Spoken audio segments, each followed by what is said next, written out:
Good morning from the space coast of Florida, where we are witnessing a beautiful sunrise as we fly high above the rocket and spacecraft bound for the International Space Station. Liftoff of NASA's Boeing crew flight test set for 10:52 and 15 seconds a.m. Eastern Time. Ignition sequence start. 6, 5, 4. I feel the liftoff. The clock has started. Liftoff. We have a liftoff. Roger, 0G. I feel fine. Godspeed, John Glenn. Houston, Tranquility Base here. The Eagle has landed. Roger, Tranquility. We copy you on the ground. New possibilities are opening up for scientific cooperation between countries. 2, 1, 0. Liftoff. Americans return to space as Discovery clears the tower. Discovery, going throttle up. Discovery rocket, go for deploy. Thank you, and to everybody in the shuttle program, the crew is go for launch. Rocket. Nice to be in orbit. We have followed in their footsteps to get us where we are today.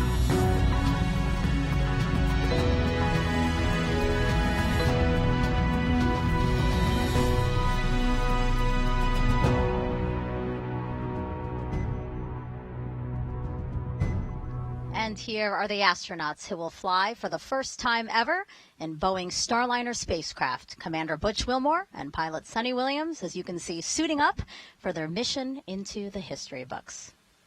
Good morning, and welcome to NASA's Kennedy Space Center in Florida for NASA's Boeing Crew Flight Test, or CFT. I'm NASA's Megan Cruz. And I'm Dee Russell with Boeing Communications. Also joining us today is NASA astronaut Mike Fink. Great to have you here. Good morning. Third time's the charm. Beautiful day outside. The rocket's ready. The crew's getting suited up. This is an awesome day. Yeah, beautiful start to the day so far, again, with that gorgeous sunrise we saw. And as you alluded, this is our third attempt to launch Butch and Suni on a United Launch Alliance Atlas V rocket. And Starliner teams last tried launching on Saturday, but stood down just minutes before liftoff because of a power issue in a piece of ground support equipment. We'll have more about that in just a few minutes. NASA and Boeing want to certify Starliner for regular flights to the International Space Station as part of NASA's Commercial Crew program. Mike, why is it so important to have a second commercial spacecraft that can take astronauts to and from the space station from American soil? We call it dissimilar redundancy. So the more chances, the more ways that we can send humans into space, the better it is off for NASA and for our country and for the planet. Right now, we can get to space with a Soyuz or with a Dragon, and today we're going to show we can get there with a Starliner. And soon, Artemis. So we're going to have lots of different options, of different ways for people to go to space, and this will help our economy, and this is and the space station and our scientific program. Now, as we are back in the suit-up room, a reminder for everyone that CFT will only be the 6th time NASA astronauts will launch on a new spacecraft designed for crew. And the last time an Atlas-class rocket sent humans to space was 61 years ago for the final flight of NASA's Mercury program. Now, Mike, I know you're great friends with both Butch and Suni, and you got to speak with them late last night. So how are they feeling going into this third launch attempt? I am very impressed with my colleagues for being such optimists and such professionals. They've been in quarantine for a long time. We've been waiting for over 5 years to get Starliner launched, but they are very excited about today. You can see that they're focused on getting the job done, and they are very ready for this mission. And they wish all of us a great experience in joining them on this great journey. Now, as you can tell, guys, we are very fortunate to have Mike here with us because he's a veteran of 3 space flights. Expedition 9 in 2004. You'll see a photo coming up here soon. Expedition 18 in 2009, and then STS-134 in 2011. In total, he's spent more than a year in space and has conducted 9 spacewalks. He then worked with NASA's Commercial Crew program to help bring SpaceX's Dragon and now Boeing's Starliner online and ready for today's flight test. And he trained alongside Butch and Suni as their backup pilot and was with them for CFT's first launch attempt. We saw him in the suit-up room snapping pictures there, and then he rode out to the launch pad with them where he snapped a few more pictures before handing off some of Butch and Sunny's belongings to the pad team. And now he was here with us on the host desk on Saturday and is back again to provide valuable insight into this flight test. And you'll also be taking notes, right, Mike, because you will be the pilot of Starliner's first operational mission after CFT. Yes, that's the point of crew flight tests, is so that we can certify Starliner to go to the International Space Station on a regular basis, just like we did with Dragon a few years ago. So this is an exciting time. A lot of things are resting on this mission, but Butch and Sunny are prepared. The launch control team's prepared. Mission control's prepared. The management and leadership are prepared, and I think we're prepared here. Thumbs up for me. There is a lot to learn about this crew flight test, so we have people here in Florida and in Texas to help explain every part of this mission.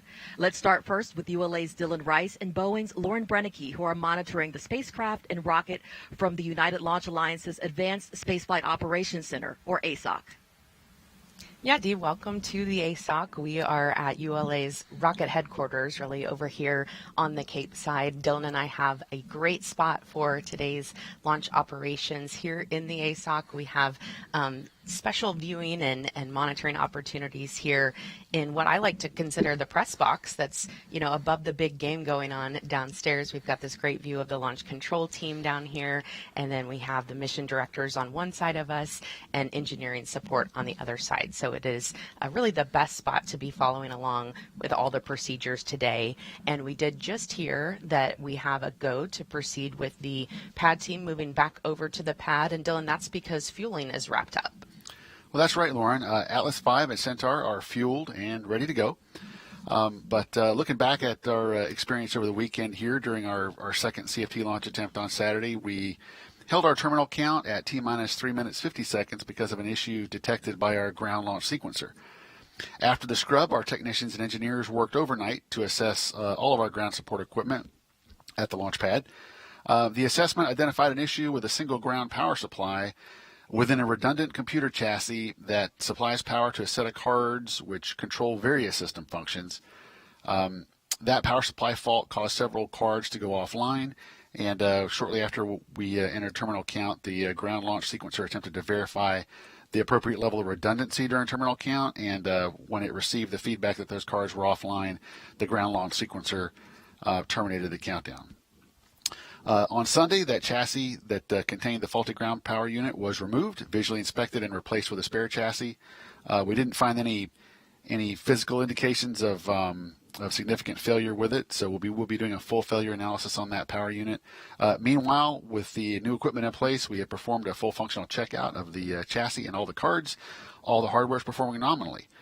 So with that, we are complete with cryogenic tanking today. All tanks are in topping mode.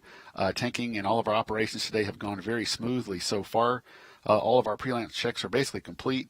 As you said, the readiness poll has been completed for pad entry, and the blue team will be arriving shortly back on the pad to complete final checks before the crew arrives.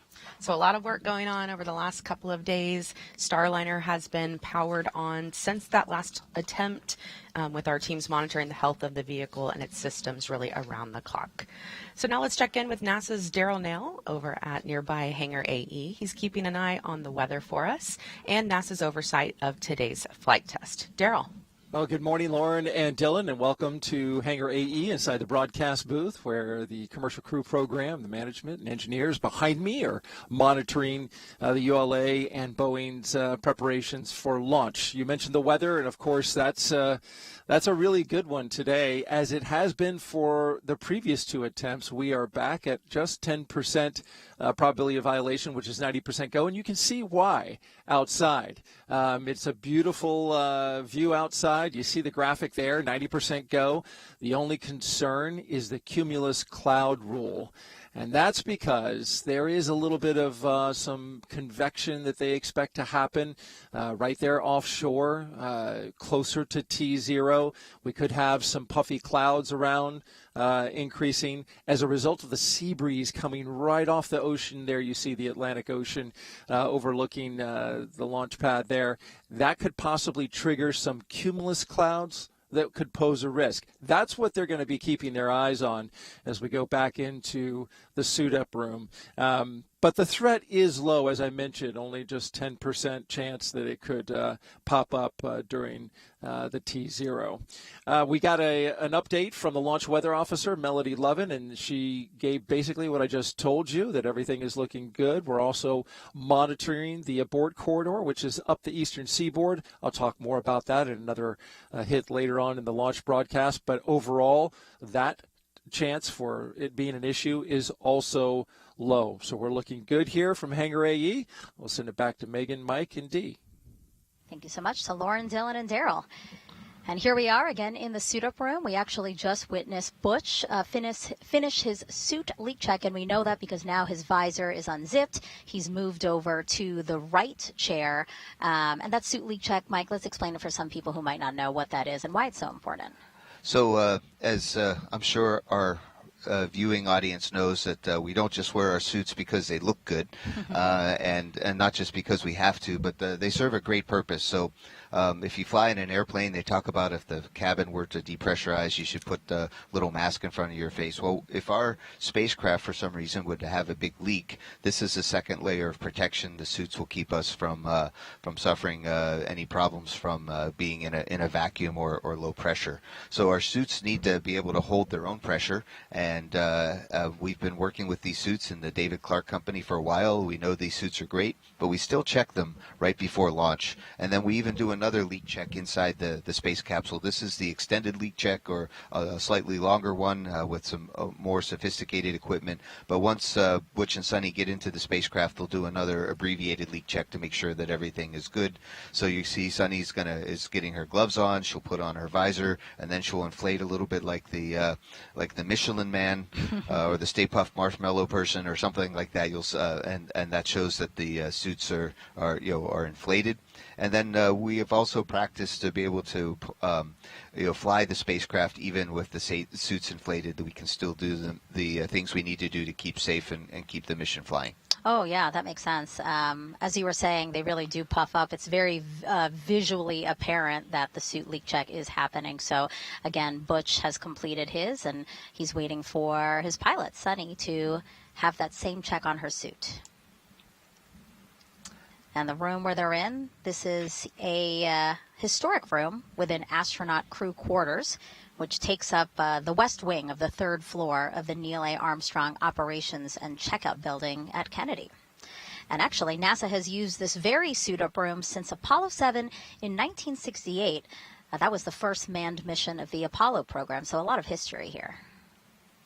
However, for the longest time, we had those recliner chairs. We still had them from the Apollo and Shuttle time, and we brought in these new modern ones that you see Butch and Suni sitting in for the commercial crew program. And these suits are really neat because they are very lightweight. And when you're flying rockets, the lighter the weight things are, better. The launch and entry suits that we wore on Shuttle and have modified, here's Suni zipping her helmet. So it's not really a helmet, it's more of a visor, a hoodie, I think you said last time, Megan. And it zips instead of clicks with a big metal ring. So this actually saves a lot of weight and still keeps things safe. But we still need head protection, so the headset that we wear actually is a crew headset or crew head protection assembly or something. We call it a chippa. It actually provides the bump resistance that we need to have, that a hard helmet would have. So we have to wear a chippa and then the visor. Now you can see Suni starting to inflate her suit. Is it more comfortable to be in that reclined position? So that's why we are using these recliners for this particular test? Yes, it's not just more comfortable, but it's more flight-like. That's it's mimicking the position we are in our seats on launch. So it's a slightly reclined seat with our legs kind of sticking up. So this position is much more what the suit was designed for, and that's why we test in it. And it's also comfortable. Yeah. Yeah, these new suits obviously debuting with this flight. Dee, can you tell us a little bit about these suits? I mean, you guys developed it, Boeing developed it with a company called David Clark, yeah? That is correct. So as you can see there, first, the entire suit, helmet down to tennis shoes, are about 20 pounds, which is lighter than the original spacesuits. They're very mobile, easy to move in. They also come with gloves that are touchscreen friendly for our astronauts as they do their operations within the Starliner. And also something to note is in this room, you'll see two groups of people. You'll see people in white polos, and that's the people from David Clark, again, the supplier of the suit. And then you'll see a couple of people with blue polos, and those are the Boeing people who are assisting with the process. And even though there are so many people assisting right now with the suit checks and the comms checks, these suits are meant to be donned or put on and taken off really easily. So as Mike said, if there's ever an emergency or a situation where they have to put them on quickly, they are able to do so. A great shot of Commander Butch Wilmore. With that, why don't we learn a little bit more about him? So NASA astronaut and retired U.S. Navy captain, raised in Mount Juliet, Tennessee. He is married to Deanna Wilmore, and they have two beautiful daughters. As a naval pilot, Butch racked up more than 8,000 flight hours and 663 carrier landings, all in tactical jet aircraft. He completed 4 operational deployments, supporting missions like Operation Desert Storm. And before his selection to NASA, Wilmore was on exchange to the Air Force as a flight test instructor at the Air Force Test Pilot School at Edwards Air Force Base in California. Butch is a veteran of 2 space flights as pilot on Space Shuttle Atlantis in 2009, and then in 2014 he served as flight engineer for Expedition 41 to the International Space Station. So far, Wilmore has spent 178 days in space and performed 4 spacewalks. This flight test will be his 3rd mission to the ISS. And Sunita Williams, CFT's pilot and a retired U.S. Navy captain. NASA selected her as an astronaut in 1998, just 2 years before Butch. This will also be Suni's 3rd mission to space, making her the first woman to test flights on an orbital spacecraft. Her first trip to the ISS launched in 2006. She served as flight engineer for Expeditions 14-15. She then returned to the orbiting lab in 2012 and was commander of Expedition 33. Suni has more than 50 hours of spacewalk time, the 2nd most cumulative time by a female astronaut. So far, she has spent 322 days in space. Before NASA, Suni was a former naval test pilot and instructor, logging more than 3,000 flight hours in more than 30 different aircraft. Williams grew up in Needham, Massachusetts. She's married to Michael Williams. She enjoys hanging out with their dogs, working out, hiking, camping, as well as working on cars and houses. And right now, Suni is maintaining a comfortable position while her suit is getting inflated and going through the checks. I've worked with Butch and Suni pretty much since they both joined the astronaut office. Suni came in 1998, Butch in year 2000, and we've been a really good team together working, and I really admire their professionalism. There's a lot riding on their shoulders for this mission, and they're up for it, and they're ready to go flying today. And they seem like they're in really good spirits again. We saw Butch laughing along with some of the people in the room. You know, after his suit leak check was done, I saw him give a pound to Suni before she started her check. It seems like they're really ready for today. Absolutely. Now let's walk you through what you'll see over the next almost 5 hours on this broadcast. After suiting up, Butch and Suni will walk out of Kennedy's operations and checkout building to say their goodbyes to family and friends before their ride out to the Launchpad in an Astrovan. And then once at the pad, the crew will ascend ULA's Crew Access Tower to board Starliner in a process we call ingress. And then once ingress is complete, the pad team will close Starliner's hatch. They will then make sure the spacecraft is sealed properly by conducting a cabin leak check. About 11 minutes before launch, the crew access arm, which is that long suspended walkway you'll see the astronauts use to get to Starliner, you're going to see that retract to the tower, and then different teams will then take part in a poll to confirm they are ready and configured for terminal count before liftoff. Around 15 minutes after launch, Starliner will separate from the Centaur upper stage. And at 31 minutes into launch, the orbital insertion burn begins to get Starliner into a stable orbit. Now, if you have any questions about this mission over the next couple of hours, just send those our way. Just jump on X, Facebook, Twitter, and YouTube. And we look forward to hearing from you. All you have to do is use the hashtag AskNASA to send those questions in. Okay, so a live look back into the suit-up room. We want to keep going back to this room because, again, that's where the astronauts are and all the action is happening. Looks like Suni has completed her check. She has unzipped her visor. Mike, that chippa, what you were saying, is what she just removed from her head, and that's where all the comms are, right? Exactly. So that's her headset and head protection set. And so they're a little bit heavier than the headsets that we're wearing, but they serve a lot of the same purpose and any bump protection that's needed. And so now they kind of have some downtime, right? I mean, you were in the room with them for launch attempt number 1. What kind of happens after the suit leak checks are complete? Yes, so we are on a very detailed timeline, and one of the things that Butch and Suni are testing out for crew flight tests is what it would be like when we fly 4 people. So the Starliner is sized for the NASA missions to go take 4 people to the International Space Station. To minimize risk to everyone, we're going to only fly 2 today, and 2 people. So, but our timeline's built for 4. So there's throughout the day, Butch and Suni are going to have to wait just a little bit. Also, they're really experienced. The whole team is really experienced by now. This is our 3rd launch attempt, so I'm sure we're going to stay ahead of the timeline today, which is important in our business for sure. And it really has been impressive to watch them go through these different launch attempts. Everybody just acting so professionally and doing things as if they're second nature, because at this point it is, right? Even prior to the first launch attempt, all of these integrated teams have been rehearsing together for a very long time.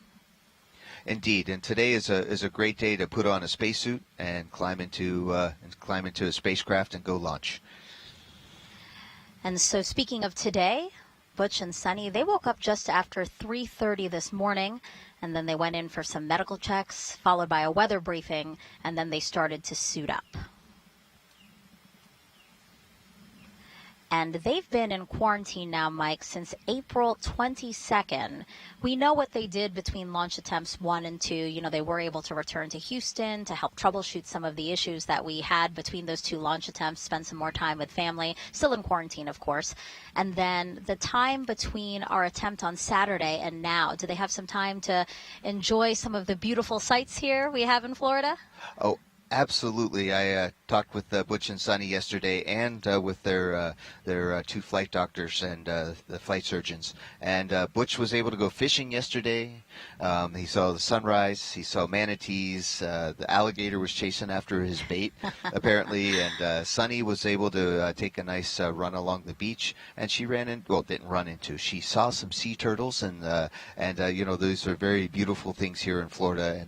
And we have a lot of great things in Houston, a lot of great nature things, but Florida is indeed special. And Butch and Suni got this last taste of Earth, if you would, of terrestrial life before they get to go to space and be away from all of these things such as weather and sand and sea turtles. And to be clear, all of the things that you just described right here at Kennedy Space Center, you know, Kennedy Space Center is huge, and it does afford us some of those beautiful opportunities you said, fishing and also running. So still in quarantine, still abiding by the rules, you know, required of them before launch, but they did get to enjoy some downtime. Yeah, we certainly don't want to take anything up to the International Space Station. Those people aboard Space Station have been away for months from terrestrial germs, and we have an important mission to do. So anytime we're down for a day or 2, that has big impacts to the mission. So we do maintain the strict standards of quarantine, not just because they tell us, but because it's a good idea. We have teams at Mission Control in Houston monitoring Starliner's flight to the space station. Let's check in first with NASA's Brandy Dean and Boeing's Jim May. Thanks so much, Dee, and welcome back once again to Mission Control at NASA's Johnson Space Center. I'm NASA's Brandy Dean. And I'm Jim May with Boeing. The flight control team here in Houston, they're well rested and they're ready to get back to work, preparing to see Starliner safely through its first ascent with crew on board. The team's been training pretty hard for this. We've got hundreds of simulations and now a couple live scrub launches, so they're ready to get Starliner into space. Yeah, I would say they're not going anywhere until Starliner does. The flight control team is again led by Flight Director Mike Lammers, who you see here in the view sitting next to Flight Director Rick Henfling. Henfling's working alongside him to keep an eye on the weather. And then further down the row on Lammers' other side, we have Canadian Space Agency astronaut Joshua Kutrick acting as today's Capcom. You'll hear him communicating with Butch Wilmore and Sunita Williams on the team's behalf.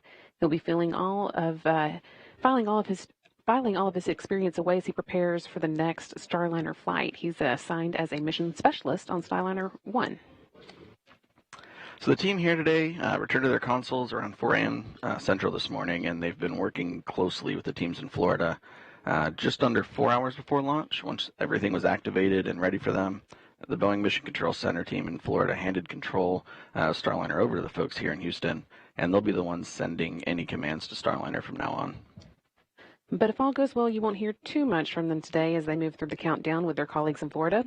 Their time to shine really starts at liftoff, but some of the key calls they'll make before include switching Starliner from ground power to battery power, and with the crew self-activating the launch abort system.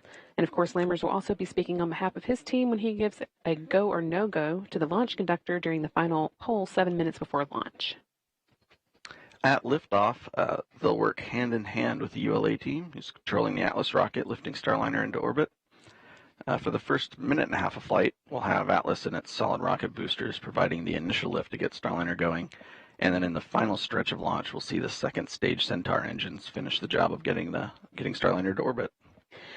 They'll be done with their job about 12 minutes into Starliner's flight and then be jettisoned 3 minutes later. After that, Starliner will be on its own to make the journey to the International Space Station. So let's take a closer look at the details of what to expect during Starliner's ascent coming up at 10:52 Eastern this afternoon.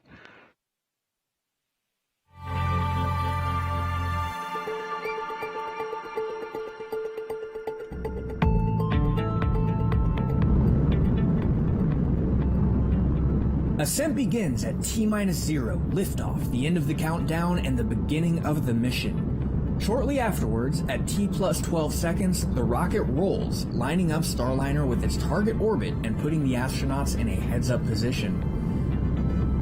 Then, around T+40 seconds, max Q starts. That's also known as max aerodynamic pressure. This is a critical time when the atmospheric forces reach their highest. Next, at about +1 minute 35 seconds, the two solid rocket boosters run out of fuel and burn out, and about a minute later they separate from the booster. The Atlas booster engine continues to burn for almost 2 more minutes. Then at approximately +4:30, booster engine cutoff, or BECO. About 5 seconds later, the booster separates, and so does the ascent cover on top of Starliner. At around 4 minutes 45 seconds, the Centaur upper stage ignites, continuing the push to orbital speeds. Then a little after 5 minutes, Starliner is free of the atmosphere and doesn't need additional aerodynamic support, and the aeroskirt is jettisoned. After a long 6+ minute push from Centaur, main engine cutoff, or MECO, happens around 12 minutes after liftoff. Then, when Centaur successfully separates almost 15 minutes after launch, ULA's job is done. But Starliner is not quite in orbit yet. After a 16-minute coast, Starliner ignites 4 of its orbital maneuvering and attitude control, or OMAC engines, for the orbital insertion burn, and then 31 minutes after liftoff, the ascent profile is complete.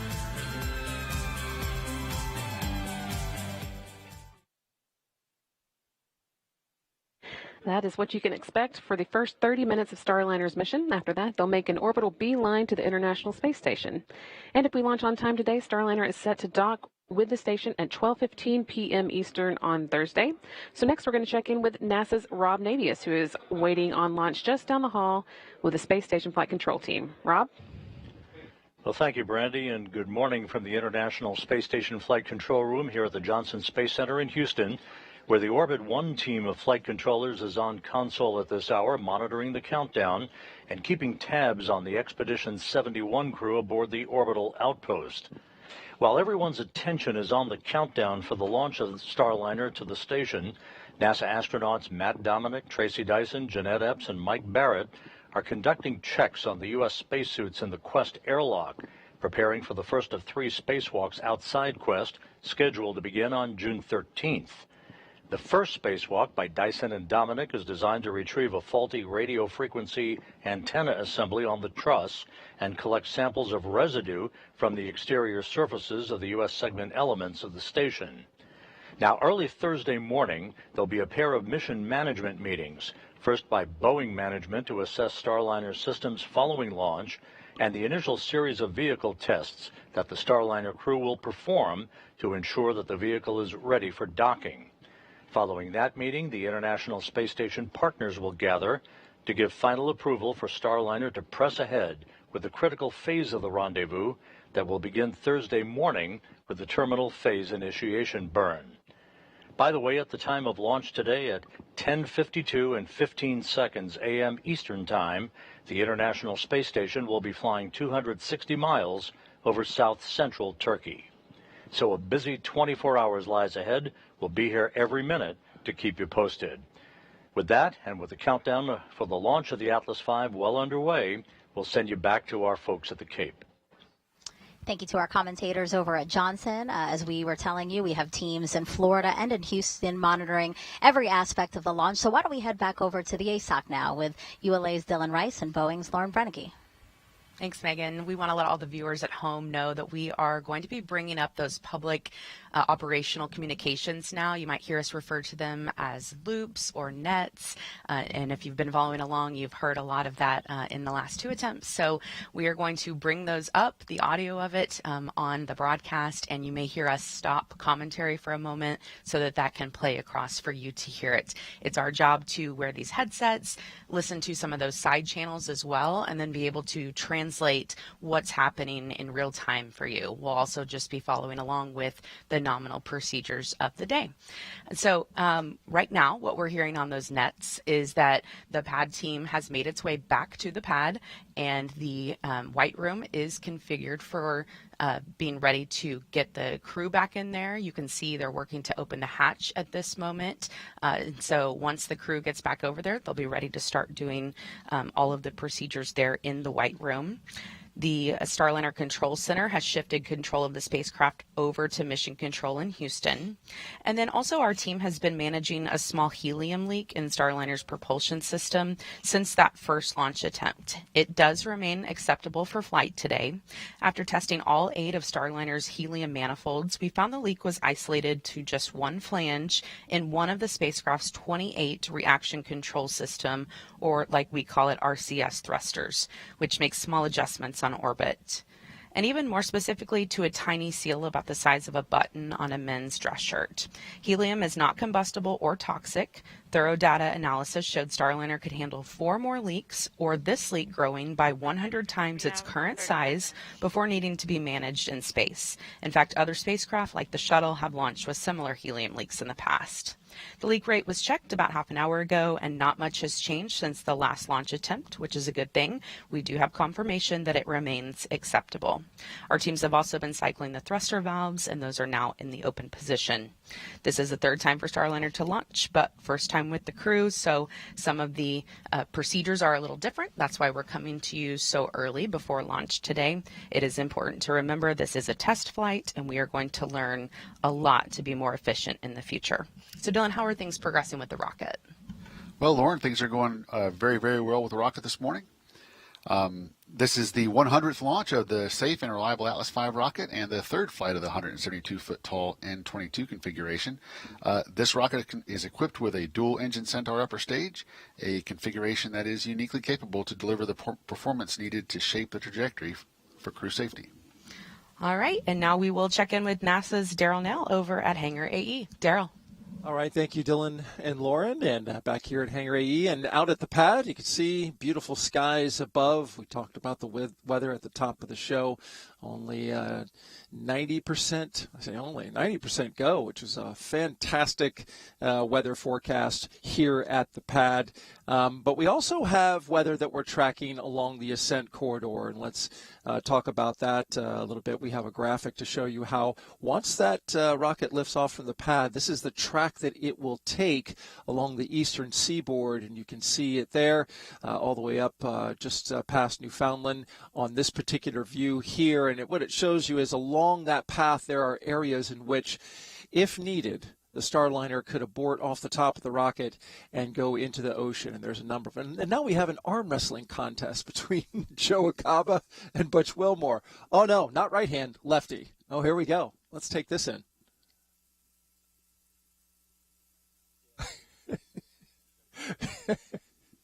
I think Butch said, "Are you trying?" Oh, I think it ended in a tie. Come on, guys. We're going to do some rock, paper, scissors. I don't see any cards in this. This is a tradition. Normally, in this part of the suit up, after they've got their suits and done their checks, they do a card game. But in this case, it appears they are going with rock, paper, scissors. The whole idea here is to lose to the chief you see there, Joe Acaba. And he beat him. So there you go. Joe Acaba wins one, and he's wins against Suni. Let's send it back now to the host desk. Yeah, this is a fun moment. As Daryl mentioned, usually it's a card game. That's a tradition that dates back to many missions ago. And the point is for just to have some laughs. No, the point is what, Mike? So the point is to try to get the bad luck out. It looks like the crew's about to leave the suit room, but I'll say this is that with Starliner, we're making our own new traditions. And apparently the card game didn't work for us the first two times. So we're going with something classic and true. And universal. Who doesn't know rock, paper, scissors? I guess there's a lizard and a Spock for an advanced version, but we'll go with rock, paper, scissors. Yeah, so as Mike just said, because they have lost to Joe Acaba, they have used up their bad luck. So now they are getting ready, and in a couple of moments, we expect to see them walking out of the suit-up room, and then they'll walk down and out to the waiting crowd here for them. The Astrovan, obviously, to the right side of your screen, that is their ride to their launch pad, and they'll be getting in there for a about 20-minute ride to their launch pad. You see all those partitions because, Mike, there's levels, right, as to how many people can or who can get close to the astronauts because there's quarantine rules again. Absolutely. We do respect the health stabilization program, and that looks like that's the ULA president, Tory Bruno. Yep. He's there, and he's the Atlas, the ULA team with Atlas and Centaur have been a really great supporter. They work with Boeing to give us a ride to space, and it's nice to see the president of ULA there. And the Astrovan is pretty awesome. It is. A comfortable way to get to their launch pad. It can fit 8 people, really. Yes, I think today we're going to have just Butch and Suni. I had a chance to ride with them on their first launch attempt, and there's definitely room for more. That call out again, 3 hours and less than 30 seconds until liftoff of Boeing's crew flight test.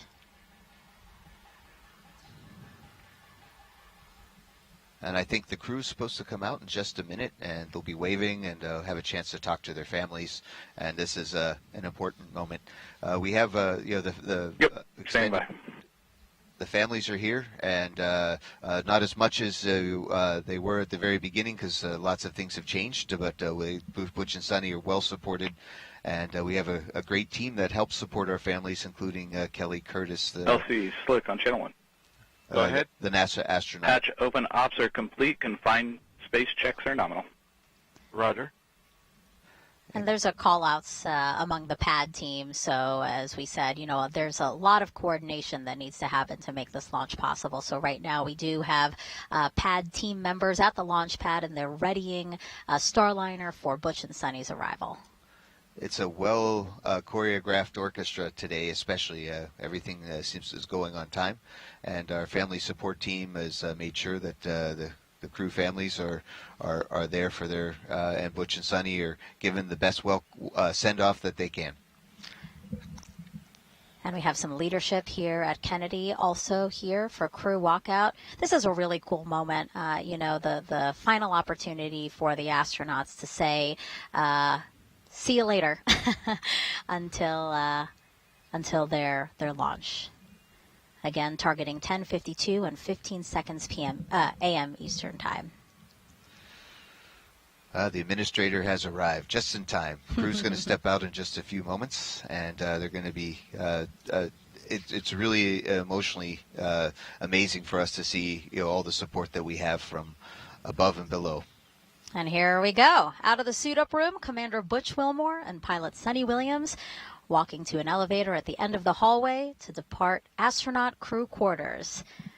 Again, armed with roses. This time, it looks like orange or yellow roses. They had red roses the other day. But again, same tradition of handing some of those off to folks who have supported them throughout this mission. Well, if the yellow roses work this time, I think Starliner 1 will be handing out yellow roses the first time. Oh, that's wonderful.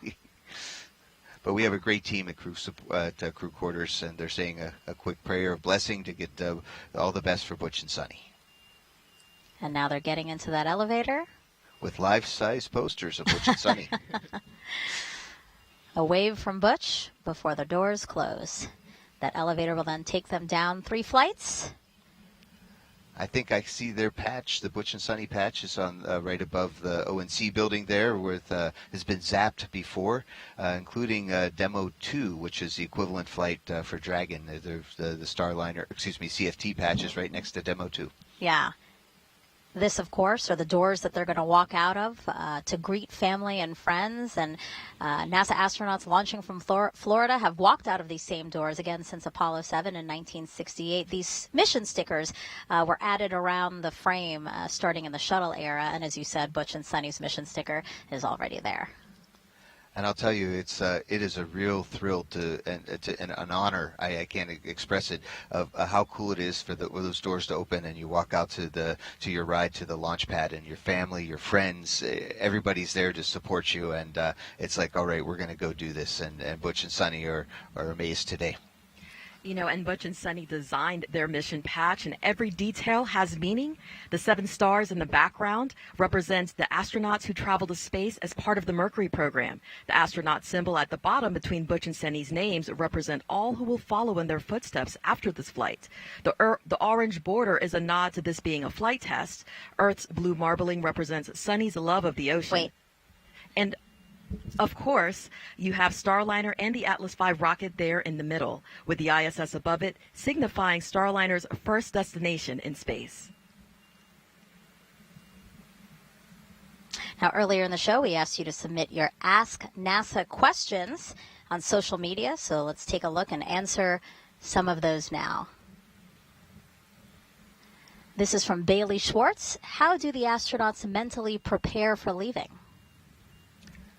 And that's a really good question, and we've talked about it some already. Is that we're in order to be mentally prepared, we have to know our stuff and be professional. So Butch and Sunny have passed all their exams and all of the simulations. We've helped they be with Starliner since the beginning, so they are ready to go with their knowledge. But they're also emotionally ready to go too. Their families giving them support, their friends have giving them support, and the rest of the team is there for them. So they are ready to go. It could be a little scary, but for us, we really just feel that the only thing that we really want on a launch pad is to do our part and not let down the rest of our team.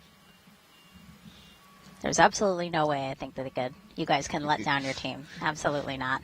We know that you, the astronauts, work as hard as everyone else, and this is going to be a great moment for both Butch and Sunny. And so we are now about 15 seconds from when we expect to see Butch and Sunny walk out of those historic doors, again out of the Neil A. Armstrong Operations and Checkout Building here at Kennedy. And here it comes. Here they come, our CFT crew taking their first steps outside for their historic flight test to the International Space Station. Commander Butch Wilmore and pilot Sunny Williams. Pausing for a second, a wave from both of them as they walk on over to family and friends. I think they're throwing out mission patches. Was that it? Yeah, Butch definitely likes to share the joy. And again, they had a couple more roses, which they've handed out to folks here in the crowd. We can see astronaut Doug Wheelock, who came down to support the family. He's also getting some good video to document, for family archives this special moment. And Doug Wheelock and Sunny Williams were in the same astronaut class, right? 1998. 1998. The Penguins, we called them. You know, I like that. My high school mascot was a penguin.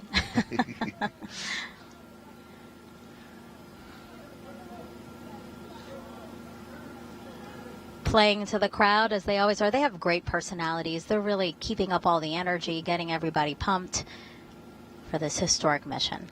And this goes back to our question from Bailey, is that this is how we prepare for a mission mentally, right? We take the joy and the energy from our teammates and our friends and family here. They're going to take it to the launch pad, and they're going to be ready for flight. A couple more words here. Planned time to leave is about 3 hours and 20 minutes from launch, so they still have a little over 2 minutes left. Making their way down to other folks. A crowd following them to take some photos, some videos. The Astrovan door open and ready for when they want to hop in.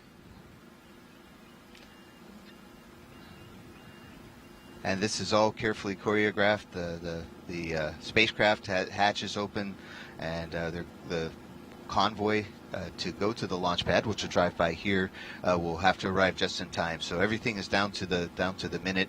And on the first round, I had to nudge Butch and Sunny to get in the van to be. To I remember that. time. I remember that. I was wondering, they're running behind a little bit.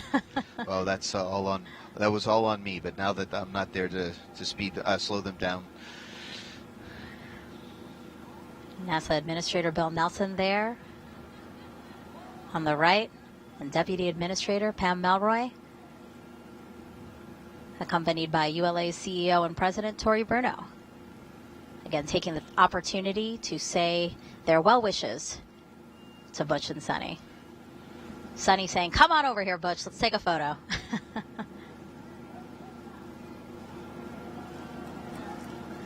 Some waves again as they slowly make their way to that Astrovan door.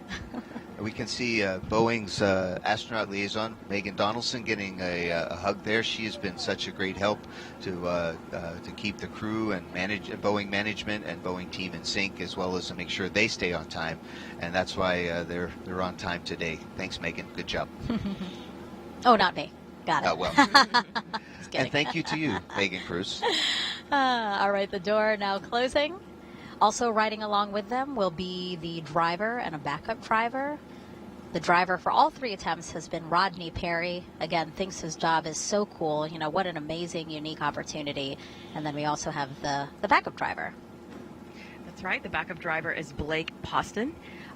He's riding in the passenger. He monitors the radio and gets minute-by-minute updates on the spacecraft and rocket. He typically handles transportation logistics for Boeing's space programs, and of course, he is excited to be here for this mission. Yeah, both really cool opportunities to be a part of this flight test. Now they will have a full security escort. Again, the drive will take about 20 minutes. And here they go. NASA astronauts Butch Wilmore and Sunny Williams now en route to Cape Canaveral Space Force Station's Launchpad 41. Go Butch, go Sunny. Woohoo! Even more people there in the parking lot, waving, taking pictures, sending their well wishes to the pair. Yeah, the team here at Kennedy Space Center is definitely, they've been focused on a lot of things, a lot of other launches, but today they're there to support Starliner and Atlas and getting ready for the crew flight test today. And as they make their way to the launch pad, we want to remind you that both Butch and Sunny are experienced naval aviators. So actually we have some old school pictures here. Sunny back in the day. You know, she initially wanted to be a diver in the Navy, but said she watched the original Top Gun movie and decided to go to flight school. So actually she was a helicopter pilot for the Navy. And then here's a picture of Butch. Fun fact, he was a real Top Gun pilot. He's there on the far left. Now, I mention all this because given their backgrounds, it's only fitting, right, that they wanted... LC Slick on Channel 1. Go ahead, Slick.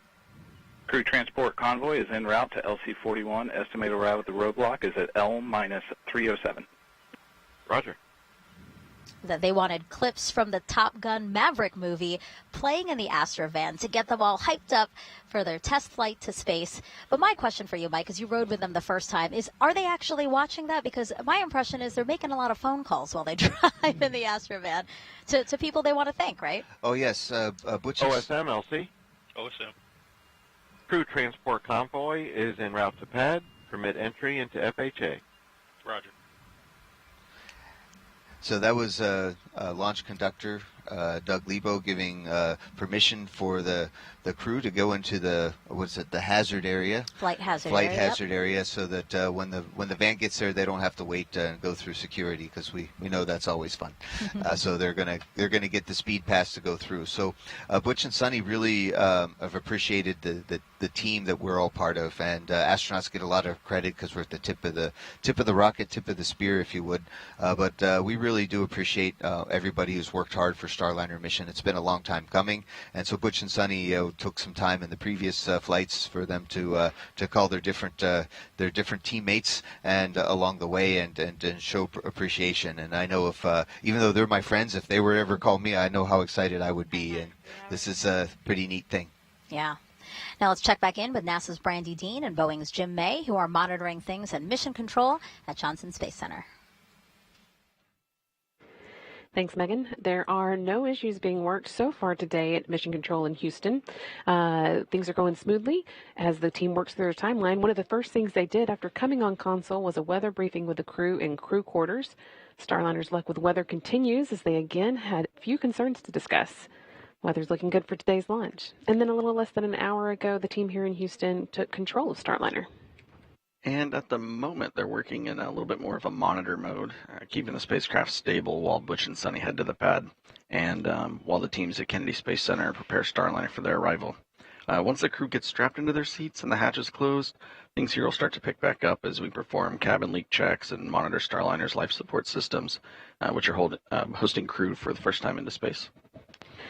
And then in the last 20 minutes before launch, there are a few important actions they'll work through, switching Starliner to internal power and working with the crew to activate the launch abort system.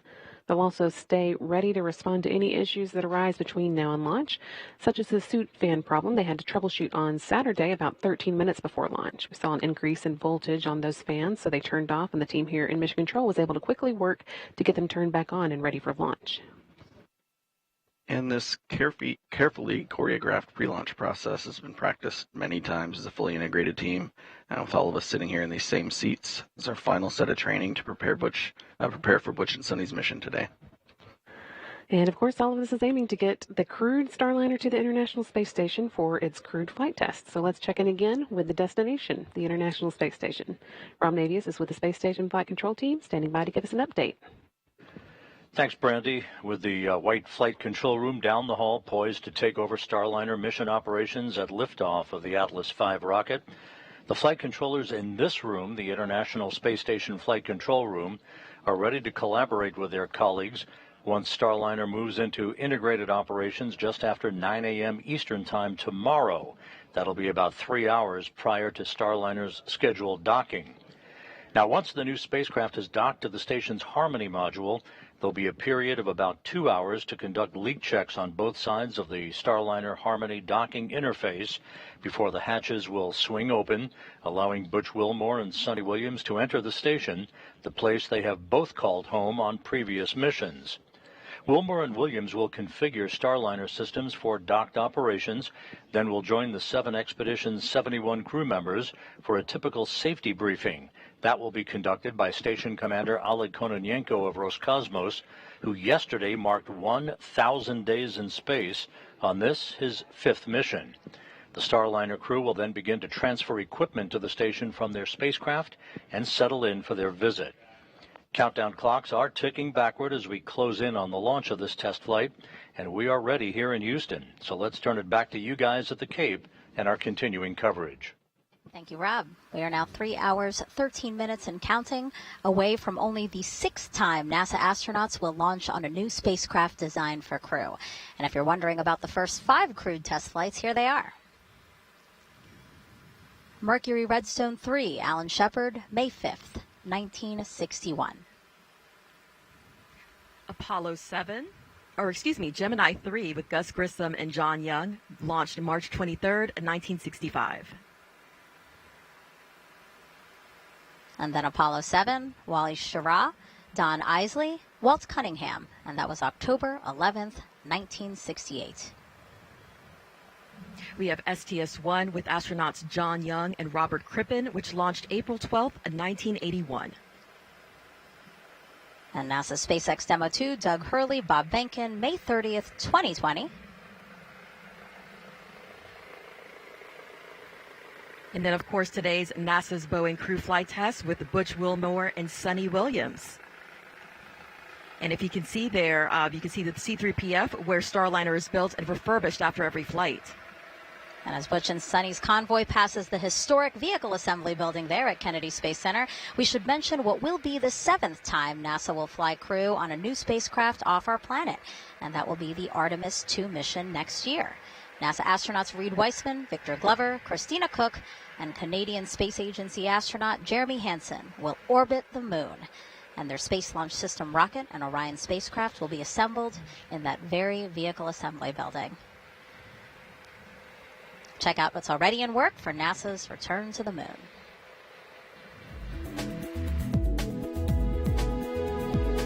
Engineers inside the Neil A. Armstrong Operations and Checkout Building at Kennedy Space Center lowered the Orion spacecraft into a vacuum altitude chamber with the help of a 30-ton crane. The chamber simulates deep space to test for any electromagnetic energy that could damage Orion as it travels away from Earth.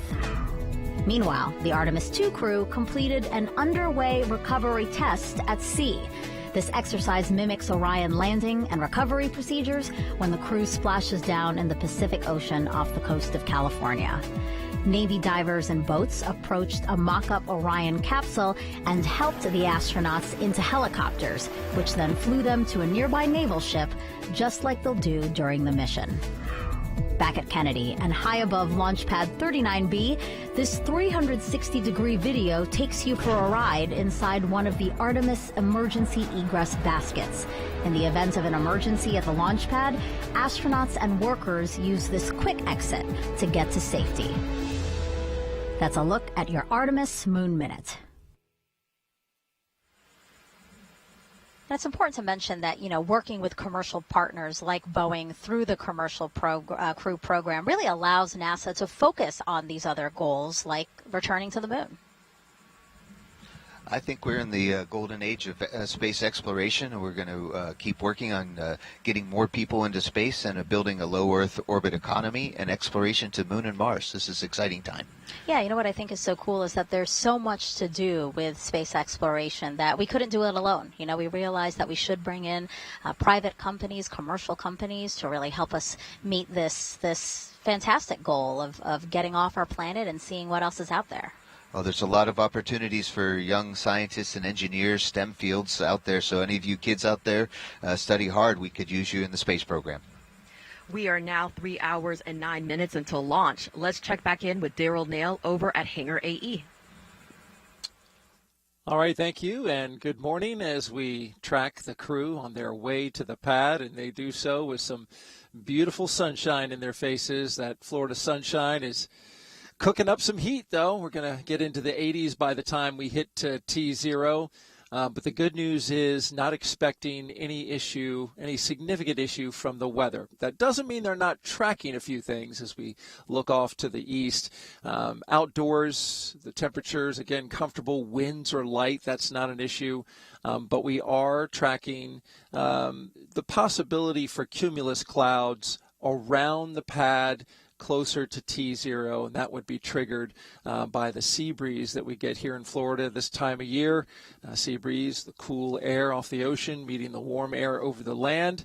But we expect that to stay offshore. Could get some puffy cumulus clouds in the area, and if we do, that will be something that Launch Weather Officer Melody Lovin will alert the launch team to. Of course, can't fly through cumulus clouds because that can trigger a lightning strike, which would put the astronauts in danger. So they make sure that not have any cumulus clouds over top of the launch pad at the time of T0. Also wanted to recap the weather in the Ascent abort corridor. We were talking about that earlier before an arm wrestling match interrupted that. But here you go. Once they launch from right here at the Cape, you can see the trajectory that the rocket will take along the eastern seaboard. And as it's moving quickly headed towards space, they have to have a drops areas where... Slick on channel 1. Go ahead, Slick. We're ready for pad support personnel to perform OSE radio comm checks and to proceed to ground level. Roger. Proceed. Better.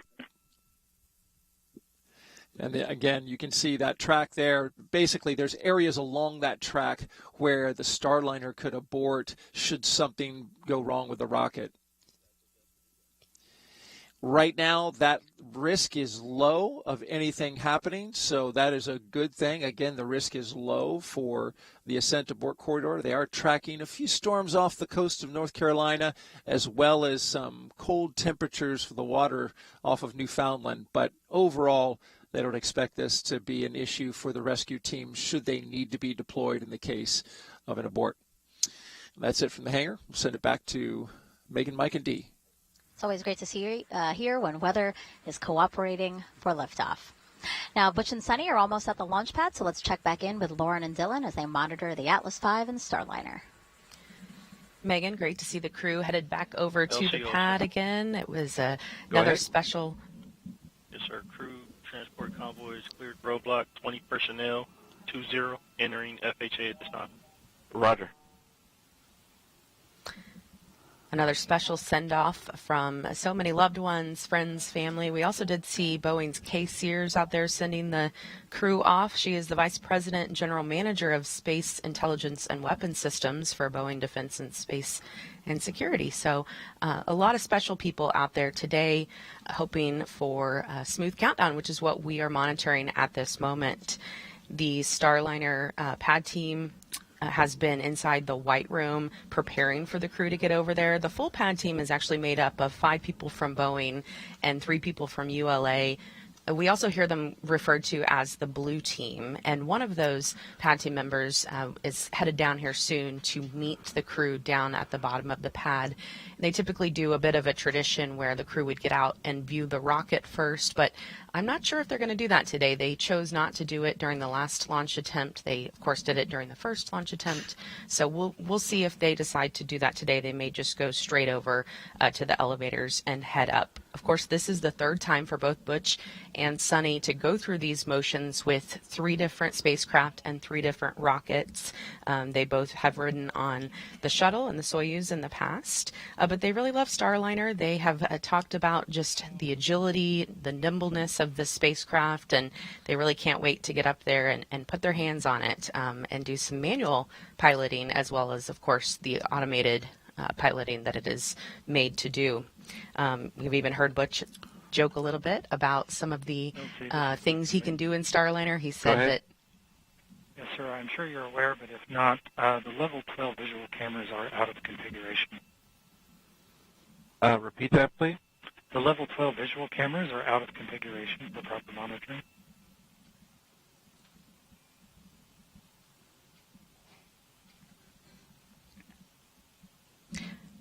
All right. What are you looking for? So it looks like the I was curious if Astrovan is pulling into the pad at this moment. Dylan, this crew feels very confident with their ride to space on the Atlas, which has a 100% mission success rate. Go ahead. Yes, sir. Crew transport vehicle is into the pad. Roger. Yeah, that's right, Lauren. Clear to proceed to level 12. Roger. The Atlas V Starliner configuration was designed with a commitment to safety, and it's one of the most reliable rockets in the world. But in this configuration, we carry an extra layer of safety for the specialized duty of launching astronauts to the International Space Station. We have an emergency detection system, we call it EDS for short, that was developed by our engineers to enhance the protection of astronauts riding atop Atlas V by autonomously monitoring the health of the launch vehicle. If the EDS detects an impending anomaly, it can trigger an abort faster than any human could possibly do so. Roger. But the astronauts also have a capability to trigger a manual abort if that's required. Along with that EDS system, we also have a dedicated Ascent flight control team on console in Denver during this and any human spaceflight mission. This team monitors the health and performance of the rocket during ascent to space. Our engineers provide real-time status and collaborate directly with NASA's Flight Director and Mission Control Houston. When you hear the call sign Atlas, that's our ascent lead, and he'll be providing real-time telemetry data from the rocket and provide continued situational awareness. As the crew arrives out at the pad, the rocket remains ready, waiting on the opening of today's launch window. Roger. At this point on the launch pad, all the activity is really up on that crew access tower. You mentioned the blue team. There are 3 ULA personnel on that blue team. These individuals are performing the initial safety checks of the tower in the white room prior to starting Starliner closeouts. And once the crew is loaded and Starliner is closed out, they'll prepare the crew access arms hydraulic system for arm retract, which we will control remotely from the LCC once the pad is clear. They'll also be retracting the Starliner access plank and raising the white room environmental seal. Once all that work is done, the entire blue team will clear the pad and head back for the fallback area for launch. But right now, things are going very, very well with the rocket. As you can see, things seem to be going well. The crew access tower is ready, and the team here is hoping for cool runnings as we march toward liftoff. All right, and as we see the astronauts coming out there on level 12, we will send it back over to Dee, Megan, and Mike. Yeah, so Butch and Sunny arriving on level 12 of the crew access tower, as we've been saying. We do just want to reference a little bit of the chatter that we heard on the loops just a couple of minutes ago. Somebody was saying that the cameras are out of configuration in level 12. That's, again, just this level, like outside. Nothing with the rocket or the spacecraft. It's just, right, Mike, cameras that are on the... That's exactly it. There's cameras, I don't say everywhere, but as you can see, we all can see where Sunny's taking a quick look at last look at planet Earth for a while, looking out over the ocean, saying hi to us. Hi, Sunny. I think he's saying hi to you. That's right. Just you, Mike. No, she's definitely saying hi to everyone. She's waiting. Butch is taking care of a little bit of business in a restroom, and you got to, what do you say? You got to go before you go, just like we teach our kids. And so Butch is a good student of that, and it's a beautiful morning, and I'm sure Sunny is remembering the sea turtles she got to see yesterday. Yeah, the helicopter circling the pad. That's how we're getting this awesome shot here of Sunny just taking it all in, as you said, waving to the camera, waving to friends and family watching this broadcast. What an amazing view. And also just off to the left of the screen there is the rocket and spacecraft. So an amazing, unique view from this level as well before they get into Starliner. And we didn't mention it last time, Megan and Dee, but this white room is also configurable for other customers for the United Launch Alliance, including the Dream Chaser, which is LC Slick on Channel 1. Coming again soon. Go ahead. Crew is on CAT level 12. We can release the CTV back to the fallback area. Roger. And as we zoom out a little bit again, wow, what a great view. Really gives you perspective of where they are. Almost at the top of that crew access hour, but just a short walkway until they get into their spacecraft. Butch is back, and they're going to say another quick prayer for a safe and successful flight, and that everybody gets a chance to do their very best today. Butch is an ordained minister, and really it is nice. It's been nice to see them take these moments together and say some words. And OSM, LC? OSM, go ahead, sir. Roger. Okay, I see the CTV backing up now. Chat. Yes, it's good to see that the crew transport vehicle has cleared the area. That means we're expecting the crew not to have to come back today, and we'll send them up to space, and their next stop would be the International Space Station. Again, it's important for teams to monitor exactly how many people are at the launch pad in that flight hazard area, because we are, fingers crossed, launching a rocket today. Well, and we'll find out in 2 hours, 58 minutes, and 47 seconds. That's right. And here they go. Butch and Sunny walking across the crew access arm. Their way into the white room there. LCSY on 1. Before they get into Starliner. Go ahead. Step 170, L1 balloon cycle task is complete. Roger.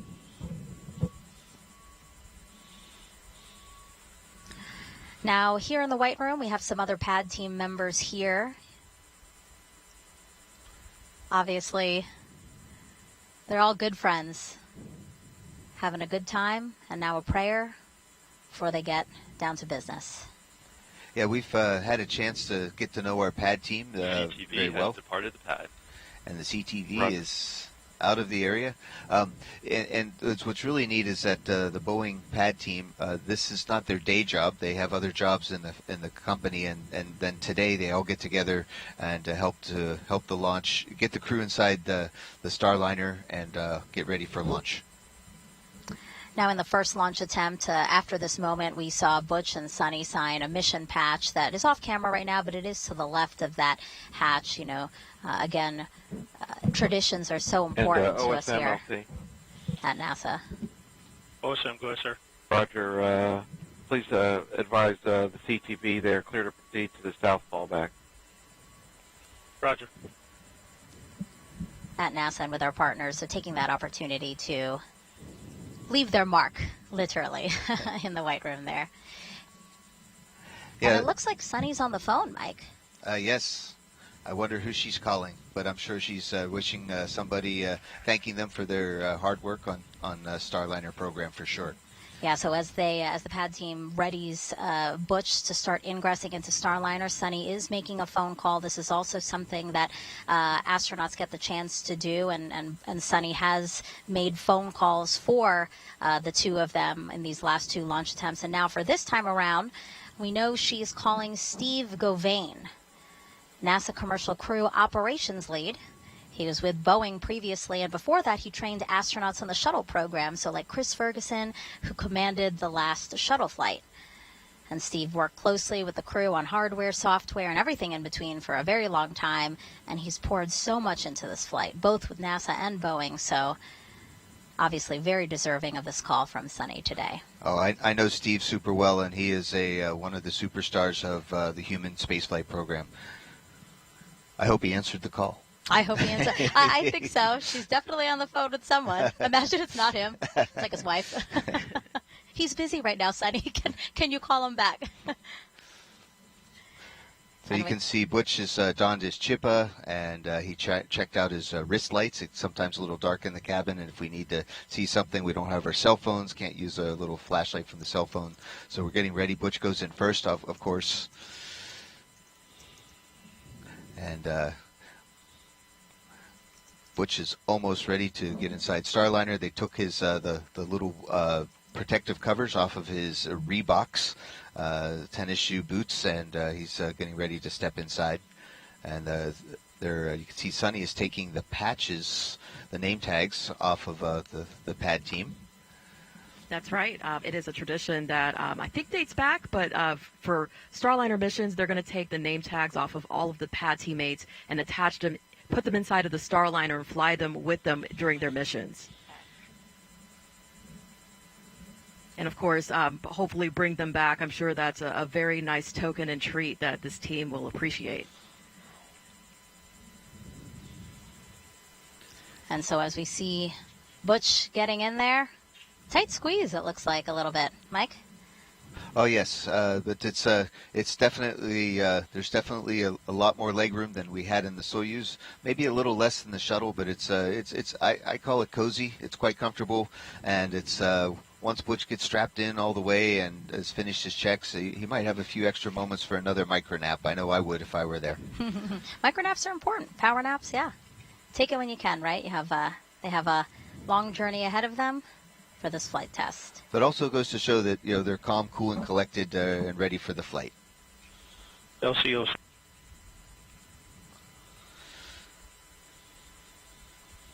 Go ahead. Yes, sir. Per step 160, 18 personnel have exited FHA roadblock. Roger. So 20 went in and 18 came out, and the other two are? Butch and Suni. Butch and Suni. Math. Now as Butch gets settled into his seat, let's toss it over to Lauren and Dylan inside with the launch team here in Florida to walk us through what else will happen before Suni gets in. Thanks, Megan. Yeah, we just saw Butch sort of slide across some of the other seats to get into what we call the commander seat that he's sitting in there. And Suni will sit right next to him to his right, which we've seen in the last couple of launch attempts as they've suited up and gotten strapped into their seats here. Suni won't start her ingressing, as we call it, or just getting into their seats until Butch is completely done. So the whole process takes about 15 to 20 minutes. So when the pad team finishes up with Butch, then they will start getting Suni in, and she is just standing right outside in the white room. As we saw her make that first phone call, we are expecting her to maybe make a second phone call. So we will wait and see who that lucky person is.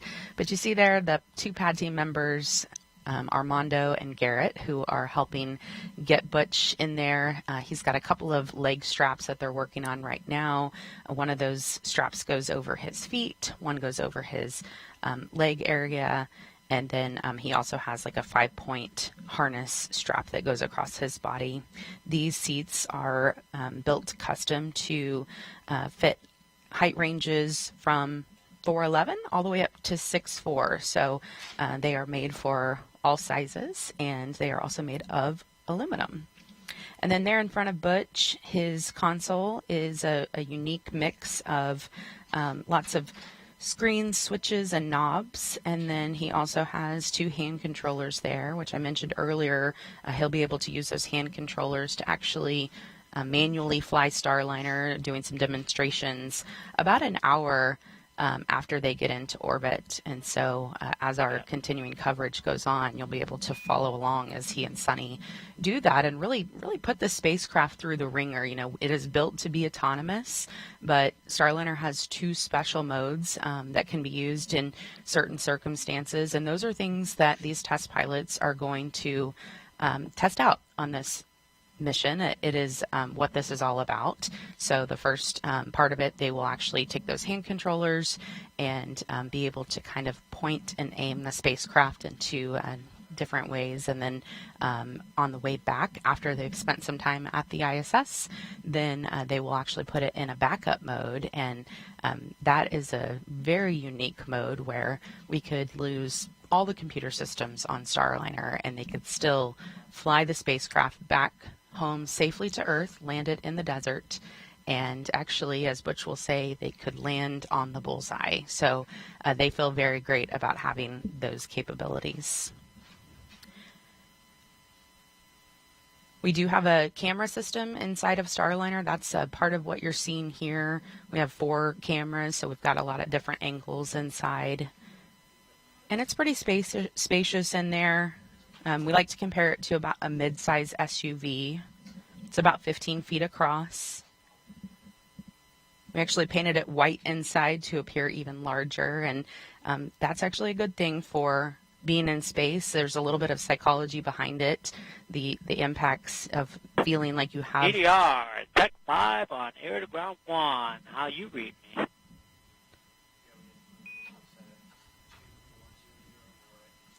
We're hearing CDR, got you loud and clear. How many? Copy, got you loud and clear, CDR. CDR, perform comm check on air to ground 1 with MCC.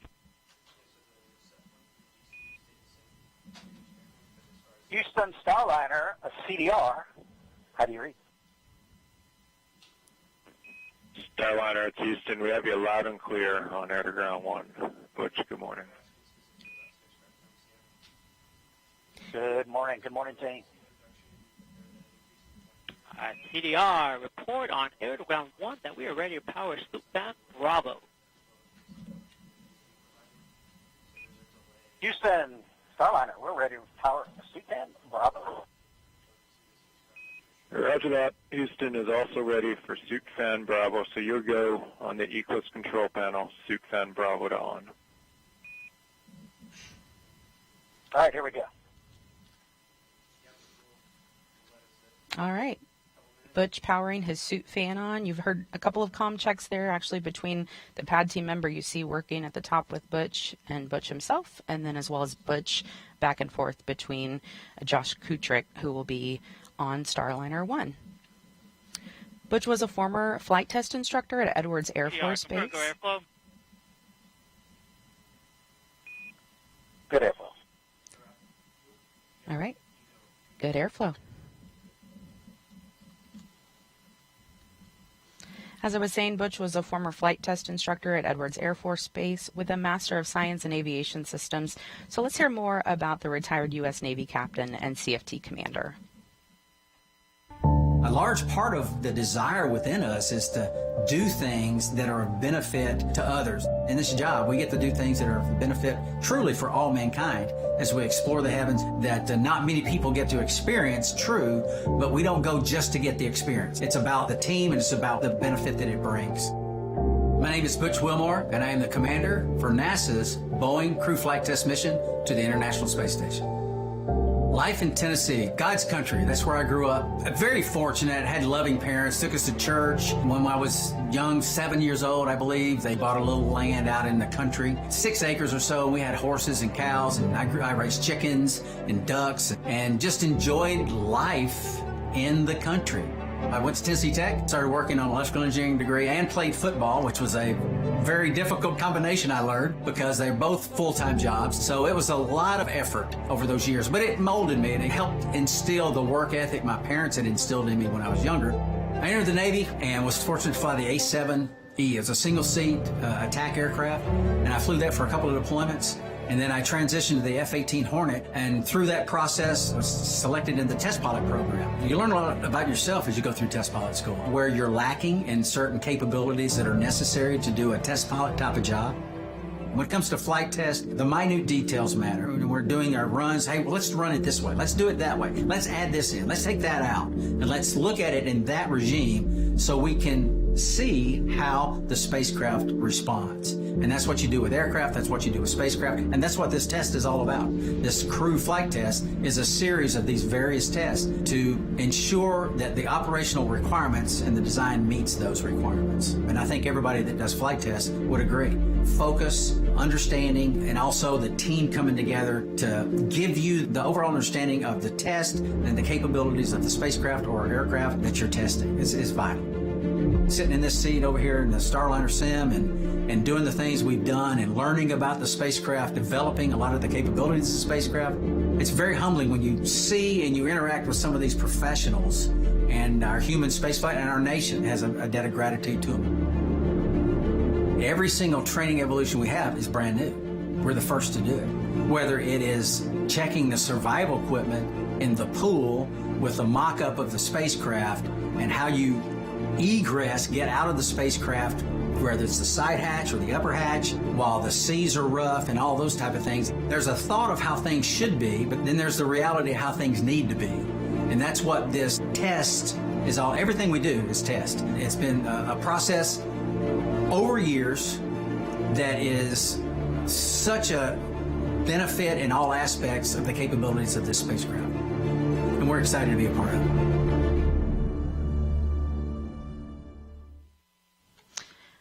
Looking back live inside Starliner as Butch is continuing the ingress process. And Dylan, this crew really has been so involved with not only the Boeing team but the ULA team as well.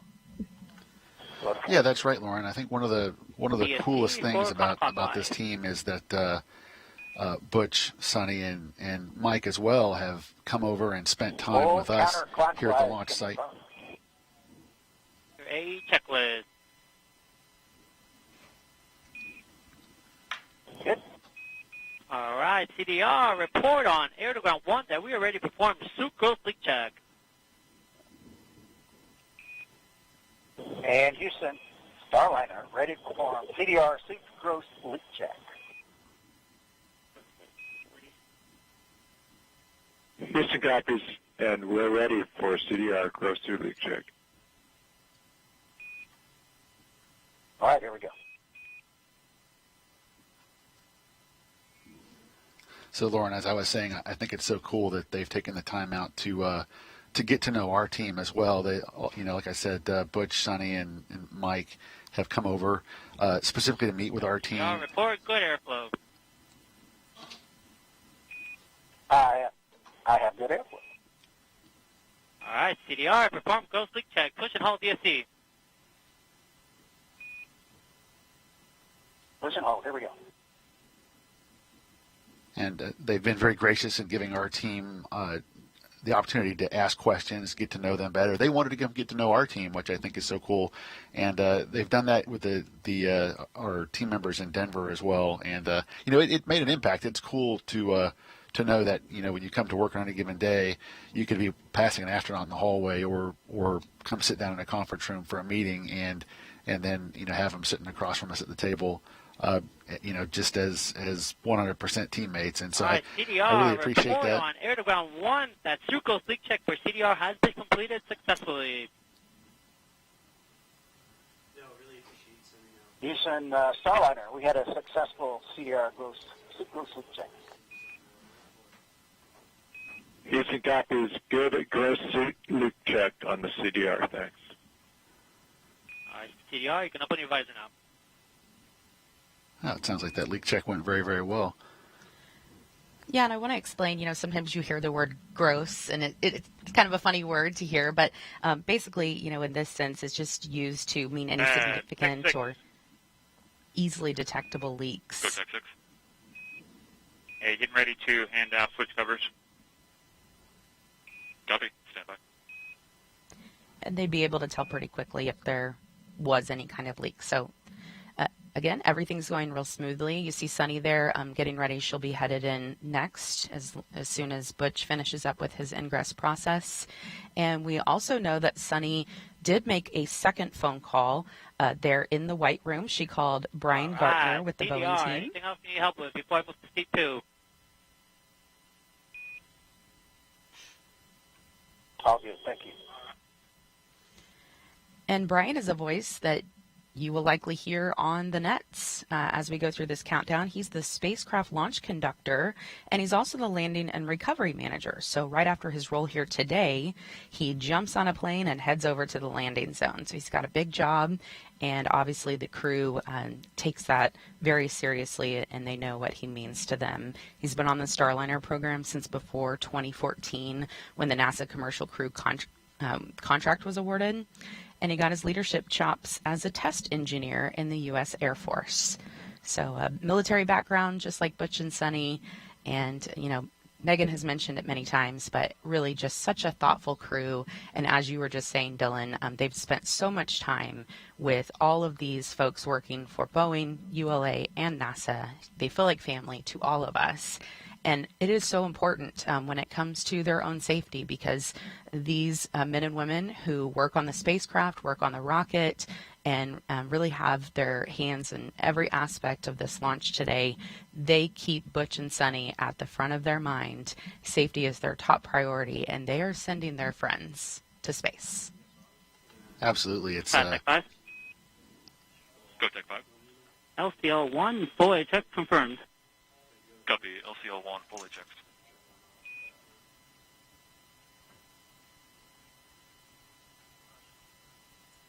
Tech 5. Go Tech 5.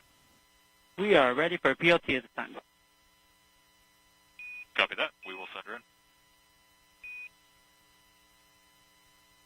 All right, as Suni is going into Starliner to begin her ingress process, we're going to send it back over to Megan, Dee, and Mike at the host desk.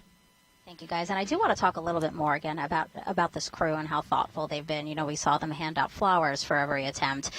We saw and heard about them calling all of these different folks, either from the White Room or in the Astrovan on the ride out to the Launchpad. But also, this happened on Saturday. They sent a taco breakfast to the folks in Mission Control in Houston. Did that surprise you when you heard about that, Mike? Not at all.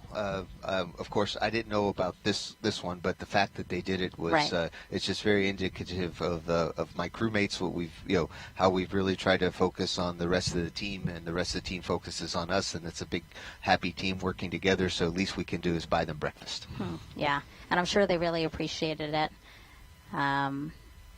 It's really a nice gesture. All of these different gestures that both Butch and Suni have been able to do throughout these couple of launch attempts. Now here, Suni is. She's in her pilot seat inside Starliner. We're going to see the same sort of process that we saw with Butch, right? So they're going to get her buckled in, same 5-point harness, the toe and knee restraints. And then also we'll hear the various comm checks, again, with different teams, right, that they need to be communicating with, Mike? Absolutely. Everybody needs to be able to keep track for different reasons, but the Boeing Mission Control Center here in Florida, as well as the Mission Control Center in Houston, as well as the Launch Control Center here at the ASOC. And so everybody needs to be able to talk to each other, to the crew, in case there's something that needs us to fix or to solve before launch. And then after that, they'll do the suit leak checks again. That's when, again, you'll hear some comments about fans being initiated so that they can test the suits again. We did see it in the suit-up room, but it's very important now to do it in the spacecraft.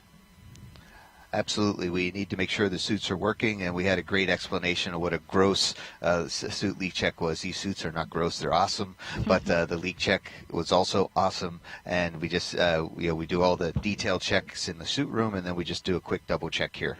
Also reach checks, right, to be able to make sure that both Butch and Suni can reach anything that they need after they've been strapped down. Absolutely. This is an automated spacecraft. We shouldn't have to push too many buttons, but just in case, we need to make sure we get every button we can reach to it. And also we need to know where a few controls are on our spacesuits. Of course, we have it memorized, but it's a nice review right before launch. Now, look at the clock here. We are 2 hours, 36 minutes, and 56 seconds from liftoff of NASA's Boeing crew flight test. And we are well ahead of schedule. The pad team has until 1 hour and 37 minutes to get both Butch and Suni ingressed or into Starliner. Not just the entering of Starliner, of course, all of these checks that we're talking about as well. Mike, you mentioned it's because, yes, there's a lot of pad because we want to have that margin in case the teams need to work any issues, but also this timeline is for 4 astronauts for future missions. Yes, Starliner 1, for example, we're hoping to launch next year, and we'll need the same amount of time to get 4 people in, so that's why it's great to practice with 2, and you'll see that there hopefully is that extra margin of time that we would have been able to put in 4. I think the plan is that we'd be able to do 2 at once and then another 2 at once. So next time we do this, you won't have me here. I'll be inside. I'll be watching you. Yeah, that's but right. We'll see how well it goes. I remember that you said on Saturday that you're going to call me from the White Room. Oh yes. I'm saying it again now. I'm going to will it into existence. And so because they are ahead of schedule, it doesn't mean that they have to wait for 1 hour and 37 minutes to begin, moving along with the countdown. So after they're ingressed, the pad team will begin making sure that everybody is ready to close the side hatch. And then around 1:10 is when, again, they hope to close that hatch. But we don't have to wait for those times. We can just proceed. So we expect to see an early hatch closure. Right, Bang?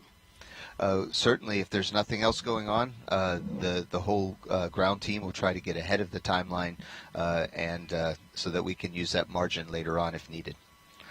So far, so good today. And a beautiful shot from one of our helicopters again, orbiting the launch pad. You see Starliner there. That's where all the action is. Those camera shots we were just showing you, Butch and Suni atop a United Launch Alliance Atlas V rocket inside Boeing's Starliner spacecraft. The first 2 astronauts to fly in the Starliner.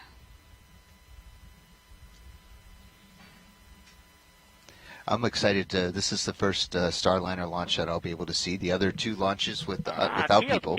Tech 5 on air to ground 1. How you read me?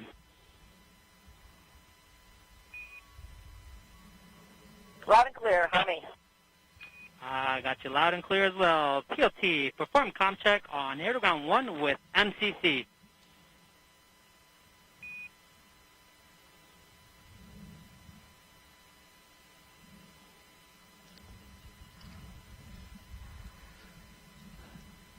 That was the voice of Pad Tech Armando Loli, one of our good friends. Houston, PLT, air to ground 1, comm check. Starliner Houston has you loud and clear on air to ground 1 for the PLT. Suni, good morning. Good morning. Got you loud and clear as well, Josh. Josh, again, Capcom for this mission, the capsule communicator. He's the one PLT, confirm good airflow. in mission control in Houston, primarily talking to the crew. PLT has good airflow. And we were hearing Armando Loli talk. He's brings a lot of energy to the pad team, and we're definitely getting ready for to make sure that Sunny's suit is in great configuration. And of course, Josh is my crewmate. He hasn't flown in space yet, but you wouldn't know it because he's so professional. Yeah, he's also going to fly on Starliner 1. So a lot of eyes are on this crew flight test as we move to certify Starliner for regular crewed flights to the International Space Station. So we have Josh in that important role, again, so that he can monitor and observe and learn from this flight test. And you're doing the same as well, Mike. Absolutely. Luck favors the prepared, and we all try to be as ready as we can for our missions and take advantage of all the opportunities that are out there. And that's why it's really cool to get a chance to share some of this excitement and some of what we learned with our friends today out on in TV land or streaming land or whatever we're supposed to call it these days. You're watching NASA TV. Look at that plug. Thank you. Thank you, Mike. All right, so I do want to mention. Can you confirm? New avionics, an old one has been put back in the PLT bag. Yeah, cue cards are pieces of paper or cardboard that we use. PLT, confirm you can reach the following items. Crew reach aid. Those are the reach checks, right? Yes. Knee disconnect. You can see Sunny moving her hands where she needs to double check that she can get there, and it also helps her recent memory. 5-point harness disconnect. Check. Comm cable disconnect. We have Mike over here following along with the movements. Check. Because this will be you. Umbilical disconnect.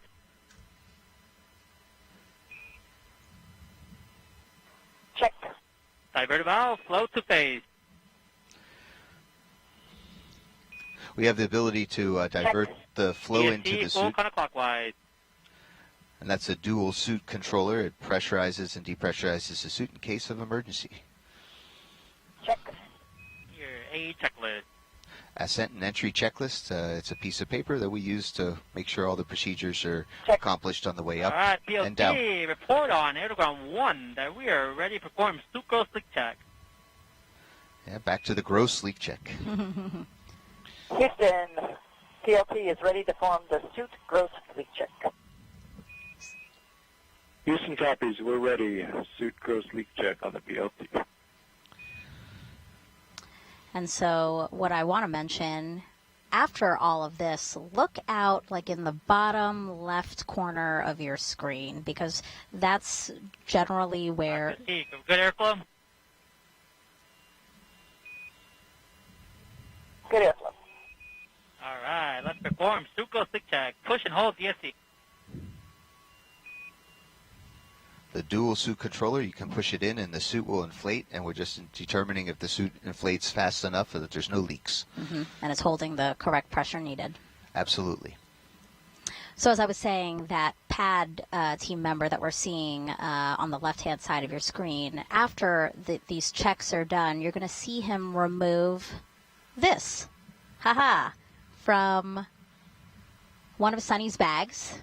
This is a very bright and rainbow sequenced narwhal, and it is the crew's zero gravity indicator. So again, a soft PLT, toy. report on Aeroground 1 that sucrose leak check for PLT has been completed successfully.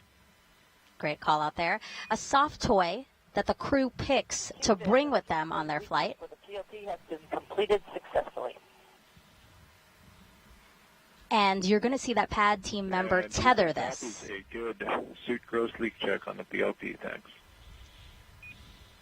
PLT, perform comm check on ICOM with CDR.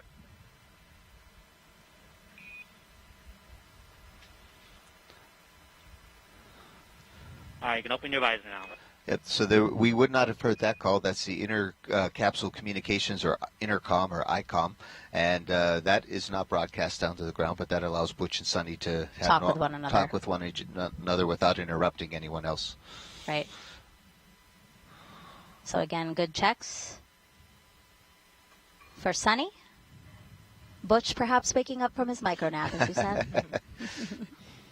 Again, another aerial view of Starliner and Atlas V on Launchpad 41 at Cape Canaveral Space Force Station. You see a beautiful shot of the Atlantic Ocean, Florida's Space Coast, right behind. And the name of the Starliner capsule is Calypso. That's right. Yes. And it's also the name, we're going to try this again, guys. Also the name. Both the accelerometer for CDR and PLT are still on. Copy. Accelerometers remain powered.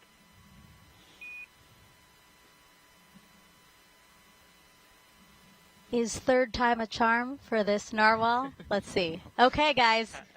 Nope. Cap for Desiccant has been removed. Copy. I'll call it a TCOM. Again, we're listening in as teams do checks on Suni to make sure she is ready to go. All of these checks, a very detailed checklist, has to be done before we say that crew ingress is complete, and then we would see pad team members begin to egress, right? Pad team members will leave Starliner after they make sure that everything in there that's not supposed to fly is out of there, so that they can then start preps. Yes, they'll exit. Yeah, they'll prepare the hatch. They'll get it all closed, and then they'll exit the launch pad, and then it'll be just Butch and Suni and their Starliner, and an Atlas and a Centaur. Yep.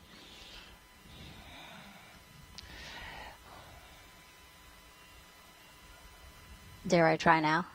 I think you'll be lucky.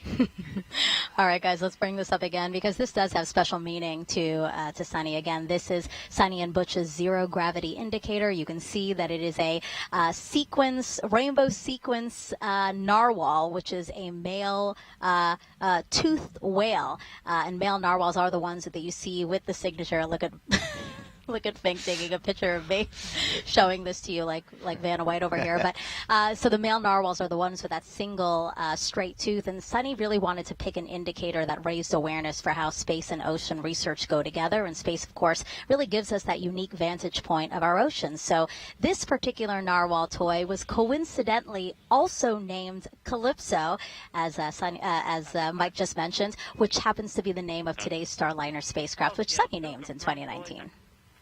Copy that. LCL2, full Ajax.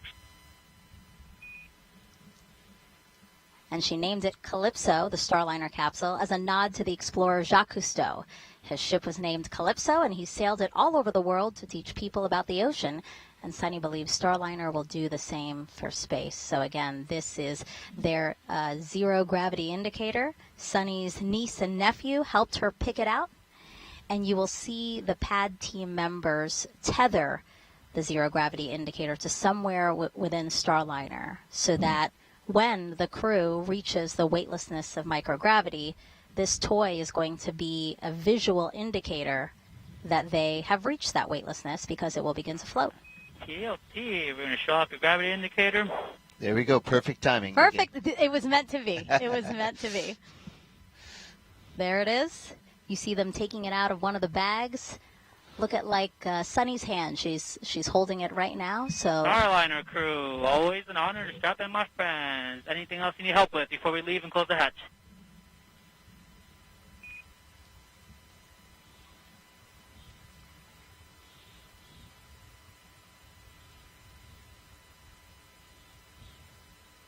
Few last words here. Butch and pad team members, Suni as well.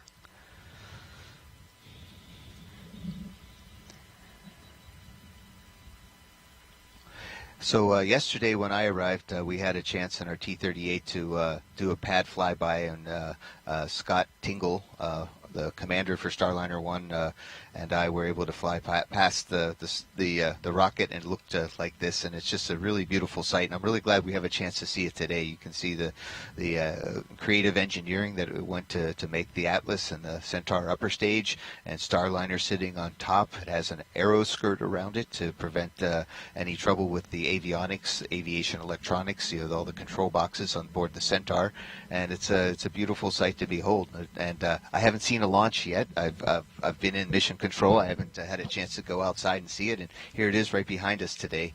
Looking forward to the launch of Starliner. Yeah, for context, when you guys see us here at the host desk, the launch pad is just across the water right behind us. So Mike, you will have a beautiful view of launch today. I guarantee it. You can see that the steam, it looks like, coming out of the side of the rocket there. That's nothing to be afraid of or scared. That's expected. That's actually, as we have the first stage is powered with liquid oxygen and kerosene, or RP1, rocket propulsion 1. So liquid oxygen actually boils off because it's not, at that temperature and pressure, it just wants to become a gas. As we go from liquid to gas, you can kind of see it boiling off. And then we have some top-up valves that replenish the liquid oxygen both on the first stage and the second stage. And those top-off valves, we talked about a little bit at the beginning of the show. Starliner, Houston, for the entire crew, comm check on air to ground 1. CDR, loud and clear. CLT, loud and clear. Loud and clear also. Houston has both of you, Lima Charlie, stand by for comm check of air to ground 2. I'll be coming to you over the T0 line. You'll hear me in reply on air to ground 2. Stand by. Lima Charlie is short for LC, or loud and clear. Sometimes we say lick and chicken, but they encourage us. They say that's not so professional. Oh, no, I like it. We were talking about those topping off valves. The team had to troubleshoot those a bit for Saturday's launch attempt. But working great right now. No issues. All right. Retired U.S. Navy captain and Boeing CFT pilot Sunita Williams once lived underwater for 9 days while working within the robotics branch of the International Space Station. Here's more on Sunny's journey. Exploration is curiosity. It's asking the question why. It's taking that next step. Every time we do something for the first time, we're expanding our knowledge. My name is Sunita Williams, and I'm the pilot for NASA's Boeing Crew Flight Test Mission to the International Space Station. I feel really lucky to have grown up in a small town outside of Boston, Needham, Massachusetts. It was a great town because we were able to ride our bikes everywhere we went. My brother, sister, and I, we were all swimmers, and it was just a great childhood. My dad was a doctor and also did neuroscience research. We were the strange family who had pictures and diagrams of brains on our dining room table. My older brother went to the Naval Academy. I started researching a little bit, and I thought, well, what the heck, I'll try this out. And when I went, I found that I really loved it. Teamwork, followership, leadership, those opportunities that we had right from the very beginning, and to accomplish something a little bit bigger than yourself. And I think that paved the way for the rest of my career. Got a basic engineering degree from the Naval Academy. I really didn't know what it was all about when I went through that course curriculum, but when I went to test pilot school, all of that stuff sort of gelled together. I was like, oh wow, this is why we do math modeling. This is how we try to predict how change in an engine is going to affect the way the helicopter flies. Time on the International Space Station is priceless. People always ask, do you get bored, or, is it terrible being up there for a long period of time? And for me, I loved every minute. There was always something to do. You wake up, you look at your timeline like, wow, I got to do this experiment today. I got to get ready for a spacewalk. Every day was different. And just life on the space station becomes routine, which is sort of crazy to think about it. At one point in time on my first mission, I was like, I don't even remember really what it's like to walk. I've been flying around for so long, I don't even know what it's like to sit down. I got assigned to the commercial crew cadre in 2015. We went to the companies, found out the shell of their programs, and then actually started working with them to make them what they are today to accommodate astronauts. For Starliner, we've been heavily involved in the last couple of years in the software with the folks doing the development to make sure its capability will allow us to come home. And we've been involved with all the suit development, making sure every different size of person could fit in all these suits and they could operate the spacecraft adequately. We've had our fingers on every single procedure that we work inside the cockpit, as well as operated it with our mission control team to make sure that everything that future crews will do will be right. We haven't had the classic training as we had for Shuttle and Soyuz. We've sort of helped develop the training as well as the hardware. And this is sort of the shape of things to come as we get ready to go back to the moon. All of that is going to be developmental, and we're going to have the same mindset. It's not already established. We all have to be part of this big team to help develop it and make sure that integration, as the astronauts use all this equipment, is going to be top-notch and ready to take us even further. I love these profile videos because, again, it just really shows all of the experience, Mike and Dee, that they bring to this mission. Blue team lead, LC on 1. Go ahead, sir. Yes, can you talk to me on channel 20? Yes, sir. I had a chance to live with Suni underwater, and we did a lot of work together. We were what we call 20,000 millimeters under the sea for the NASA Extreme Mission Operations Mission, or NEMO 2, with the first operational mission for NEMO, and Suni did a great job. She was our science officer on the mission, and that was before she flew in space. And then I worked with her while she was in space. I was on the ground, and I was one of her capcoms during a spacewalk, and she and Aki Hoshida-san, they did a critical repair to the space station, and it's just been fun working with Suni the whole time. Right before this this mission, I mean, right before yesterday, I think we call it, Suni said she really wanted me to mention how much she really is in love with our planet and our oceans especially. And of course, she has a good working relationship with the Woods Hole Oceanographic Institution in Massachusetts, her home state, as well as time on the water in the Navy. And she just said that really made a big difference in her life, and she encourages other people to really think about our oceans and our planet. Yeah, we see all these nods to obviously her love of the oceans and raising awareness about them. So it's really great to see, again, all of these other things that we can talk about because of this crew flight test and the fact that Suni and Butch are on it. So I'll look at the clock again. 2 hours, 16 minutes, 22 seconds and counting until liftoff of NASA's Boeing crew flight test. We've been looking at gorgeous aerials from our helicopter team here at Kennedy Space Center. We hope you're enjoying those. When we fly airplanes in preparation for spaceflight, we call it spaceflight readiness training. We often say you can tell when the airplane's talking to you. In other words, it's kind of giving you feedback. You feel an extra rumble, or you feel that the gear going down a little bit slow or something, and that gives you a little bit of feedback to know that something's not going wrong or everything's going right. And today, Starliner and Atlas and Centaur are not talking back to us, and that's a very good sign. And that's also a great sign. Again, we are ahead of schedule. Both Butch and Suni in the Starliner. Well ahead of schedule in terms of making sure they're strapped in and can speak and hear everybody that they need to be speaking and hearing to, and that their suits can hold the right pressure in case of an emergency. We were talking a little bit earlier that we use paper checklists on this spacecraft. There's a keyed headset on channel 1. That way we don't have to count on the electronic tablet not working or something like that. We have, you can certainly count on paper. So we have an ascent and entry checklist, and then these small little cards that we put around the cabin in case we need them, including the avionics cue card that we talked about earlier that tells us how all the boxes are connected to each other. Now, we generally have them memorized because that's what we do, but it's nice that if something were a small malfunction on the way up, you can cross a little box off, and that way you know that that's not available, and you could look at the other lines of communication to different boxes to make sure that you can still do what you need to. Sure. And like Suni said, our fingerprints are all over that, so we've actually made that. The team has made those updates to the avionics cue card, so we had to put in a new one today. Oh, okay. Great. Good to know. Now, this flight test is going to validate all aspects of Boeing's Starliner spacecraft, proving it is safe and ready to fly as part of NASA's Commercial Crew Program. So I want to introduce you now to Jessica Parsons, who is the program's mission manager for this launch.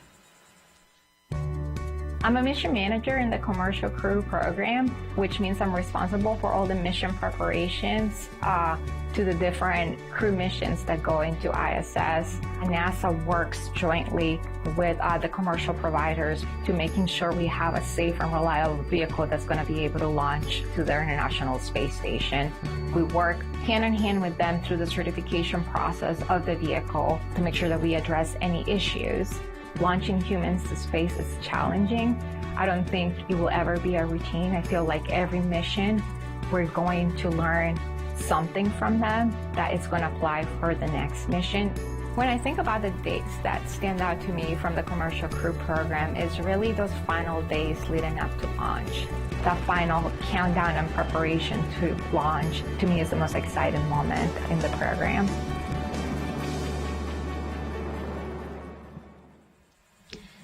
And CFT will be both Butch and Suni's third trip to the International Space Station. Butch first went to the ISS in 2009 as a space shuttle pilot during STS-129 before the lab's assembly was complete.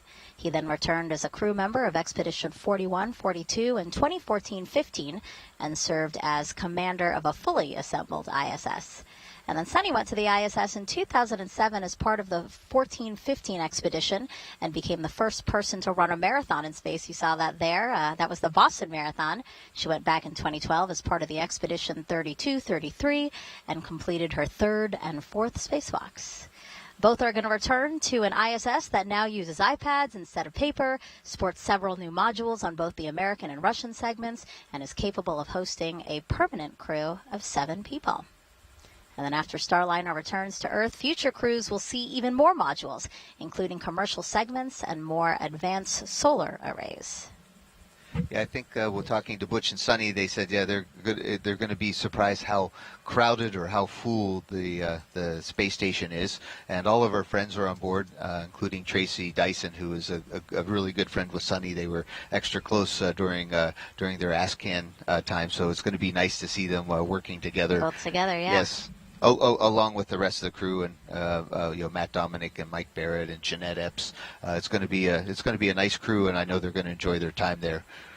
And it's nice always to have a couple more veterans on the ISS. You know, a lot of the crew of Crew 8 that just went up there, a lot of newbies. So it's nice to always have that experience on hand. Yeah, even though they're not designated as ISS full-up ISS crew members, I remember being up there on the space shuttle as a space shuttle crew member, but they counted on us to do some ISS work, and they even let us stay up for an extra day to fix the carbon dioxide removal assembly. So Butch and Suni will be there, and they're ready, and they've had station training. They even have some parts of their spacewalking suits available. Yeah, as a reminder, Butch and Suni are not going to be part of the expedition that's already on the International Space Station. They're there for about 8 days, and really their mission is to test out Starliner and how it integrates with the ISS. So if needed, they may be called upon to do stuff with the expedition crew that's up on the space station now, but they have their own very specific mission while they're up there for 8 days. 2 hours and 10 minutes, 15 seconds until liftoff. Both Butch and Suni now inside Starliner, ready to go. And we don't see any pad team members anymore. Minus 2 hours, 10 minutes. There they are. ECS, Yes. Elsie. ECS? Adjust TI flow rate to 170 pounds per minute. Roger. Yes, we don't see any pad team members inside because they are outside. And that is because they have gone through Starliner to make sure, again, that everything that is not supposed to be there is out, because they will soon close that side hatch you see right behind them. Yeah, there's a running joke with the Boeing team and Suni that they think that I might have stowed away on board, but I assure you, I am not on board the Starliner today. When they do fly, my heart goes with them, of course, along with the hearts of I think just about everyone else on planet Earth. Well said, Mike. Well said. And now I know why you were assigned to the broadcast, to make sure you didn't stow away. Yes. Keep an eye on you. See, look, we're keeping an eye on you. The camera is trained on you to make sure you're here at the host desk. If I do step out in the next 10 minutes, pay no attention to the cameras. Now, going up with Butch and Suni tonight is artwork from children all over the world. In collaboration with the Space Foundation, Boeing asked for drawings and paintings in response to the question, which historical space pioneer inspires you? They received about 3,500 entries from 66 different countries and 35 U.S. states. Every single entry will be flown as a digital file. The artists, ages 3 to 18, received a certificate showing their masterpiece would be flown to the International Space Station. Those are really cool pieces of art, and it's so neat to see that children from all over the world took part in it, are excited about, you know, what we here at NASA and our partners are doing to explore the unknown. That's a great one. Look at that. Very detailed, beautifully drawn. This one again from Singapore. We just saw one from Mexico, Slovakia. So not only are the hearts going up, but our beautiful, the beautiful artwork from our children are flying to space. This one from New Mexico. Really great. And I know that outreach in particular to Suni, both Suni and Butch, but I know that Suni really enjoys, we've talked about this before, really outreach, specifically with children. She has an elementary school in Massachusetts named after her, and I know she does a lot with them. Yes, I think on her NASA bio at one time she was called a favorite aunt because she is so appreciated, not just to her niece and nephew, but also to all the kids. In fact, I know my kids call her Suni, auntie, right? So she's for sure an important part of a lot of kids' lives and a great inspiration. 2 hours, 6 minutes, and 51 seconds.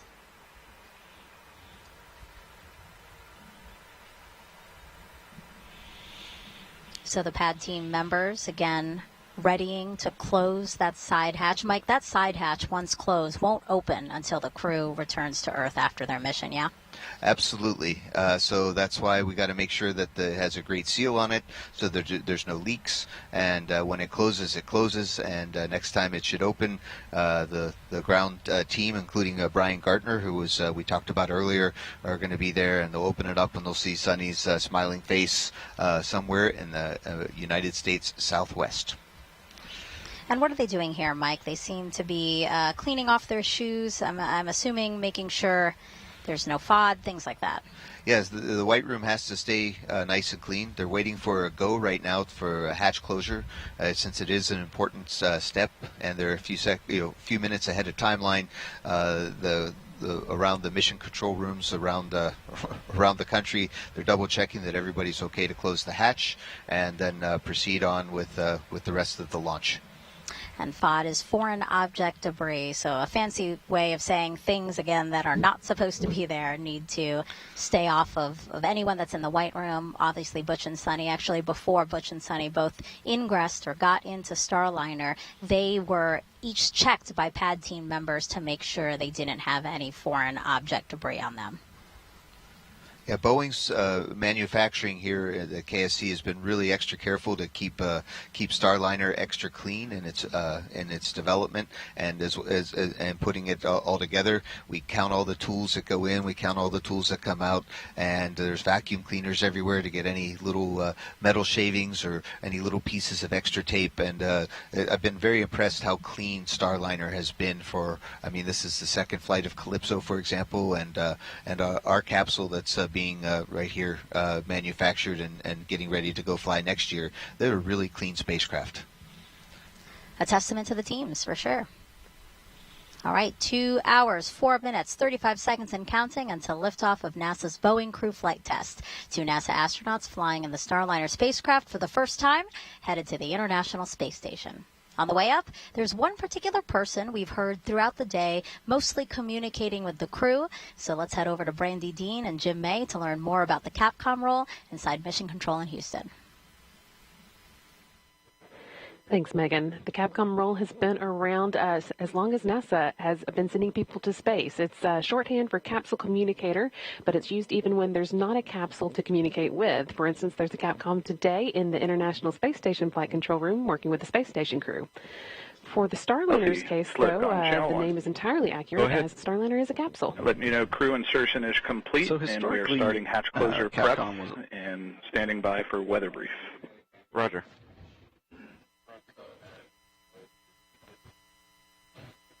Historically, the Capcom role has been exclusively held by astronauts, with the thought being that an astronaut would know best what another astronaut in space needs to know in any given situation. But when International Space Station began operating 24/7, 365 days per year, NASA no longer had enough astronauts to constantly fill that Capcom position. So now it's often held by training instructors and flight controllers who have worked closely with the astronauts previously and have a good understanding of the information that they need. But for extremely dynamic situations like launch and landings, you'll often see an astronaut back in that seat. And that's the case today. You've heard Canadian Space Agency astronaut Joshua Kutrick a few times already this morning, including with some voice checks that he did with the crew on behalf of Houston. He will be the voice you hear talking to the crew all the way through Starliner's Ascent. He'll be speaking with Butch and Suni as they make their way into orbit, and he is particularly suited for the job since he'll be on Starliner for its next flight, Starliner 1. He is assigned to the crew along with NASA astronaut Scott Tingle and, of course, our very own Mike Fink with us today. And a fourth crew member will be assigned later.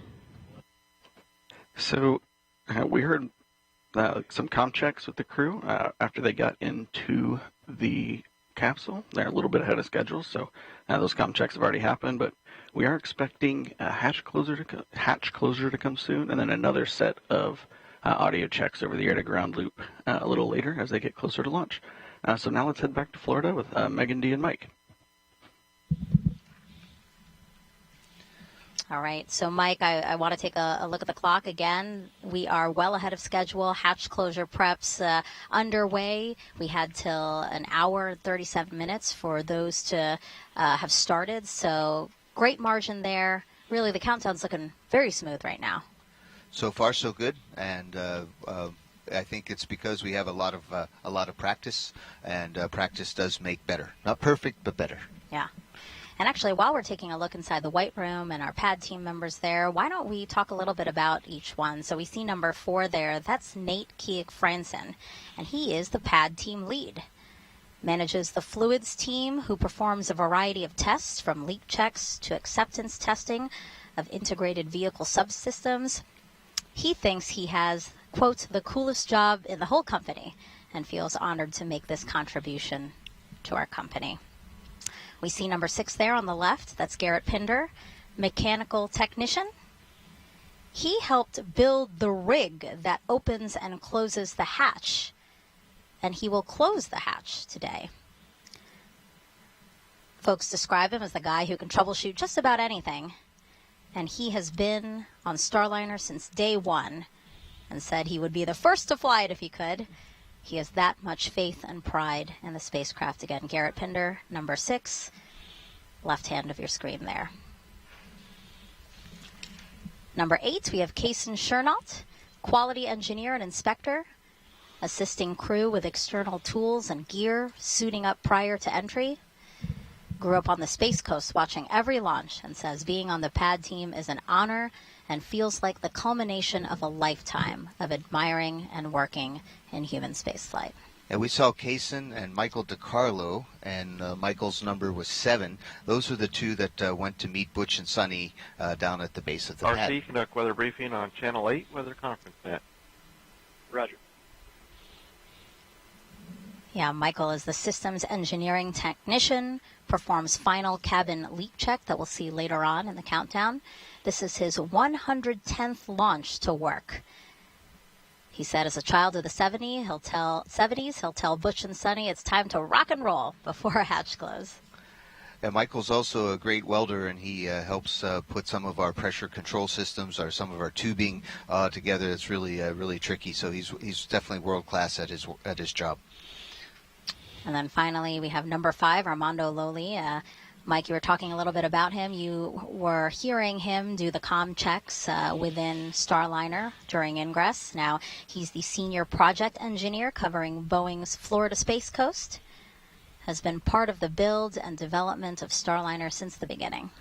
He also has helped Boeing build a very interesting virtual reality headset that we can use to train ahead of time with Starliner, not just for the astronauts, but for the technicians as well as managers, so everyone understands what Starliner looks like inside and where all the pieces, parts are, without actually having to get inside the spacecraft and taking it apart.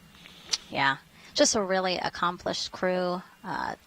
Take a look at their skill sets; like, they're amazing to work with, I'm sure, because you've integrated and worked with a lot of these guys, right? What's really fun is that it is fun. I mean, that everybody has a great attitude. Everybody looks out for each other and does what it takes to make it happen, and enjoy the process along the way. And it's really fun to be in the space program, because we get, as astronauts, we get to be part of so many really excellent teams, and our PAD team for sure is an excellent team. And so we heard on the communication nets that teams are doing a weather brief right now. That weather brief has to be done prior to them deciding to close the hatch, right, Mike? Yes, we need to make sure as part of our checks that everything is still good to go. Typically at this point the weather briefs are pretty short, just saying nothing changed, or a small thing changed here, or something really big changed. Let's talk about it more. Yeah, the weather's beautiful from here, our perspective here at the host desk. No wind to speak of, which is a little stifling, if I could be honest. It's a little hot, but again, those are not launch constraints at all.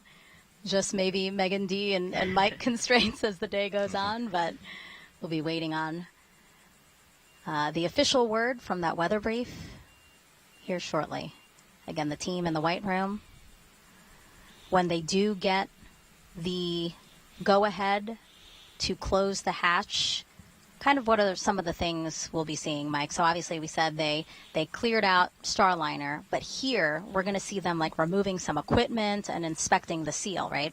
Exactly. So you can see that there's this golden frame around the hatch, and that's to protect the hatch seals, right? Because we wanted the hatch to be able to stay closed and airtight.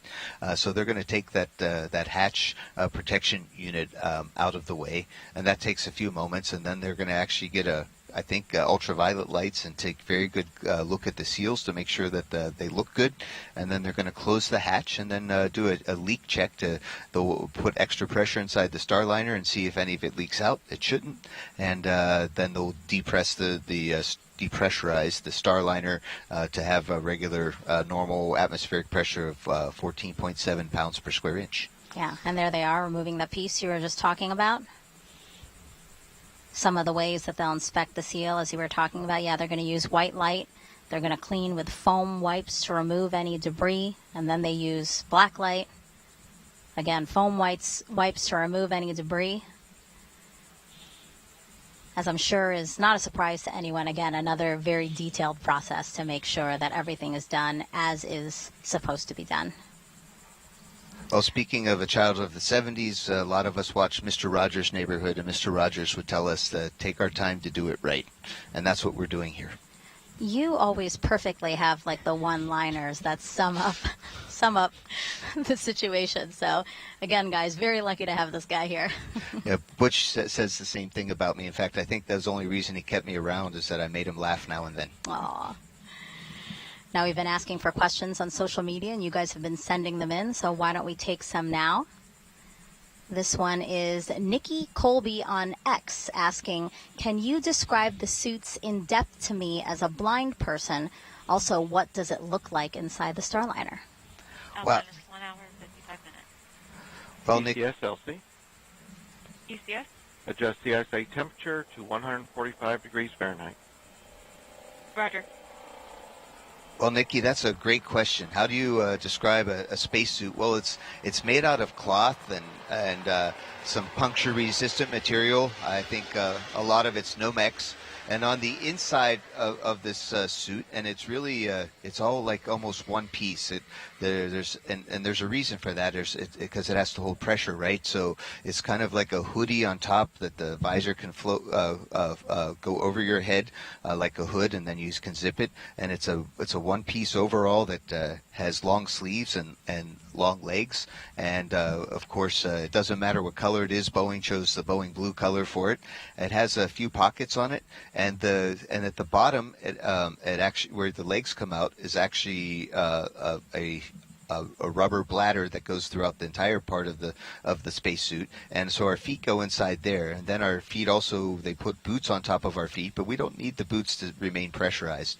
So all we need to do once we are inside of our suit is put on our gloves. There's a left glove and a right glove, obviously, and there's a small wrist ring that you have to kind of click the glove on and turn to the left or turn to the right to make sure it's locked, and then we put our hood on, right, our visor or helmet, and then we have to put our head back and zip it across, and then all of a sudden we're hermetically sealed inside of a spacesuit, and we can do our pressurized leak checks, and it can protect our lives.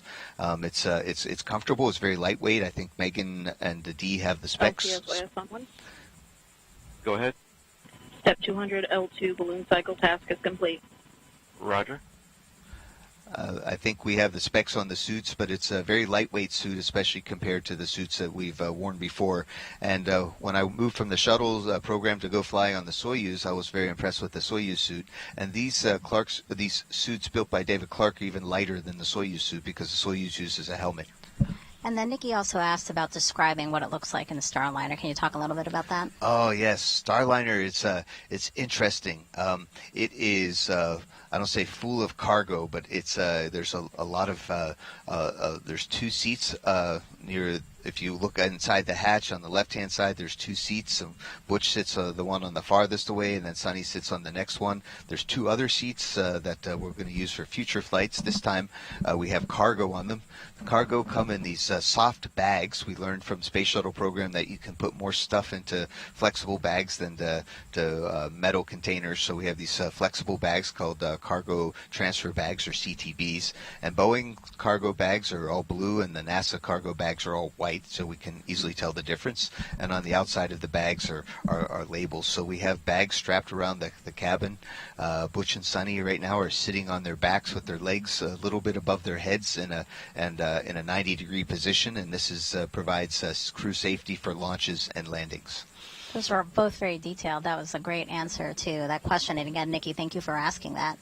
We also have Lizzie Versett on Instagram asking, what is the coolest part of the launch in your eyes, Mike? Oh, so everybody asks about launch, right? Because that's how does it feel?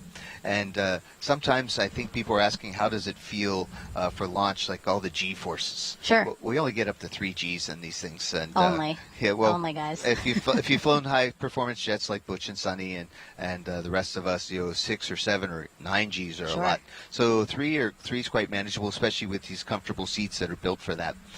So that's not the feeling, but the feeling of having your dreams come true, going into space with the whole world cheering you on, and all the representing the hopes and dreams of all the people that worked really hard on this mission and putting the rocket together, putting together the spacecraft and the mission controllers and the management, the people that put in a lot of time to make this mission happen. It is in that you're all part of it right there. It's a very emotional event, and of course I'm an Air Force guy and I don't talk about emotions a lot, but launch is definitely an emotional event. Yeah, that's a great distinction, because you're right. I think when people think feel, or ask about feel, it's answering physically how you feel, but really emotionally is quite overwhelming as well, or can be.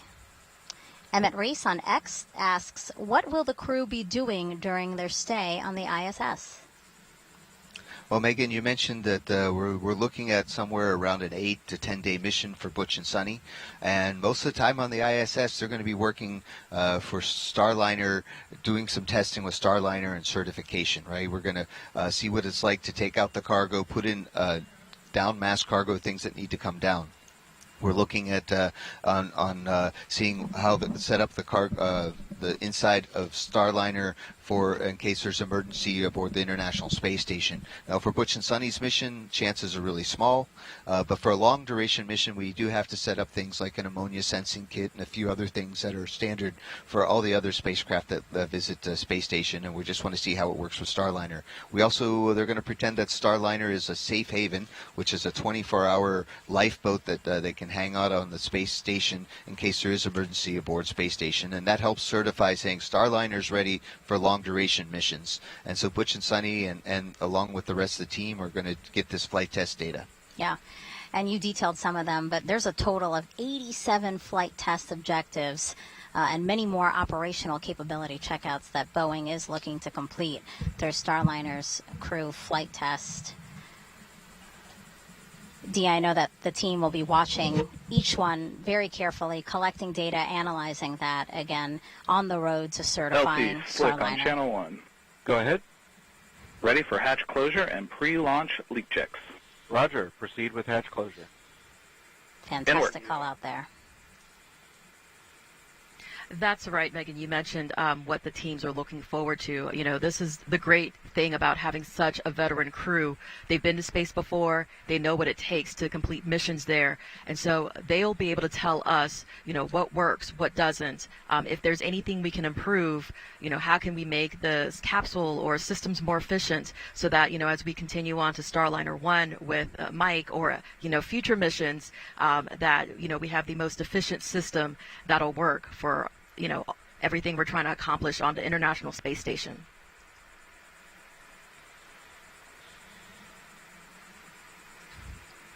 It's really exciting to be here for this crew flight test. You know, NASA retired its space shuttles in 2011. So for 9 years, astronauts could only get to the space station aboard Soyuz rockets until May 2020, when Bob Behnken, Doug Hurley, two NASA astronauts, they flew to the ISS in a SpaceX spacecraft, Crew Dragon.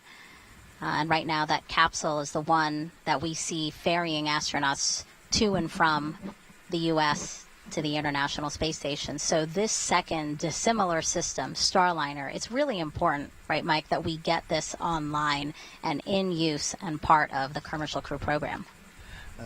Absolutely. We made the decision as NASA to have two commercial crew providers when we let the contract in 2014, and since then the commercial crew program has been working really hard to give those capabilities to the country.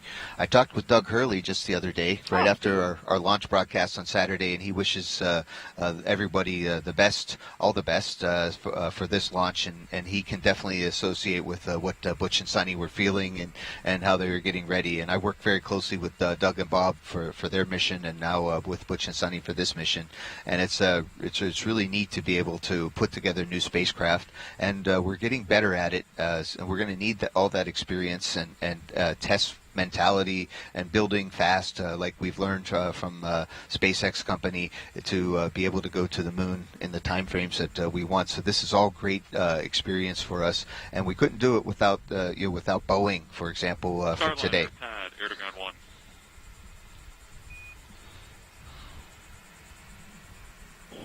Starliner, go ahead. Starliner, be advised, we've been given a go to proceed with final hatch closure. We are ready. Oh, they are ready for sure. They are ready, I know. We're ready too. Several weeks. Copy that. We're smiling out here too. See you in a couple weeks. That's great. See you in a couple of weeks. Which will be then when we open that hatch again. And so now for the latest out of that last weather briefing we heard about and NASA's oversight of launch operations, let's bring back NASA's Daryl Nail here at Kennedy. Daryl. Yeah, you heard about the weather brief. You're talking about it. The weather brief was a great one, just reiterating that we are in a great position. Outdoors, temperatures are nice, around the 80s. We have some light winds, about 10 knots flowing in. We do have some coastal showers, but they're pretty far offshore. We have a satellite, we have radar rather, that can show us that. And you can see there on the right-hand side, you see those showers kind of popping up and growing just south of the Space Coast. But Launch Weather Officer Melody Lovin just reported to the launch team that she is forecasting that they will all stay far away offshore. In addition, there's some cumulus clouds that are popping up and around, but she says those shouldn't be a factor as well. They are going to keep an eye on them. So we are still, according to our weather officer, 90% go for liftoff at T0 at 10:52 and 15 seconds a.m. Eastern Time. There you see the light winds and the expected temperature, and that only concern the cumulus cloud rule because you can't fly a rocket through a cumulus cloud. Otherwise, it could potentially create its own lightning strike. So that's why they have that rule in place. There's a beautiful shot right there. You can see some of the puffy clouds in this shot, but, that looks a little more compressed because that's a distant view, which makes those clouds look like they're more clustered. This is kind of gives you a better shot here. Looks like we're launching into a clear blue sky, and we sure hope that that holds for the rest of the way, and certainly the forecast indicates as such. Want to take a moment now to bring in and introduce one of the members of NASA's Commercial Crew Program who is working the launch today. We're joined by Brittany White, who is with CCP. She is a launch site integrator, and you sit right over there, yes, right back there. Been doing your job. I've been watching you as you've been listening to some of the milestones even pass by here, and you're giving big thumbs up. So I know your team has been working really hard over these past few months, especially during the launch attempts. Your insight is into the ground side. Correct. Ground side was an issue, of course, during the second launch attempt. Yes. But equipment was replaced. Dylan Rice, our ULA commentator, talked about that. How are we doing right now? Beautifully. We are looking great for an attempt today, and a hopefully successful attempt at that one. It is a beautiful day out there, and the teams are working some minor issues, which are normal that we see, but nothing standing in our way right now. So many systems, so many things going on with a rocket that Of there's course. little things that always pop up that the team has to work. But as you mentioned, nothing big. This is the third launch attempt. And so I'm wondering, as somebody who's, working this with each and every attempt and the long hours that are involved, how do you stay hungry? How do you stay, after it with each successive attempt? Well, the mission is an incredible one. I mean, this alone, working with crew in general, being able to be even a small part of the team that brings crew to the ISS, that is amazing. And this mission in itself is incredible. The very first crewed flight of Boeing Starliner, the first crewed flight of ULA's Atlas V, and the first crewed flight from Cape Canaveral Space Force Station in, about 60 years? 61 years. So, I mean, just so many firsts, so many incredible moments, incredible milestones, and the team looks out for each other, and we're reminded of how important this mission is every day. Great words there, and certainly we're glad that the team is looking after each other because you guys have put in some really long days and long hours throughout this entire campaign. You've been in your current position for 7 months, so Yes. you're pretty new to the job.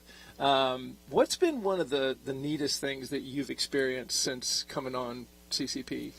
Well, so one of the pinch me moments, I'll say, was in February of this year. I was able to be on the tower that we're seeing here live today. Up on the top of the tower. Up on the top of the tower, and I was able to witness ULA testing that crew arm and white room that we're seeing right here swinging. They perform functional tests, functional swings to make sure that on launch day everything is going to go according to plan and work out any kinks that they might see. So I was fortunate enough to be standing, almost as close as we are right now to when they were swinging that arm, and not only seeing a piece of hardware that size swinging so seamlessly, that in itself was amazing, of course, but also realizing that, hey, we're swinging this arm to make sure that it is going to operate properly today for Butch and Suni to walk down the platform, to go into the white room, and to ingress Starliner. So that was very much a pinch me moment. And there's a look at that crew access arm, which will be stowed at L-11 minutes. We'll be doing that same LC movement. slick on channel 1. Go ahead. Hatch closure complete. Roger. There's another great milestone, as you can see there, the hatch being closed. But that crew access arm, you've spoken like a true engineer, right? You've seen something like that. P2, LC. Go ahead. Start Centaur engine chill down. Roger. Arm But control, LC. Arm control. Power on co-access arm hydraulic heater as required. Roger. All right, Centaur engine chill, so another great step towards launch. Real quickly, you mentioned some advice that you'd like to give little girls or young women who are pursuing this career in engineering. It's a tough field, no question about it. But you had some advice that you want to give folks. I was given advice from a very young age, never say no to an opportunity.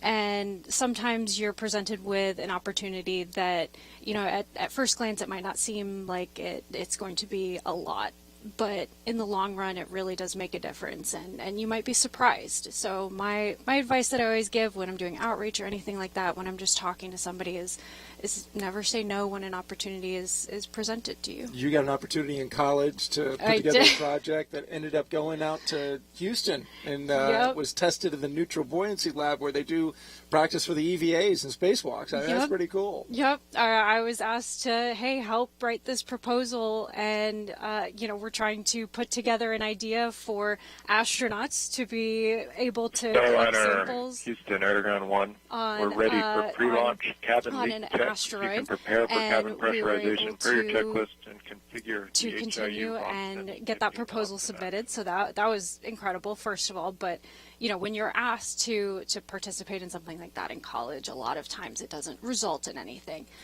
I never would have thought we were amazing. Yeah, cool stuff.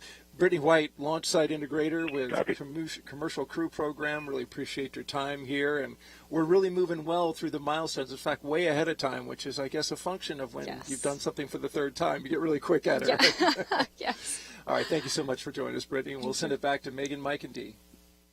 Thank you, Brittany. Thank you, Daryl. And yeah, way ahead of schedule, actually, just under 30 minutes ahead of schedule. Hatch closure again, in our very detailed countdown, was slated for an hour and 10 minutes before launch. But again, we can do things as quickly as is available, and that's why we're ahead of time. Roger. I'll call out there regarding Atlas. Atlas's second stage Centaur. Cap is removed. Starliner, we got the vent valve cap removed, and so Starliner ground team is going to perform cabin pressurization. The caution will enunciate for cabin P high and cabin PPO2 high. As a function of that high cabin pressure, you can acknowledge the alarms.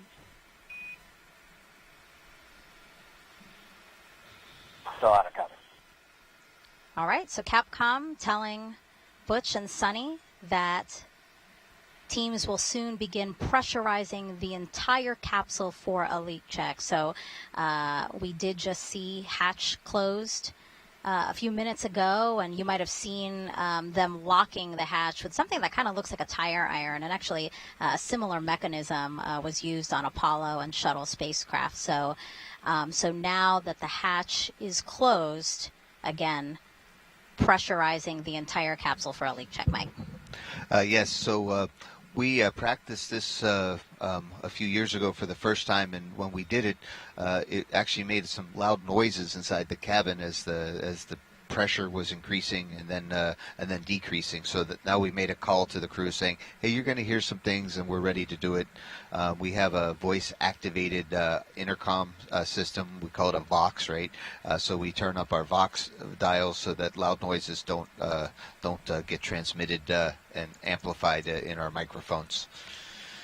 And in order to do this, Butch also had to take a cap off of a valve that's inside the spacecraft. We do have ways to depressurize the spacecraft from inside, so we usually keep them capped, so it keeps things extra safe. And Butch had to take the cap off for when we depressurize. And pressurizing.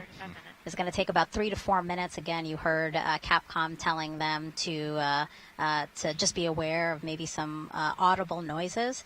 And then basically the team wants the capsule to stay at the correct pressure for about 10 minutes. So that's what we'll be looking out for in these next few minutes. And we talked about how things were ahead of time, and that's good. In case the hatch check doesn't work, we have time to redo it again. There's still a little margin in the schedule. You know, not only is Starliner flying Butch and Suni today, it is also bringing up nearly 800 pounds of cargo to the space station. Let's check in again with Boeing's Lauren Brennicke and ULA's Dylan Rice.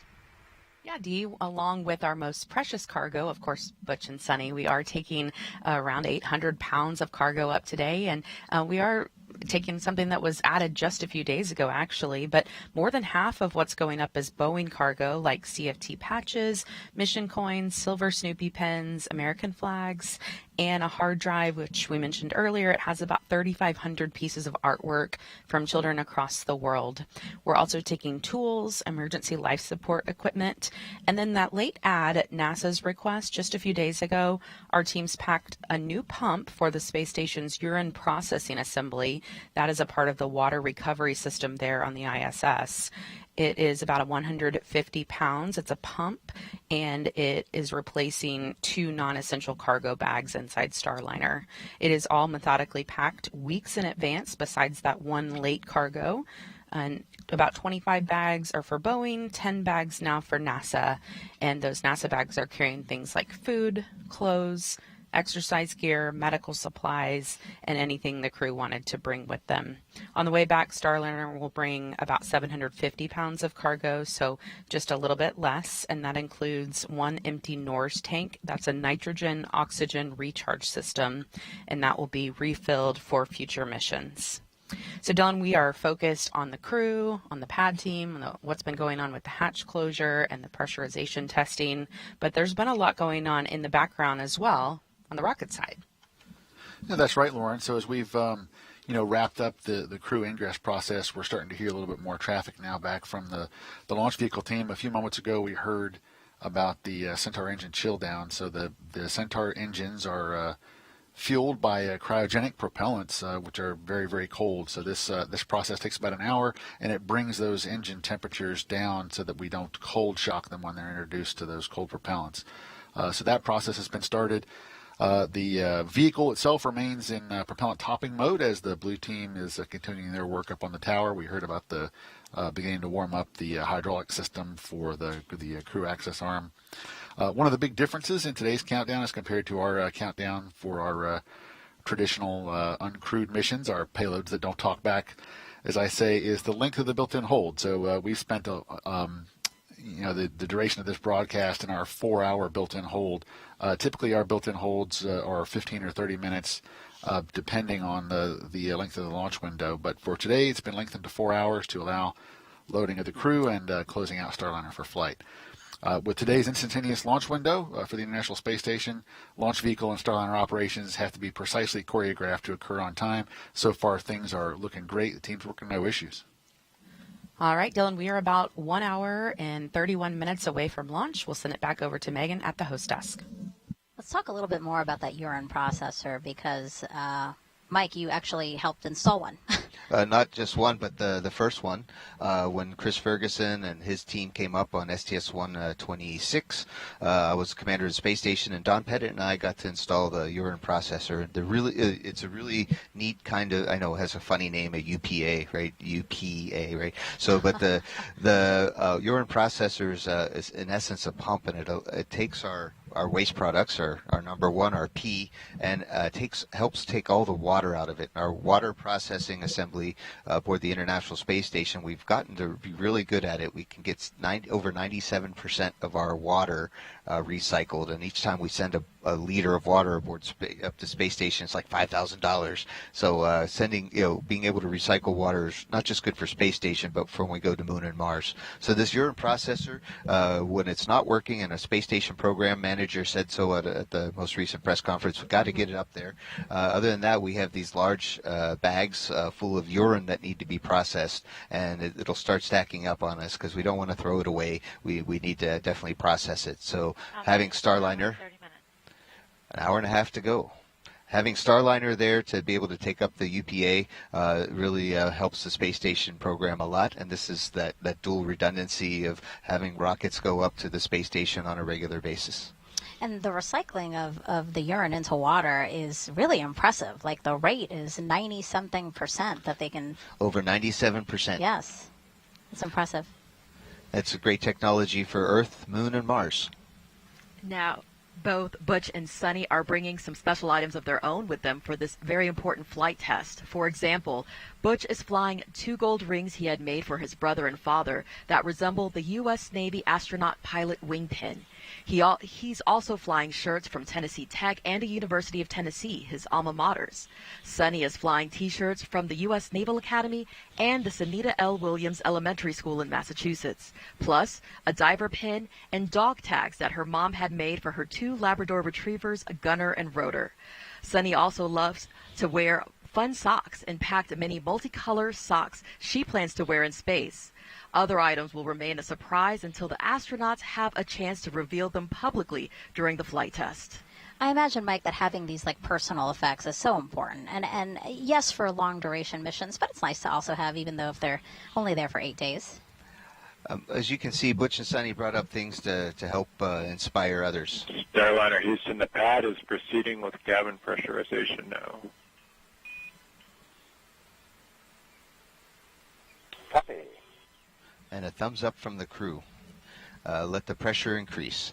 But it's really it's really cool. I know that from the universities that I went to, every time I wore their shirt, just to kind of represent like any other alum should, it really inspired the undergrads and the grad students to say, hey, if that schmuck could be an astronaut, so could I. There's hope. There's hope for us all. And it's so those are the kind of things that make a difference to us.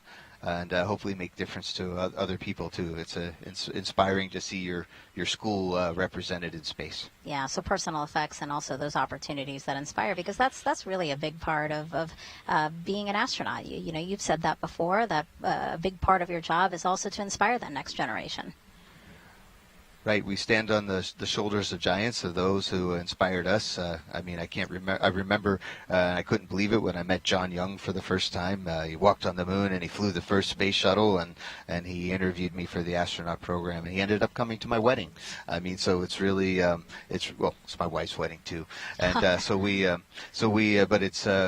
really look up to other people, and I know there's a lot of folks today that are looking up to Butch and Suni as pioneers of a new spacecraft. That's right, Mike. Butch and Suni have spent a lot of time working side by side with the men and women who developed Starliner. Many consider the crew like family now. Here's their perspective on Boeing's journey to crewed flight and how their relationship with Butch and Suni influences every decision. I think of Perseverance when I think of Starliner just because we've come such a long way. Being on this Starliner program, there's been some ups and downs, but I would say we've worked through them and pushed through them, and our flight coming up for CFT is going to show it. It's really exciting. You can feel the buzz around the office. Everybody's talking about it, that it's so soon. It means a lot to be this close to reaching our ultimate goal of launching our NASA crew to the International Space Station. It will be an amazing accomplishment. All the testing leading up to this mission has been very successful. The goal is to work out all of the kinks and make sure, again, we can fly and operate safely. We want the Starliner to be as highest quality a product as possible, and that goes from software development to manufacturing systems in the factory. We think about it as a test flight, but we really work towards perfection. When we find something that we can improve, we go ahead and we go do that work.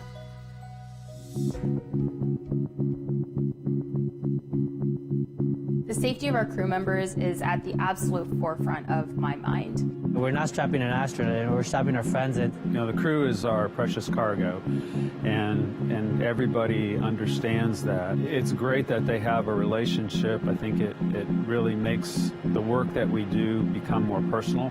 To have such legends from the human spaceflight world kind of be our North Star as we're navigating our way to the crewed flight test, it's kind of hard to describe how really special it is. They know us and recognize us, and they've become part of our team. Working with Butch, he is very honest with his experience and his feedback, which I think is really important. I find him, beyond being a very accomplished pilot, he's a man of faith and a brilliant engineer. He's very sharp-minded and has a pretty good sense of humor as well. Working with Sunita Williams has been an honor, not just because she's an astronaut with human spaceflight experience, right? But because she is another fellow woman in STEM. Suni is everybody's astronaut. She is the most approachable person in the crew office by far. I've never seen her pass up an opportunity to speak with a young person, which helps our agency. It inspires the next generation of space explorers. Having them so well integrated into various aspects of reviews and milestones has just helped us build that trust.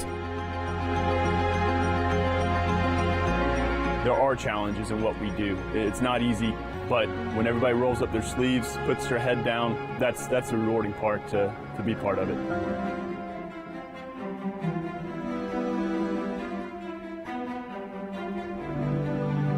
And until that door opens and that crew gets out safely, that's when we'll celebrate. That's the true end of the mission, right? I talked to a lot of people before, and that's what I look forward to. I mean, certainly getting successful launch, successful dock, but we got to get home. It's just going to be an immense sense of pride that we accomplished something that is so difficult, to send humans to the harsh environment of space and back safely. As soon as they get out of that vehicle, I think everyone's going to take that breath and be like, oh, they're here, they're safe. To everyone that I've met on this program, it's not just a job. It's a dream that we are making come true.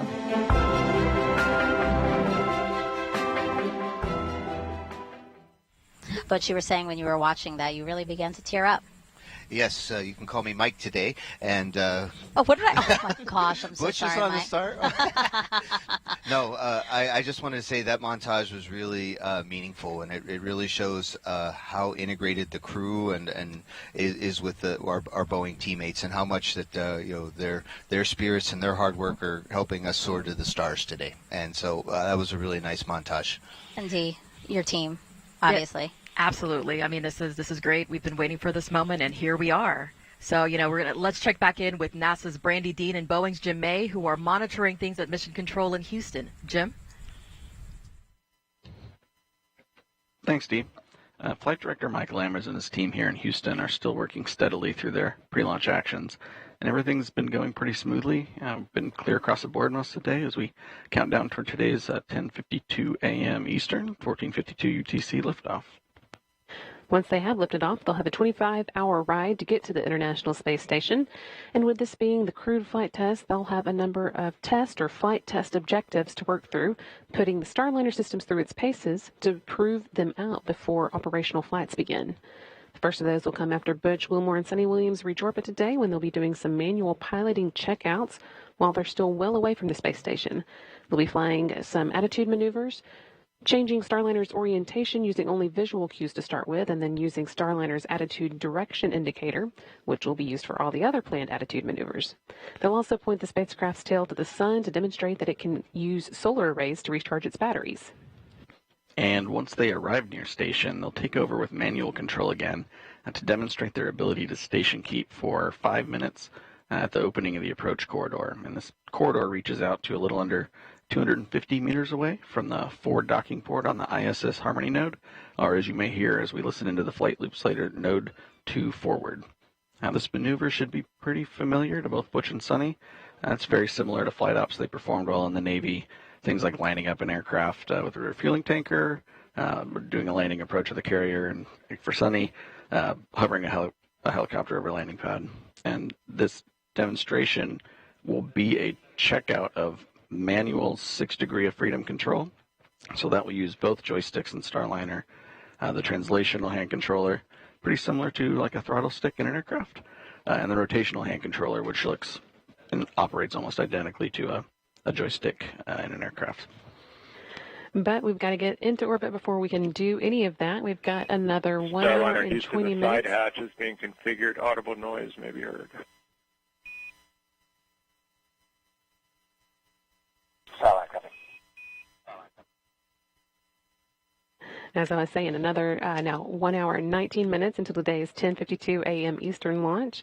Flight Director Mike Lammers has been keeping a close eye on the activities in Florida as the crew got into their seats and went through their suit checks.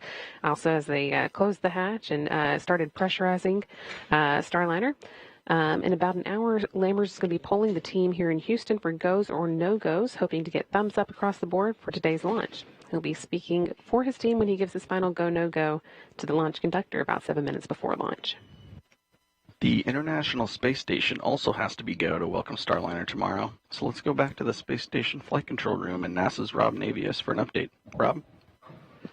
Thanks, Jim. And the International Space Station Flight Control Team, led at this hour by Flight Director Allison Bollinger, has in fact polled her team, and the ISS is go for launch. During the week or so that Butch Wilmore and Sunita Williams are aboard the International Space Station as visiting crew members, each dock day will see a different variety of activity for the Starliner duo. On Friday, the Starliner astronauts will continue unloading cargo they brought to the station and will transfer some of the used emergency equipment from station to Starliner for the trip back to Earth. They will stow their launch and entry suits aboard the vehicle and conduct a debrief with NASA and Boeing officials about the rendezvous and docking phase of the mission. Once Starliner's batteries are recharged through station power resources, Starliner will then be configured for quiescent or steady-state operations. So it's a busy timeline that lies ahead for both Wilmore and Williams and their Expedition 71 crewmates once Starliner docks to the complex tomorrow. And if you're just joining us at the time of launch, at 10:52 and 15 seconds a.m. Eastern Time this morning, the International Space Station will be flying 260 miles over south-central Turkey. For now, that's it from the Space Station Flight Control Room. Now back to you guys at the Cape. Certifying a second spacecraft for regular flights to the International Space Station will greatly benefit the orbiting laboratory. For more on that, here's NASA's Antonia Jaramillo. Thanks, Dee. We are here on the roof of the Atlas Spaceflight Operations Center, and joining me is NASA Deputy Administrator Pam Melroy. Deputy Administrator, as a former astronaut, you are no stranger to launch scrubs. Can you talk us a little bit about the process that our astronauts go through when a scrub is announced? Yeah, good morning, Tony. It's great to be here. I was actually teasing Butch and Sunny a little bit this morning about it. Really, there are a lot of procedures that have to be followed, but for the astronauts, they'll have some critical action steps to safe the vehicle. So thinking about anything to do with the boosters, the propulsion system, maybe the pyrotechnics. And so they will take those critical actions to safe the vehicle. You want to make sure it's perfectly safe. And then it's a process of getting out of the vehicle and going back to crew quarters. If there's a longer delay, they might go back to Houston, but usually they'll stay in quarantine. And then it's back to hitting the simulators again. And let's talk, you also have obviously firsthand experience on the effects of spaceflight on the human body. Can you discuss with us the human research experiments that Butch and Sunny will take part in during their mission? Yeah, this human research program is critically important. There are so few people overall that have been to space that every single one counts. So when Butch and Sunny go up to the space station, they'll join our astronauts up there right now, Tracy, Mike, Matt, and Jeanette, and they will join in some of the same medical experiments so that we can have a larger pool of data. But in addition to that, we'll be watching very closely a couple of things. This is a new trajectory for a vehicle. It's going to be the first question I'm going to want to ask. How did it feel? What was the ride like? And then, of course, they've got plenty of experience getting out of the vehicle before launch, but it'll be a different thing after flying in space, and we're going to want to look at that closely. Absolutely, we are. And, you know, talking about some of the science then that's currently on the International Space Station, what are some of the new interesting experiments that you are most looking forward to learning about? Boy, there is so much exciting that happens on the station, from studying basic research, but also doing Earth observations. But something that is really exciting to me is a new ESA experiment called immune assay. We know that the immune system of people in space is suppressed, but we don't really understand what's happening at the cellular level. And up to this point, we've only been able to study it in the lab. And so some new equipment that's going up is going to allow us to really understand at the cellular level what's happening in immunology on orbit. That is truly fascinating. Deputy Administrator, thank you so much for joining us here today. Megan D. Mike, back over to you. Now, today's launch will be the 100th launch of ULA's Atlas V rocket. It will also mark a sort of passing the torch within the company. Let's look at what this means to employees. We approach every mission we launch with great care. This will be certainly the first payload in my career where the payload can talk back. We're not used to having payloads with heartbeats. Having to interact and talk with them is pretty exciting. It's human beings. I mean, how could you not be excited about human space flight? Looking forward to getting to that final countdown and watching Starliner fly. I'm pretty excited to be putting Atlas back in the business of human spaceflight. We wouldn't be getting to that countdown if we weren't sure that everything was perfect and ready for launch. Since I was little, I have always loved to watch the astronauts, and I just really think this is great that we're actually going to be putting them up there. You're actually having a dialogue with the crew, giving the final commands, the readiness for launch. That's going to be a very unique moment. Obviously, putting the thoughts and consideration into the flight crew and those folks and the mission they're getting ready to start. I've worked with my team very carefully to make sure that we've thought of everything that could possibly go wrong with that and accounted for it, and making sure that the tower is correct and ready to support the mission when it comes time to retract the arm for launch. We've done everything that we can. Many years ago, someone handed me the keys and said, "Here, you drive." Those are the ones that put Glenn into space, and I'm looking forward to putting Suni and Butch into space and give them a good ride. During that time, a lot of passing of the torch happened, a lot of learning, such as what it means to be a certified responsible engineer, to own that hardware, to know everything about that hardware so that you can answer any question that may come up. As we are passing this torch forward, I want to teach them all the valuable things that I've witnessed, because I've been involved in many aspects of the launch here at ULA. To think about the fact that all of these engineers that I work with are passing all of their knowledge on, that I can one day launch astronauts too, is really special. Human spaceflight requires passing on knowledge. Launch day is nearly here. I'm looking forward to starting this historic countdown. We put a lot of attention and detail and care in every part that we deliver. I can't wait to send the crew on their journey. It's exciting to pass the torch to the next generation. Pushing out boundaries will help us grow. Fueling up for mission success. I've been working on the Starliner missions ever since we were awarded the contracts. Astronauts' lives mean more than a deadline. I can't wait to launch my friends. For human launch, quality is everything. Ready to launch astronauts to space. It'll be a great day to see CFT launch. Go Atlas, go Centaur, go Starliner. That was awesome to see the actual physical passing of the torch, but also to see the faces, right, of all those who have helped us to get to where we are today, which is 1 hour, 11 minutes, and 20 seconds until liftoff of NASA's Boeing crew flight test. So we've been asking you guys to send us some social questions using the hashtag AskNASA. So why don't we take some of those now again? We have Jel San on Instagram asking, I want to be an astronaut, but I'm currently a mechanical engineer. How do I proceed? That question for you, Mike. I also wanted to be an astronaut for a long time. And when I was applying to be an astronaut, there was only one path to become an astronaut, and that was pretty much to become a NASA government astronaut. And I went through the NASA program of making sure I had some advanced technical degrees and some operational experience. I had my pilot's license, and I was ready to apply. But now, we've opened up the world of spaceflight to even more people, and there's a lot of private astronaut missions happening with other companies. So what it means to be an astronaut is very different. The best I can tell you right now in a short period of time is to do your very best, to become very good at what you do. You just saw the montage with the folks from the United Launch Alliance, and every one of those folks is just really the best. They do their best every day, and that's the best way to become an astronaut. And I think we can squeeze in another one. This is Susie McGowan on Facebook asking if for whatever reason either Butch or Suni couldn't fly on Starliner today, would the mission be scrubbed, or is there a backup team member just in case? Hi, Susie. I resemble that remark. Verify range ready for FTS open loop test. Verified. So FTS LC. This is FTS. Start final open loop FTS test. Roger.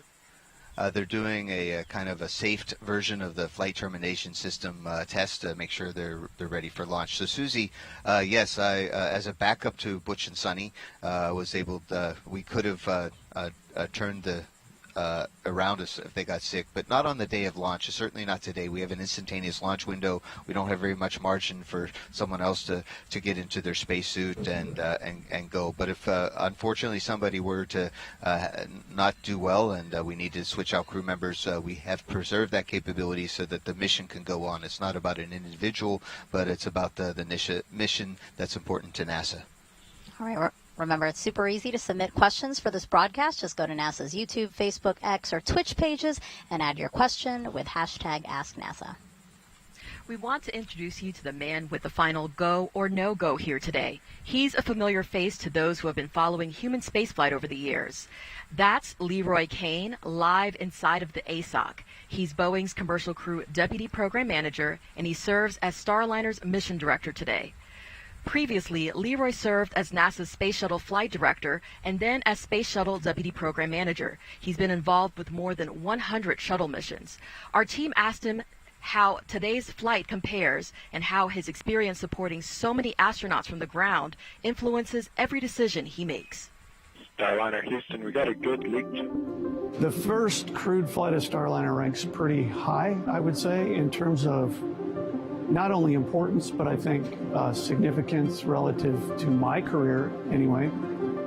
I've worked with a lot of astronauts, a lot of flight crews, and of course also with Butch and Suni. They bring a lot to the table in terms of helping us as a team get to a place where we're ready to go fly. They've been very integral to the process for years, and all of that culminates with this flight test. This business that we're in, human spaceflight, it is, I've said before, it's not for the faint of heart. It has the highest of highs and the lowest of lows. It's very unforgiving. Spaces are very unforgiving. The margins are small. We understand. And really to be in it, your heart has to be, you have to be, I say, in it to win it. So what I try to do is try to think about, what are we missing? What are we not thinking about? What have we not discussed? What have we maybe failed to have enough imagination or curiosity to pursue? And I try to look at things through a lens of what's missing. I expect it to be a very successful flight test. I think we'll learn some things because we always do. We'll learn every time we fly. And that's part of the beauty of this business. It's part of why we're so drawn to it. It's part of what exploration is about.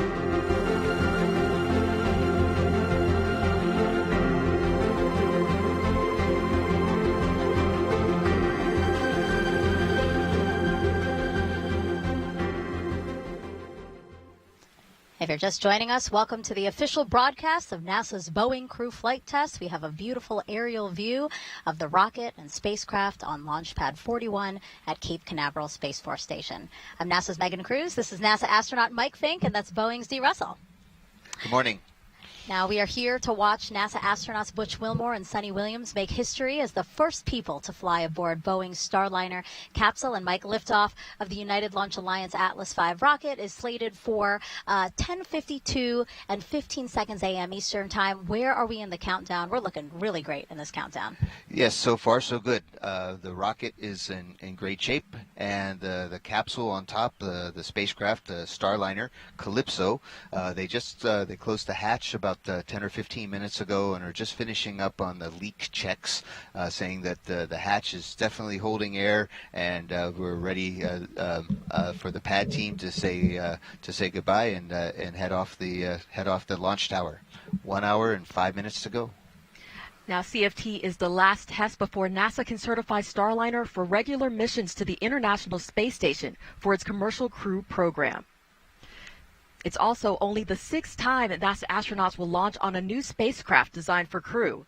The last time an Atlas-class rocket launched humans to space was 61 years ago with the final flight of NASA's Mercury program. Over the last 3 hours, both Butch and Sunny, who you see there on your screen, have been getting ready for liftoff. The astronauts were helped into their suits inside the historic crew quarters suit-up room. You see that there.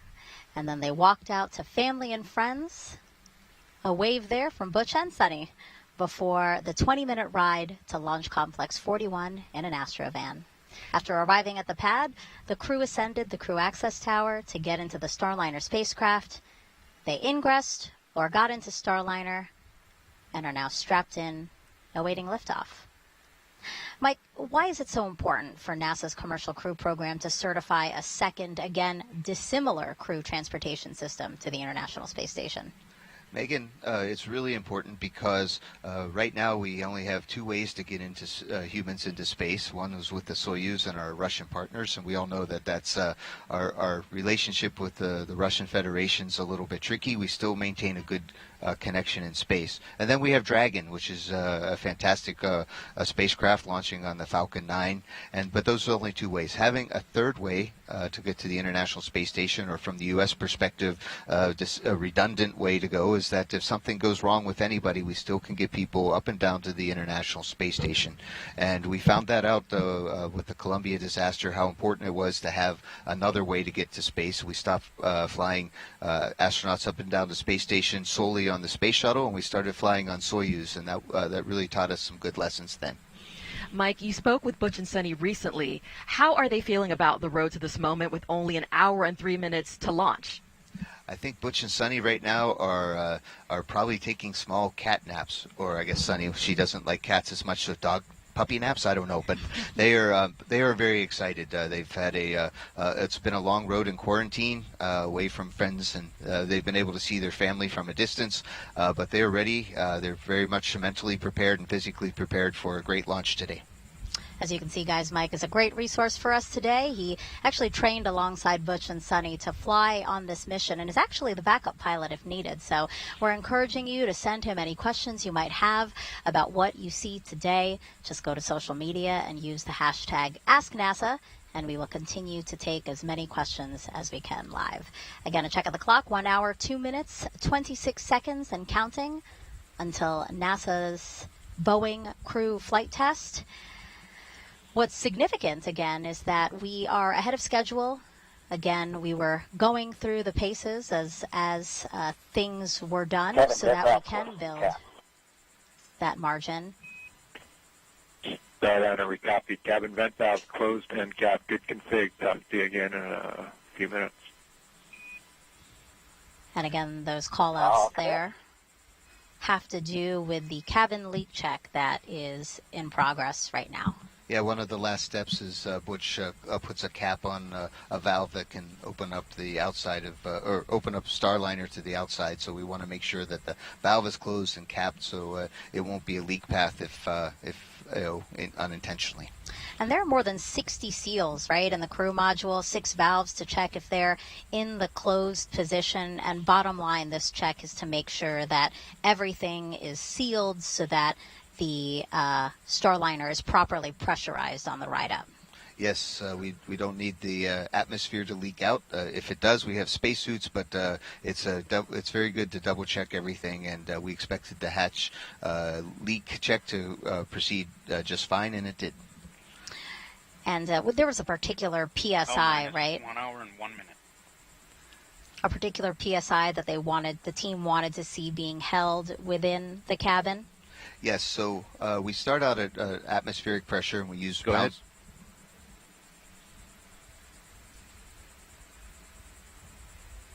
Pounds per square inch as our measurement, so that's PSI. So we normally start at something, whatever it is here today in Florida, like 14.6 or 14.7 PSI. We add 2 extra PSI, so they were holding at 16.9 pounds per square inch, and that held throughout the 10 minutes, and that's an overpressure, so it would have leaked out if we had a leak path, and it turns out we didn't, so leak check good. All right.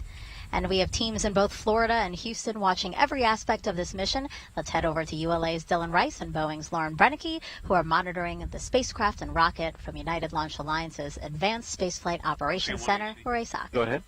Yeah, for anyone just joining us, as Megan just said, we are here at the ASOC. It is ULA's rocket headquarters over here on the Cape side. Dylan and I are in a great location to be monitoring all of the operations that are going on around us. We have the whole launch control team down here behind us, and you might be able to see us there in the middle in the glass. Alarm at a bad time, we're going to recommend that line item 390 be disabled. Roger. Copy line item 390. LC concurs. LD? LD concurs. Roger. RLM? LC? RLM on 1. Roger. Please disable line item 390. Active.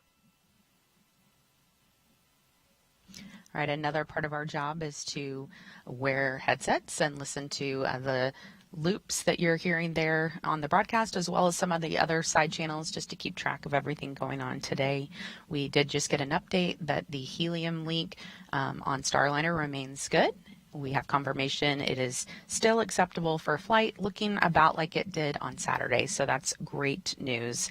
And Dylan, Atlas has been really all over the solar system, but preps for today's launch are just a little bit different. Go ahead. Line item 390 has been disabled. Roger. Well, that's right, Lauren. So we're using our standard processes and procedures that we use for every Atlas Centaur mission. But today's mission is different because we have Starliner atop Atlas and Centaur, and 2 astronauts inside Starliner. So there are some added steps. LC, this is FTS. Go ahead. Yes, Operation 55, Step 270, FTS open loop test is complete. Roger. So we do have added steps to support those additional activities to ingress the crew and then close out the Starliner and then prepare the crew access tower for launch. But right now, today, we're remaining in our final built-in hold as we continue to prepare for liftoff. There are a few activities left for us today. The blue team will be clearing the area soon, at which point the final preparations for launch will get underway, and we'll be configuring the vehicle's propulsion and hydraulic systems for flight. The avionics team will be loading upper-level wind data into our flight computer that allows us steering through the atmosphere. And you'll also start to hear final comm checks between the LCC, Mission Control in Houston, the BMCC at Kennedy Space Center, and the Starliner crew. Once all that is done, we'll be retracting that big crew access arm. That'll be one of the big visual cues on the launch pad that lets us know that we're getting closer to launch. And then you'll start to hear us get into our final polling for launch. All right, Megan, we are now just under an hour to launch, so we will see you guys back here in just a little bit. Actually, we're going to go over to NASA's Daryl Nell at Hangar AE. Daryl. All right, thank you very much. And looking here into Hangar AE, and you can see here the CCP team, Commercial Crew Program, is back here monitoring everything that's been going on. And so far, it's been a beautiful countdown. Let's talk a little bit about weather. You can see around the pad there's been some cumulus clouds that have popped up in and around the area, and that's because some sea breeze has come ashore, and there you see it. Sea breeze, of course, activating with some of the warm air over the land. Launch Weather Officer Melody Lovin says, though, no problem and no issue. Oh, there's a big cumulus cloud right next to the pad. She believes that these are going to be able to pass over by the time we hit T0, so not looking to have much of a problem there. And she just briefed us that we're still go. 90% go is currently where we're standing at. Again, beautiful weather outside. You see the one concern there, the cumulus cloud rule, and so they will be keeping their eyes on that. We did have some showers offshore. Those, though, dispersed, and that's not a problem. We do have some weather. We're also watching along the Ascent corridor. We're keeping track of that. LC Slick on Channel 1. Go ahead, Slick. CST 100 pad operations are complete and ready to configure the white room for launch. Annulus purge was disconnected at 13:54 Zulu. Roger.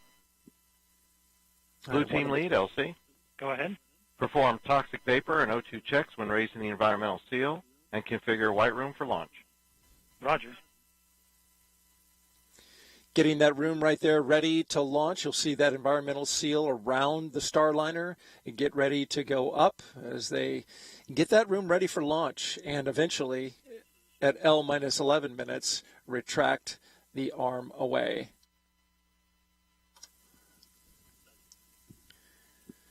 All right, again, the Ascent corridor weather, though, it is low for any issues. So all across the board, we still look good for weather. There's a look at the satellite loop, and you can see all across the eastern seaboard, all the way up into the maritime provinces of Canada. Fortunately, we got a high-pressure system off North Carolina that's keeping everything pretty stable and clear out there. Just a couple of issues along the way, but nothing that would put the Starliner at risk of splashing down all along that track if they needed to, should something happen to the rocket. We're looking good so far from out here at Slick 41 and Hangar AE, and we'll send it back to the host desk. Now let's take another look at the crew for this flight test. We see Commander Butch Wilmore. He was at the bottom left corner of your screen, NASA astronaut and retired U.S. Navy captain. Raised in Mount Juliet, Tennessee, married to Deanna Wilmore, and they have 2 daughters. As a naval pilot, Butch racked up more than 8,000 flight hours and 663 carrier landings, all in tactical jet aircraft. He completed 4 operational deployments, supporting missions like Operation Desert Storm. Before his selection to NASA, Wilmore was on exchange to the Air Force as a flight test instructor at the Air Force Test Pilot School at Edwards Air Force Base in California. Butch is a veteran of 2 space flights as pilot on Space Shuttle Atlantis in 2009, and then 5 years later he served as flight engineer for Expedition 41. So far, Wilmore has spent 178 days in space and performed 4 spacewalks, so this flight will be his 3rd mission to the ISS.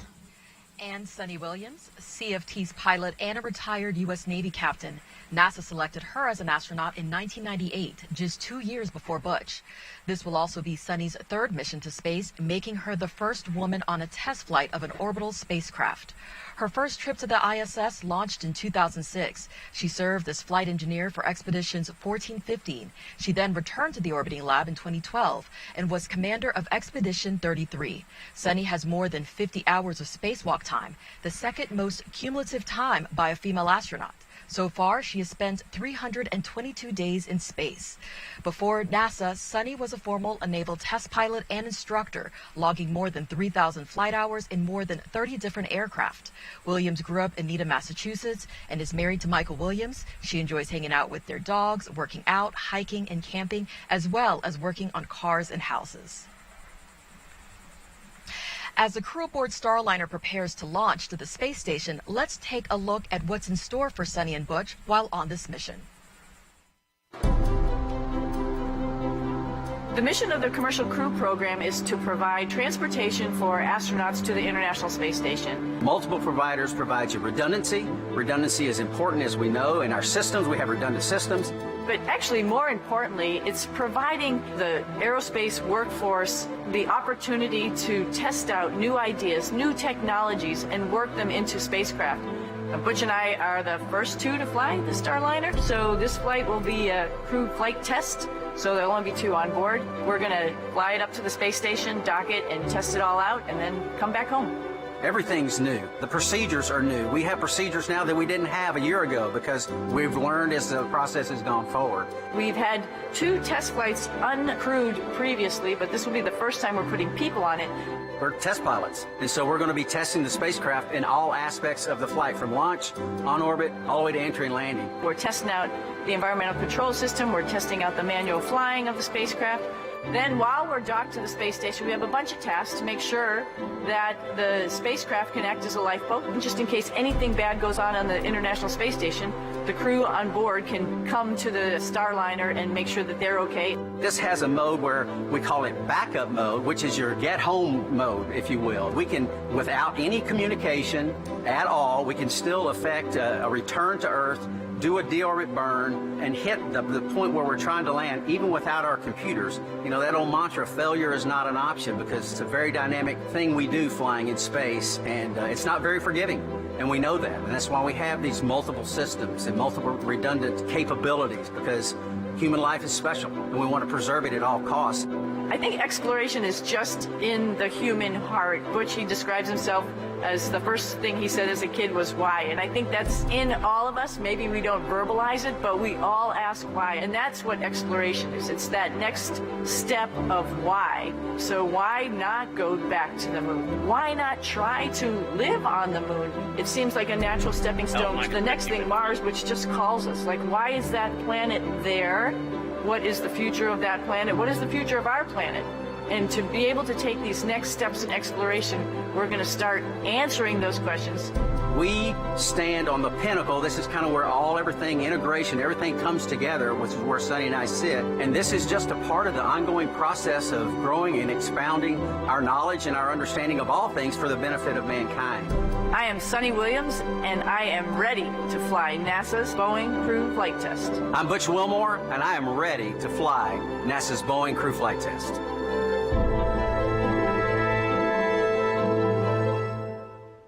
And we are ready here at 49 minutes, 17 seconds until liftoff. Now, this historic flight test will be a major milestone for United Launch Alliance.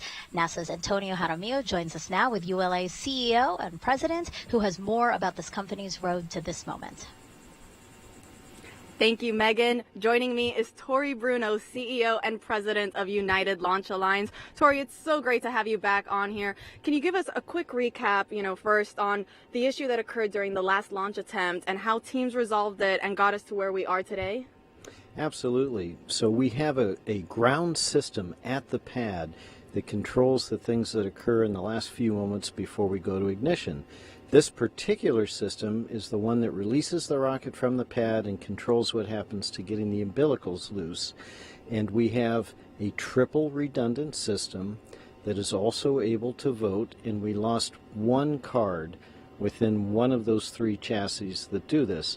The crew was never in any kind of danger or anything like that, but in our timeline, had that failed much later, we would have relied on the double redundancy in voting that remained, but that early on, our criteria says stop and understand what's happening. We did resolve it the next day on a Sunday. It is a card within a chassis that has power supplies. It was one of the 2 power supplies that are also redundant, and so the flaw was really that power supply going down and not switching to the backup supply built into the chassis. So we removed it, we replaced it, we put the modules right back in it.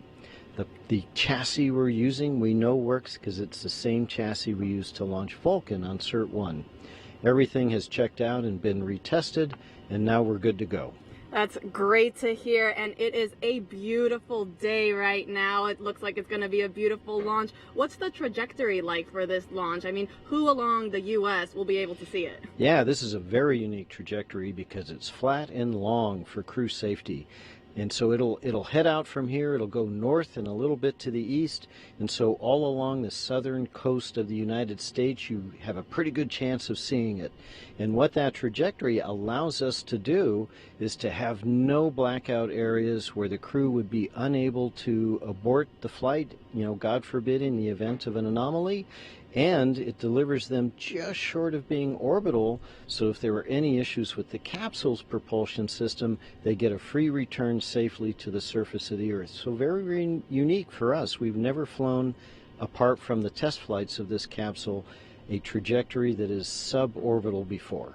Wow, and talking about uniqueness, is there anything new or different on this Atlas V rocket for this crewed launch compared to other uncrewed Atlas V launches? Yes, there are. There's a handful of things, and they are all safety related. So the most obvious thing is there's no payload fairing, because if there were to be an abort where we want the capsule to fly the crew safely away, the fairing would be in the way, so we fly without it. We also have an emergency detection system, which is like a very high-speed computer that is plugged into all the systems on Atlas and monitoring its health, so that if an anomaly started happening faster than any human could possibly do it, this computer would detect it and command the separation of the capsule. And of course, on Centaur, we have 2 RL-10s instead of 1 rocket engine for more thrust, because of that long, flat trajectory. The last thing we do is actually kind of subtle and maybe a little bit trivial for most people, but we anodize the first stage of the booster to protect it from a thing called stress corrosion cracking.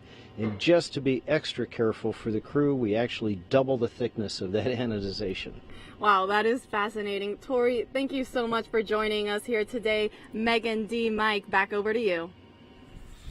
And as we check out some pad team members there getting ready to leave the crew access tower, teams inside mission control at Johnson Space Center in Houston are also keeping a close eye on launch. Here's NASA's Brandy Dean and Boeing's Jim May. Thanks so much, Megan. Welcome back to Mission Control Houston at NASA's Johnson Space Center. We are now 44 minutes away from launch and everything continuing to go pretty smoothly. Team here is under leadership again of Flight Director Mike Lammers today. Once Starliner gets off the pad, Jim and I will be with you through the Ascent, giving you the play-by-play as Starliner makes its way into orbit and expanding on the calls that you'll hear from Capcom Joshua Kutrick, making to Butch Wilmore and Sunita Williams. There are a number of major milestones you'll want to keep an eye out for during Starliner's climb to orbit. The first you'll hear from Starliner's crew is roll program coming from Commander Wilmore, indicating that Starliner is rolling into the planned orientation for Ascent and orbit ops. Then about 45 seconds into flight, the crew and Starliner will reach what's called max Q, which is the maximum dynamic pressure that they will experience during Ascent, and that happens just before they reach Mach 1. A minute and 35 seconds into flight, the solid rocket boosters that give Starliner its first major push into orbit will have been used up. Starliner will then hold on to them for just a little more than a minute after that, and then jettison the boosters before second stage takes over and gets Starliner the rest of the way to orbit. Starliner will actually reach orbit about 11 minutes and 58 seconds into flight, at which point the Centaur's main engines will cut off. Starliner and its crew hold on to that stage for a couple of minutes, and then separate from it at around 14 minutes, 58 seconds into flight. From there, Butch and Sunny will be free-flying Starliner on their own. During Ascent, you'll hear Kutrick mentioning a number of abort-related milestones as Starliner moves past them. Starliner can safely abort all the way up to orbit, as you just heard in that interview we saw from Florida. That includes the East Coast, off the coast of Newfoundland, and off the coast of Ireland. Beyond that, it would just be able to safely abort to orbit, and of course, we're hoping not to need any of those options. And the last major milestone before crew begins what we call orbit ops is the orbital insertion, or OI burn, which will move Starliner into slightly elliptical orbit as opposed to the more slightly suborbital trajectory that it starts off in after separating from the Centaur. From there, Starliner will be on its way to the International Space Station. And speaking of the space station, let's check in with Rob Navius and the International Space Station Flight Control Team. Rob? Go ahead. Thanks, Brandy. Back here in the International Space Station Flight Control Room, flight controllers are keeping tabs on the countdown and monitoring the work on board by the Expedition 71 crew in advance of Starliner's scheduled arrival tomorrow. After docking, NASA astronauts Matt Dominic, Mike Barrett, Jeanette Epps, and Tracy Dyson, along with Station Commander Oleg Kononenko of Roscosmos and fellow cosmonauts Nikolai Chub and Alexander Grabenkin, will be ready to roll out the red carpet as Wilmore and Williams float through the hatch into the Harmony module. Now, the dock timeline is designed to be variable. That means that the number of days Starliner could stay at the station could be adjusted Depending on any further launch delays or undocking delays Clear the flight caused hazard by area, weather turn conditions at area the western warning U.S. system landing lights, sites for complex 41 Starliner. flashing red. One of the most important dock days for the Starliner crew will come 2 days prior to their scheduled undocking, when they load the last of the cargo items to be returned to Earth in the vehicle and conduct onboard manual piloting proficiency.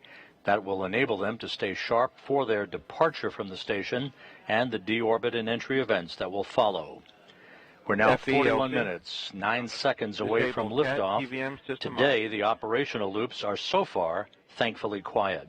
And with that, we'll go back to our folks at the Cape. As we prepare in less than an hour to launch 2 astronauts to space, during this test flight, let's check back in with NASA's Antonia Jaramillo, who's with NASA's Associate Administrator, about the mission.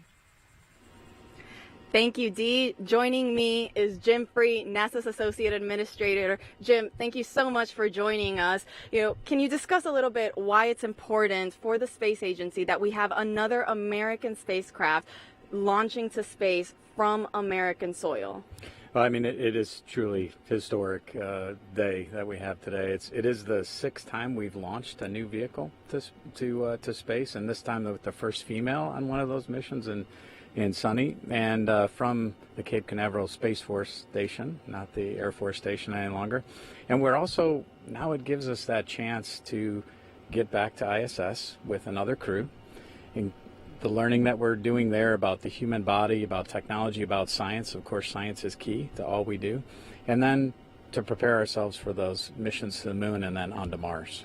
Absolutely. A lot of firsts, a lot of important things for sure happening on this mission. You talked briefly on this. Can you discuss again why it's important just in general that we have multiple spacecraft available to send humans to space? We need that access. So right now we have one provider giving us that access to space station. This will give us a second provider, which means if we have a problem with either, we have ways to get our crews to and from station, which helps keep the tempo that we've had for 23 years of having humans in low Earth orbit, but also that opportunity to get the crews back if there's an issue at all, and keep that presence going.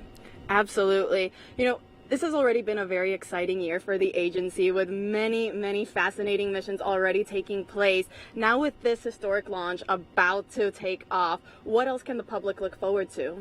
It has been a great year and certainly a lot of learning already for me about the incredible mission that we have at NASA. And the missions that we have remaining this year, I'll just highlight a couple of them. Europa Clipper, which will be an incredible mission for us to watch in its journey and understanding even more about the solar system. NISAR, which will help continue our learning of Earth.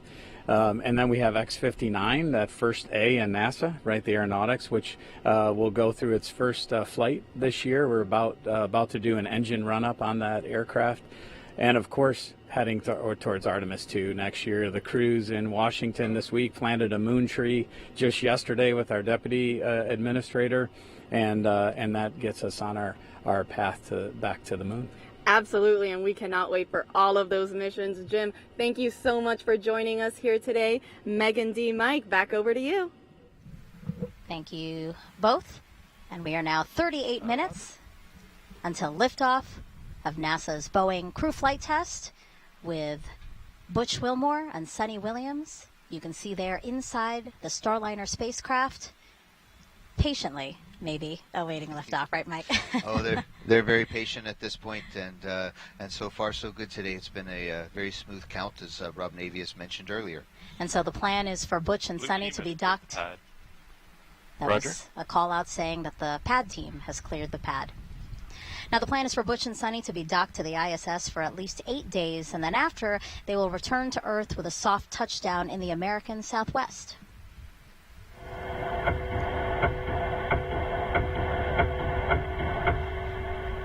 That's video and sound from inside Starliner during its return to Earth 2 years ago as part of the Orbital Flight Test 2 mission. Its heat shield will reach 3,000 degrees Fahrenheit during re-entry. Parachutes then deploy, and the heat shield is discarded to expose Starliner's airbags. The original test pilot you see on the bottom center of your screen, Rosie the Rocketeer, collecting data of what astronauts might experience during landing. Starliner is the first and only American orbital crew capsule to land on land. This allows for quicker access to crew and cargo. It also makes turning the spacecraft around for future missions quicker. But Mike, Starliner can also land in water in the case of an emergency. Absolutely. Starliner has a lot of heritage and commonality with the Orion spacecraft, which lands on water. Starliner is a little bit smaller and a little bit lighter, so it can actually land on land. It has those airbags, as we saw. I can't wait to try them out. That's the first thing I'm going to ask Butch and Suni about. How are the airbags? Because Soyuz is a little bit hard landing, but everybody's fine. But it's really those airbags, I think, are going to make a difference. But landing on water, we have a different airbag configuration, and so we have a fifth airbag that opens up in the middle, and so it's definitely planned that we could land on water, but we save that only for emergencies because refurbishing the capsule afterwards is going to be kind of tough with all the saltwater contamination. So we'd really like to land on land. We have 5 spots in the southwest of the United States that we can land on. And I remember Suni saying that she would much rather land on land because she said she had a lot of anxiety with landing in the water, even after you're back on Earth, because it's such a long rescue process, and you're bobbing in the ocean. You know, she said when you land on land, it's done, you're safe. See, that's the Air Force perspective. That's how we always think of things too. The Navy guys, they should like the water, but no, this is jokes aside. That's exactly it. It's a lot easier to find us and a lot more options if and when we land on land. All right, so we're coming up on 35 minutes until liftoff. And here comes a comm check. Yeah, I want to set the stage now for a series of comm checks. Go ahead. Yes, sir. Op 60, step 10, step 20. Blast danger area is clear. Roger. So yeah, we expect to hear repeated communication checks with Capcom in Houston and the crew. This is an opportunity for them to also discuss any anomalies or resolutions to those anomalies, but we've been saying no issues, the team today, so that's great news. And then these comm checks that we'll hear now, we're going to periodically hear them throughout these final 34 minutes. And again, communication is so important, and we want to make sure that those channels are working properly from the crew to everybody else on the ground that's helping to monitor launch. And where we are now, again, the pad team has cleared the pad. So it's just Butch, Suni, a Starliner, and Atlas and Centaur all together. Right. Yep. The first 2 astronauts to fly in Starliner. Go ahead. Yes, sir. I can also give you step 60. Flight hazard area has been cleared of all personnel accounted for. Roger. Butch and Suni, the first 2 astronauts to fly in Starliner. Suni will be the first woman to test an orbital spacecraft. And the last time people flew to space in an Atlas-class rocket was nearly 61 years ago. CFT is going to be that final test to certify a second commercial spacecraft to ferry astronauts to and from the space station. And this is a cool fact, too. Actually, once in orbit, for the first time in NASA history, the agency will have 3 different crew spacecraft orbiting in space simultaneously. So that's, of course, the International Space Station, the SpaceX Crew Dragon, and then Boeing's Starliner spacecraft. What an incredible milestone. That is an incredible milestone, and NASA's going to break that again hopefully soon when we have another spacecraft. We're working here at the Kennedy Space Center to get Artemis and the Orion spacecraft up into space, too. So these are exciting times, and we're building a future where there's even more spacecraft in the future with humans on board going to space. And that's more opportunity for future astronauts. Yeah, Dee, what do you think about that? Again, Boeing, Boeing Starliner joining as one of the 3 crewed spacecraft that's in orbit. Yeah, exactly. I echo exactly what Mike said, that this is all about expanding human spaceflight. So having another vehicle, once this is certified, is going to do exactly that. It's going to get more people into space. Of course, this time to the International Space Station, it's going to increase science. But of course, there's also private missions. So, at the end of the day, it's going to be, it's always great when you can get more people, into space. Yeah, and we've been asking you to submit your Ask NASA questions from social media, so let's answer some more of those now. We have this one from, love this name, Shaquille Oatmeal on Twitch asking, what's the life of an astronaut like between launches, Mike? Yes, we spend all of our life, training and wanting to become an astronaut, and then once you're an astronaut, what's it like?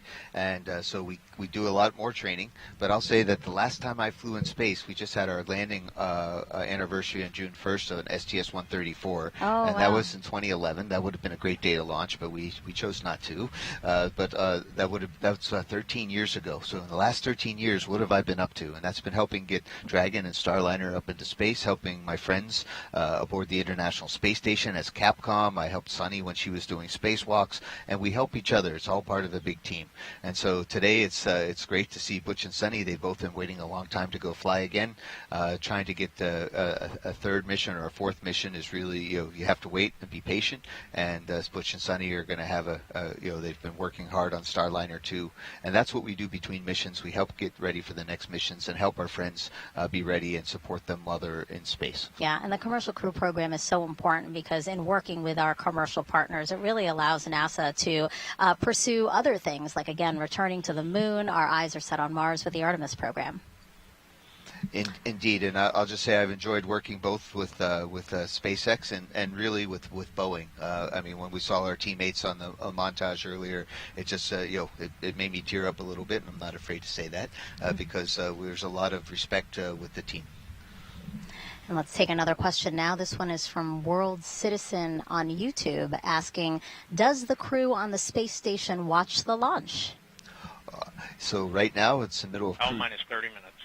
30 minutes to go. RC, conduct weather briefing on Channel 8 Weather Conference Net. Roger. Arm controls, start arm hydraulic final preps. Roger. LOX 1, perform pogo suppressor charge. Roger. Prop 1, perform RD-180 transducer converter calibration. Roger. Peony 2, perform Centaur LH2 SVV cycle test. Roger. That's all the communications between the launch team, basically all the steps that's needed to get us to T0. Yes, less than 30 minutes left. So aboard the International Space Station, if the crew gets a minute, I do believe that they're beaming up this launch broadcast. So hi to my friends aboard the International Space Station that they're going to watch the launch. They're very invested in this. They've been waiting for weeks, months for the Starliner to arrive, and we're good friends with the crew on board, so it's going to be very cordial. But yes, I remember watching minus 29 minutes. The shuttles launch. And then when my friends landed on either the shuttle or on the Soyuz, we would try to watch the landing coverage too. So certainly we were always watching NASA TV. And we did get a chance to talk to NASA astronauts Tracy Dyson and Jeanette Epps prior to launch. Prop 1, LC. Prop 1, go. Are we complete? Yes, RD-180 transducer converter calibration is complete, and the engine FIV is open. Roger. Flight control, start flight control, final prep. Roger. LC, Peony 2. Go ahead. Centaur LH2 SVV cycle tests are complete. Roger. Again, Tracy Dyson, Jeanette Epps, two of the astronauts that are on the International Space Station already. We did get a chance to talk to them prior to launch. Update complete. And they said they are ready for Butch and Suni to arrive. They've gotten their areas all set up for them, so they're really excited to welcome them just about 26 hours after liftoff today. Again, 27 minutes, 53 seconds and counting until liftoff of Butch and Suni, the first two to fly Boeing's Starliner capsule to the International Space Station. Let's go over now to Brandy and Jim inside Mission Control in Houston. Thanks, Megan. Lead crew flight test flight director Mike Lammers is getting ready to poll the flight control team here in Houston for a go or no-go, verifying that all of Starliner systems are ready for launch. Everything is looking good at the moment, and Lammers will use this poll to determine his own response to the final go, no-go poll by the launch conductor just before liftoff. Once we do get into the terminal countdown time frame, there are a few major activities that the team will oversee. The first is Starliner's transition from ground power to battery power. That comes about 18 minutes before launch, and we leave it as late as possible so we can launch with those batteries as... Go ahead. confirm hydraulic final preps are complete. Roger. L minus 27 minutes.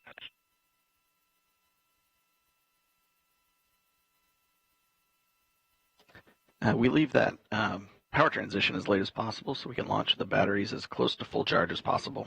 A few minutes later, with less than 10 minutes to go before liftoff, Starliner's ordnance will be armed. That activates the critical systems that are needed to detach all the things that Starliner would ultimately deploy or jettison as it climbs to orbit, or back for a landing if that became necessary.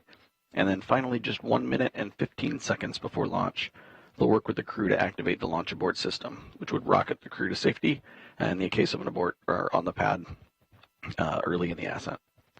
This will likely be the last you hear from us until liftoff. So we are going to send you back to the team in Florida to let Megan, Dee, and Mike see us through the rest of the countdown. Go Starliner. Now let's take a closer look at Starliner, the next generation crew capsule that you see atop the Atlas V rocket there on Launchpad 41 on Cape Canaveral Space Force Station.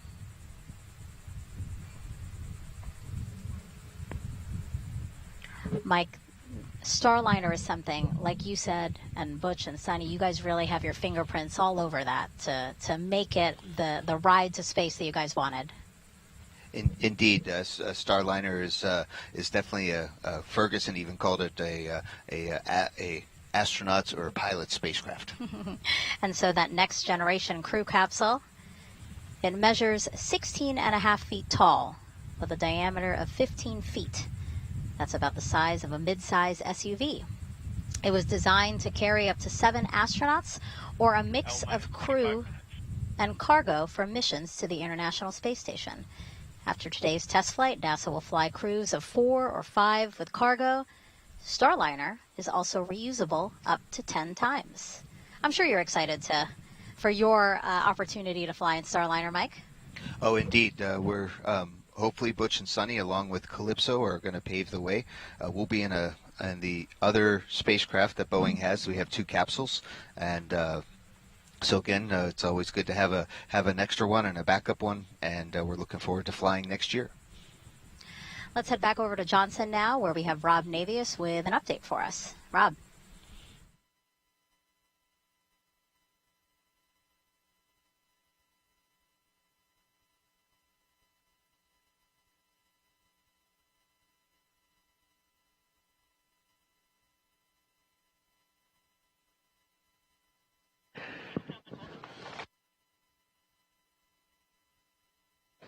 As we mentioned earlier, in the midst of Starliner arrival preparations on the station, NASA astronauts Matt Dominic, Tracy Dyson, Jeanette Epps, and Mike Barrett are preparing spacesuits to be used for a trio of spacewalks scheduled to begin on June 13th.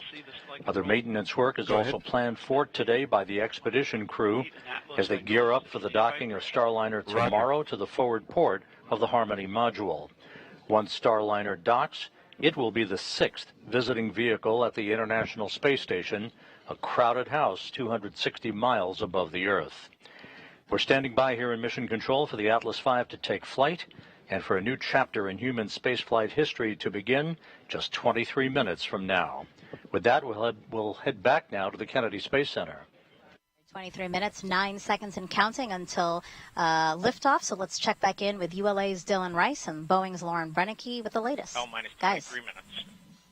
Hey, Megan. Thanks for coming back to us here in the FYS, ASOC. We've switch been all monitoring. secondary decoms, RF link, and verify lock. Roger. Initiate orbital parameter calculations on primary CCLS. Roger.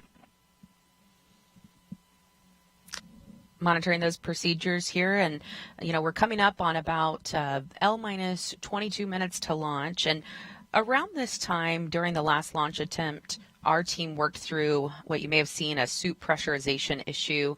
They worked very quickly around this time in the countdown to make sure that everything was going smoothly with this. But when we switched to internal power at L minus 18 minutes, that triggered a small voltage trip, and flight software correctly identified it and turned off the fans. So we quickly turned them back on, just like you would do with your computer, off and on.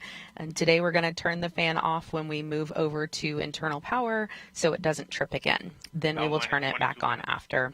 The real difference is that crew will lower their visors about 5 minutes later this time. That action would usually be taken around now or a minute or so from now, and we will listen for that in just a few minutes. The Capcom will tell the crew to put their visors down at that time, and that is a configuration that is needed for proper airflow through their suit. In an emergency, they could pressurize their suits. Go ahead. Plug to pressure charge is complete. Roger. LCSYS. Go ahead. All secondary.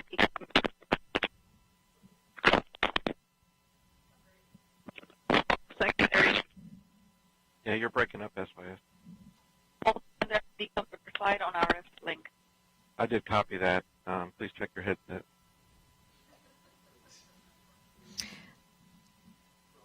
All right, as I was saying, that in an emergency, they would be able to pressurize their suits quickly if needed. And it's a little different for them this time because, as we mentioned during this broadcast, their helmet is really more of a visor. It lays back like a hoodie on their shirt, and they pull it forward and then just zip it up. And this config also calls for them to deflate their lumbar support and secure their restraints from launch. So once we get to that point, it's really buckle up. It's almost go time. And then the crews will report back when finished. And then while we're talking around L-19, we're also going to be looking for the Starliner readiness poll for terminal count. That will happen on a side channel. So I'll be listening for that, and I'll let you know when we hear it. We do have a few polls coming up. That one is short. It will take place in the Boeing Mission Control Center, or BMCC, here in Florida. That is where the spacecraft launch conductor, Brian Gartner, will pull people in that room in charge of the propulsion system. Yeah, you see the room there on your screen. Oh, minus 20 minutes. PNE-1, reinitiate AHB charging. Roger. RLM, verify redline monitor and event table or in the correct configuration for terminal count. The lumbar support. Verify. RC, verify solar radiation, acceptable for launch. Verified. Right, you might have heard, kind of came in faintly. Starliner copies. They asked them to go ahead and deflate their lumbar support. Wasn't sure if we're going to hear a little bit more about that. But again, there will be 3 calls coming up on this Starliner readiness poll for terminal count. They will pull the mission support room manager, or MSR. After launch, the BMCC turns into mission support as things shift over to Houston. They will also poll the spacecraft test conductor, who monitors our power systems. Switch to channel 1. All personnel and visitors remain in present position until launch. Maintain operational silence in the LCC. This is the LC with a terminal count briefing. If a condition exceeds a launch constraint anytime after the terminal count status check, the observer shall announce hold, hold, hold on channel 1, identify their station, and briefly state the reason for the hold.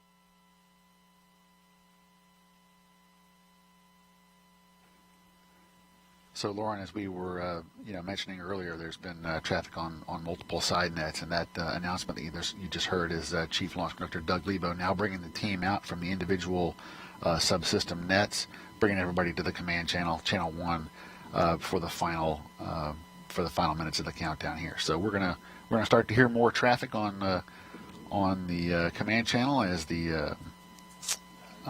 start to do our final configuration steps for launch. So we're going to hear a couple of things. We're going to hear minus 18 minutes.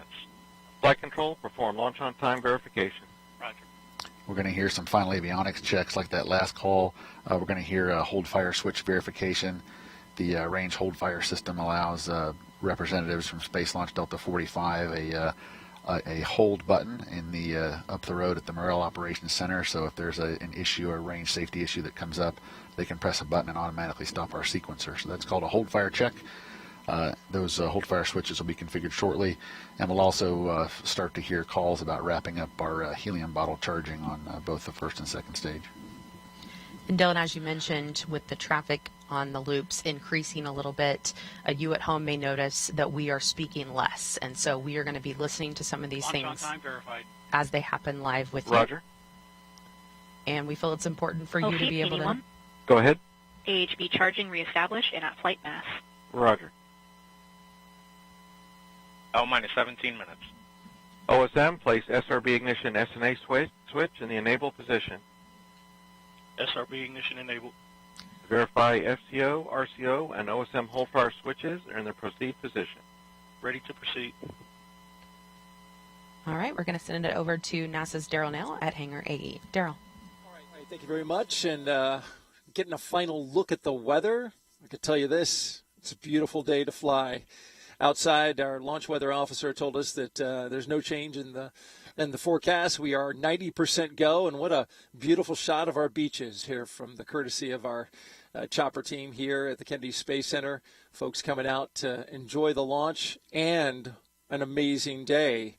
Weather, no changes again. Low-topped cumulus clouds on land, which you see some of it there, but because they're low-topped, that's not a concern. When a rocket flies through a big, thick cumulus cloud, it can trigger a lightning strike, but those clouds are not the kind that can do that, according to Launch Weather Officer Melody Lovin. And so we're good to go there. We also have a launch visibility is always a factor here in the southeast. Can you see the rocket and from where? And our friends at United Launch Alliance provided us with this graphic so you can see about which point in the launch you would see the rocket. If you're within the first two inner circles, you should be able to see the solid rocket boosters jettison a minute after launch. Folks in the Orlando and Central Florida area will be able to see it about 90 seconds of flight, and then it'll come into view for much of the rest of the state after more than about 2 minutes, including Tampa on the west coast of Florida. The southeast corner of Georgia might be able to see the Atlas Centaur separation, which happens after 3 minutes of flight. Again, we're looking good here at the ASOC. Richard Jones polled his team, the NASA operations manager. 15 minutes. And all of them are go. LC flight, channel 1 and air to ground 1 are now merged, going to air to ground 1. Roger. We'll send it back to the host desk. LC flight, air to ground 1, ready for contact with Starliner on channel 1. Roger. Starliner, LC, com check on channel 1. Those are com checks. LC, Starliner, loud and clear. I have you loud and clear also. And our astronauts, who you see there. Again, this is a test flight. Houston, com check, air to ground 1. Houston, Starliner, loud and clear. Houston has you loud and clear on air to ground 1.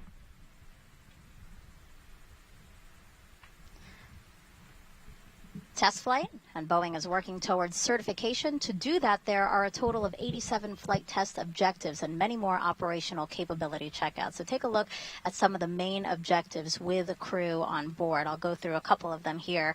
So they will demonstrate the performance of crew-related equipment. The crew will perform hatch operations and transfer emergency equipment. They will also evaluate the vehicle and transfer cargo while in a docked configuration.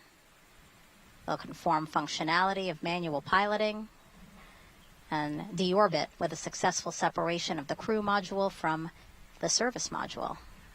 And finally, they will demonstrate Starliner's entry and descent. 13 minutes and 24 seconds from only the 6th time NASA astronauts will launch on a new spacecraft designed for crew. And if you're curious about the previous 5 flights, we have you covered. Check out our video here. Mercury Redstone 3 was the first test flight. Alan Shepard, May 5th, 1961. Gemini 3 with astronauts Gus Grissom and John Young launched March 23rd, 1965. Apollo 7, October 11th, 1968, with Wally Schirra, Don Isley, and Walt Cunningham. STS-1 launched with astronauts John Young and Robert Crippen, and it launched April 12th, 1981. Starliner Houston, your suit fan Bravo is repowered. It looks good. Please close your visors. Column closed. You saw video there of Demo 2, May 2020, Doug Hurley, Bob Benkin. And then, of course, today's NASA's and Boeing's crew flight test with Butch Wilmore, and Sunny Williams. You know, Mike, 12 minutes and 15 seconds to go. How are you feeling? I am excited. I'm grateful to ULA and Boeing and NASA team that we are sharing this historic moment together. Go Starliner. Yeah, our hearts and well wishes are with Butch and Suni as they make history testing what is poised to be the second commercial crew vehicle that is certified to ferry people to and from the International Space Station. So with 11 minutes and 46 seconds to go, let's send it back over to ULA's Dylan Rice and Boeing's Lauren Brennicke to walk us through the final moments of today's launch countdown. Let's do it, guys. Let's do it, Megan. We just heard the Starliner readiness poll is a go. We know the crew's visors are down now, so we are moving along smoothly into the final 11 minutes and 30 seconds of this countdown. This is an instantaneous launch window today, which means that we will launch when the orbital path for the ISS aligns with the Space Coast. Once we get into orbit, Starliner will be working to catch up with the space station, eventually reaching speeds of more than 17,500 miles per hour. It'll take about 25 hours or so to get there. And we are going to be watching here any minute. Minus 11 minutes. For the crew access arm. Control, so the crew access arm for launch. Roger. Right on cue. Crew access arm about to start moving away from the spacecraft. And Dylan, we will watch it move very slowly today, but it could move much faster if needed. That's right, Lauren. It takes about 2 minutes to rotate the 120 degrees back away from Starliner to its stowed position and latched position on the crew access tower. Here we go. But we could, in the event of an emergency, redeploy it in less than 15 seconds. It's amazing that it can do that. We hope to not have to ever see that happen. After liftoff today, Brandy and Jim will continue commentary from Houston through Ascent, spacecraft separation, and the orbital insertion burn. We will have the shot of Butch and Suni inside Starliner until the moment of launch, and then we will get it again when we get to the ISS. Minus 10 minutes. Flight verify CST 100 on internal power. Verified. Starliner, configure ordnance for launch. Touch and load. All right, the spacecraft is running completely on its own now. And they are configuring ordnance for launch. That means the devices that initiate our separation events are ready to support both nominal and contingency operations that happen or could happen during ascent.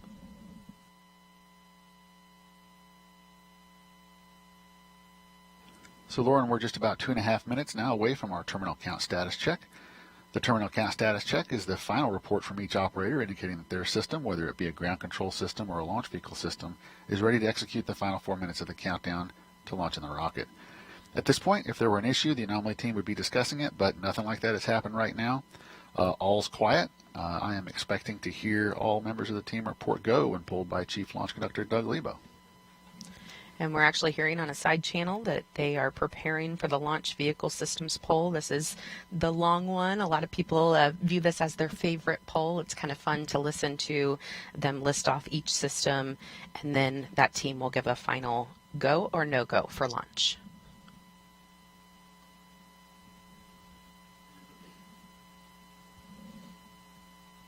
And we will be able to watch cameras on the rocket today, and live telemetry feeding back will provide a real-time look at the spacecraft model when video isn't possible during the ascent as it moves through the dynamic phases.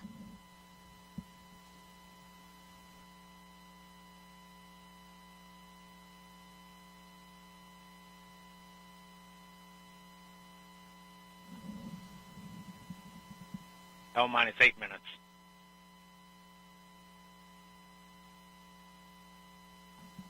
Under 8 minutes before Butch and Suni head back to a place they consider home.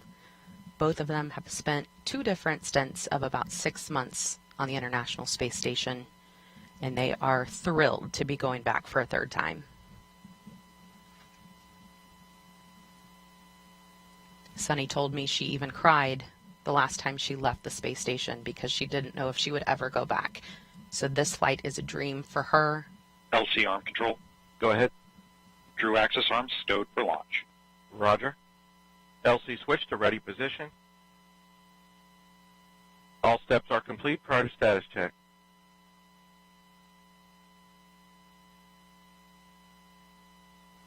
Let's listen in to Chief Launch Conductor Doug Lebo conduct that final terminal count status check as we prepare for launch. Minus 7 minutes. Status check to proceed with terminal count. Atlas systems, propulsion, Go. hydraulics, Go. pneumatics, Go. LO2, Go. water, Go. Centaur systems, propulsion, Go. pneumatics, Go. LO2, Go. LH2, Go. has gas, Go. electrical systems, airborne, Go. ground, Go. facility, Go. RFFTS, Go. flight control, Go. GCQ, Go. op support, Go. comm, Go. umbilicals, Go. arm control, Go. ECS, Go. redline monitor, Go. quality, Go. op safety manager, Go. ULA safety officer, Go. vehicle system engineer, Go. anomaly chief, Go. range coordinator, Clear to proceed. flight director, Houston flight is go. Starliner, Starliner, go. launch director, You have permission to launch. proceeding with the count. ALC, verify T0 is set for 14:52:15 Zulu. Verified.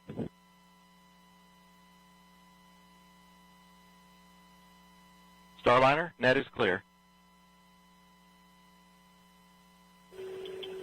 Thank you, LC. For everybody listening, just a thought. Sunny and I, as we were traveling to the pad, we saw many American flags, and many of you were waving flags at us.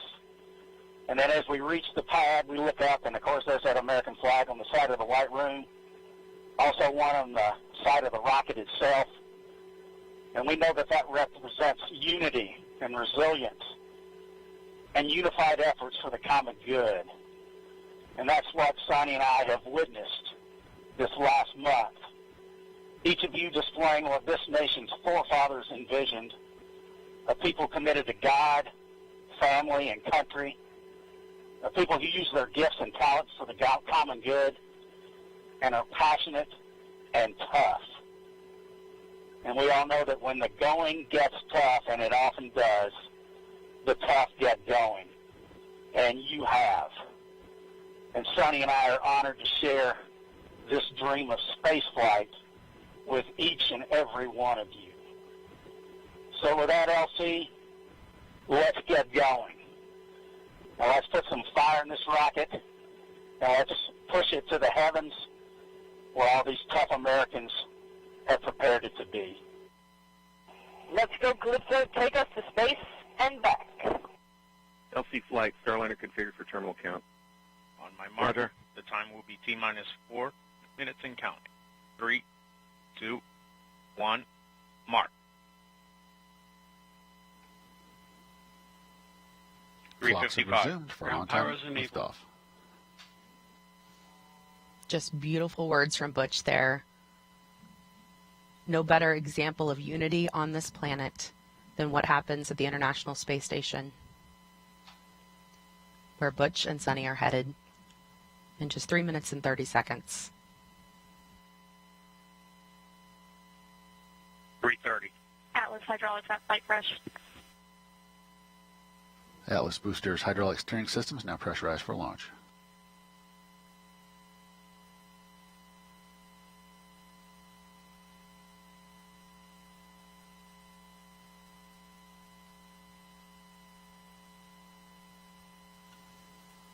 Starliner's LAS prop valves are configured for launch, the propulsion valves that need to be open in the case of an abort from the pad.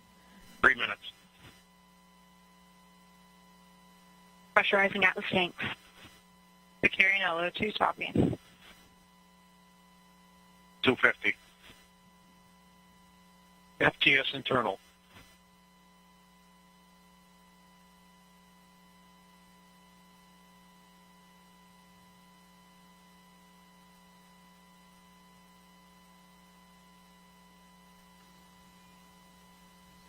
Flight software is in Ascent mode. It is now set for the uphill climb.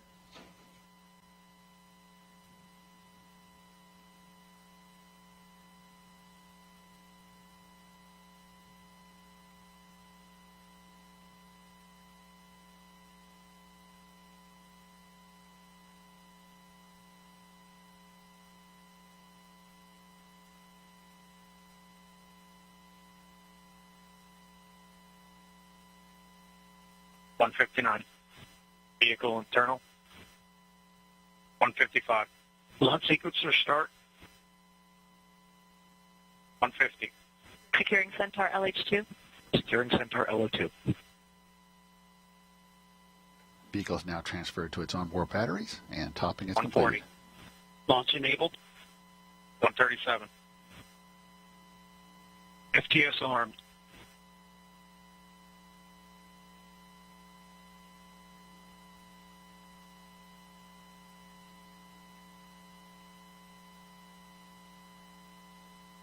120. OCE's armed. SCS count started. EDS Ascent. Starliner, last arm to auto. Last arm auto. Roger. That call meaning if the emergency detection system on Atlas detects something. Rock report range status. Range green. 54. POP started. It will trigger the launch abort system on Starliner and fire automatically. If that happened, the spacecraft would push itself away from the rocket a mile up and a mile out. Atlas at flight press.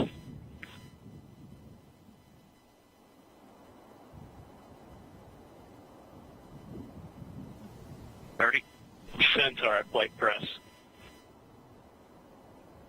25. Status check. Go Atlas. Go Centaur. Go Starliner. Godspeed, Butch and Sunny.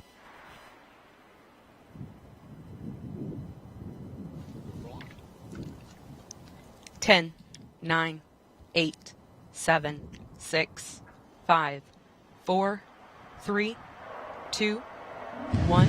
Ignition. And liftoff of Starliner and Atlas V, carrying 2 American heroes, drawing a line to the stars for all of us.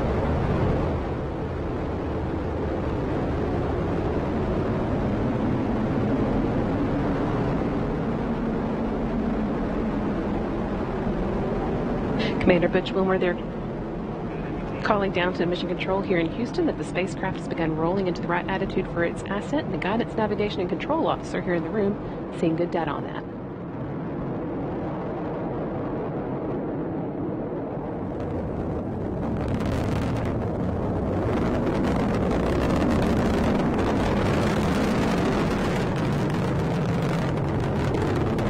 Starliner passing through max Q, or the point of maximum dynamic pressure where the forces of air friction are highest, which in Sunny will shortly be passing through Mach 1, where the speed of sound.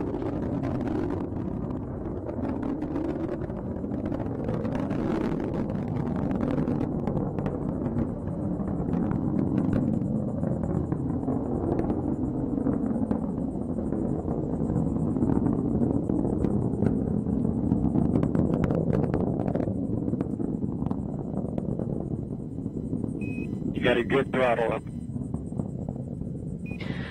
Starliner and Atlas looking good with speeds and attitude increasing as expected. Coming up in less than 20 seconds, the solid rocket boosters will run out of fuel and burn out.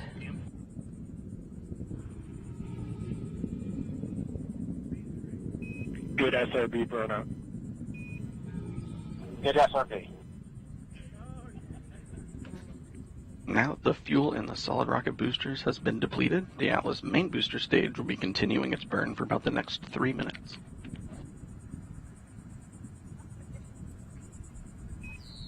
Good handle. Good handle.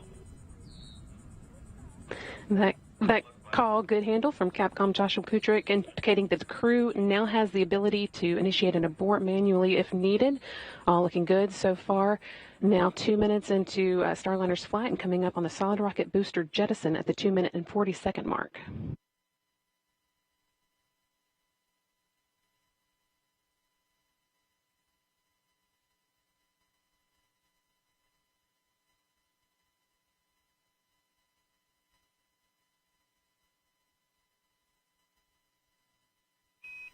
CLG and net, good trajectory. CLG. The solid rocket boosters have now been jettisoned after seeing Starliner through its first 90 seconds of flight. Team on the ground here confirming that it was a good jettison and that the vehicle's trajectory continues to look good. Now 3 minutes into today's flight.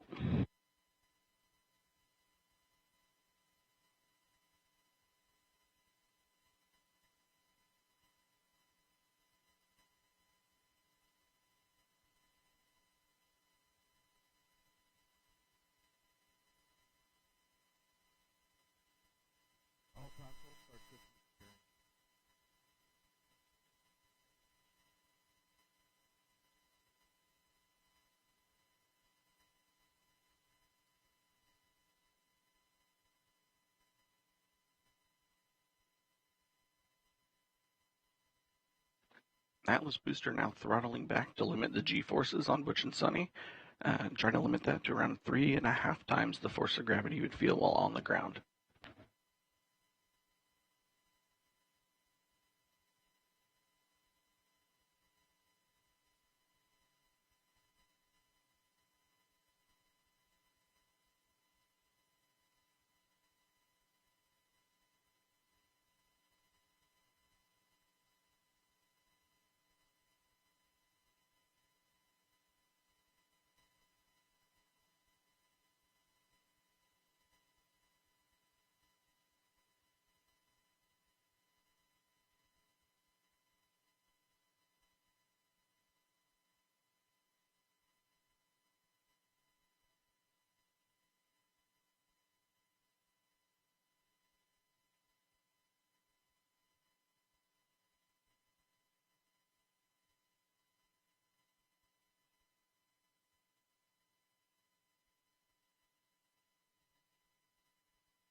Staging. Here in the ground. Decals open. You have Sublimator rock.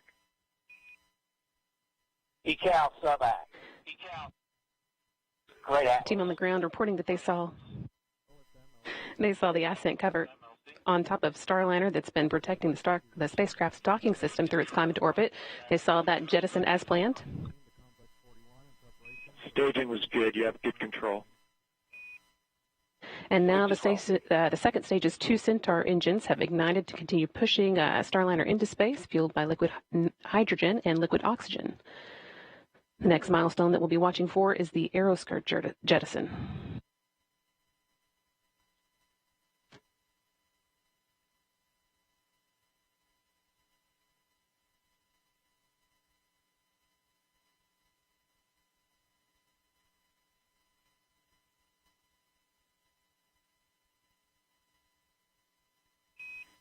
Starliner, you had good booster performance. You're up to plus 31. Plus 31.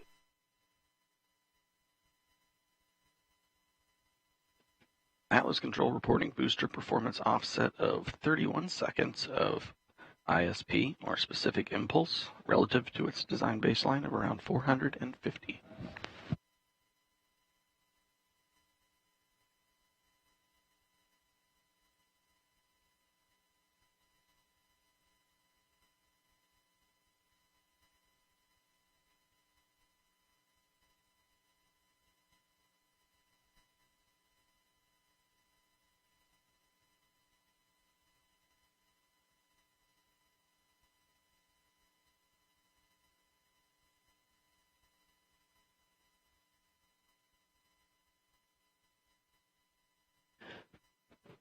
All continuing to perform well, almost 7 minutes into today's flight.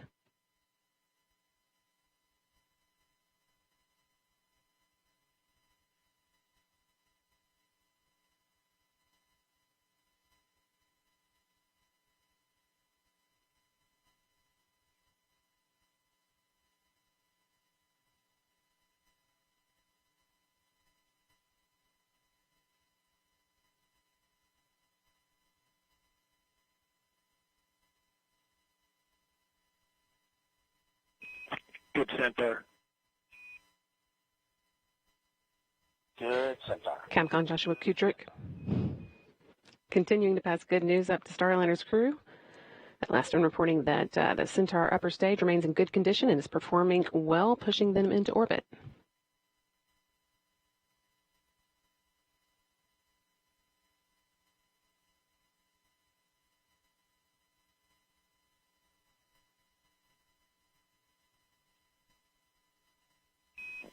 St. John's open. St. John's.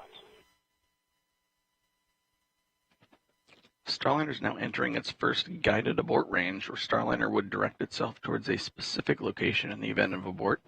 In this case, just off the coast of St. John's, the capital of the Canadian province of Newfoundland Labrador.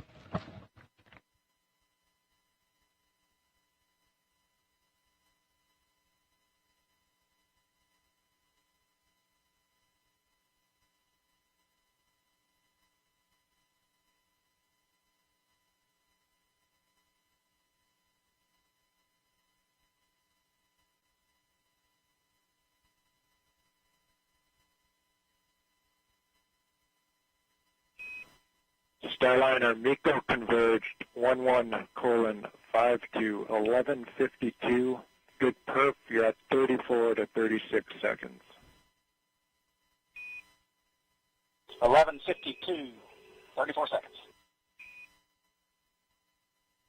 That call letting the crew know that the main engine cutoff, MECO, should happen just about on time, about 12 minutes into today's flight. Another good indication that Starliner's Ascent is taking along exactly as expected. Main engine cutoff is a major milestone marking Starliner's arrival on orbit.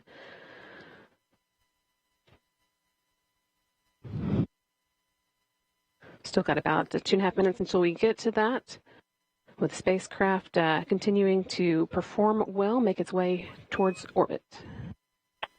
No action, Starliner, on the LCL. That's just the system coming up into controlling mode. Outstanding. No action.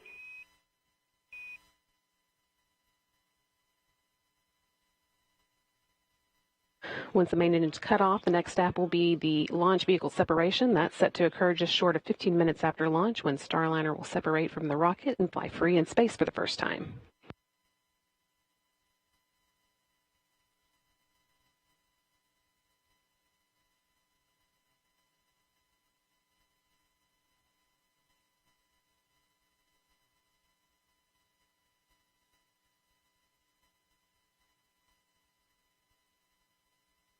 Flight Dynamics officer reporting that at this point, Starliner could potentially make an abort landing off the coast of Ireland. Get cooling. And they're, again, all continuing well, so we're not expecting to need that abort.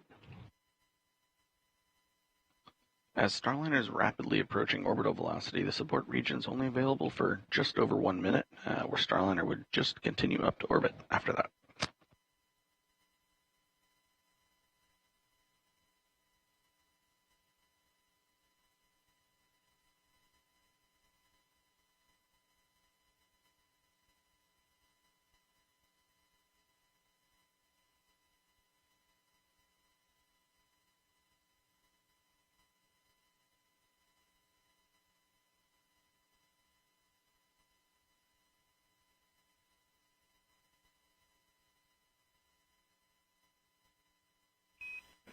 Seconds to MECO.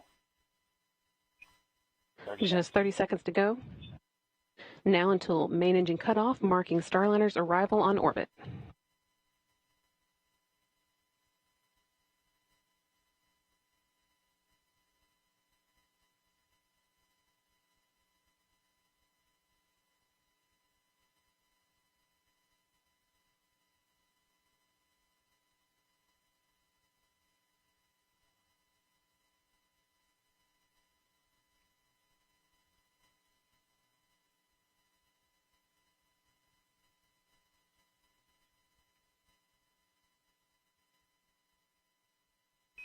Nominal MECO, Starliner.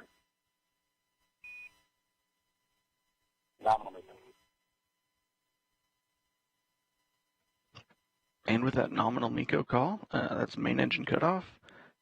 We've got good energy, meaning a good velocity for continuing to orbit, and a good plane, meaning Starliner's trajectory is aligned with the International Space Station for rendezvous tomorrow.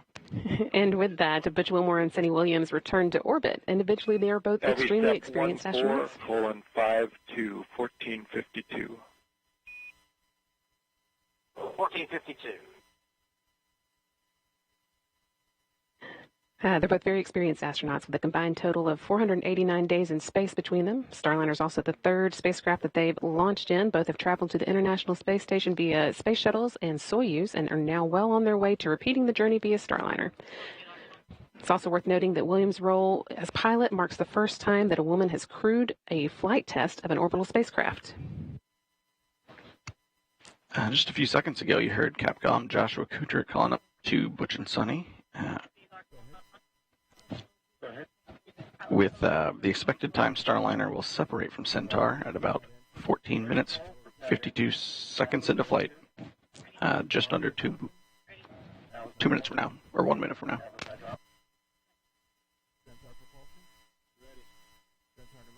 That is actually the last major milestone for Starliner's ascent. All the hard work is done, but we need for Starliner to be flying on its own before it can begin heading towards the International Space Station. There's a slight pause in the action here while Centaur repressurizes and does some attitude control. We'll get into the right orientation to send Centaur on its way and then jettison it and move into the right orientation for the orbital insertion burn, which will come about 31 minutes into flight.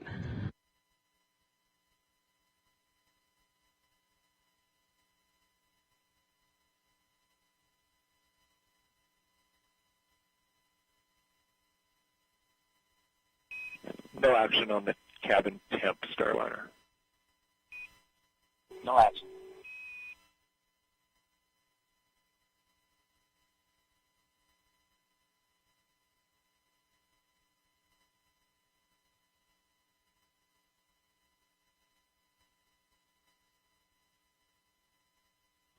And about 10 seconds until an expected launch vehicle separation.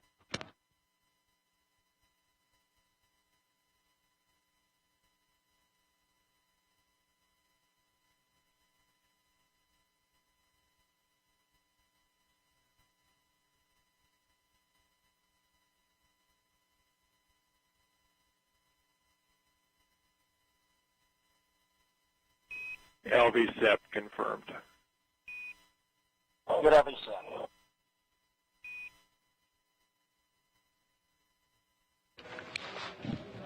And now that Starliner has separated from this Centaur upper stage, we have a big thank you to our partners at ULA, providing Butch and Suni a smooth ride to space. That is not the end of today's orbit activity, though. The team will now be getting ready for the orbital insertion burn, which comes 31 minutes after flight. So that's still about 15 minutes away now. Sunita Williams and Butch Wilmore will be getting their tablets out and doing a few other activities to get Starliner ready for that. And that will be that will be the first in a series of burns that will set Starliner on its way to the International Space Station.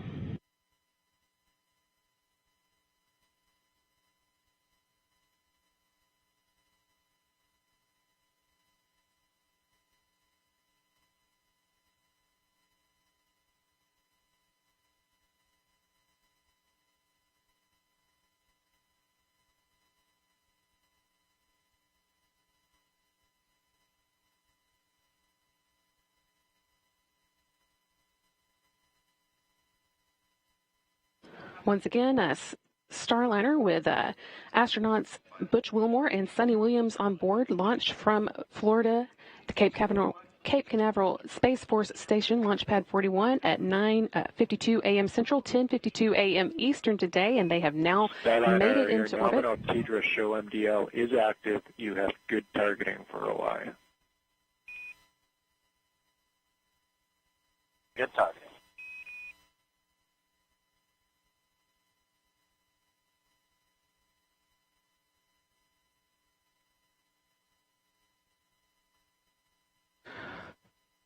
With the call for good targeting and information about Starliner's TDRS schedule being good, means that we've got good communication with the ground. TDRS is the tracking relay data satellites that Starliner uses to talk to the ground, and the flight controllers on the ground are seeing the dynamic.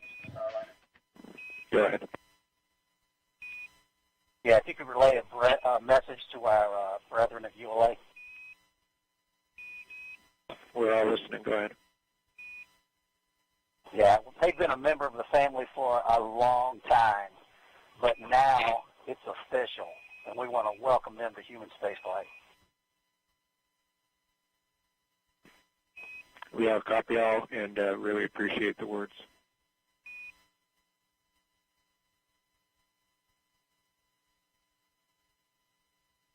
And Houston Starliner, we are on the tablets and in insertion monitor.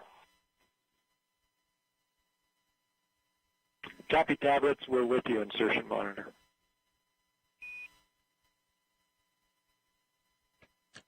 So the crew have their tablets out, so no longer using the paper procedures now that the vehicle has stopped moving so quickly.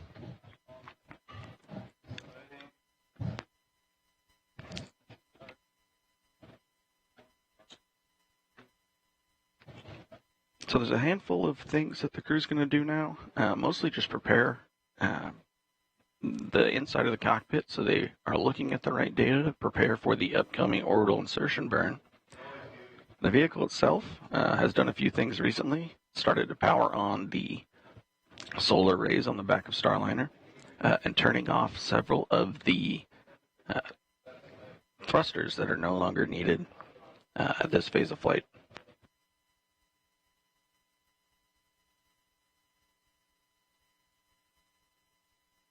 Upcoming in about 4 minutes, Starliner is going to start to orient itself in the direction it needs to do the orbital insertion burn.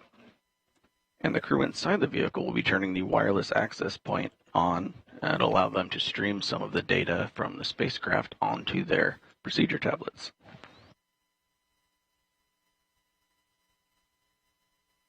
And Houston Starliner, last arm is off. Backup control switches, enable 1 on, enable 2 off. SMRCS is the mode. We copy off. Enable 1 is on, enable 2 is off. SMRCS, you're in a good config. Good config.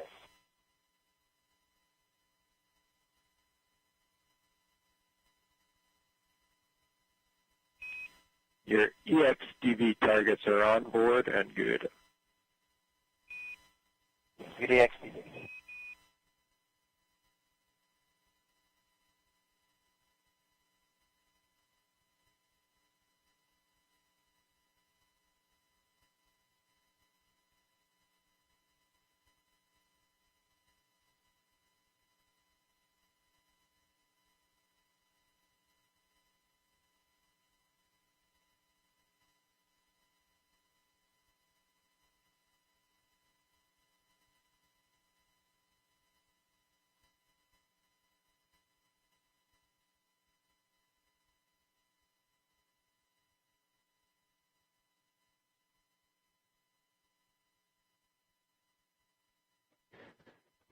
Things will be pretty quiet as Starliner gets into position for the orbital insertion burn. That's still about 10 minutes away. Starliner is actually designed to be pretty autonomous and, in fact, docked with the space station on its last trip around without the help of any crew on board. But we do still want to know that if needed, Butch Wilmore and Sunita Williams could take control and manually abort the spacecraft's approach to the station if they needed to. So to prove that, one of the few things on their agenda after they reach orbit will be to perform a test of the manual piloting mode.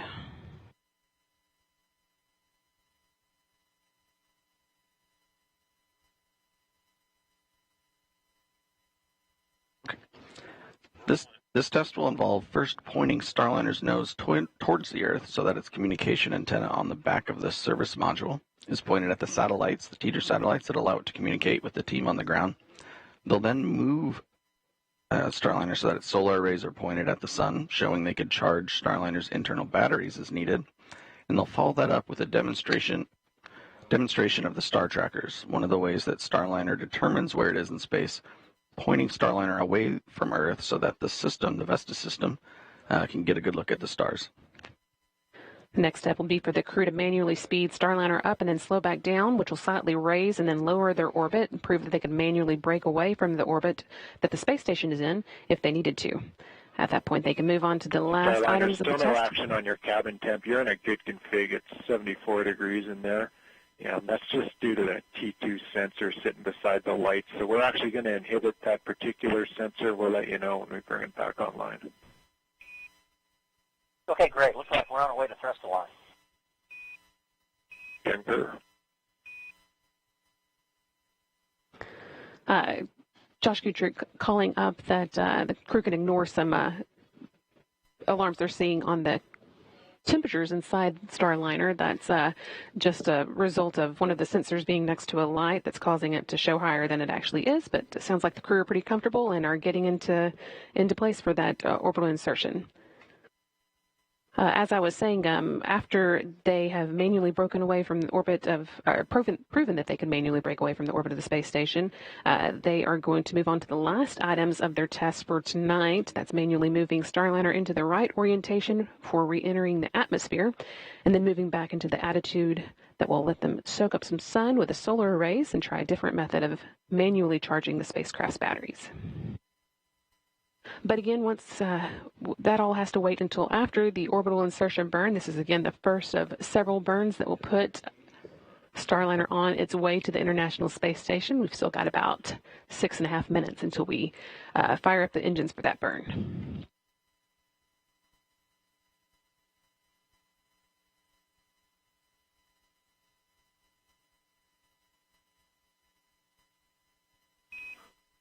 Starliner, we did not see the hand controller deflection. Just wanted to know if you did that yet. No, we'll get it now. All good.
Team here on the ground seeing that everything is looking like it's in the right configuration for the orbital insertion burn.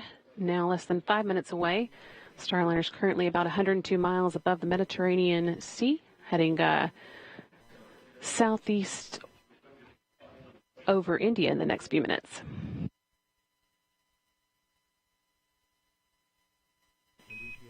Starliner, good config for the OI burn. Good config for OI. And good config from the OI burn. Crew and ground controllers noting that Starliner is pointed in the direction it needs to for the OI burn. It should also be about the time that the crew are using their tablets for their procedures, also charging them, keeping them topped up for the rest of the rendezvous. We unfortunately won't have a view of Williams and Wilmore as they work through this procedure.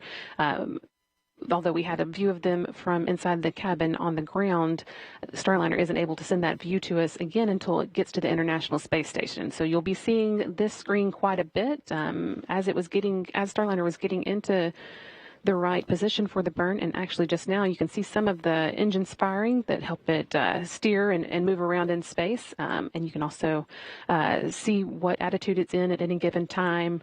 Lots of good information on the screen. It is. A lot of this information actually directly mimics the views that the crew is seeing, especially the one in the upper left-hand panel. That is an exact copy of the display the crew is using for their attitude directional indicator. It also covers what mode their translational hand controller and the translational pointing is in.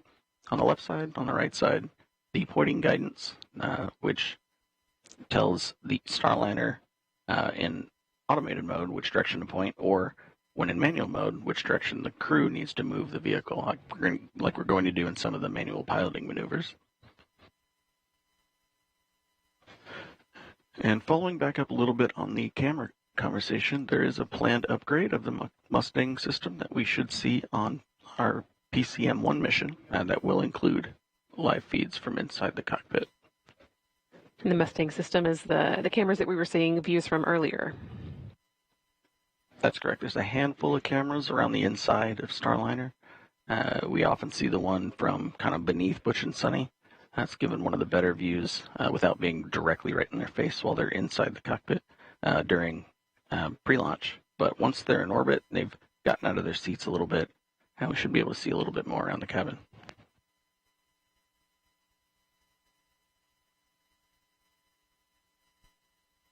Will, though, as you've already heard, continue to hear regular audio updates from the crew.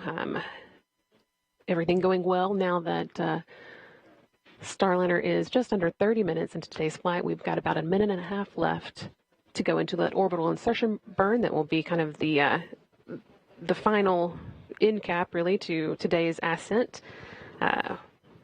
which, again, took place at 10:52 a.m. Eastern when Butch Wilmore and Sunita Williams launched inside the first Starliner to carry crew members on board from the Cape Canaveral Space Force Station, Launchpad 41. They made it to orbit about 14 minutes later, and now we are just, again, waiting for this first of a series of burns that will set Starliner on its way to a rendezvous with the International Space Station. That is scheduled to take place at 12:15 p.m. Eastern, 11:15 a.m. Central tomorrow.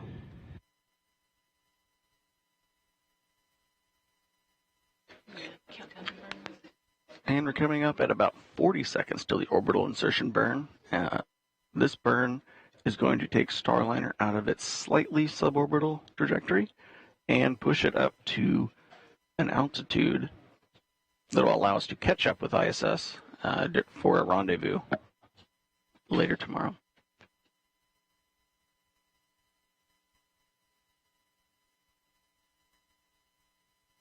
"15 seconds left to go, and once again, you'll be able to see those engines firing on this digital screen here that show when the burn has started. 2 seconds.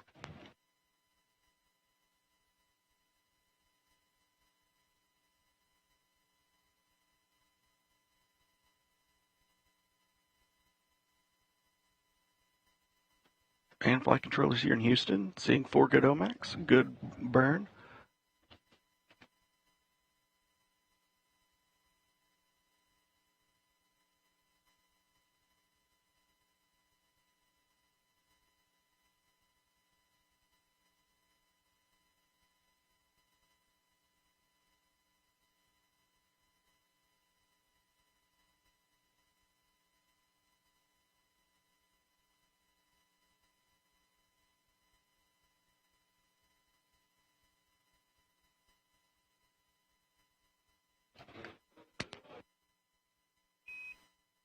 We take a look. That was a good OI burn. You're maneuvering to NavCal 1. Good OI burn, going to NavCal 1.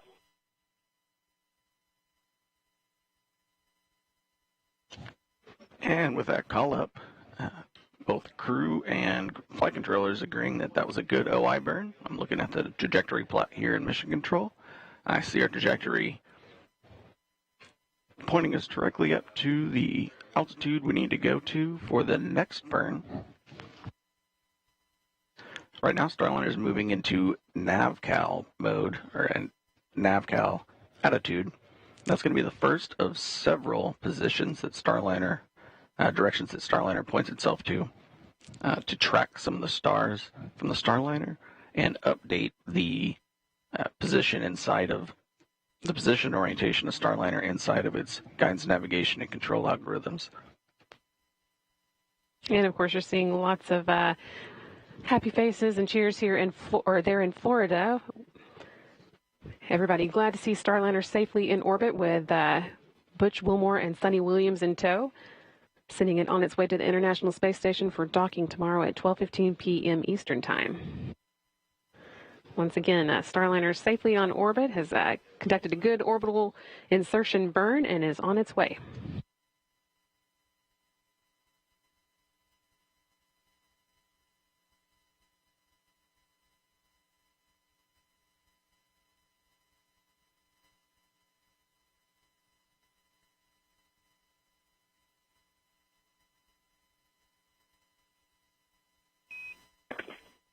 Starliner Houston.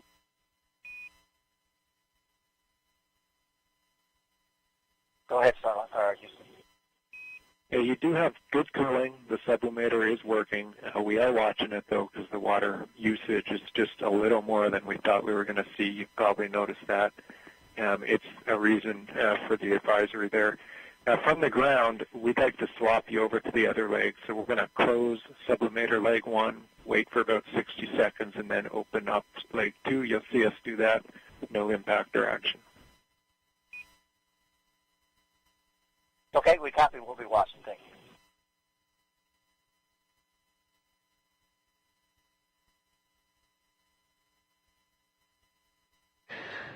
Joshua Kuchik there again, giving the crew some words about information they're seeing on orbit. This one related to sublimators, which are used to cool the spacecraft down. But just letting them know that there's nothing that they need to be concerned about. The team will keep watching that. In the meantime, as Starliner begins making its way to the International Space Station, we're going to check in with Rob Navius in the International Space Station Flight Control Room. Rob? Yeah, thanks very much, Brandy. With Starliner en route to the station, the work now just beginning for Wilmore and Williams. First up, an important rendezvous burn called the NC burn, which will adjust Starliner's altitude relative to the station and begin to refine its path to the orbital laboratory. Flight Dynamics will be assessing the accuracy of Starliner's initial trajectory and will update any adjustments to that trajectory for subsequent maneuvers to be conducted over the next 24 hours. Now, we're expecting to hear the first of 3 audio reports from the crew during their free flight on how the ride uphill to orbit was before they move into what are called far-field demonstrations of the vehicle. That will include manual piloting tasks and a manual translation control test. That will prove Starliner's ability to execute a manual docking if required, as well as an abort capability prior to docking. Keep in mind, we're providing continuous coverage now of Starliner's flight to the International Space Station. On Thursday morning, rendezvous operations will begin in earnest shortly before 10 a.m. Eastern Time, leading to a targeted docking for Starliner to the station at 12:15 p.m. Eastern Time. So please stay with us around the clock as we bring you every minute of Starliner's flight. For now, we're going to sign off from the International Space Station Flight Control Room here in Houston and go back to Megan, Dee, and Mike Fink at the Cape. Hey, and welcome back to the Space Coast of Florida, where about 36 minutes ago we witnessed the launch of a United Launch Alliance Atlas V rocket carrying the first 2 astronauts, NASA's Butch Wilmore and Sunita Williams, inside Boeing's Starliner capsule to the International Space Station. The first time ever, Starliner now in the right orbit to rendezvous with the space station in just over 25 hours. How are you guys feeling? How was it to watch launch? Again, just right over the water behind us here. I mean, this is extremely exciting, obviously a long time coming and a culmination of so much hard work by so many teams. But of course, we're going to be even happier when we see Starliner dock, and even happier when the hatch opens and we watch Sunny and Butch float into the International Space Station. Oh, absolutely. Yeah, well said, Dee. I mean, this is exciting. We've built up to this moment for years and years, and it finally happened. I got to see a Starliner launch with my friends on board. How cool is that? And I could feel like the whole planet was cheering for them. Yeah, it was really nice to see it happen. There were a lot of emotions here at the host desk among the three of us, as well as the crew that's supporting us here on the host desk. And it's just a history-making launch. Suni, again, the first woman to test an orbital spacecraft. That's amazing. And then again, the last time people flew to space in an Atlas-class rocket, 61 years ago. CFT, this final test to certify Starliner, and then once in orbit, the first time in NASA history that the agency will have 3 different crew spacecraft operating in space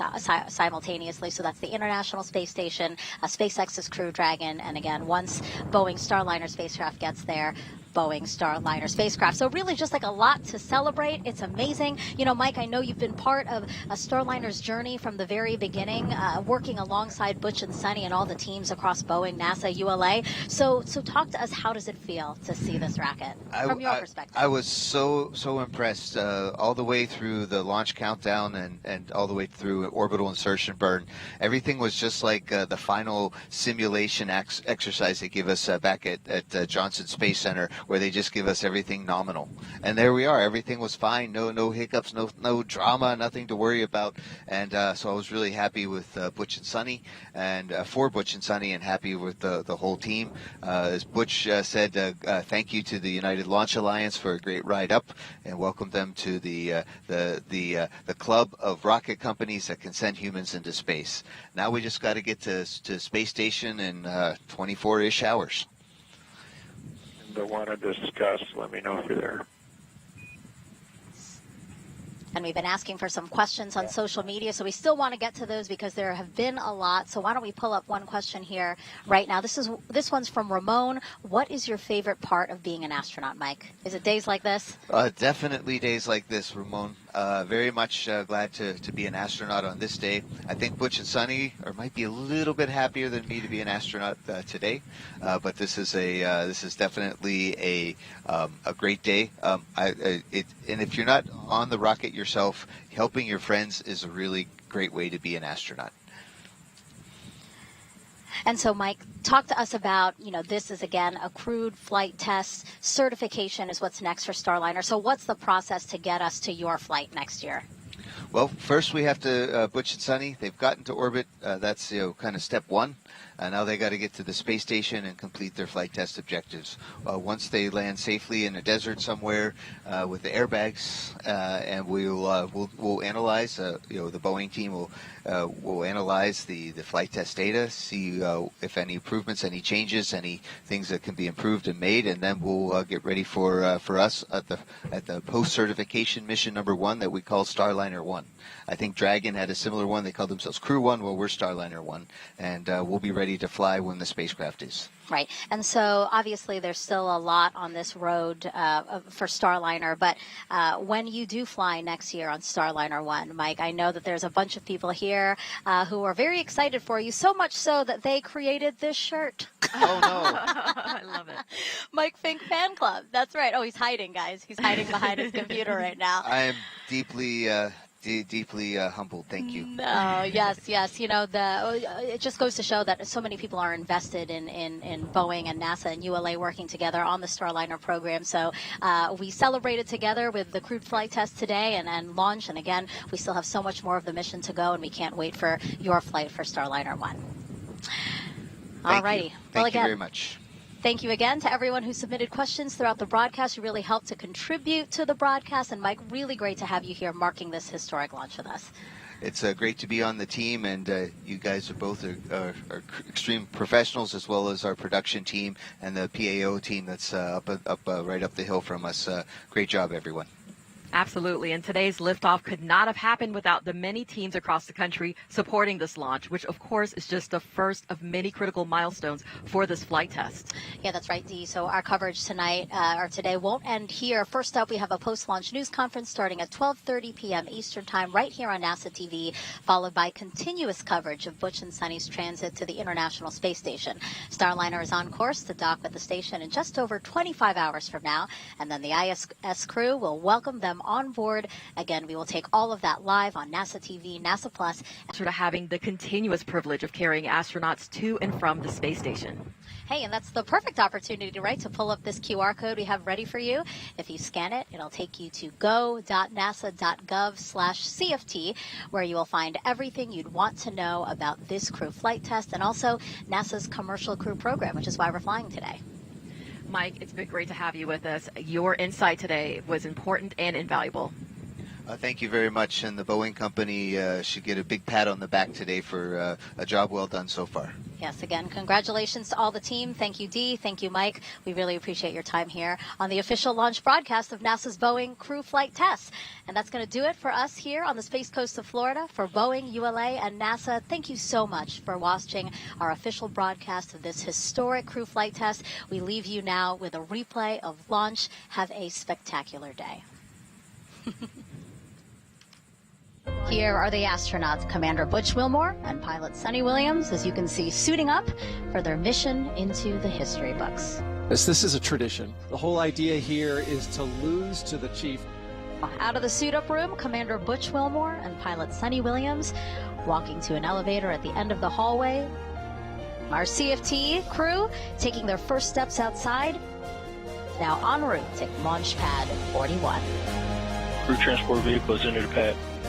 Butch and Sunny arriving on level 12. Last look at planet Earth for a while, saying hi to us. Hi, Sunny. Butch getting in there. Gotten strapped into their seats here. Hatch closure complete. Roger. 3, 2, 1, ignition. And liftoff of Starliner and Atlas V, carrying 2 American heroes, drawing a line to the stars for all of us.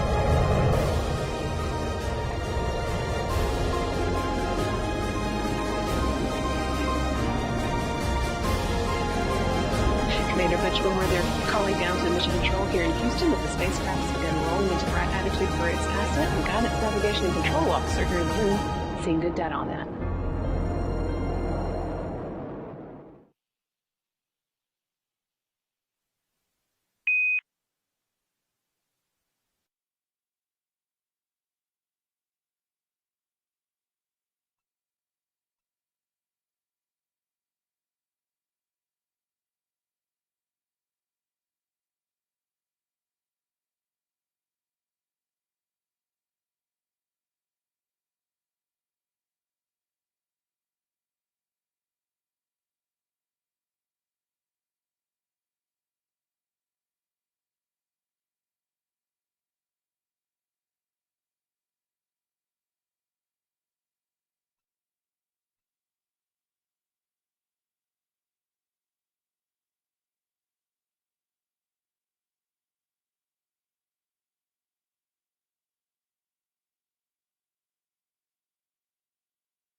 Houston, Mac 2. Go ahead, sir.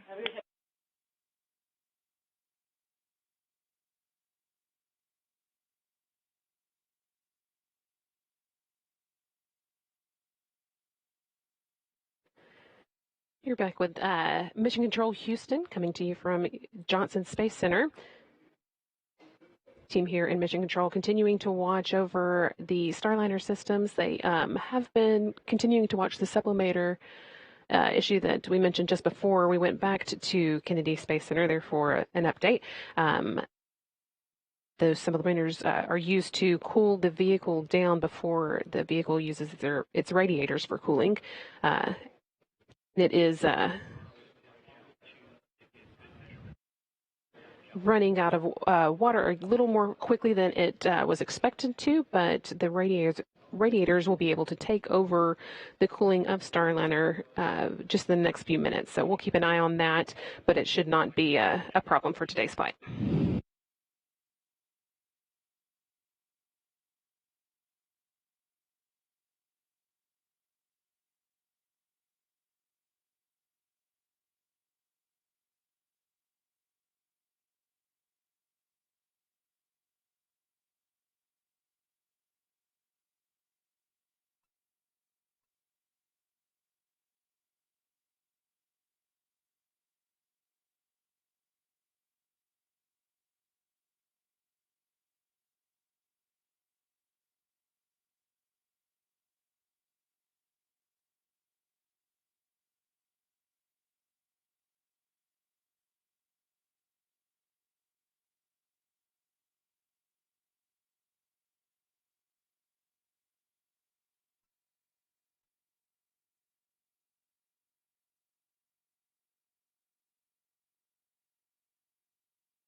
another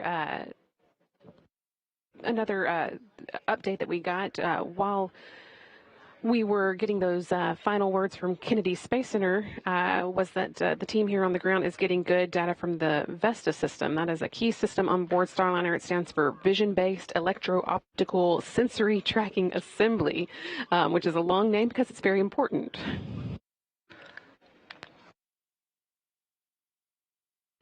So that system actually does many things for Starliner. It's a combination star tracker. It's also the cameras that look at station and tell the Starliner flight control system exactly where it is and which direction it is pointed relative to space station. So the spacecraft autopilot itself will use that information during docking for automated dockings, and the crew can see those cameras while they're doing their manual docking should they need it. So you'll be hearing a lot about the Vestas over the next 24 hours as Starliner makes its way to the space station. That is a key part of the systems that we'll be checking out along the way and then using for the actual docking. Yes, and that system is made up of 6 cameras. It's got it's a dual redundant system, so there's 2 copies of each. There's 2 regular spectrum cameras that similar to what the human eye can see. One for a narrow field of view for looking longer distance, one for a wide field of view for shorter distances. There's also an infrared camera that can help Starliner see station while it's in the dark. It also has a laser-based LiDAR rangefinder that can also pick out the structure on station and kind of paint a 3D view of station inside of the flight computer. So that gets tied in with the rest of the data to help Starliner know exactly where it is relative to station.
So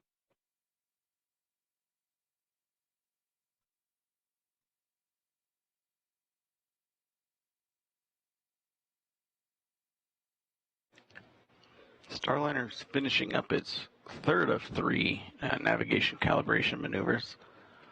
The next things coming up are enabling some of the good rad flow. I'm not sure if they made it, you noticed, but there was a few warnings pop up. Those were associated with the radiators coming online. We're still watching it, but good rad flow.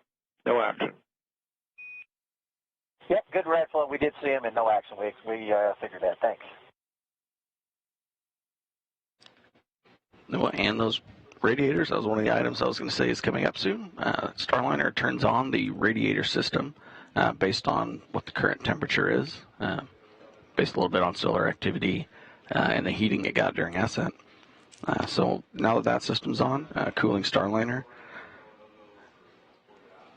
we are looking towards getting Starliner pointed in the direction for the next upcoming burn, which is the NC burn, or the phasing burn, where that C means catch-up. During that phasing maneuver, Starliner is going to stay in a slightly elliptical orbit but at a lower altitude than station, and it's going to use that time to catch up with station, and then we'll later move up to station's altitude for final rendezvous and docking. View you're seeing here is of the flight control team in Mission Control Houston. In the center of the view there is Mike Lammers, the lead flight director for this mission. Next to him, Rick Hempfling, and on his other side, Joshua Kutrick, the day's Capcom that you've been hearing talk with the crew. You saw Lammers there pointing around the room as he was going through a go, no-go call for moving into orbit ops, the next mode that Starliner will be working in, having finished its ascent and its orbital insertion burn.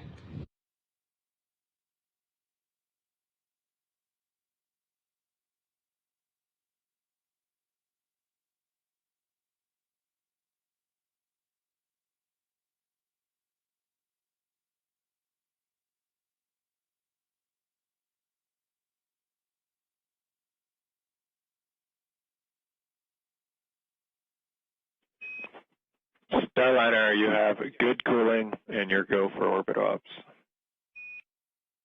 Outstanding. Good cooling, go for orbit ops. And with that, we have another message we'd like you to relay. Everyone is listening. Go ahead. Yeah, if y'all could call Kennedy Space Center crew quarters and strongly request that they release Joe Acaba and James Branson from quarantine. I'm sure they would appreciate it. Yeah, I'm going to give him a call. I'm not sure Joe's going to want to leave, but we'll pass it along. You may be right. He said a lot of free bacon. Sounds good.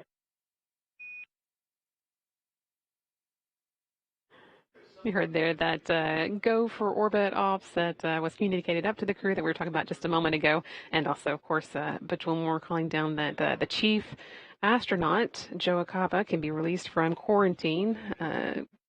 Butch and Suni went into quarantine April 22nd, so they had a bit of a longer than expected quarantine as they waited for today's launch, but they are safely in space. So now that those who have been in close contact with them and needed to preserve their own quarantine to make sure that no germs were sent up to the International Space Station can also end their quarantine.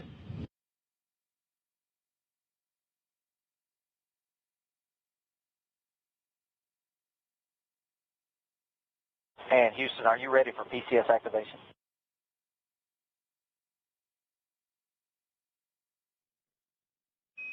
We're ready. Here go for PCS activation. Here we go.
And Houston, I've burped the TPM suit open via step 1.14 3 times. It keeps cycling back above up to 152.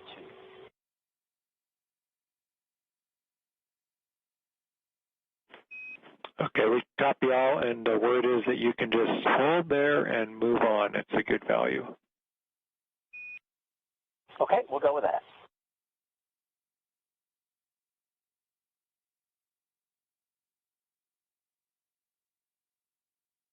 All right, we'll call the PCS system act complete for my steps. Let me know if, check me, make sure I didn't miss it. We're checking.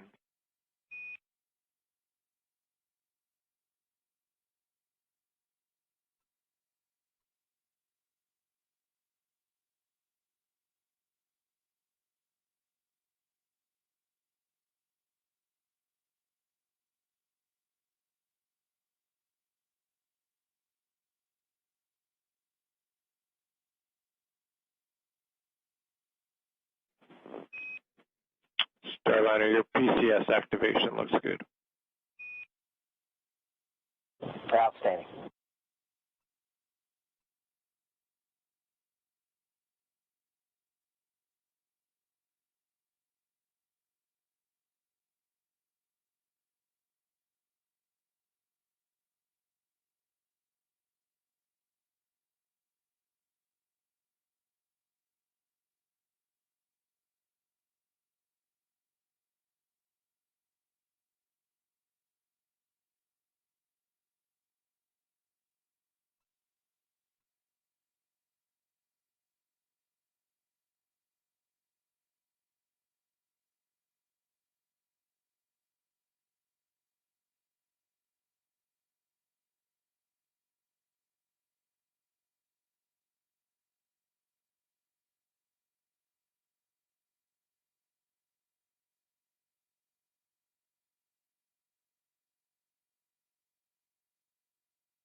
For those just joining us, or for those who've been watching since launch, Starliner is doing the last bit of coast before it gets to the NC burn, or the phasing burn. We've got about a little over 9 minutes till we get to that burn. In the meantime, Starliner is currently in the process of turning back on its OMAC engines, or its orbital maneuvering and control jets. Those are the larger thrusters that will push Starliner for large burns, large trajectory changes on orbit.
And Houston, the hatch locking device is installed.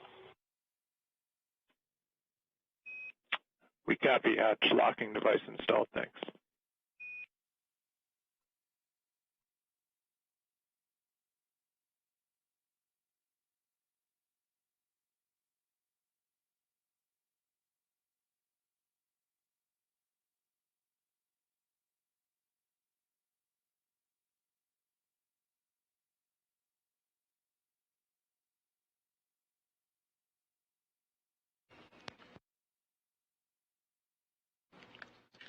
And Starliner is finishing its pointing maneuver to get into the NC thrust line orientation.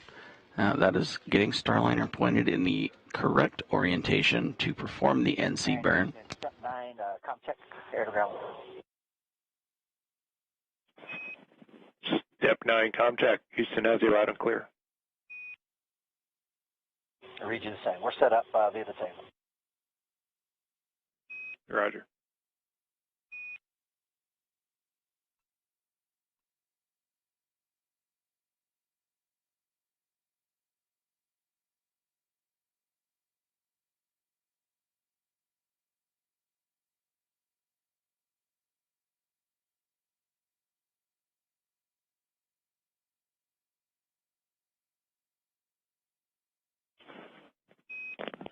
Starliner, good config for the NC burn. Good config for NC.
Houston, Starliner, com check on the handheld mic. Houston has you loud and clear, handheld mic.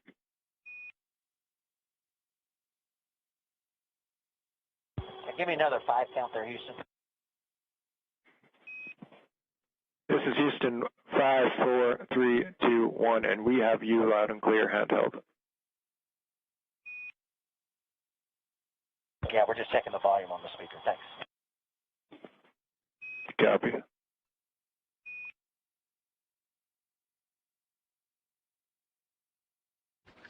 And you just heard some back and forth there between Mission Control and Butch Wilmore.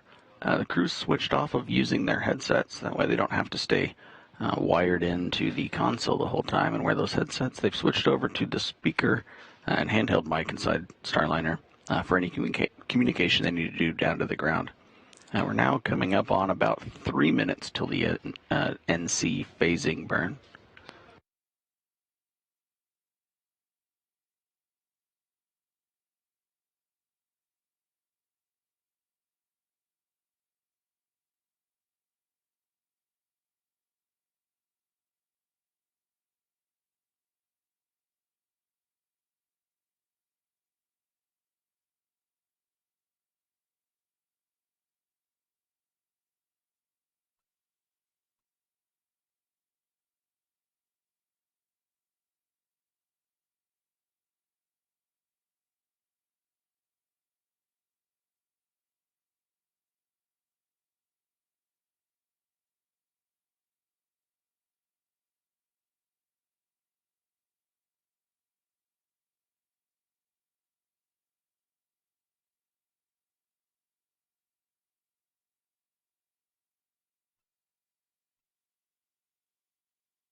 We're coming up on 2 minutes till Starliner's NC burn.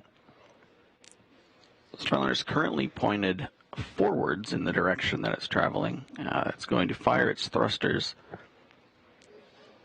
increasing the altitude of the other side of its orbit. So right now, Starliner did its orbital insertion burn to raise its altitude. Now it needs to raise the other side of its elliptical orbit. We're expecting that NC burn to be about 25 seconds long.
And 30 seconds to the expected NC burn.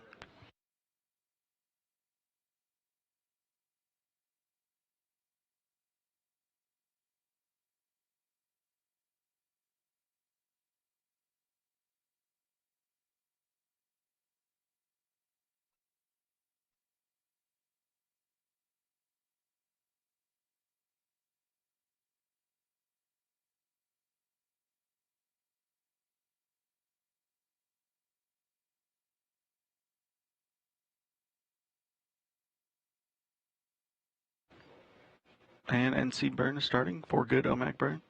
Engine burns.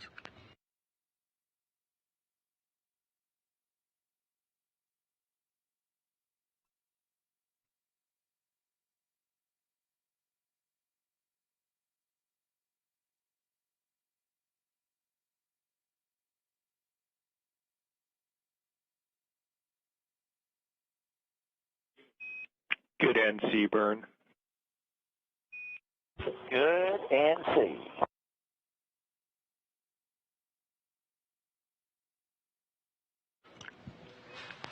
Affirm. You're on your way to tail sun, step 12. We see it. And that call up from Capcom Joshua Kutrick to the crew. And Butch responding, he sees the same data. Starliner had a successful NC burn. Starliner's orbit is now a slightly elliptical orbit, varying between 324.7 kilometers and 323.6 kilometers.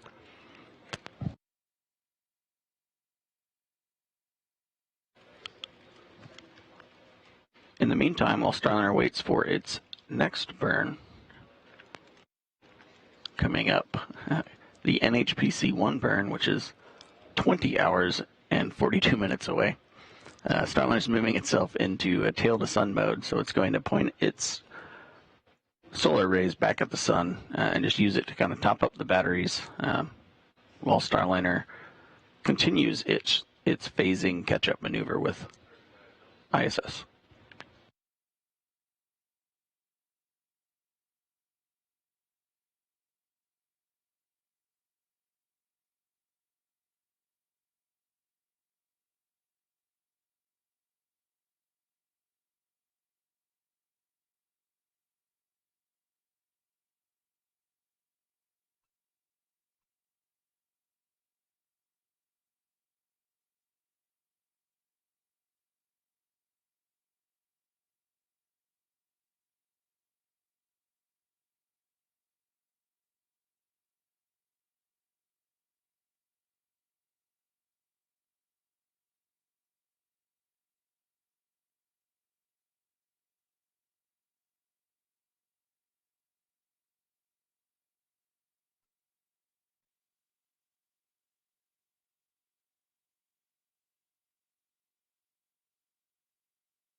with this first section of downtime that the crew's going to have, they're going to be using this time to get out of their suits. Should take a few minutes per crew member, but in the meantime, Starliner is also starting to open up its NDS NASA docking system entry cover. That should stay open for a majority of the flight. That way Starliner will be ready for docking.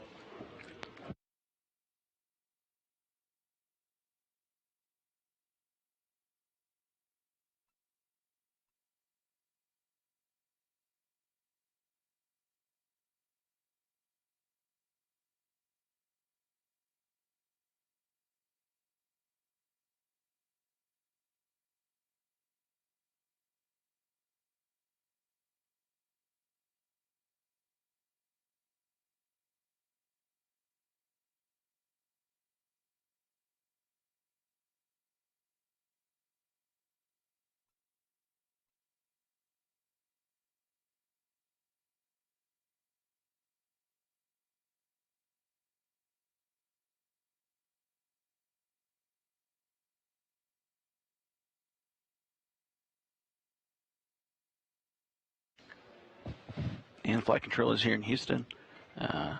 Noting they see the entry cover open, we're getting that telemetry data and showing it on our virtual external display of Starliner. Starliner, your entry cover is open and complete. You also have a good ADS count, and we're with you moving over to rendezvous monitor. Yep, just about to do that ourselves. Here we go. Rendezvous monitor.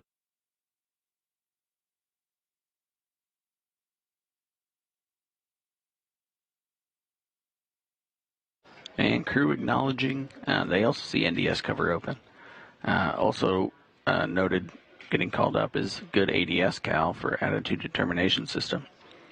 Now that Starliner has moved into a different orientation, just confirming that its internal calculation of its position and orientation agrees with what crew's seeing on the ground.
Good morning. I'm NASA's Sandra Jones, and I am joined by Jim May from Boeing, and we are going to continue to bring you live coverage of the in-flight portion, the phasing portion of Starliner's mission to the International Space Station. If you're just joining us, Wilmore and Williams launched at 9:52 a.m. Central Time this morning today from Space Launch Complex 41 at Cape Canaveral Space Force Station in Florida. The duo did lift off on the Atlas V rocket and are slated to dock to the International Space Station's forward port of the Harmony module just a little less than 24 hours from now, targeting that docking at 11:15 a.m. Central Time tomorrow, June 6th. Following docking, the crew will complete hatch opening operations, targeting that hatch opening around 1 p.m. Central Time tomorrow afternoon, and welcome remarks to follow around 1:20 p.m. Central. At this time, Wilmore and Williams are awake and have a busy few hours ahead of them. First up was the NC burn, which took place just a short time ago and was successful. This burn helps get Starliner in the proper trajectory in preparation for tomorrow's docking. Next up, the crew will begin to prepare for their first PAO, or Public Affairs Office Mustang event. This is the first opportunity for the crew to provide remarks on the mission thus far and their flight into orbit. Following this, the CFT crew will also conduct some far-field piloting checkouts and provide feedback to the teams on the ground on those checkouts. We will discuss these piloting checkouts a bit more here shortly as we approach them. Following this, the crew will complete data collection on Vesta, or the Vision-Based Electro-Optical Sensor Tracking Assembly. This is essentially a vision-based system which helps with tracking and docking, of course, for Starliner. The crew will also complete other tasks and checkouts, do a little cleanup, all before completing a medical conference and getting some rest. So as you can see, quite a busy few hours ahead for the crew.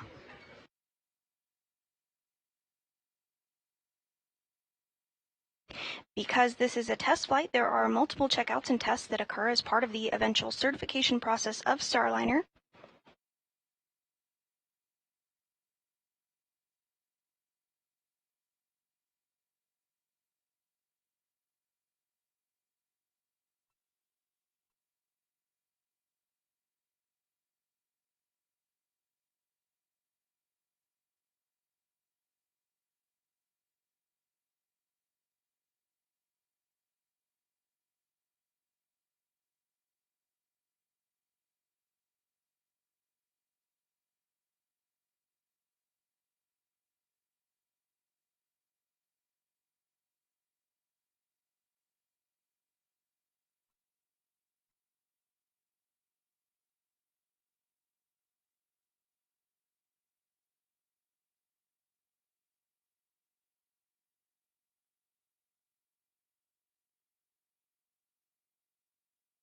And coming up here in just a few minutes at 11:30 a.m. Central Time, we will have the opportunity to hear from managers at both NASA and Boeing and United Launch Alliance about today's successful launch of Butch and Suni. You can tune in and listen into that news conference on the NASA TV channel or the nasa.gov website. We will be splitting our channels, so we'll have a media-only loop that will be provided as audio-only coverage. We are continuing to cover every step of the way along this mission until we do dock, but we will be splitting those channels out in order to broadcast the post-launch news conference.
I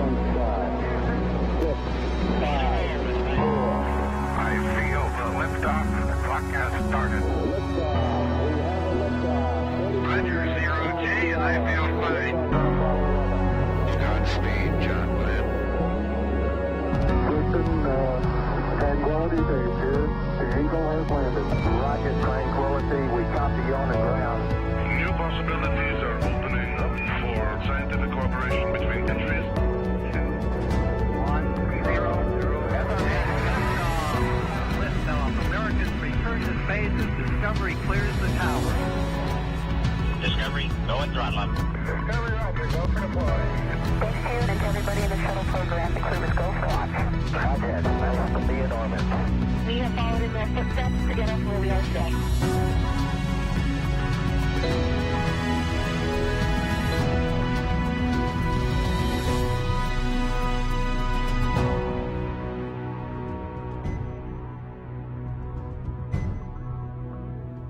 Good afternoon, and welcome to NASA's Kennedy Space Center in Florida. I'm Antonia Jaramillo, and you are watching the post-launch news conference of NASA's and Boeing's crew flight test mission.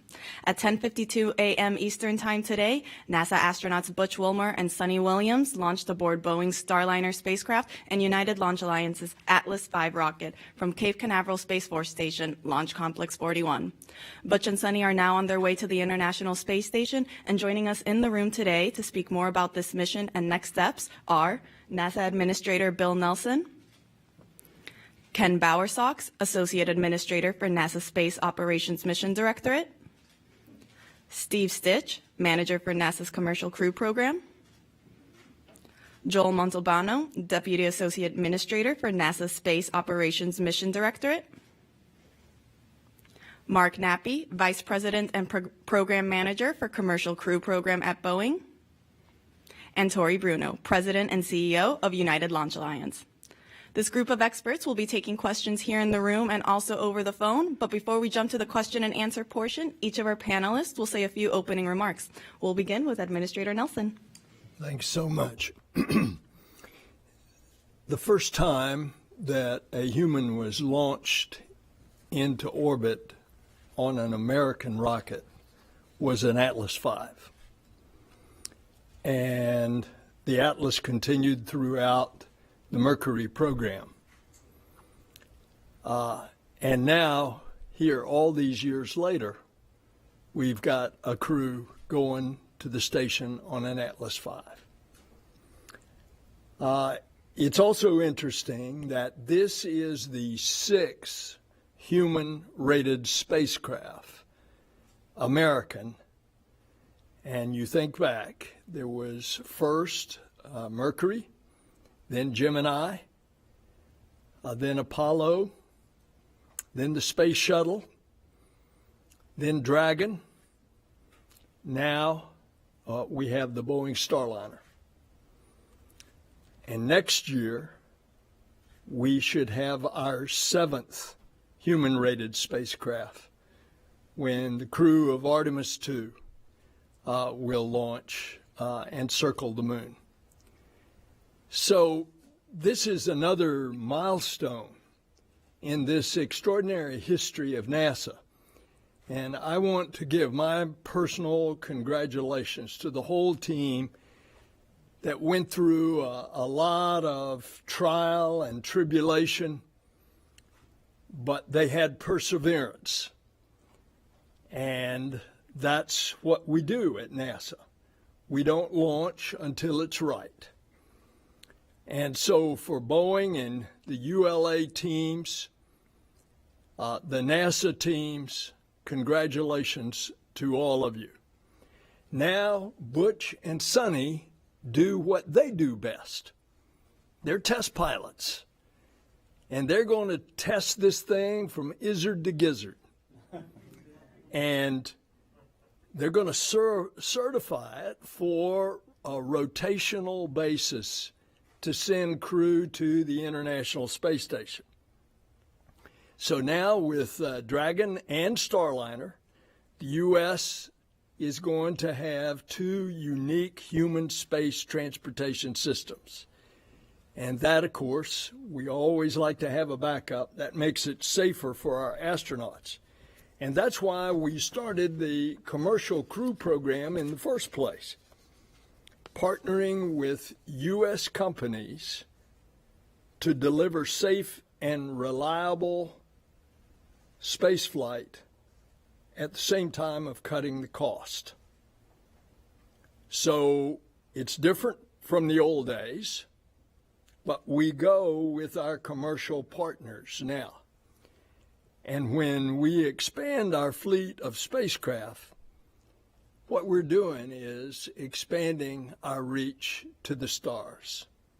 And that will be true of the Artemis program as well, where you will have 2 landers that will be available to the NASA crews to go down to the surface of the moon.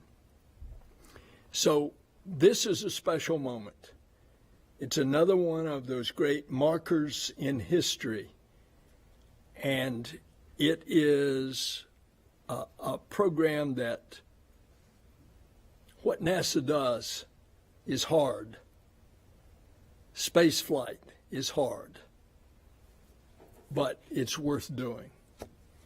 So my congratulations to the team, and do you want me to turn it back to you or turn it over to Sox? We can go ahead and hand it Ken over. Bauer Sox, our Associate Administrator.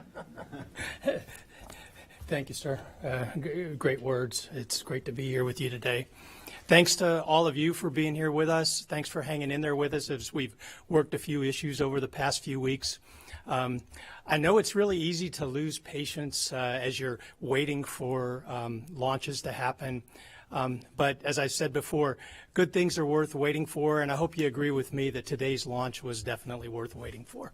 It was beautiful. It was great to see the smiles on Butch and Suni's face as they were getting close in the count and hearing their voices after they were safely on orbit. It was also really impressive to watch the NASA, Boeing, and ULA team as they work through the issues over the last few weeks. It's easy to get impatient. It's easy to get tired. I was so impressed with the professionalism of the whole team and the way they kept their priorities in the proper order and made sure that we were really ready to go today. There's a lot ahead of us. The crew has a lot of test flight objectives. We need to get them to station. We have some work there at station, and then we have the return. And there are a lot of different things that the program will be working through as they go through each of those phases, and they'll talk more about that. But I'm really looking forward to seeing 2 U.S. vehicles at the International Space Station. I know Butch and Suni will probably get a kick out of that if they get a chance to look out the windows and see a Dragon there, see a Starliner there. It's something that I think all of us should be proud of and that I'm personally looking forward to. We've got a prescribed landing date that goes along with this launch date. I just want to emphasize that nobody should get too excited about that date. We have to have a lot of conditions that are just right before we bring the Starliner home, and we're going to wait till the conditions are right and we've accomplished the test objectives before we do that.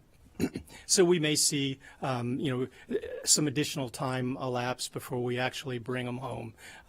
But the reason we'll be doing that is to make sure we gather all the data we need to gather and to make sure that it's the right day to bring Butch and Suni back to Earth. And now I want to turn it over to Steve Stitch, the Commercial Crew Program Manager. Yeah, thanks, Ken. Appreciate it. It's great to be here today. It's great to see so much interest, and boy, what a heck of a day it was today. So proud of our entire team who've worked so long to get Starliner to this point.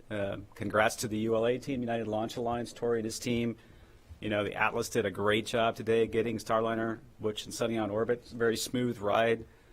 Congrats to Mark and his team for all the great work to get the vehicle ready, operating the vehicle, getting it ready, and thanks to Joel as well in the space station program, for supporting us. And we got some pretty good objectives to do when we get to the station in about 24 hours from launch. Today was just a great countdown. It was nice to get into a countdown again. The weather was very good, probably as good as you could ever ask for in Florida. We got through the countdown. We checked the manifold 2 port doghouse, helium leak. That was right where we left it when we had the countdown on June 1st. No change in the leak rate at all. It was about half of what we had experienced back on the May 6th attempt. So that's going to be very manageable on orbit. All the other manifolds are doing really well. The ULA system, the ground system did a phenomenal job. Clicked through the countdown, very smooth countdown all the way through. And then, of course, we got the vehicle launched and a very smooth ascent. The rocket did a great job. We did a couple burns today already. The first burn, called the orbit insertion burn, about 31 minutes after launch, with 4 of the orbital maneuvering and control thrusters. That burn went well, and we did a phasing burn about 12:07 Eastern time, and that went great as well. The only thing that we are watching a little bit is, we use a system called a Sublimator to provide cooling during the launch phase and during the landing phase. And what that does is it creates a block of ice, essentially, and then that ice, as heat is passed into that ice block, that ice, a little thin layer of it, turns into a vapor, and that rejects heat away. We used a little bit more water than we expected during the ascent. We have a backup system where we can go ahead and refill the sublimator tank. It was good to get this data and for this flight and understand it. The team let that sublimator run a little longer to collect some data. Once we got on orbit, we handed over to the radiator system for cooling. That's in the service module. That system is doing well. And so for the rest of the day, really it's about checking the spacecraft out. We will check out the NASA docking system and extend that ring and check it out today. We'll check out the rendezvous sensor system that will be used tomorrow for the rendezvous. Really important system. We'll get that checked out. And then we'll check out there's a camera that Butch and Suni will use to monitor the approach to station. Tomorrow we'll check that system out. And then there's a whole host of other checkouts that we'll do today, some what we call operational checkouts to manually fly Starliner. So Butch and Suni will maneuver to an attitude for communications. They'll maneuver to an attitude to charge the batteries and practice doing that.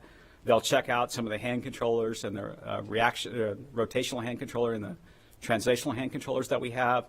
So it's really a big checkout day, and really the purpose of this is to learn all we can about Starliner. As Ken said, the major objective really is to get into crew rotation flights with this flight. So we're all set up for docking tomorrow. 12:15 Eastern is the docking time. And we're looking forward to that. And we'll keep watching the vehicle. Today is a big step, but it's one step of many steps in this flight test. We'll take it one day at a time.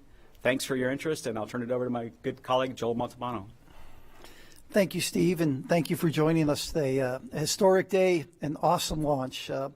A huge congratulations to the Commercial Crew Program, the International Space Station Program, the Boeing team, United Launch Alliance, our international partners, and everybody who's been involved in this mission. Just a beautiful launch, and we look forward to an outstanding mission. As Steve said, we'll docking tomorrow just after noon Eastern time, 12:15. We'll start integrated ops with the International Space Station around 9 a.m. Eastern time. This vehicle will dock to the forward port on the International Space Station. And as you heard from Steve and Ken, the real main purpose is to check out the vehicles. So the prime focus of Suni and Butch when they're on board the International Space Station is to check out the vehicle. As they have time available, we have some space station tasks for them to do. But just an awesome way to start the summer. You know, we continue to be busy. We just had a progress docking this past Saturday. We got a number of spacewalks coming up in the month of June. We have 3 spacewalks, U.S. spacewalks scheduled for the team, and the teams are working forward and looking forward to that and working towards those activities.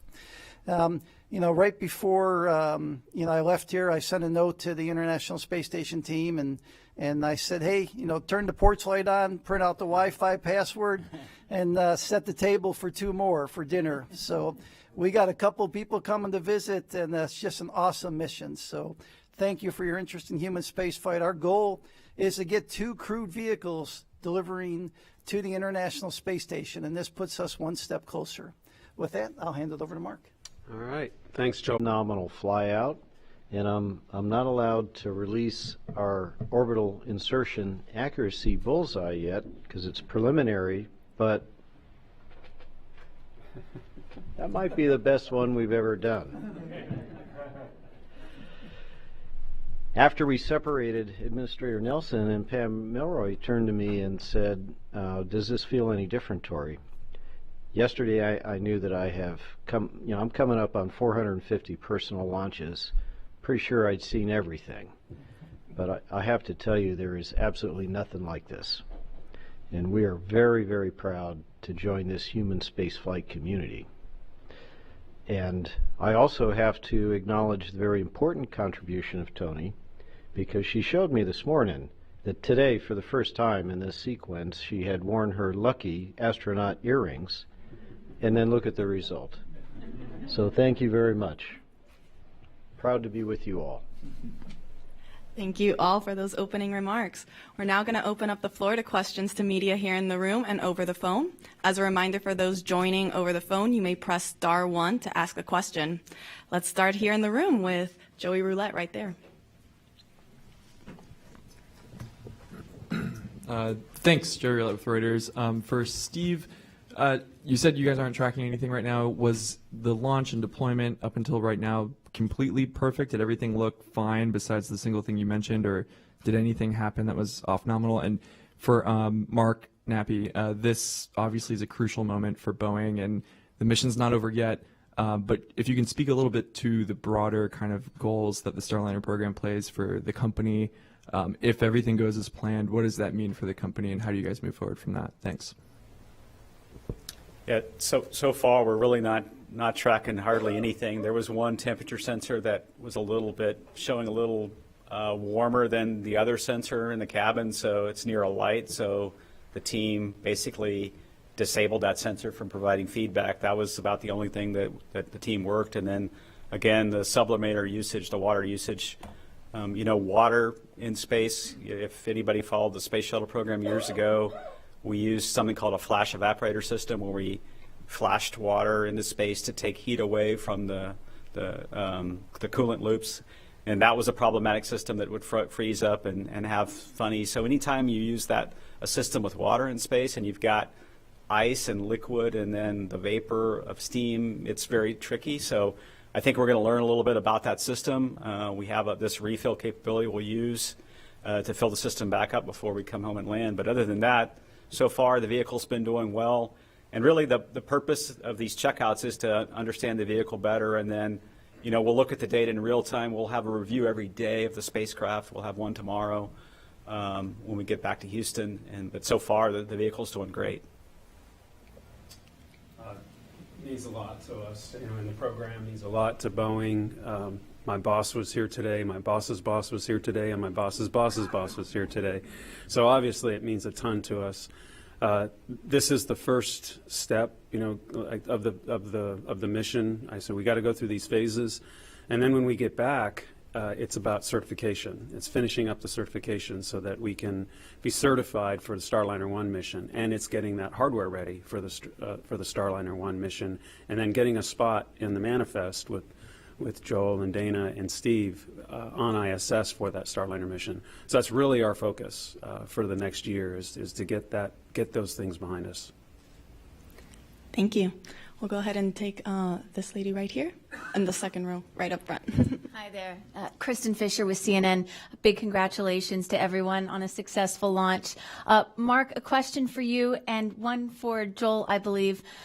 Mark, so much has been made of the competition between SpaceX and Boeing over the last decade or so. I'm curious how you view that competition over the last 10 years. Elon Musk sending his congratulations to the entire team. How would you describe that competition? And then for Joel, if we could just get an update on when that faulty pump on board the ISS will actually be replaced, how long that would take. Thanks. I think you guys think it's a competition. We don't see it as a competition. We've got two providers that are going up to the International Space Station, and SpaceX is up there, and we're up there now as well. So this is something that NASA has planned, and we've accomplished it. And of course, that next step is certification. I saw the tweet. That's awesome. And I sit on my front porch and I watch every SpaceX mission, and I root for them too. This is something that's great for the entire country. And on the pump change out, we're going to get to that as soon as we can. My hope is we get to it this week. If not, it'll be early next week. Thank you. We'll go right here up front.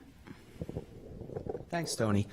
Congratulations, everyone. This is James from Channel 6. I'd like to start with Mark 2, and maybe if Steve, Ken, and Mr. Administrator would like to chime in.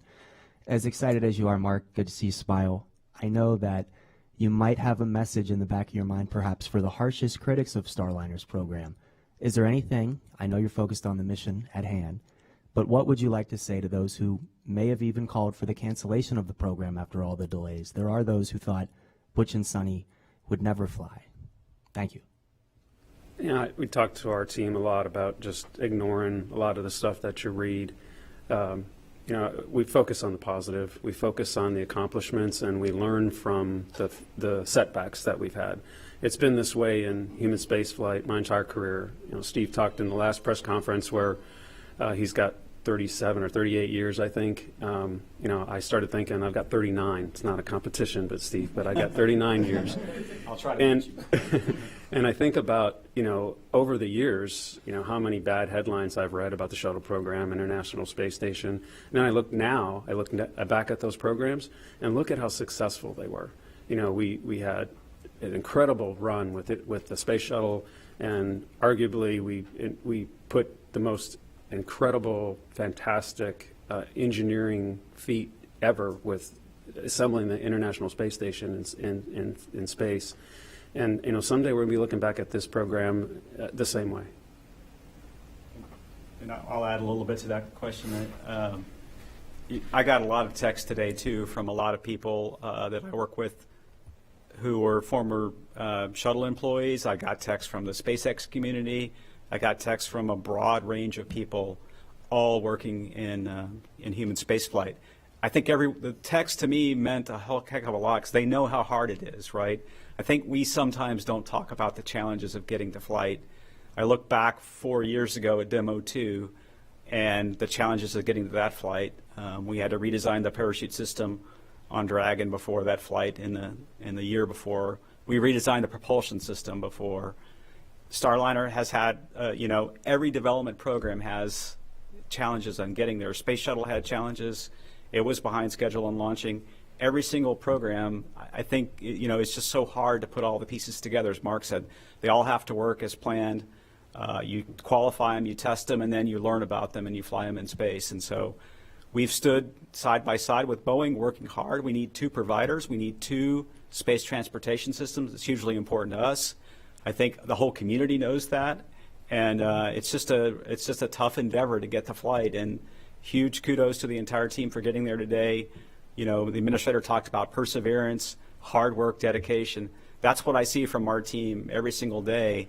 I wish I could explain it here, but these people are working long hours and figuring out ways to solve problems, whether it's a Boeing employee, a NASA employee, United Launch Alliance employee. So it's just great to be part of the team. You're hot. No, you go ahead. I was just going to say that, folks like to judge early, and I would exercise caution doing that. You really don't know how great a program is until after it's finished. That's what I've seen with airplane programs and other aerospace programs through the years. It's also important to remember that we want more than one provider. It's really important to us, not just for ISS to have redundancy there, but we're trying to develop a new economy in low Earth orbit. And to do that, we want to have a field with multiple competitors. We'd like to see 3, 4 someday, right? And it starts by developing 2. Sorry to cut you off, boss. Not at all. Not at all. He's the real deal. Former space commander. The overall answer to your question is space is hard. And you better not mess it up by not going when you've tried out everything and you know that it is as safe as possible when you put a human on board. And sometimes that takes time. the proof's in the pudding. Look what we've been through in all of the different space programs of NASA from the very get-go. And sometimes they were very painful. And when we didn't get it right, because mistakes were made, the entire country suffered. So my hat's off to the team here. They waited until they got it right. And we've still got some to come. Steve said this too, because this is the first time that the spacecraft that doesn't have wheels, like the shuttle did, is going to land on land. And it's going to come down in the Utah desert as the primary site. And so this is a whole new adaptation. So they waited until it was right. Thank you. Well, we'll take it right here up front. Yusuke Tomiyama, the Yomiuri Shimbun, Japanese Daily.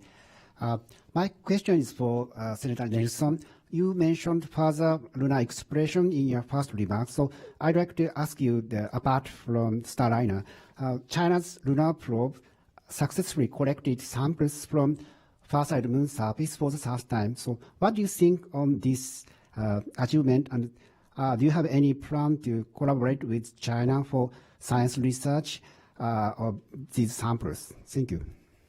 Did you specifically ask at first about Chang'e 6 that landed on the far side of the moon? Okay.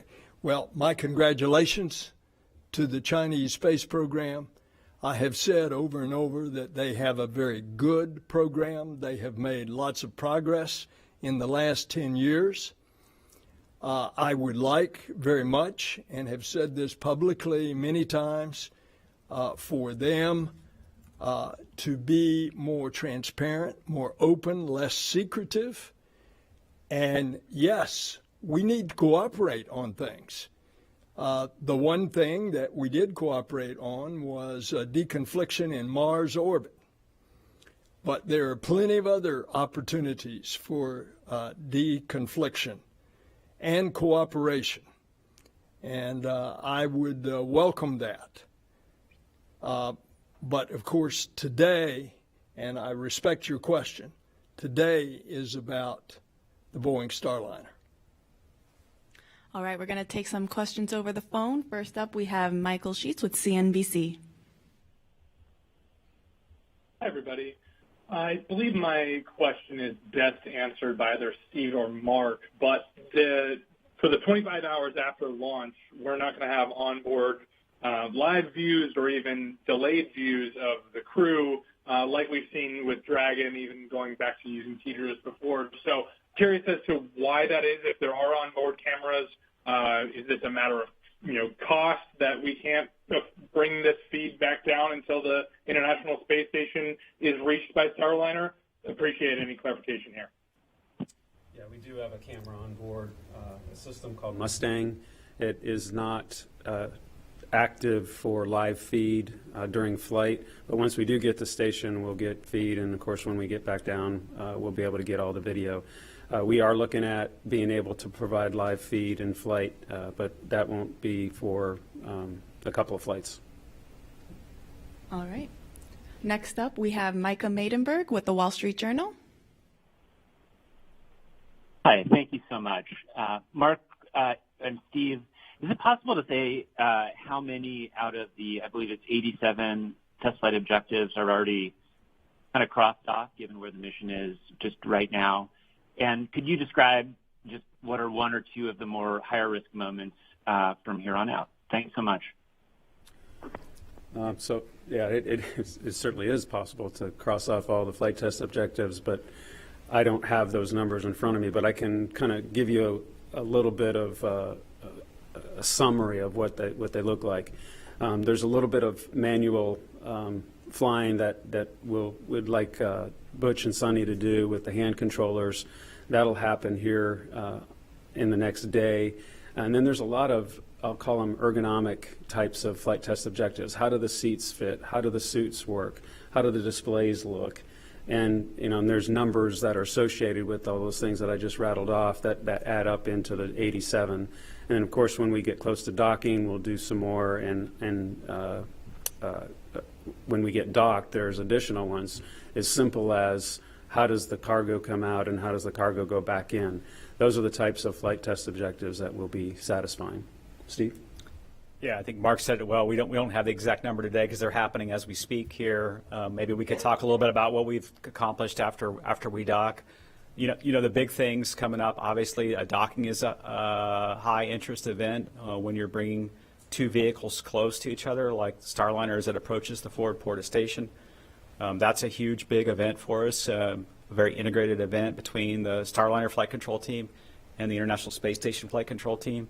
And then, once we get docked, we have a big objective to demonstrate what we call safe haven. So that's a demonstration where we have the crew go into Starliner and use only the Starliner assets. If something were to happen on station, we have this capability in both Dragon and very soon Starliner. We'll demonstrate that. And then at the end, obviously, the deorbit and landing are huge events that we'll continue to learn a lot about. I would say one thing, about the spacecraft is this is the first time with a crew on board. So first time that the life support system is operating today.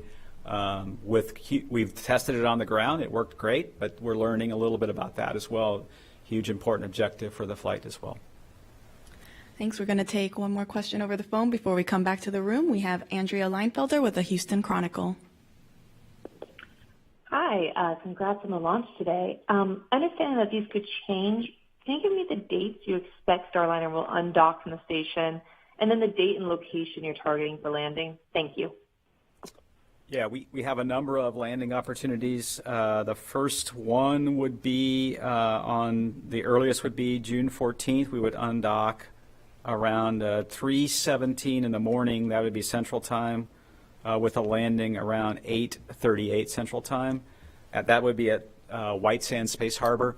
What we really want to do is kind of look at the overall mission as it's going, and then Joel has some activities on the space station, and so we may adjust that date a little bit to accomplish some International Space Station activities. There's nothing magic about that date.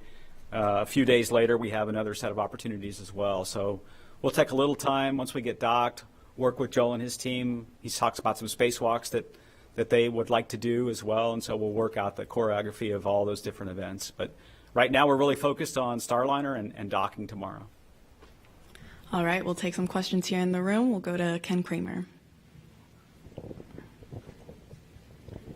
Hi, thank you. Congratulations to everybody. It was spectacular to see that after so many years and hard work. So Ken Kramer, Space Up Close, right? So, Tori, I want to follow up on a question I asked you at the end of the last briefing. You mentioned that, you don't do the RAN steering, and it's a unique orbit, suborbital, actually, that you deliver it to. So I guess, and for safety reasons. So I'm kind of curious, why don't you use a third SRB to get to orbital velocity? Oh, sure. Great question. So, for those of you who are not familiar with it, RAN steering, right ascension ascending node, is a guidance technique that allows one, if you have enough energy and the guidance algorithms to pull it off, to give you a larger launch window when you're going to a target like the International Space Station, which is an intercept target, because there is only one perfect instantaneous moment to go for the least energy.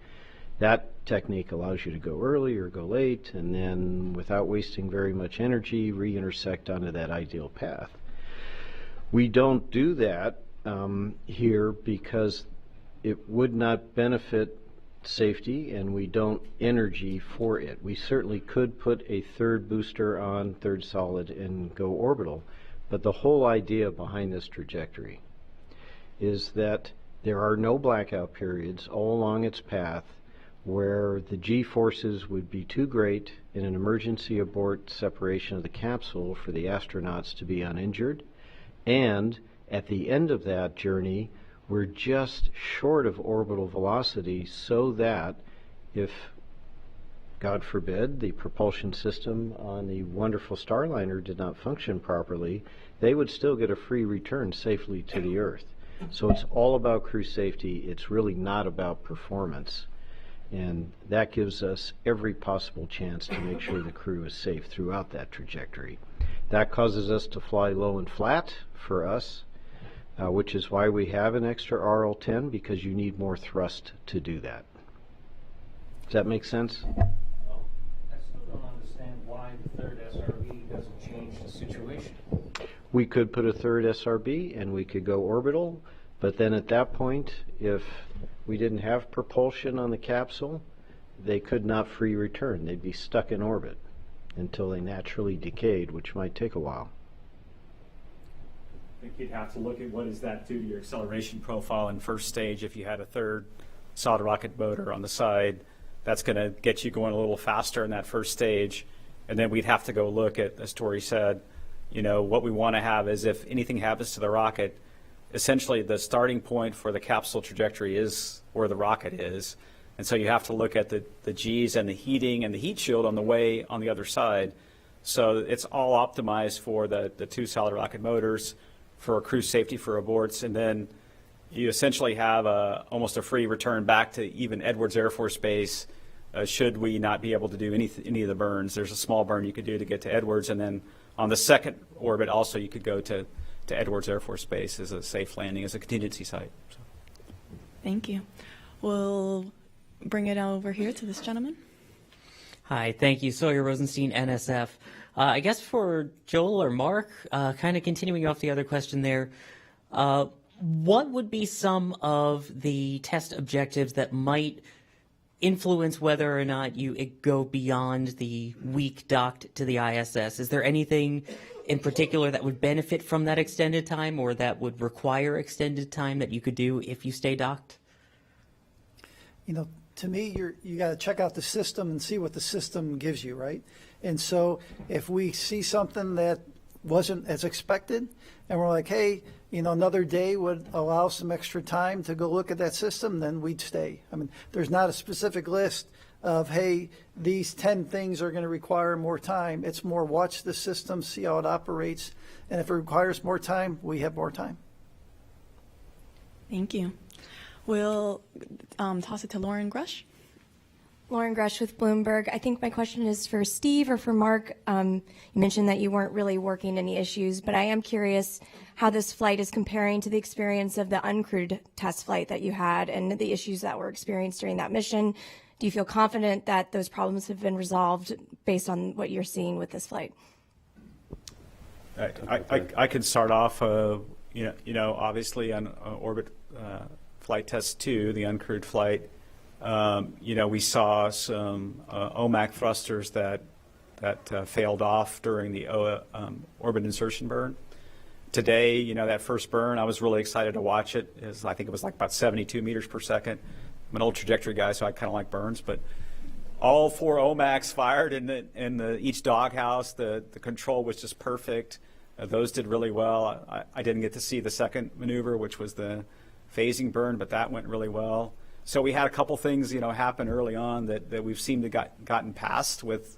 I know Mark's talked about, you know, we think the leading cause of those failures was a little contamination in some of the propellant lines in those doghouses that they failed off. It was all in the same doghouse, actually.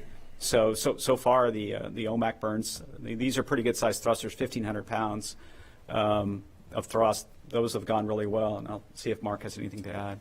Yeah, we had our cooling system had a little bit of a freeze up on OFT2. We had worked on that by removing some filters so that it would operate a little bit more smoothly. Of course, we didn't have crew on OFT2, so that contributed to the problem. There wasn't as much heat in the crew module. And this time, it appears everything's working fine, so I think we have that problem licked. Thank you. We're going to go back to the phone. We have Mike Wall with Space.com. Thank you all for doing this. And yeah, I'd just like to say congratulations on a successful launch and a successful mission so far. Just a quick question, maybe for Mark or for Steve. Have you heard much from Suni and Butch about Starliner and like how it's handling and like, what are their thoughts like about the spacecraft so far? Steve, I haven't heard anything at all. I've been busy preparing for this and a little bit of celebration.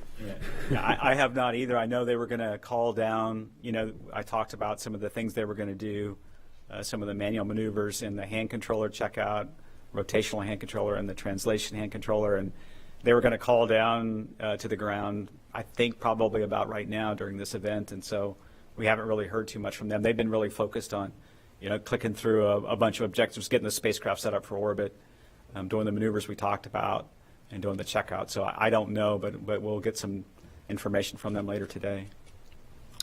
Next up, we have Issam Ahmed with AFP. Yeah, thank you so much for doing this. First of all, for Steve, I was wondering if you could reflect a little bit on the fact that you've been in this your job for so long now, and to see this day finally come. Could you reflect a little bit on what that means to you?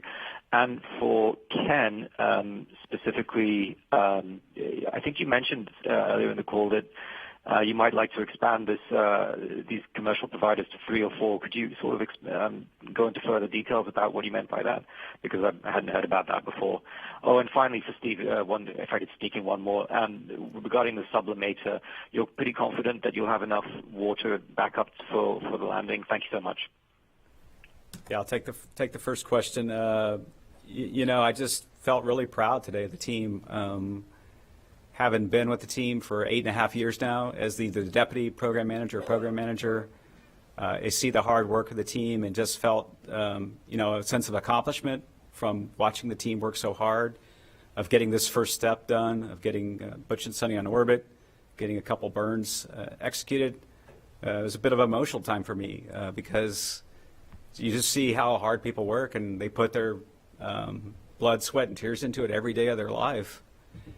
Sometimes their families, suffer as they work nights and weekends on analyses or resolving challenges, and just super proud of the entire team. When I say team, I talk about the NASA team, the Boeing team, United Launch Alliance team, the Space Station Program team, and as Mark mentioned, we get to work with a lot of suppliers as well on the NASA side. These people are committed to human spaceflight. They know how hard it is. They know what it takes, and I was just super proud of the team.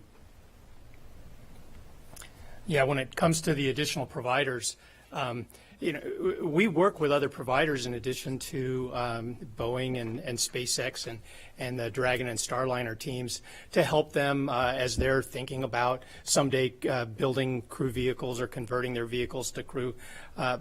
But we don't have any procurement in place to do that, nothing where we're going out trying to buy additional services at this point.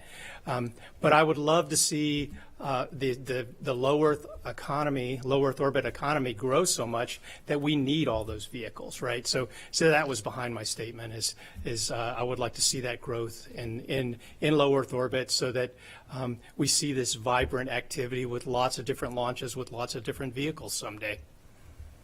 I think there was a second question I failed to answer on the Sublimator. There is a refill kit, and it's able to refill the tank. Essentially, you carry up some spare water, and there's a connector hose that hooks up to the system, and that should provide all the water we need for the landing. So. Thank you both. We'll now head back to the room. We have Manuel Masanti over here.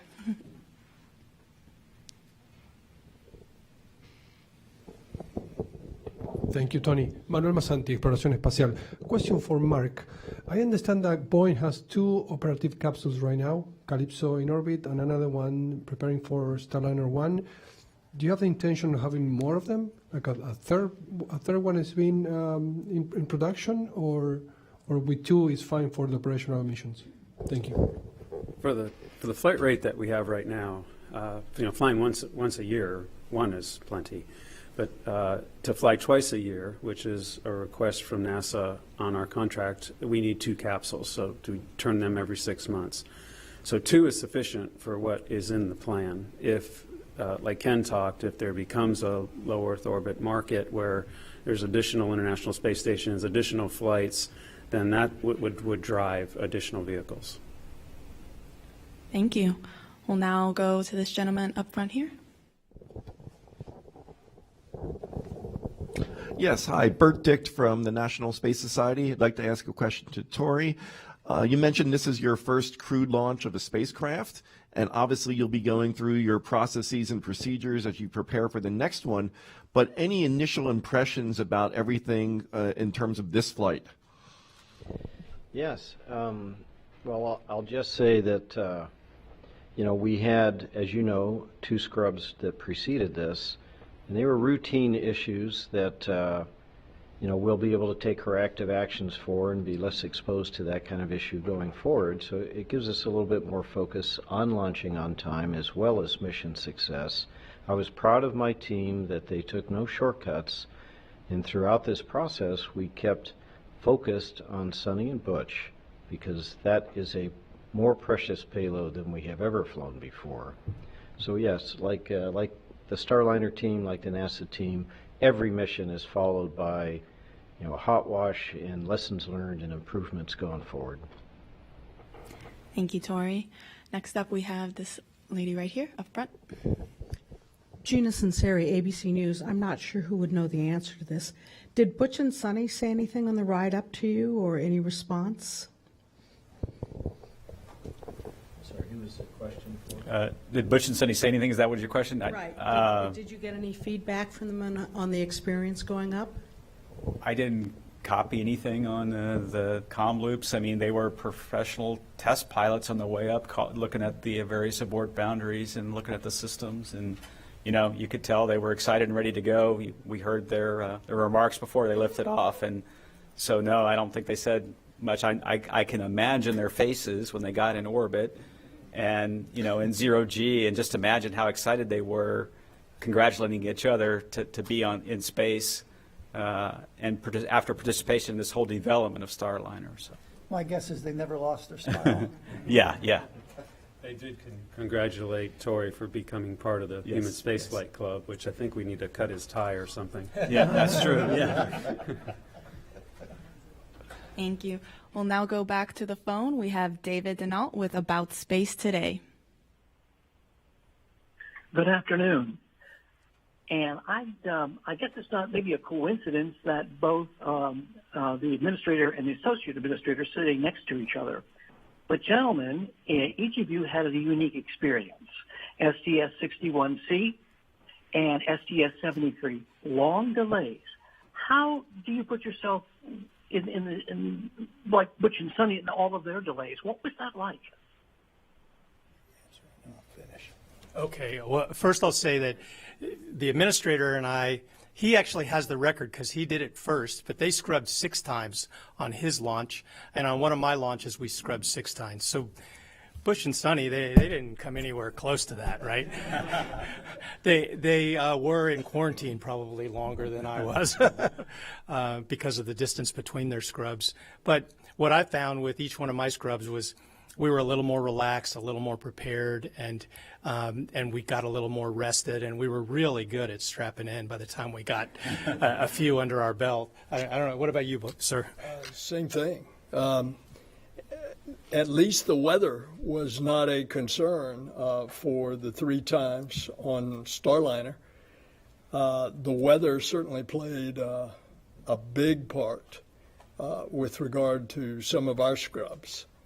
So, it gets old hat when you strap in, and it's just another day at the ranch. Thank you. We can now take one more in the room. We'll go to Will Robinson-Smith right there. Thank you, Will Robinson-Smith with Spaceflight Now. Appreciate the time and congratulations again. Question for either Ken or Steve. Assuming that everything goes well with the rest of this mission, you get back, you get through the data, and you press on to Starliner 1 next spring, has a decision been made on the seat swap agreement with Roscosmos and their cosmonaut, and how that flight situation will work in 2025? Thanks. Well, on the seat swap agreement, I'll talk about that, and Steve can talk about the other part. Our Russian colleagues want to get more data and see how this mission goes, and then we'll talk with them. They've said previously that they want to see 3 crewed flights before they're ready to do a seat swap. So we need to work through that with them, and Joel might have something to add there. He's been working that when he was the ISS program manager. Yep, we already have 1 seat on the Dragon mission, but the plan is to get to do the crew swap on both vehicles as quickly as we can. And so, as Ken said, we'll be watching this mission, taking lessons learned, and then as quickly as we can, we're going to be putting that in place. Yeah, and our goal is to, once we get the flight back, get Butch and Sunny back landed safely, evaluate the data, complete the certification that Mark's talked about, and then, we'll get Starliner in the rotation as soon as we can. Thank you. We have time for one more question here in the room. All right, we'll go to Jeff Faust right there. Jeff Faust of Space News. Probably for Steve or Mark, just to follow up on an earlier question about video from inside the capsule. How long after Starliner gets to the station will you be able to bring back some of that video? I think there's a lot of interest, maybe even expectation to see what it's like inside Starliner. I don't know the answer to that. I'm not sure, Jeff. I know we'll have to downlink the data. It's all recorded on board Starliner, and then I assume we'll get it down within a day or so of docking. But I don't know the details of that, so I apologize. We'll make sure to get that information for you, Jeff.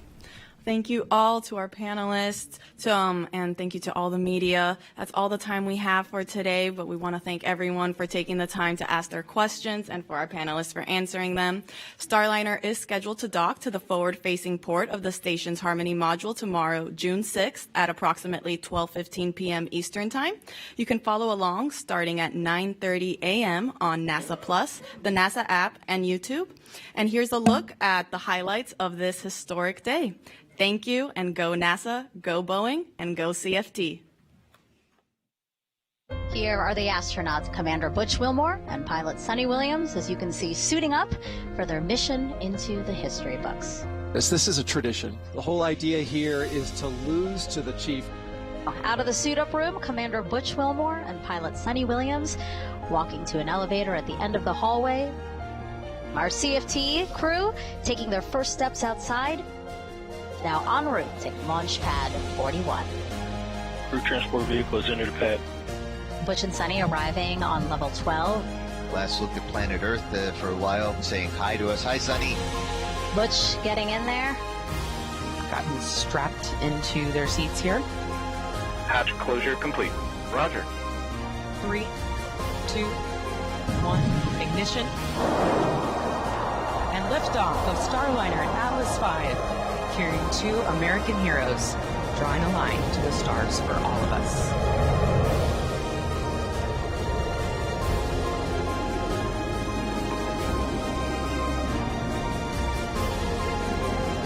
Commander Butch Wilmore, they're calling down to mission control here in Houston that the spacecraft is enrolling into the right attitude for its ascent. We've got a navigation and control officer here in the room seeing good data on that.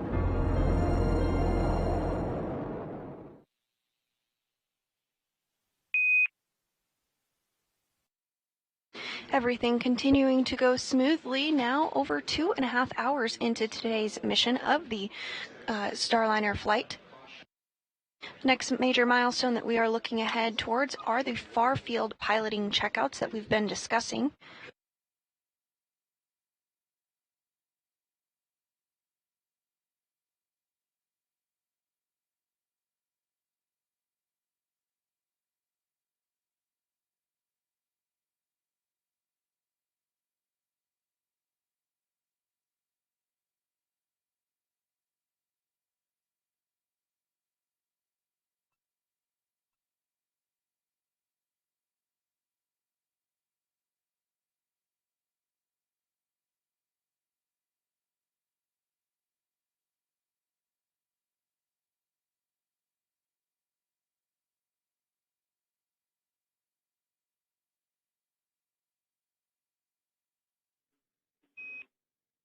And Sunny, for that tablet that you have plugged into the charger, we'd like you to unplug it and plug it back in, and tell us if the tablet's telling you it's receiving a charge.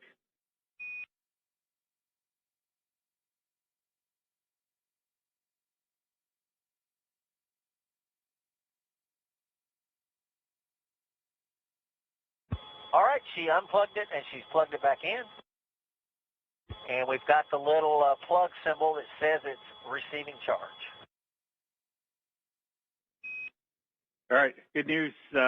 we'll watch that one for a little bit, then we'll check back on it.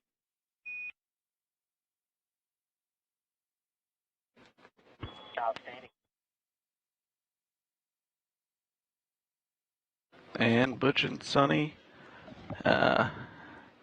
doing some IT troubleshooting the same way we do on Earth with unplugging it and plugging it back in. But they've confirmed that they've got good charge on the tablet they've got plugged in. Looking forward a little bit, talking about the far-field demos that are going to be manually flown by the crew. We've got a handful, some RHC and THC checkout, comm maneuvers coming up, low power mode recovery,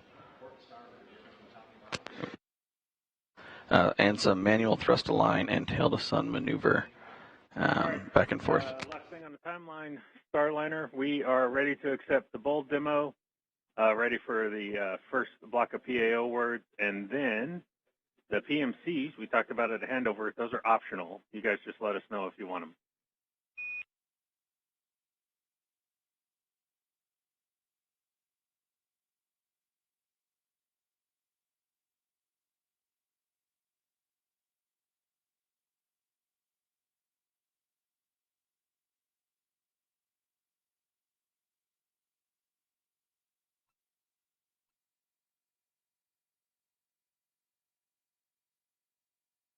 All right, Houston, we copy. We've got numbers for the bold. What are you looking for specifically?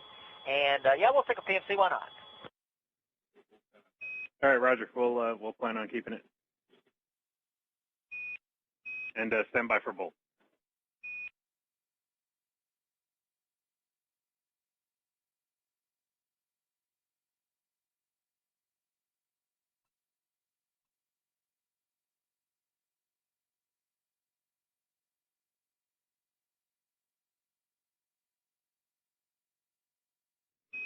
All right, Butch, we'll take the deorbit TIGs and the landing sites that you see.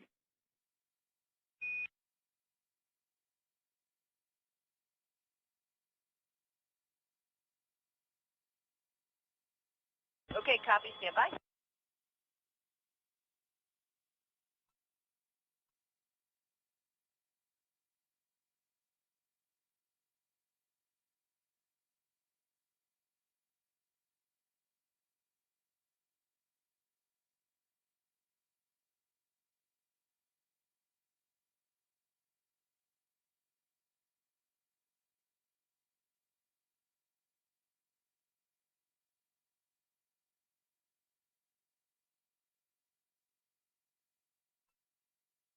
All right, Neil, ready to copy?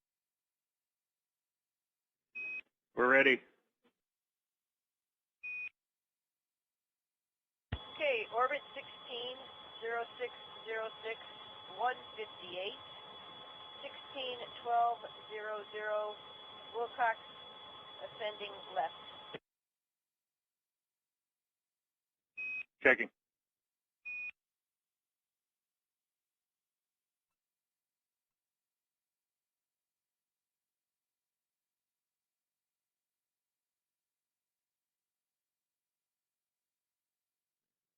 And Sunny, just verifying it was 161158.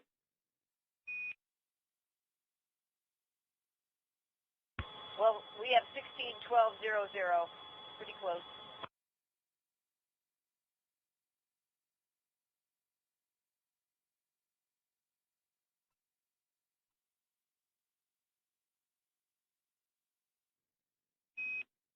All right, yeah, copy. That's good. Thanks for the test. Okay, I've got 3 other sites, but is that all you want?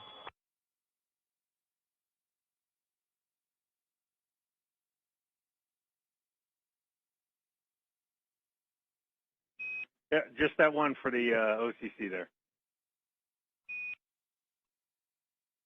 Okay, sounds good.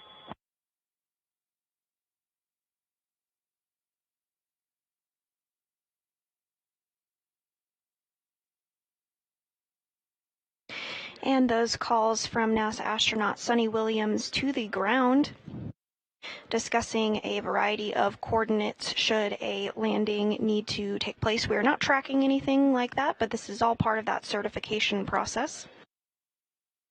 Here on the ground, our FIDOs, our Flight Dynamic Officer, will take those numbers, ensure that everything is tracking well and properly for the trajectory of Starliner. Everything continuing to go smoothly now, 2 hours and 43 minutes into today's flight.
Starliner Houston, we're going to be go for you to start the far field piloting checkouts now, and we'll pick up the PAO later. We need the lighting for the checkout.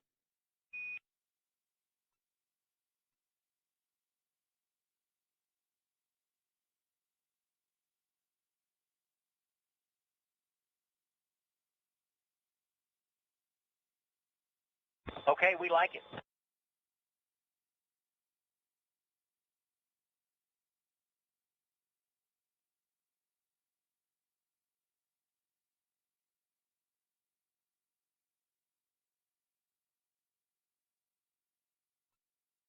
And the team on the ground verifying lighting conditions look good ahead of those far field piloting checkouts, which will begin here momentarily.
And Houston, we assume you got Mustang activated. Yep.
And we are awaiting the beginning of the manual piloting far field demo.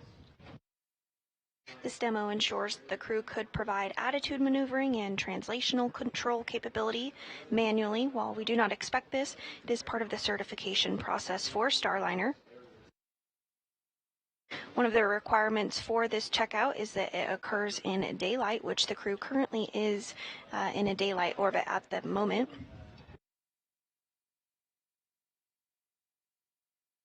We expect this checkout to take about 2 hours.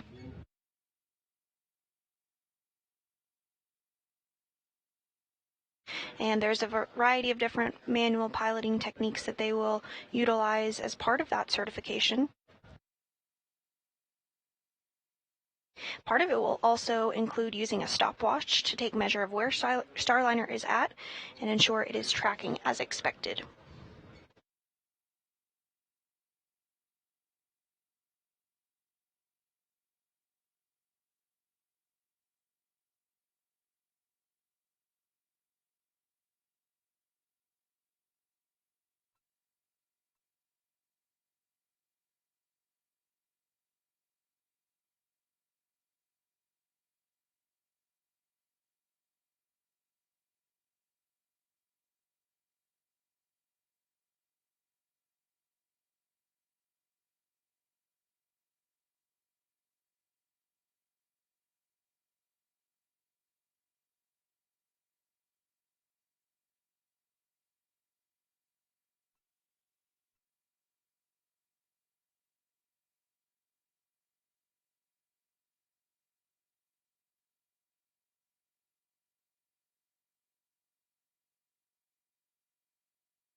As we await the start of these far-field piloting checkouts, one of the first steps that the crew will do is start up the center line camera.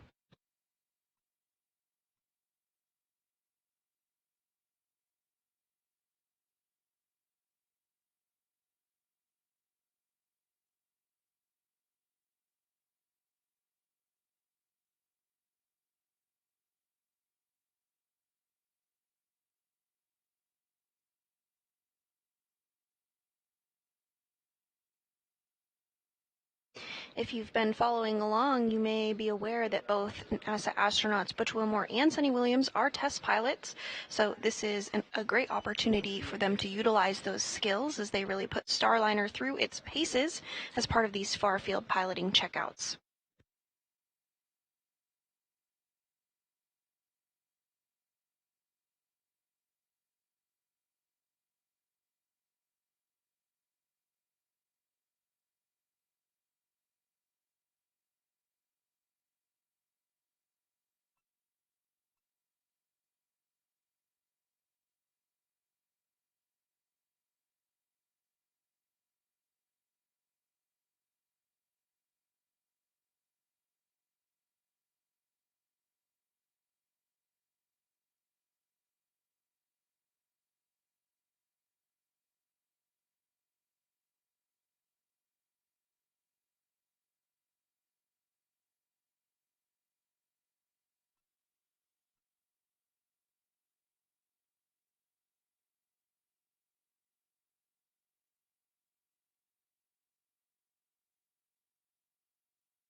Another aspect of these manual piloting checkouts that will take place, you might hear the call of something along the lines of bad SIGI recovery demo.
Again, as part of these checkouts, you might hear the call bad SIGI or SIGI in recovery mode. That SIGI is the Space Integrated GPS Inertial Navigation System, essentially the GPS that Starliner utilizes to track its location.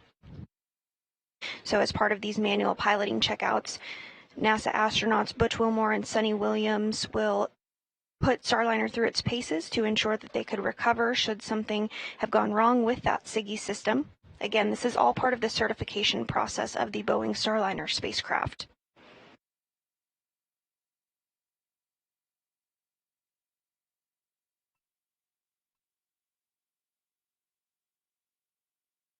Other checkouts that they'll do as part of the manual piloting checkouts include pointing the spacecraft tail to sun in an orientation to ensure that Starliner can get power from its solar arrays. And Starliner Houston, just touching base with you on the far field checkout for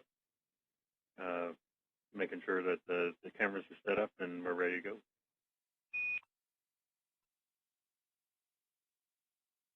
As you would expect, Houston, the difficulty is getting tied into the Wi-Fi, just like on every other system you've ever tried to tie into.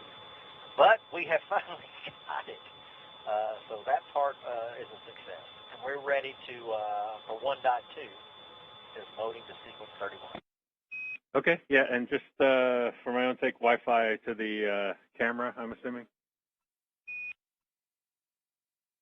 Yeah, it's camera, and also you've got to have the right Wi-Fi so you can zoom via the tablet, all of that. Yeah, okay, copy that. We'll talk that a little bit later. Yeah, we're ready for 1.2.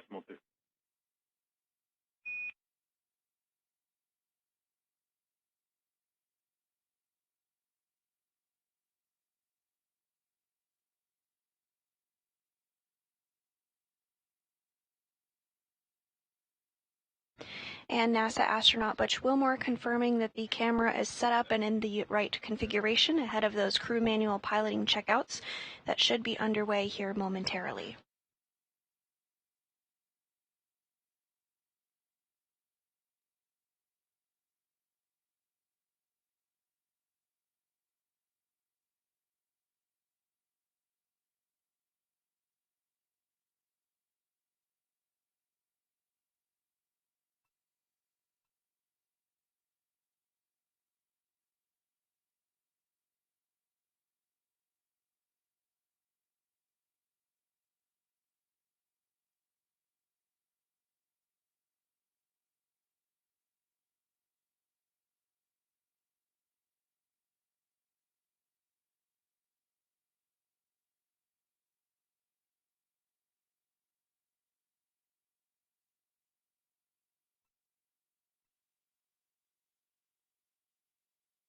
All right, here comes sequence 21, or 31.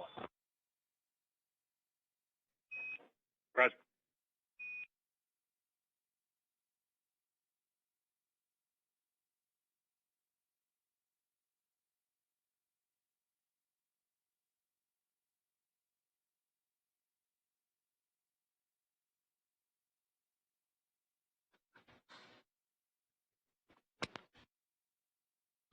Commander Butch Wilmore, switching Starliner to Flight Plan Sequence 31.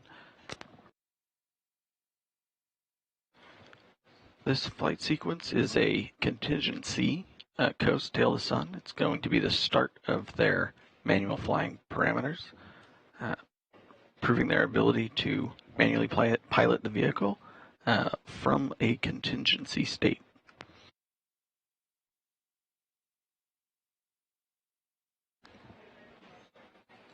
A contingency maneuver, a contingency plan is if the vehicle is in an off-nominal state.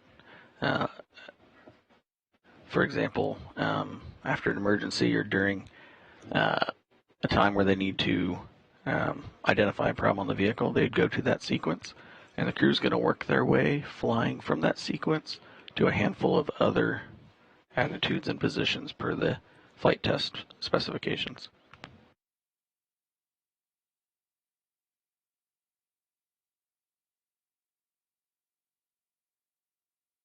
All right, Houston, ready for pulse hold. Ready.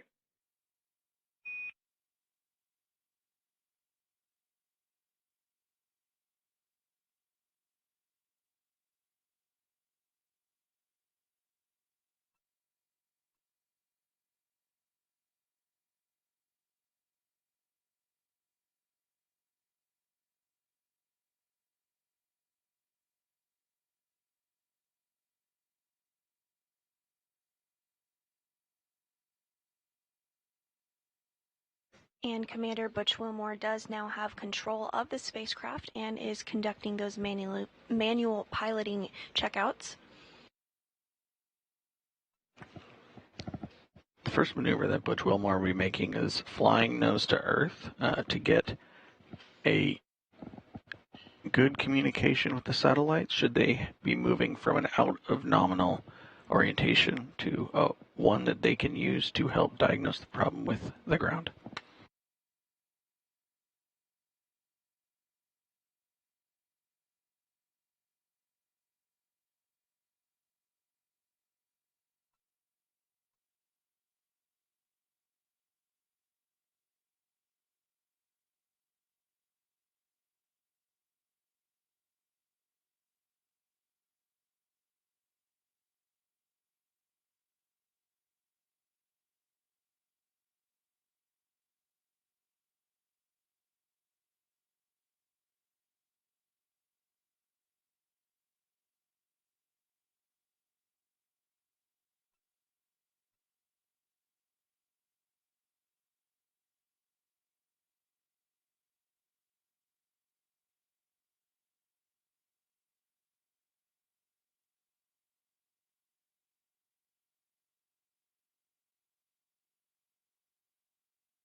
And if you are just joining us today, we are continuing to provide live coverage following the liftoff of NASA astronauts Butch Wilmore and Suni Williams from Florida at 9:52 a.m. Central Time this morning.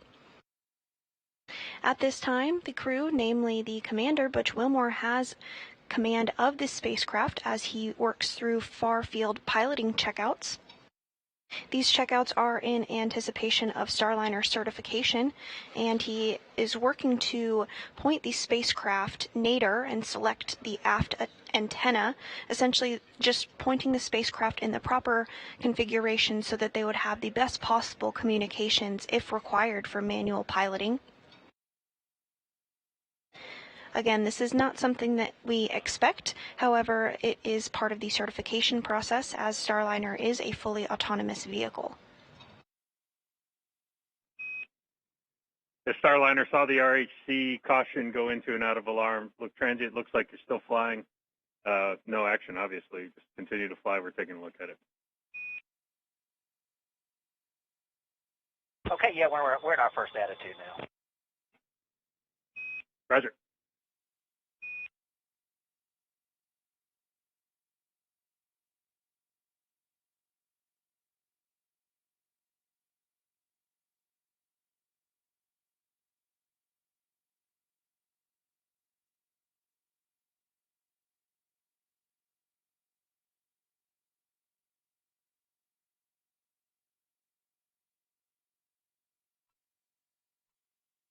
All right, we're going manual antennas.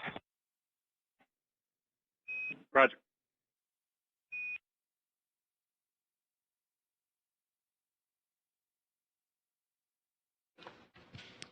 Butch Wilmore is switching Starliner's antenna selection, which is normally done automatically based off the scheduled use of, or schedule for the teeter satellites that Starliner and ISS share. But since they are making a off-plan maneuver as part of this flight test objective, they're going to manually select which antenna they're using to get communication with mission control.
All right, Houston, we are in the attitude. It looks like we want to hold for 15 minutes. You concur?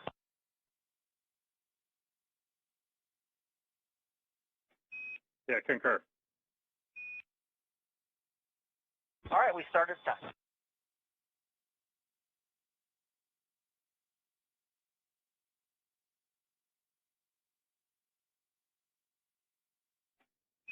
Starliner, just be advised, we're right on the edge of the bore side of that antenna, and so we'll just expect Tom to get a little ratty.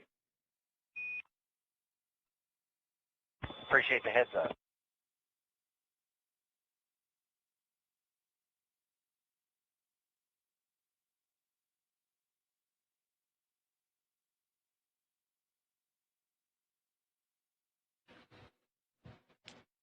As part of this flight test objective,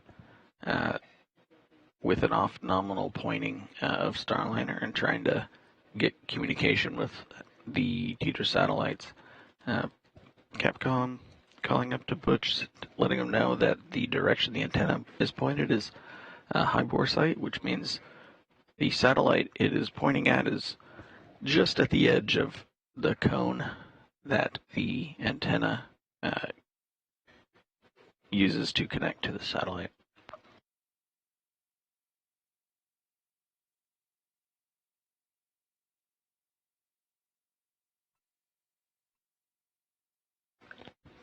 During this about 15-minute section of the manual piloting demo, Butch and Suni will be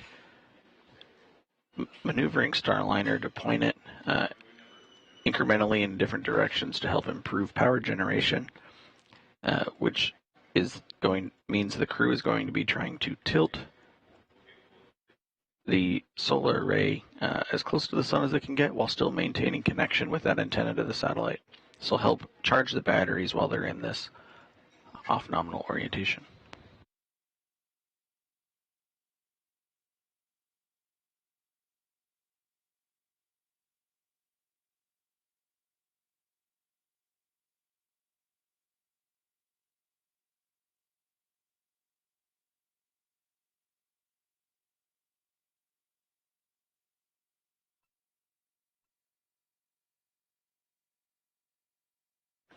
One of the main reasons that the crew is holding this attitude for about 15 minutes is that it mimics what the crew would need to do in this situation to help point Starliner's solar rays at the sun for about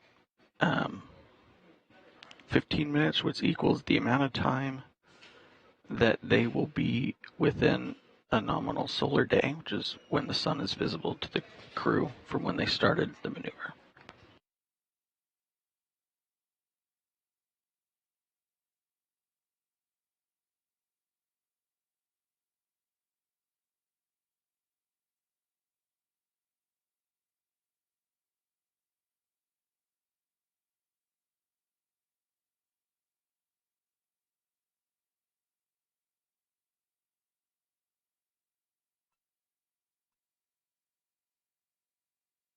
And the crew is in a day pass at this time as they perform that hold for 15 minutes. This is just to have the ideal configuration to assess that power generation in this process.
Houston, we're back with you. We switched over to lower left antenna.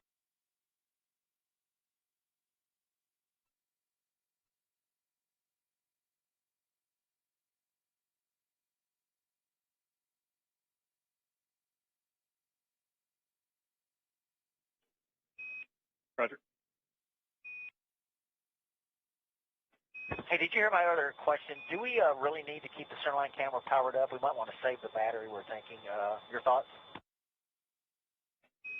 Yes, semi.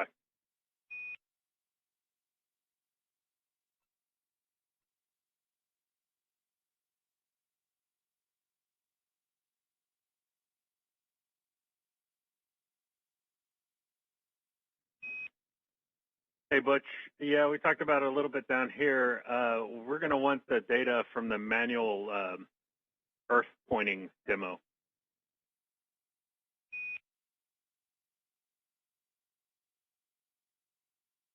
Okay. All right. Well, remind me to. I don't think it's got a chip in it for recording.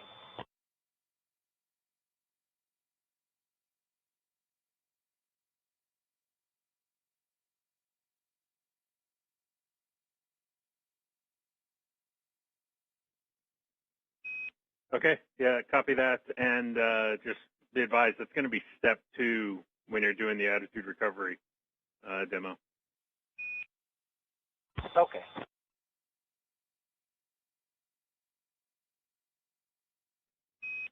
And big picture here, Butch, we don't need the video recorded, but we think that y'all are going to want it for the centerline camera view of that activity. Yeah, I got you. Thanks.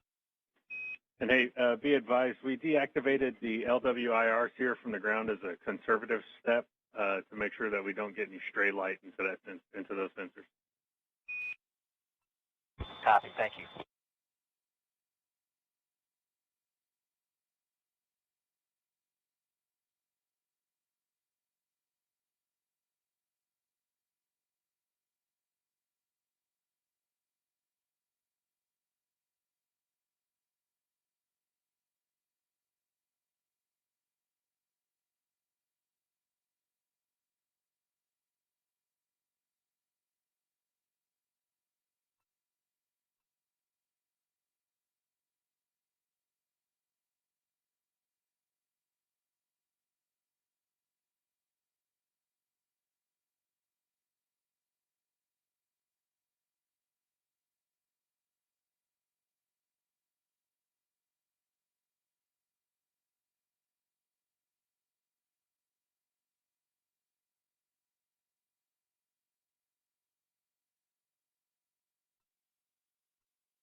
And as part of the far-field piloting checkouts, the crew continues to hold their attitude as part of that 15-minute timer.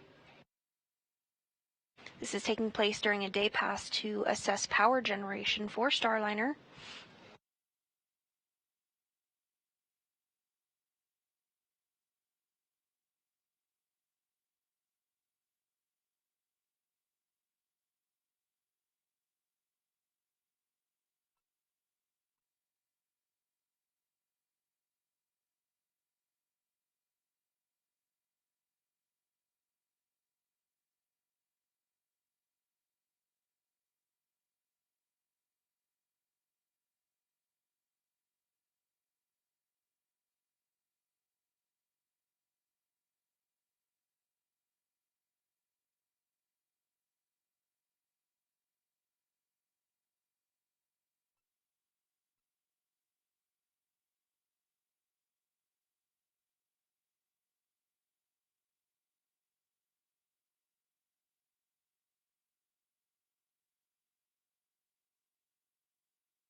As the Starliner crew continues that 15-minute hold, the crew aboard the International Space Station, that crew of 7, is beginning to wrap up their workday here shortly and looking forward to Butch and Sunny's arrival tomorrow.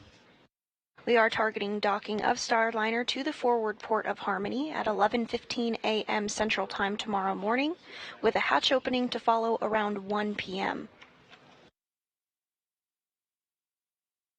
On board the International Space Station, again, there are currently 7 astronauts and cosmonauts living aboard. Those include Oleg Kononenko. Houston, back with you on the aft antenna. We show about 1 more minute. Roger. And concur.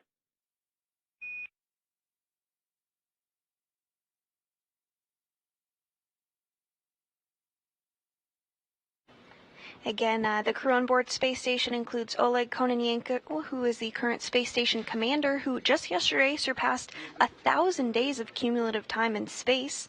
Nikolai Chub from Roscosmos, Tracy Dyson of NASA, Mike Barrett of NASA, Matt Dominic of NASA, Jeanette Epps of NASA, and Roscosmos cosmonaut Alexander Gurbankin. Again, we are targeting that docking tomorrow morning at 11:15 a.m. Central Time.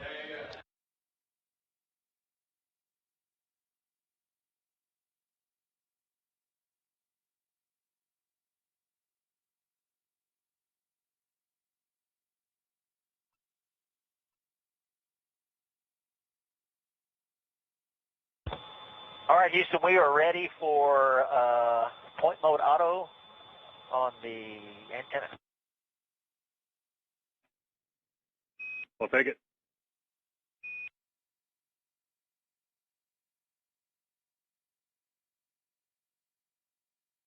Okay, we're ready for step 2 if you are. And we're ready too, Butch. And then also for the centerline camera correction, it was step 3 where that would really come in handy. Yeah, we figured that out. No problem.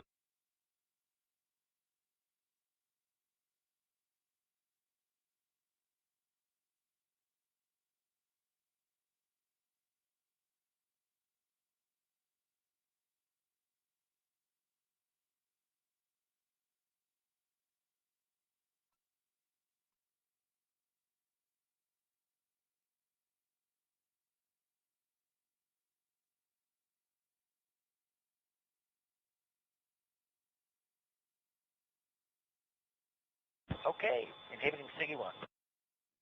Roger.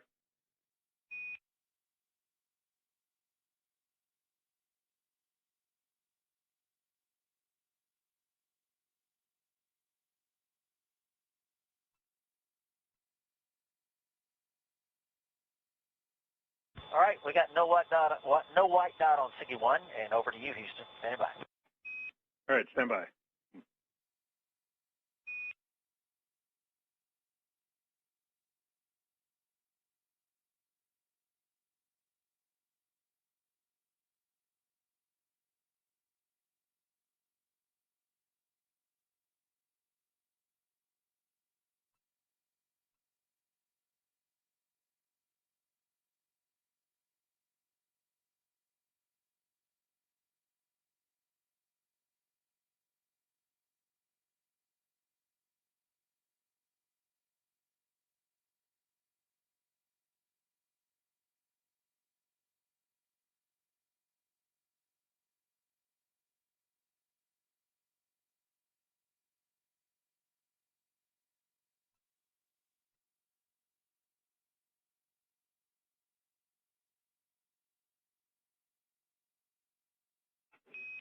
Okay, Butch, we've got the attitude bias in on SIGI 1, so we're ready for you to check on step 2.2.2. 2.2.2, here we go.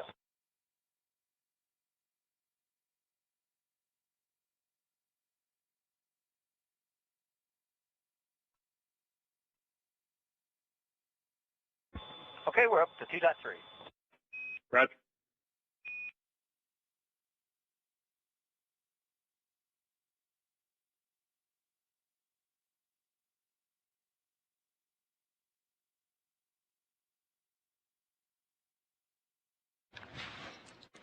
During this phase of the manual flight test demonstration, Mission Control uploaded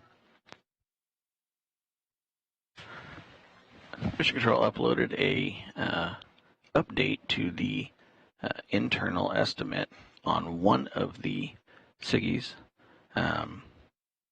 specifically the. All right, here we go. Inhibiting SIGI 2 and SIGI 3. We're ready.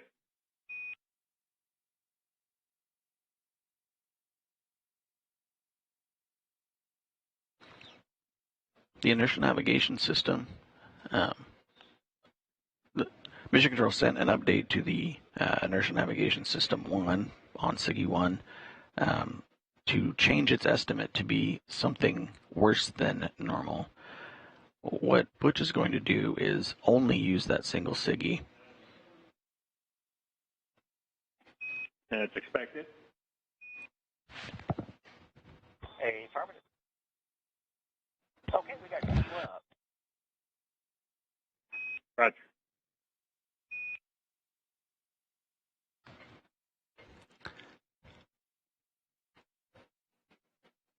So, Butch Wilmore's flying Starliner, they purposely gave the inertial navigation system of Starliner. Be the same, and we'll just expect Radicom while you're maneuvering. Sounds good.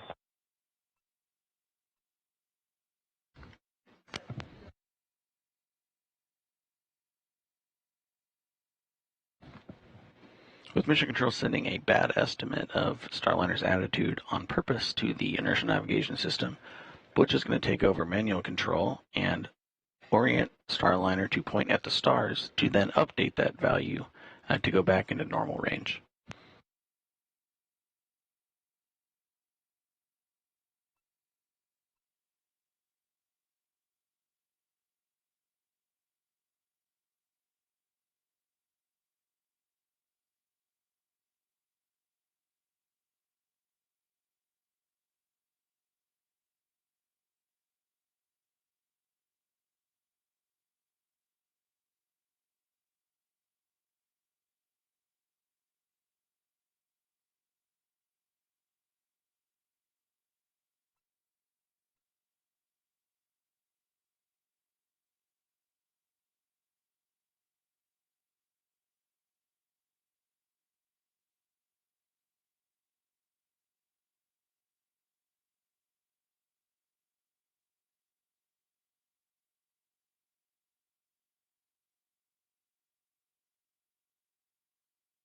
And on this graphic on your screen, you can see the Starliner spacecraft as it continues to make its way towards the International Space Station and play a little bit of catch-up here. Again, we are targeting that docking at 11:15 a.m. Central Time tomorrow morning.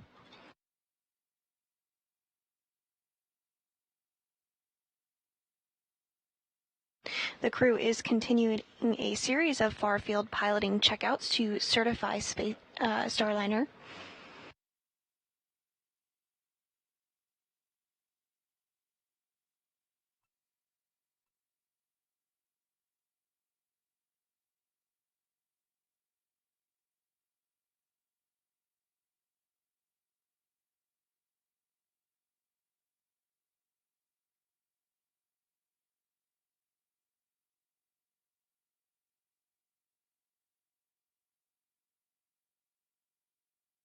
And this view from inside the white flight control room, which is the Starliner flight control room of the flight director on console during this Orbit 3 shift, Ed Van Cise, as well as the Capcom or capsule communicator, which is the voice you hear communicating to NASA astronauts Butch Wilmore and Suni Williams. That is Neil Nagata.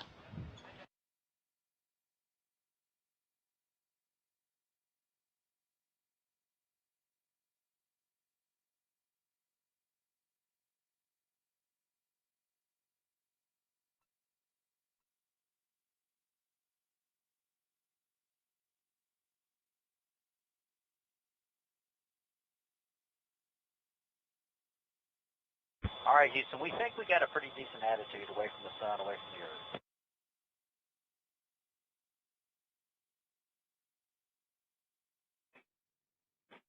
Roger.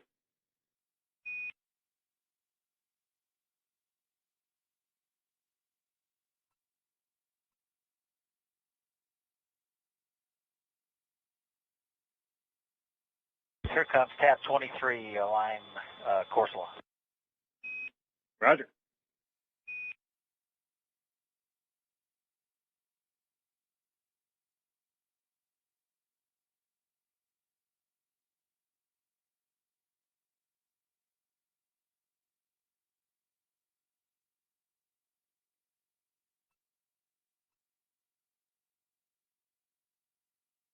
Okay, here comes tab 24. Ready.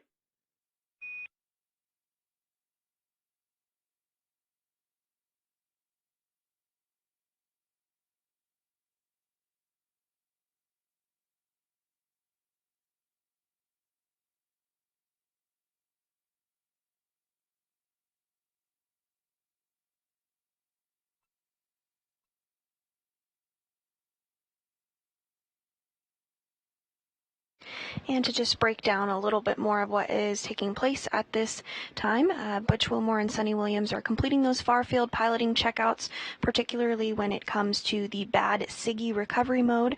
The SIGI is the Space Integrated GPS Inertial Navigation System, essentially the GPS system on Starliner. So Mission Control Houston did intentionally send a bad command or bad GPS signal to the Starliner spacecraft, and now the crew in that manual piloting mode is working to utilize... Looks like everything's confirmed up to 2.4.5, and we're going 0.3.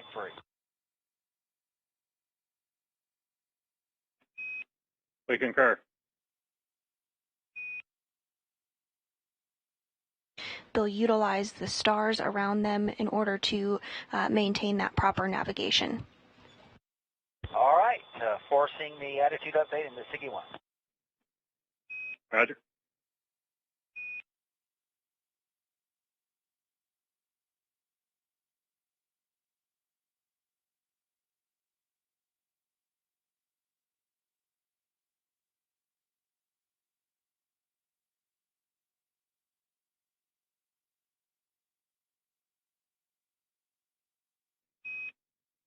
And that looked good. We agree. Going to point hold. Roger.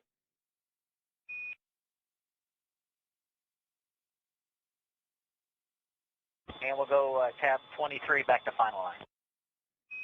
Roger.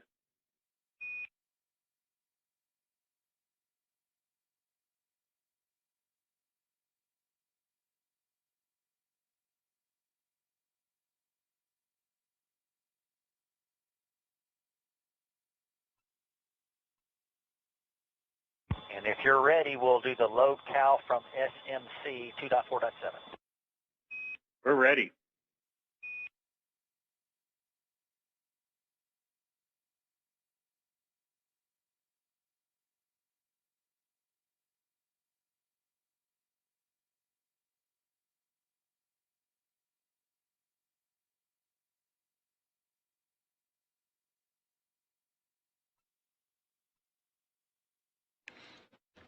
So far during this part of the flight demonstration, Butch Wilmore has reoriented Starliner to point at the stars, and this was after MCC sent a purposefully... All right, we think we like what we see. If you do, we'll do the tab 26 and force SIGI 1 attitude update. Looks great down here. We're ready.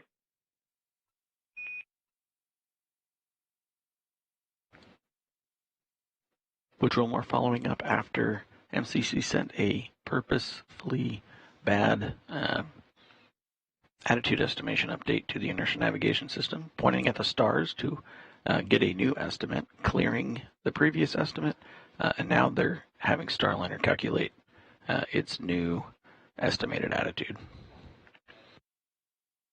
All right, we like what we see. We'll go tab 4 and 5 and bring back SIGI 2 and SIGI 3 into enable if you're correct. Yeah, we're ready.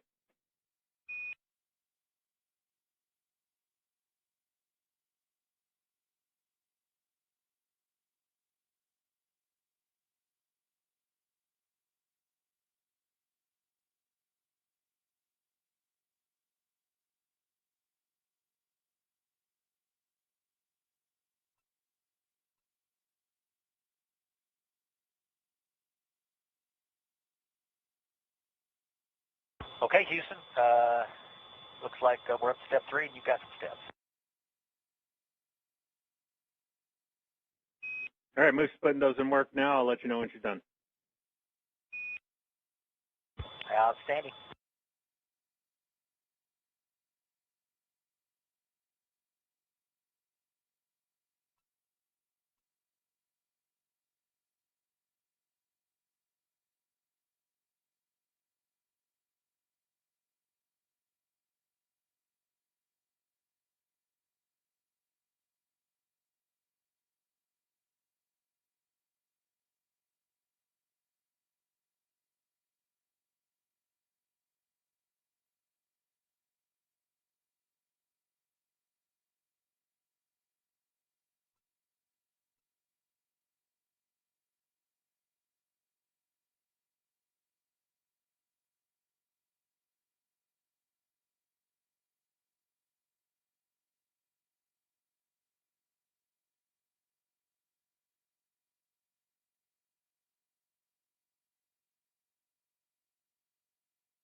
And we're still working on the 3.1 steps, but just be advised, sunset's going to be in about 3 minutes.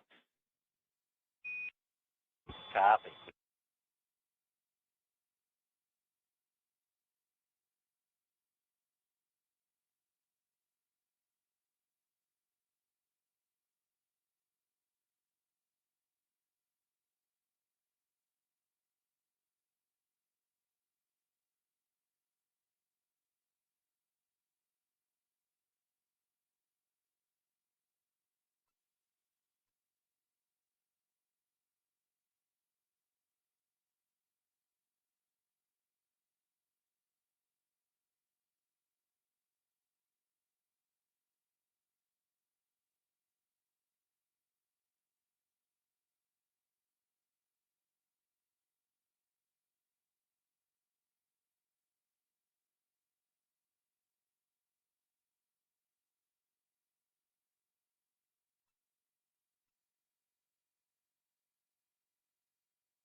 And Starliner, we're going to go ahead and wait for sunset down here, and then once we're there, we're going to fire up the IRs so you can use them for the plus X align maneuver.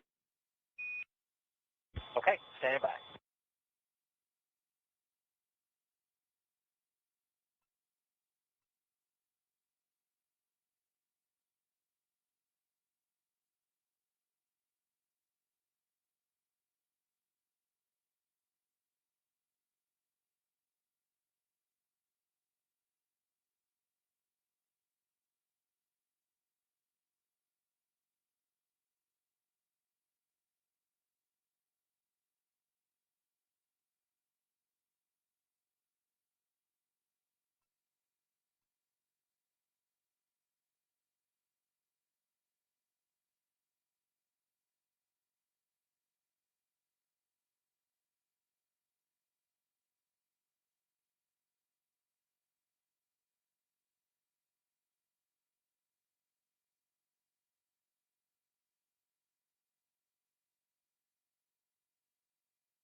Starliner ready for you to pick up in step 3.2.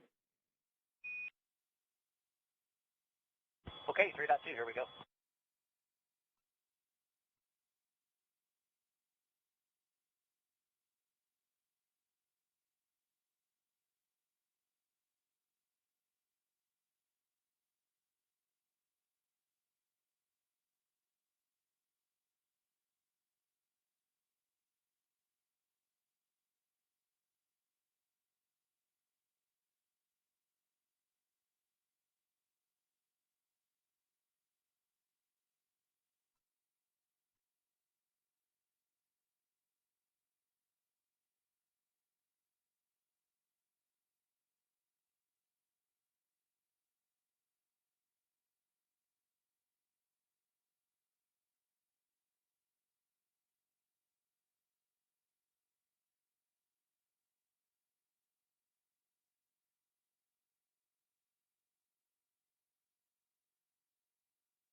And NASA astronauts Butch Wilmore and Sunita Williams continuing to step through procedures as part of those far-field piloting checkouts.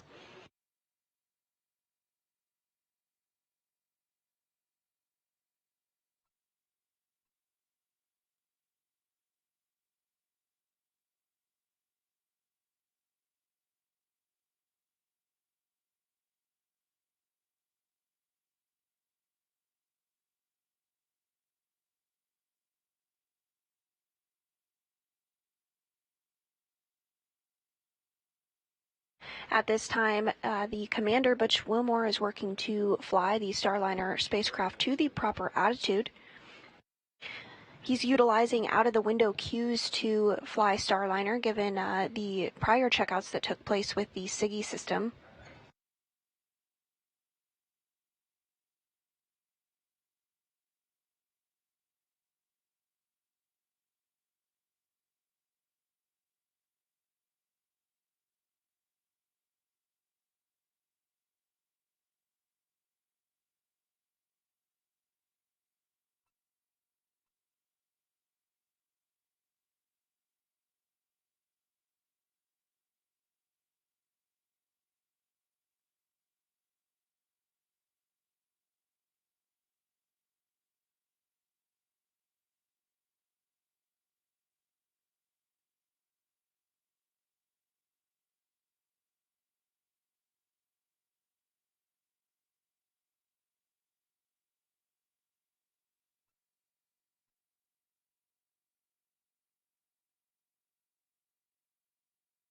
And you do see this graphic on your screen there of some of those simulated thruster firings. We do not have video of the Starliner spacecraft live right now, but this is a pretty good simulation that shows you what is happening with the spacecraft.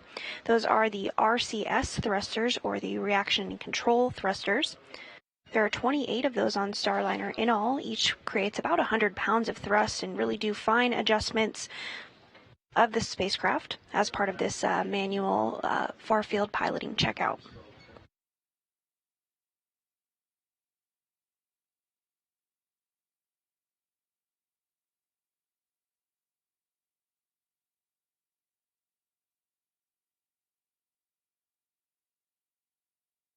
There are also OMAC, or Orbital Maneuvering and Control engines on Starliner. There's 20 of those in all, and each of those produces about 1,500 pounds of thrust and are used for those bigger burns when more large adjustments are needed in the trajectory.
Looks like timing Houston has got us over the ocean and just some lightning to check with, and that's really difficult to show my attitude or determine my attitude from that.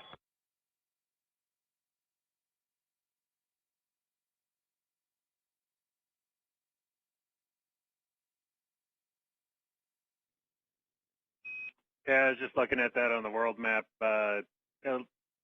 Got almost the hull of Indian Ocean to get to.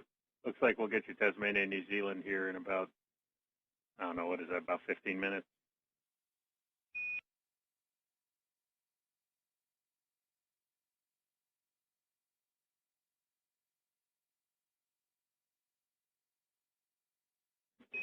And just to reiterate that, it's okay. We can take our time with this one until you get some good visuals. Yeah, we got you. I think I'm close, but like I said, the wide field cameras, Vestas are not really helping us out much. Yeah, copy.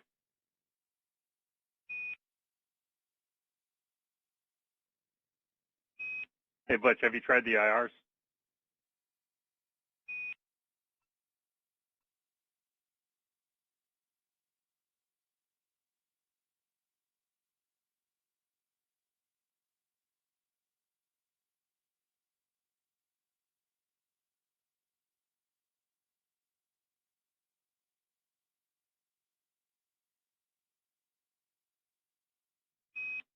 And Butch, sorry about that. If you got some of that, walk right into a little handover there. Have you used the IRs?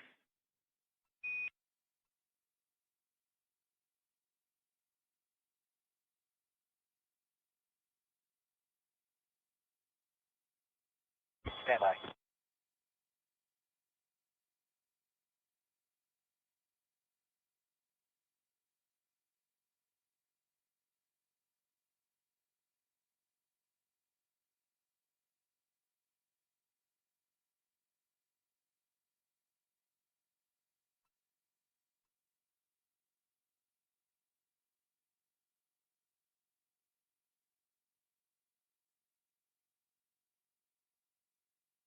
Yeah, it looks like IR1's not helping us either. Okay. Ray also mentioned that maybe you can adjust the settings on the centerline camera for gain or exposure and gain on the centerline camera. I mean, we get it. There's not a lot of features over there in the ocean. Yeah, we do.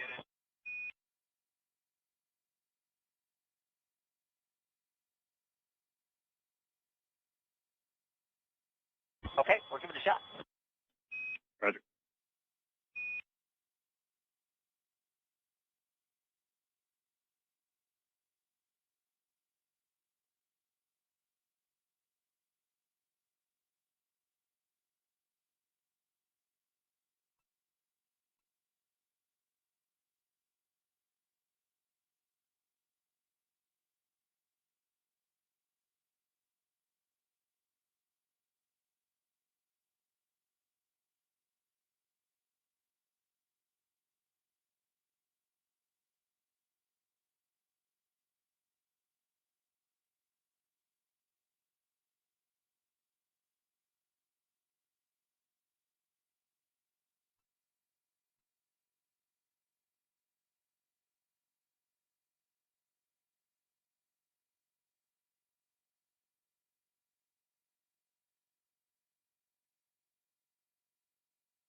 And so you did hear those words from the Capcom or capsule communicator Neil Nagata up to the commander Butch Wilmore as he utilizes manual flying as part of this checkout. They are flying by looking out the window of the Starliner spacecraft, and you heard them talk about the fact that they're flying over the ocean at the moment, as you can see, so it can be a bit challenging given that there's no major distinguishing landmarks or features, and it is nighttime too, but it's important to do these checkouts. Now I can barely make out the horizon. On the only one I can see really is wide field 2, and we're over black over the Earth, so I see nothing on the out the window either.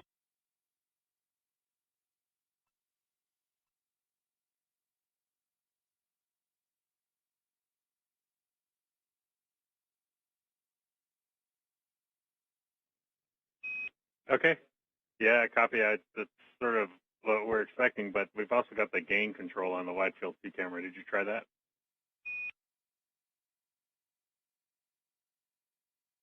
Yeah, we'll try it again.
And so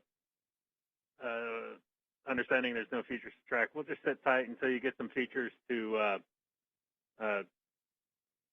get a fine correction on the attitude, and you can call it good. Just for your situational awareness, I'm showing you guys almost directly due south from the tip of India. So we'll get Tasmania and New Zealand, and the sun will be coming up just after you pass over Tasmania. Okay, now we've got a little bit of light coming in on wide field 2, and it actually looks pretty decent as far as our attitude goes.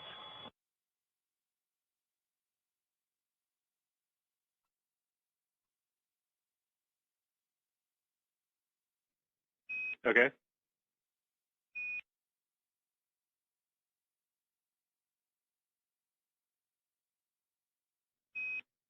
And Butch, you know, for this test and this data gathering, we're just looking for your assessment as to whether or not you think it's good enough. So if you're comfortable with it there, we can take that and make our comparisons with the truth. Yeah, right now, based on what I can see on the wide field 2, it looks pretty decent. I'd probably go with that.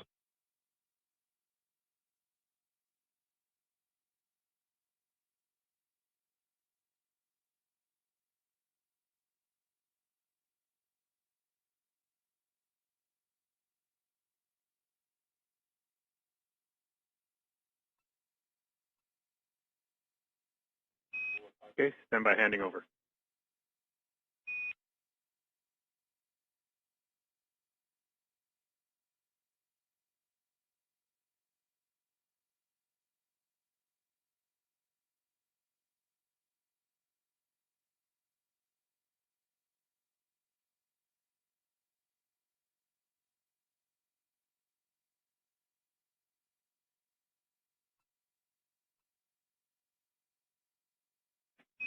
All right, but yeah, with that call, we're done with step 3. Machines here on the ground right now are telling me your LVLH pitch out roll is 358-180, and you were you were pretty solid there when you started calling down about the lack of features. I had 355-180 before we started adjusting the camera settings. So stand by. We need to talk about step 4 here on the ground, and I'll get right back with you. Okay, yeah, we'll take that. We're standing by.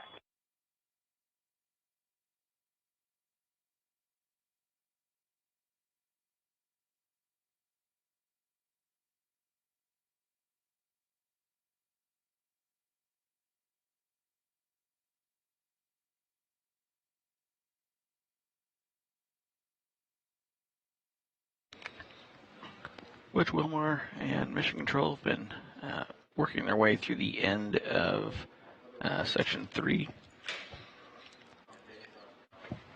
At the end of that part of the flight test objective, they were looking for Butch Wilmore to point Starliner at the horizon and determine if he could make out the horizon feature to help use it for navigation for a backup maneuver. It did take a little bit longer than they'd like, but that is because they're currently over about the middle of a darkness period as they're transiting through the southern hemisphere, just a little north of Antarctica, directly south of India. So as they're coming and getting a little bit of light over the horizon, Butch was able to make out the features, and they're going to move on to the next set of test objectives. Okay, Butch and Sunny, we talked about it here on the ground. We're ready to get into step 4, demo for OCC 4.3. The thing is here, we're going to need some good comm throughout the demo. So before anytime you do a burn, make sure that you either got the comm space to ground display or you're looking at the AOS LOS indication on the waistband, and that'll tell us if we have good comm. Second thing is to remind you here that the timing's really sensitive, so we'll take full-length Tennessee's or Massachusetts as required.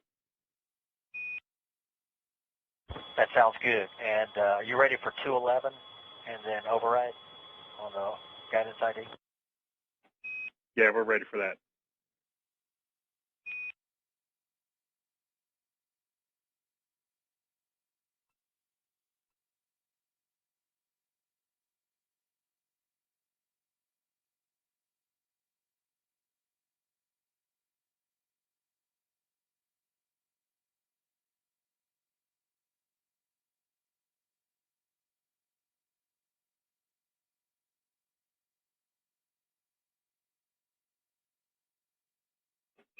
We see 4.2 complete. We're ready for 4.3. Copy, here we go.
And Starliner, just be advised, we are overriding the IR shutters to close. We copy.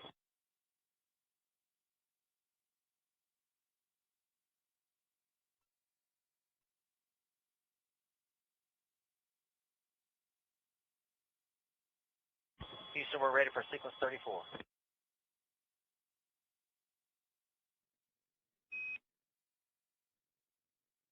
We'll take it.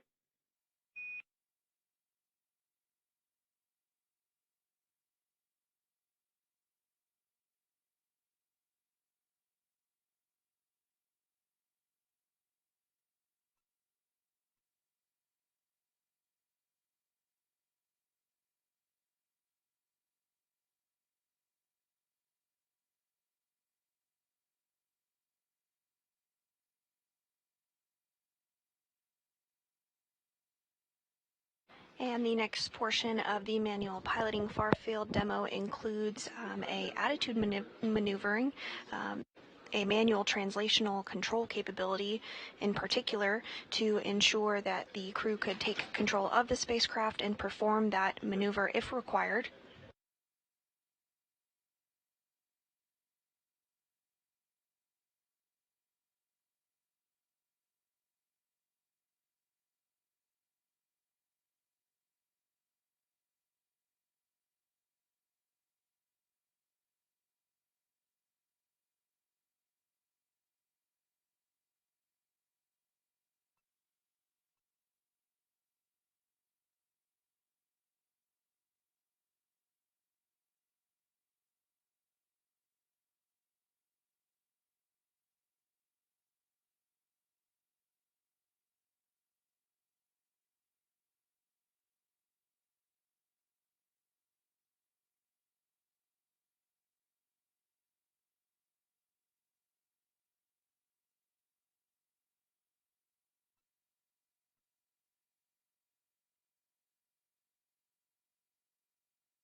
8 seconds, Houston. Roger.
All right, Houston, we're in transpulse point 1 and pulse.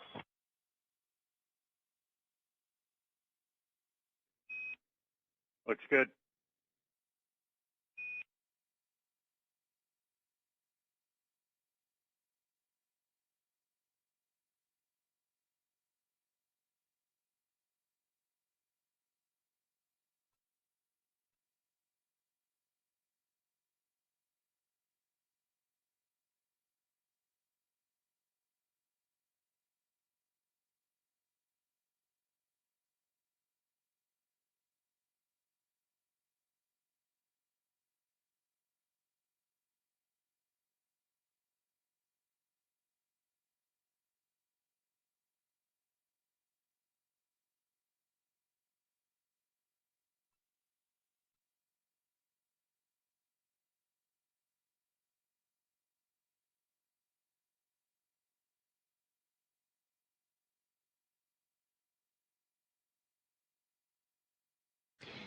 And if you are just joining us, those far-field piloting checkouts continue as NASA astronauts Butch Wilmore and Suni Williams check through a series of milestones. They launched earlier this morning at 9:52 a.m. Central Time from Florida and are looking towards a docking tomorrow morning at 11:15 a.m. Central Time.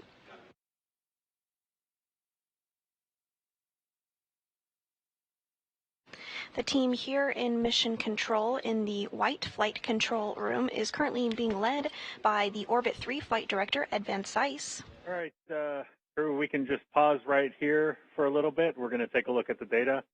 And while you're paused, humidity's getting a little low. I'd like you to go ahead and on the cabin temp dial, just go a little bit cooler, see if we can get the humidity back up or stabilized. Okay, a little lower. We're at, I guess you can see it. We're right at minus 0.05 in X and 1 in Y and Z.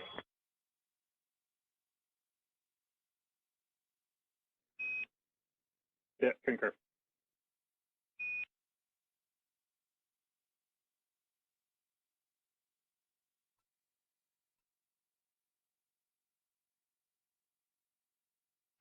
And as we have discussed previously, because this is the first crewed flight test of the Boeing Starliner spacecraft, there's a series of checkouts of the spacecraft that need to take place before the vehicle is certified for rotational missions to the International Space Station. So these far-field piloting checkouts are a part of that.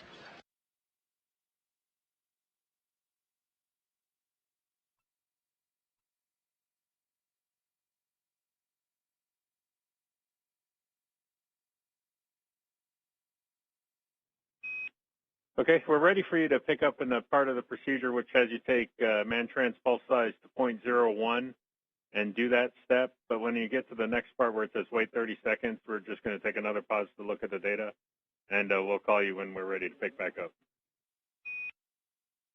Okay, trans pulse size is 0.01. We see it.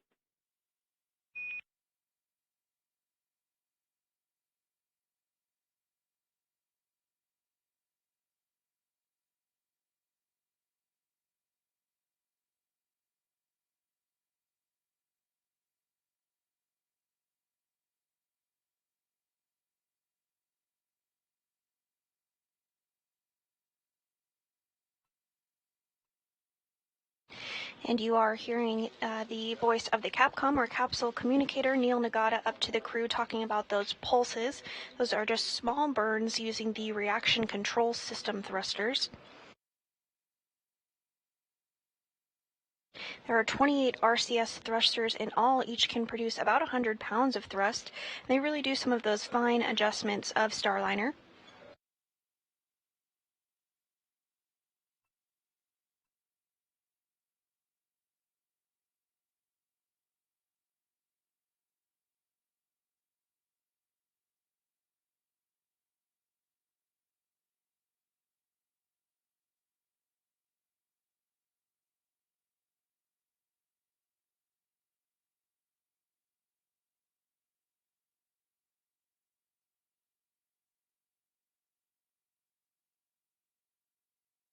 All right, Houston, we're standing by for trans auto on your call. And we're checking.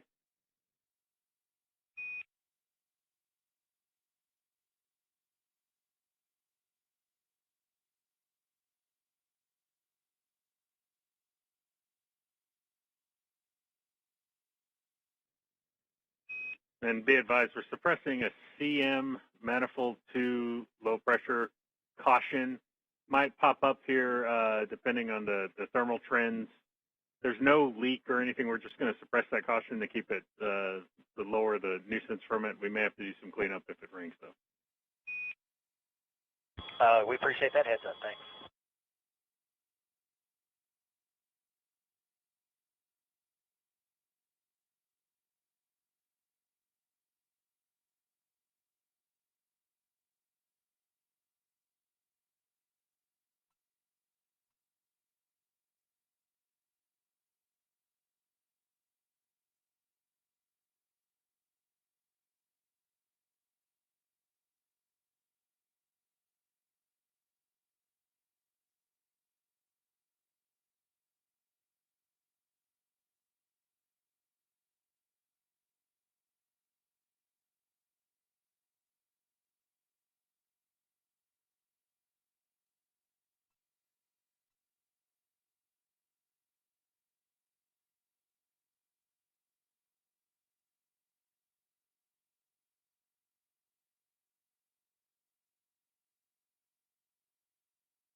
And that suppressed caution that just hit the board is the one we were expecting.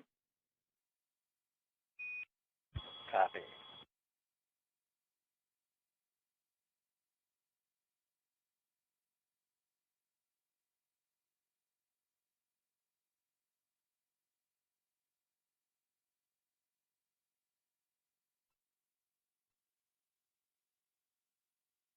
And on this graphic here on your screen, you are seeing the Starliner spacecraft. Again, we do not have live views of the spacecraft at this time, but we will hopefully get some great views tomorrow ahead of docking. Again, that docking at 11:15 a.m. Central Time. You can see that Starliner's nose cone is open. It will remain open all the way through the docking portion, as there is some important navigation and guidance equipment underneath of that nose cone.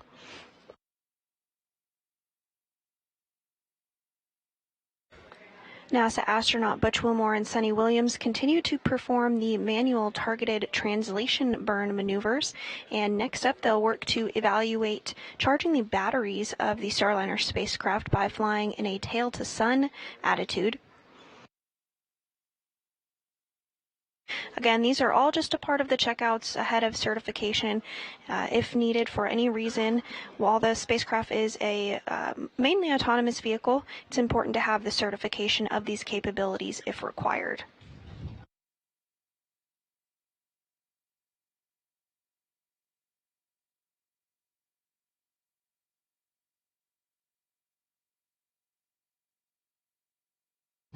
Meanwhile, on the International Space Station, there are 7 human beings living and working aboard. That includes a series of astronauts as well as Roscosmos cosmonauts. Oleg Kononenko, who is the commander of the International Space Station, who just yesterday surpassed his 1,000th day in space. There's also Nikolai Chub and Alexander Grabenkin of Roscosmos, as well as NASA astronauts Tracy Dyson, Mike Barrett, Matt Dominic, and Jeanette Epps. When Butch and Sunny arrive to the International Space Station, the number of crew aboard will go up to 9 for about a week or so while they complete their flight aboard the space station.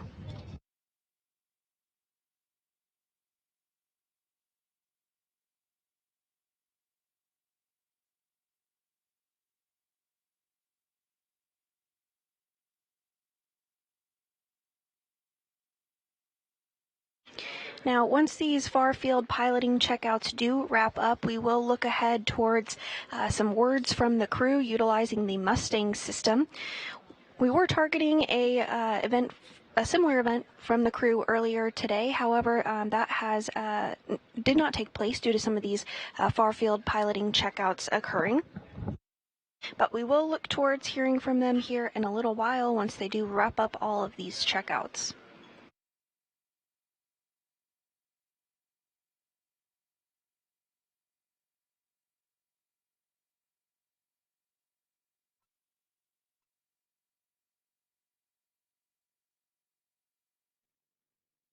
We're still looking at the data here on the ground. Curious, though, about the tablet that you plugged in, what its charge is, and if you can take a quick peek at the centerline camera, see what we got to work with. Stand by.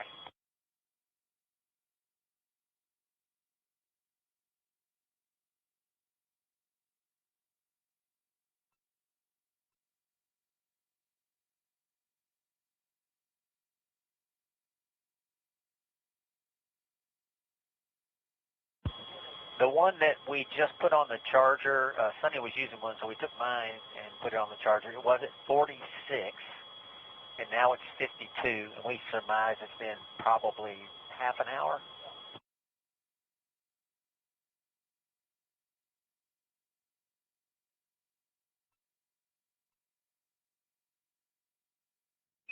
And Butch, was that the number 12 tablet? We're assuming that you have a tablet connected to the centerline camera. That's firm. That's number 12. Yeah, the centerline camera, we couldn't see anything, so we powered it down for now. Okay, copy that. That was when we were on the dark side. Yeah, roger that. So we've got 52% charging on number 12. Affirmative. And we're standing by. And how's the other tablet doing?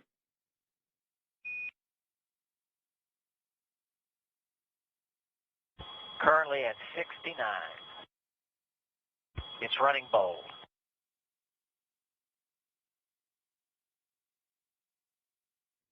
Okay, copy that. That's SN9, right? Affirmative. Great. Thanks, Butch. And yeah, we're still looking at the data from the demo. Okay.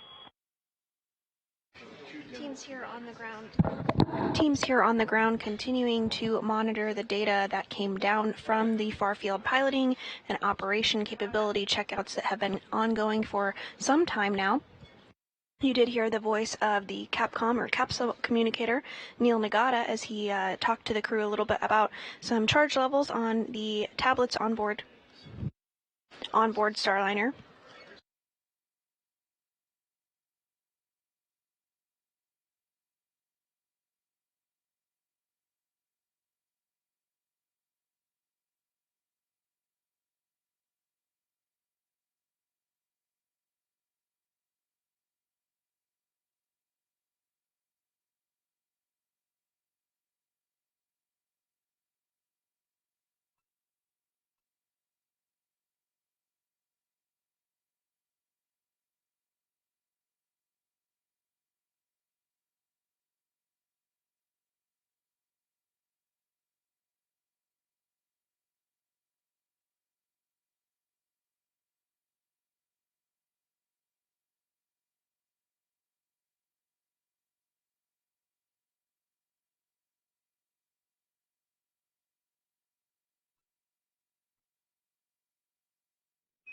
And Starliner just status. Still crunching numbers down here.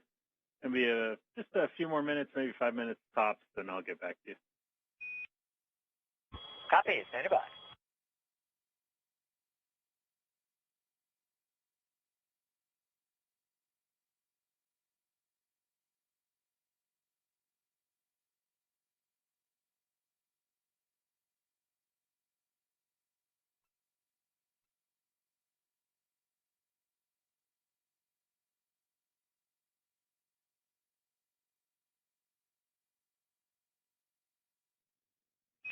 And before I take two down here on the ground during the Vesta data collection, we're going to need to have one of y'all peel off, and we're going to do a Sublimator refill. I just wanted to give you that as a big picture call. We've got that on the plan down here. You guys don't have it, but we'll be ready to talk you through that when we get there. Okay, great. Thank you.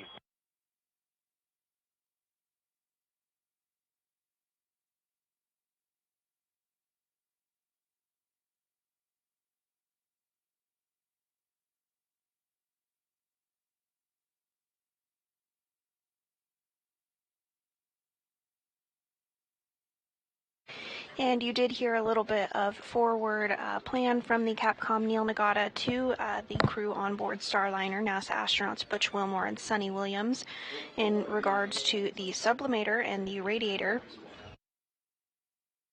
They are going to plan to provide a fill of that.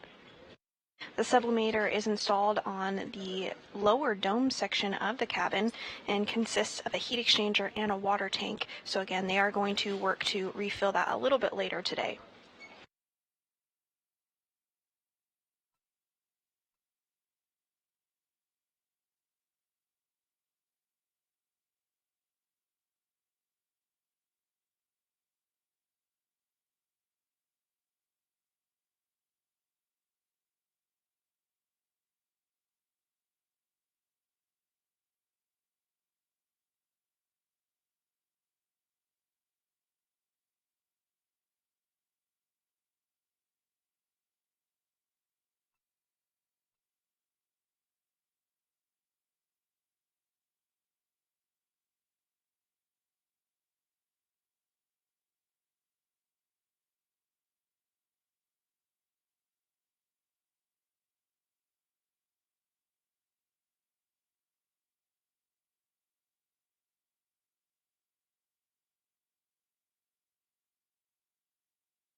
And Starliner, in other news, we are about to enunciate the low humidity caution. Now, when that message comes into alarm, just for data, we'd like to know where the cabin temp dial is, and then if you're comfortable, adjust it down further. Now, if you get outside of that, the tape range, it's going to require very small steps. Right now, I'm about halfway between the red, looks like red tape, and the white tape. So it's about, 10:30. Okay, copy that. And if you take it down to the white tape, if you guys are comfortable, that might help us stay away from this low humidity mist. All right, I'm as low as that little marker shows. That's the red tape side, so I'm on the red tape.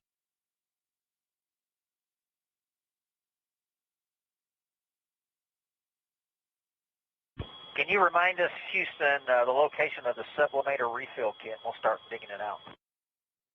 All right, yeah, we'll take a look at that. There's the caution. So Katie is advising around 10 o'clock, and that should be in a white tape area. Yeah, the white tape looks like it's at 11 o'clock, and the red tape looks like it's maybe 9:30.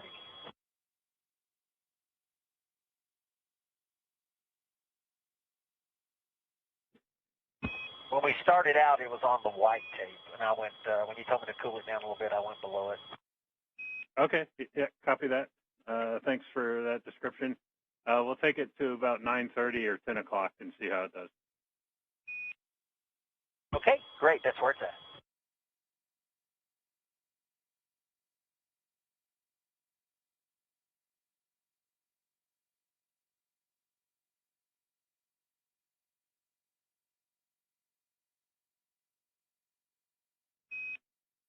Starliner, ready for you to pick up in the Farfield piloting checkout where it says clean up remaining Delta V Transauto.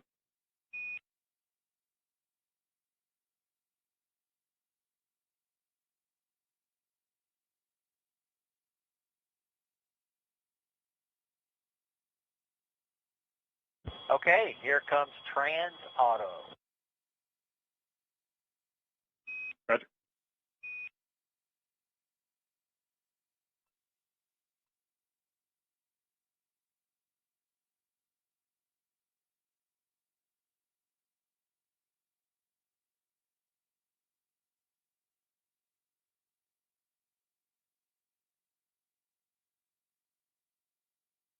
And Houston T-Guide Trans, there it goes, it just fell out, 3402. All right, going back to Transpulse. All right, yeah, we're ready for that, and we're ready for you to do step 4.4.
And on your screen, you're continuing to see this animation of the Starliner spacecraft as those far-field piloting checkouts continue.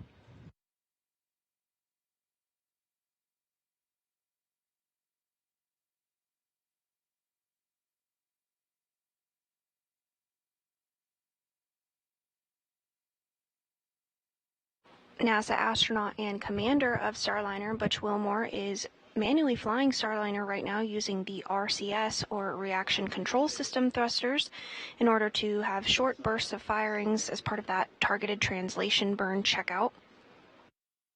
In all, there are 28 RCS thrusters, each with about 100 pounds of thrust, and these... marker pin is location is delaying us. Might you have a quick call for where it would be? Stand by. We'll get it.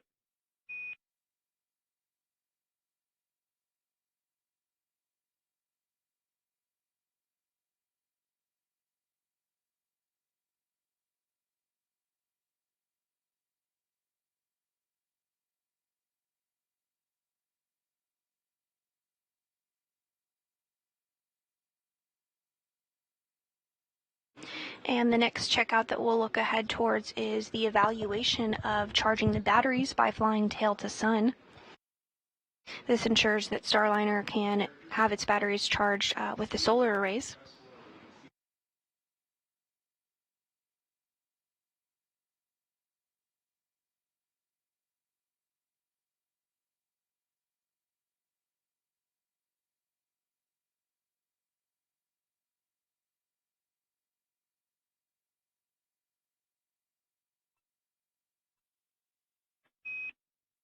Two options for you, toolkit or contingency bag. Both of them have the marker. Yeah, we found markers that got Sharpies. I don't think we want that one. And then we got a grease pencil. Is that it? Yeah, grease pencil.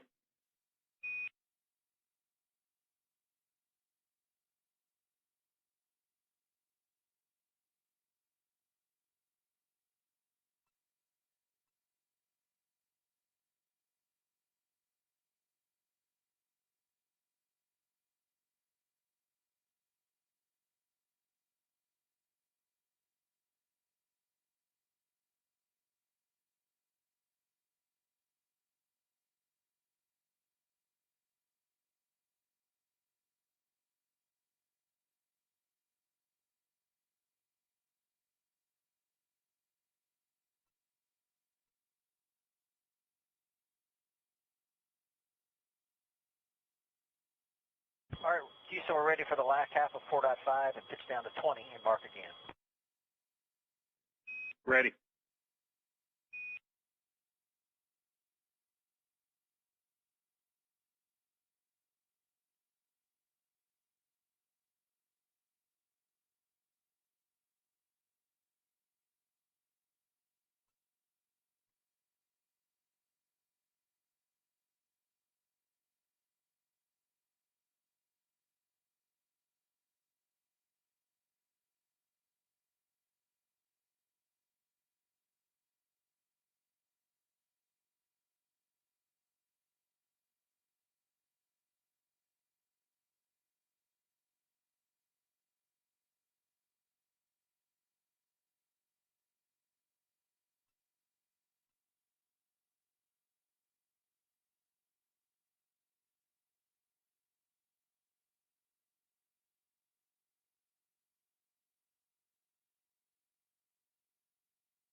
All right, Houston, ready to go to 213. Tab 2. Ready.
And the crew is continuing to work through those far-field piloting checkouts. The last checkout that they will do in this area is to evaluate how the batteries charge by flying tail to sun and utilizing Starliner solar arrays. Starliner, be advised, timeline-wise, since we have to start the Vesta data collect on time, we're looking at moving the PAO event for Mustang and the flight test feedback blocks into your pre-sleep block. Okay, that's fine with us.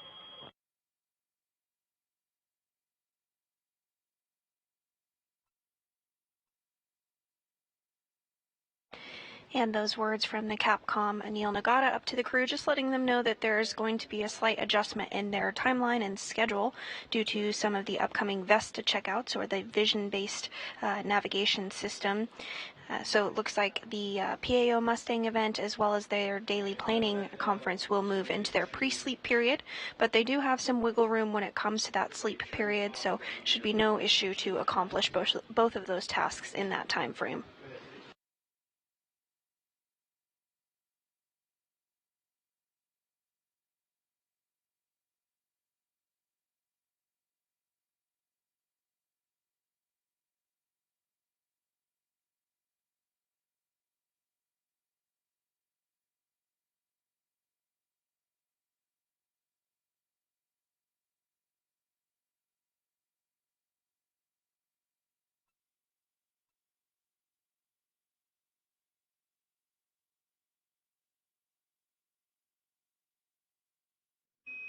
Starliner, you're going to pick up in step 5 in far-field piloting.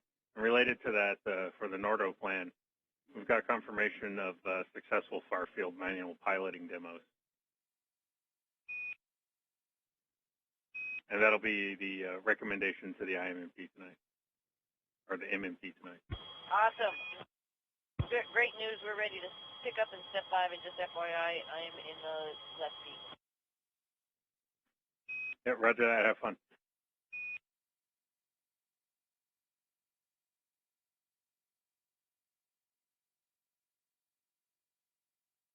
And you did hear that call up to the crew just now, letting them know that the manual piloting demo that they have been working on for quite some time was successful overall. Again, this is all part of that certification process of Starliner ahead of regular rotational missions to the International Space Station.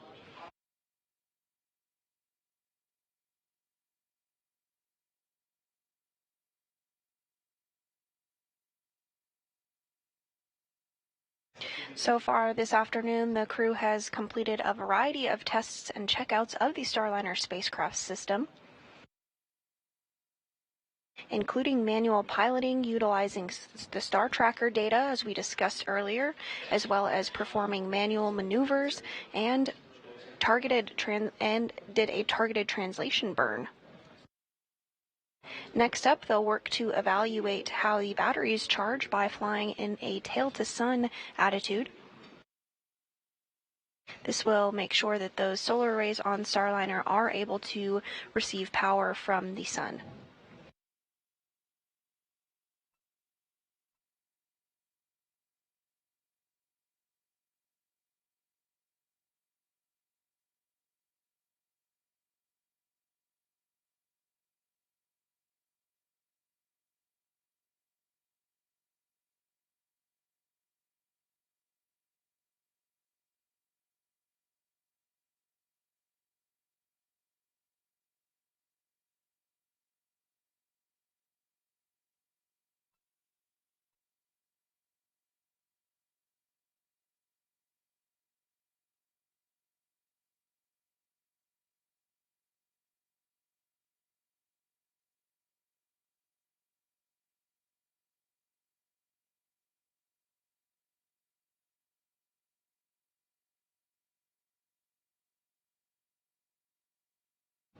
And at this time, Starliner is now in that tail-to-sun orientation.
All right, Houston, we have the sun in the overhead window. Now we're pitching 160 degrees, putting on our tail. Roger.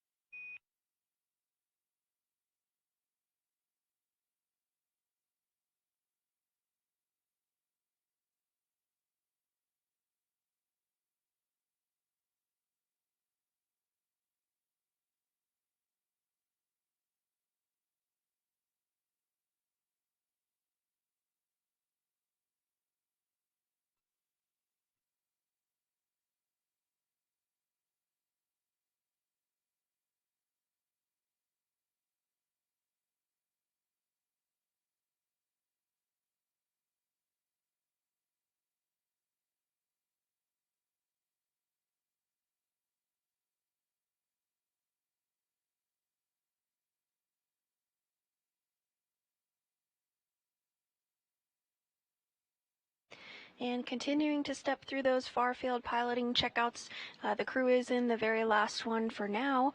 The vehicle, the spacecraft, is in tail-to-sun mode, and they are going to be evaluating how well the solar rays are able to gather power from the sun.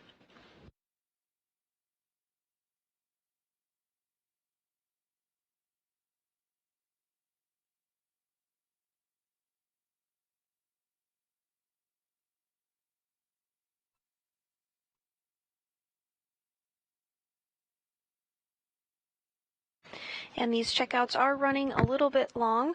The crew did hear that the targeted PAO Mustang event, as well as one of their flight test evaluation feedback meetings, were going to move into their pre-sleep period. But again, there is some wiggle room in the schedule, so should be able to knock both of those out before the crew does get some rest.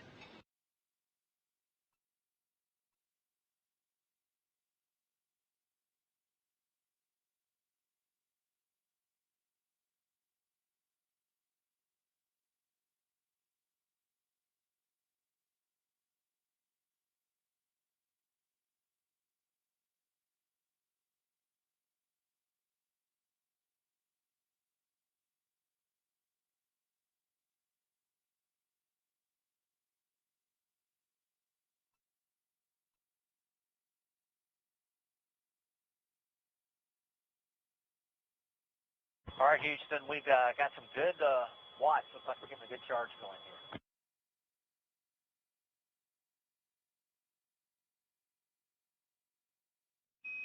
here. Yeah, we concur. Hey, just a couple degrees off. Outstanding.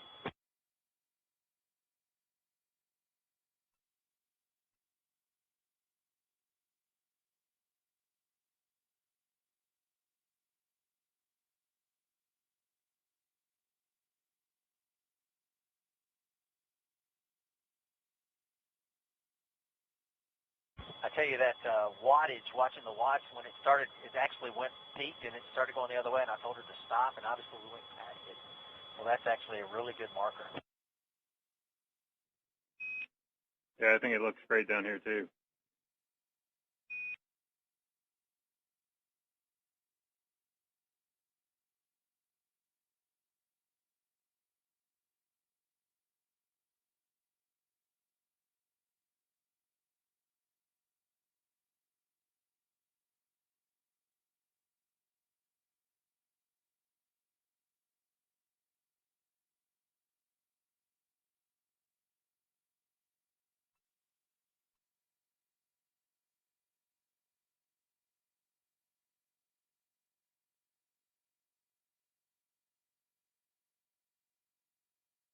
Okay, we're ready for step 6 when y'all are.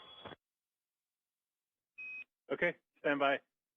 Yeah, it's taking me a little longer to get back to you there. We're talking about removing the inhibits on the IR shutters to get some more. Stand by. And no action cabin humidity. We're just sitting right there at the caution limit. Going back to what I was saying. Okay, we got it. Go ahead. We're going to remove the inhibits from the IRs to get some more imagery data, but just putting that plan together now. Give me a couple more minutes. Okay, we're standing by on 6.1.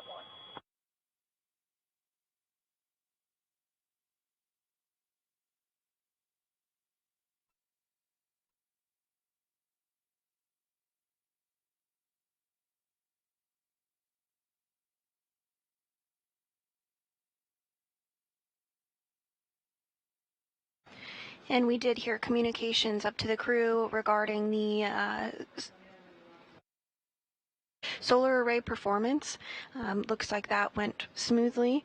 Good news there. Next up, the crew is going to work to get the vehicle configured for the Vesta checkouts and data collection activity. The Vesta is the vision-based electro-optical sensor tracking assembly, and it's really a vision-based system used for tracking that helps with the docking and tracking of Starliner in its free flight and undocking portions. The crew is going to work to collect data on this system and provide that to the ground for analysis as part of the checkouts of this test flight.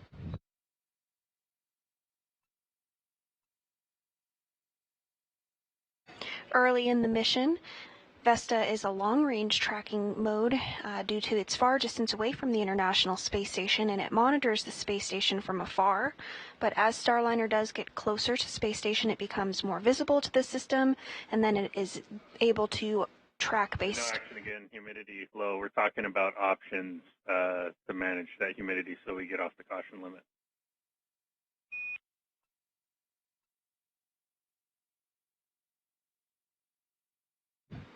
Again, it will utilize the space station features, including handrails or stickers, to ensure that it is in the docking access and has that proper alignment of the spacecraft before it docks to the Harmony module of the International Space Station. We are targeting that docking tomorrow morning at 11:15 a.m. Central Time.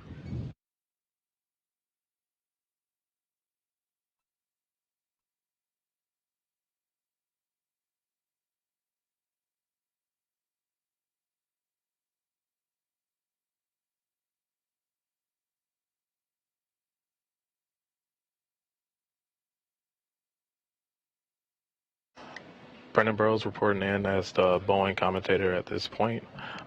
Just like what was mentioned, we are moving into a different section of the flight test objectives right now, where we'll be doing some Vesta data collection. We just completed a lot of our steps needed to do some of the manual controls that were allowed, that the astronauts were able to do with the spacecraft at this point. And some people may have a question of, we hear you guys talk about a manual mode, and also hear you guys sometimes bring up the backup mode, and that's a really good question. So what I want to do is clarify kind of some of the differences there. Manual mode is basically... All right, for the humidity story, what we're going to do is close the HCS valve, see how that helps us manage the humidity. What I'm going to need from you is your assessment of if the noise of the valve actuating is going to disturb your sleep. And then for the far field demo, we're ready for you to pick up in step 6.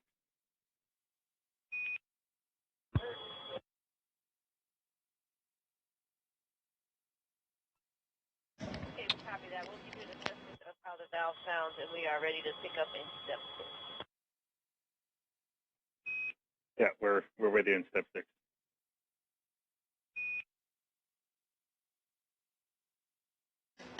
So in a nominal situations, basically what you're expecting for the crew capsule, what it does is it docks with the International Space Station in an autonomous fashion, where there is no crew needed to dock. So that's what we expect to do, and that's actually what we've done in the past. That's what we did during OFT2, where there was no crew. We docked with the International Space Station autonomously. Now in manual mode, the difference is the crew will use the hand controller to directly provide inputs into the flight computer, whereas before it was autonomous by way of your computer system.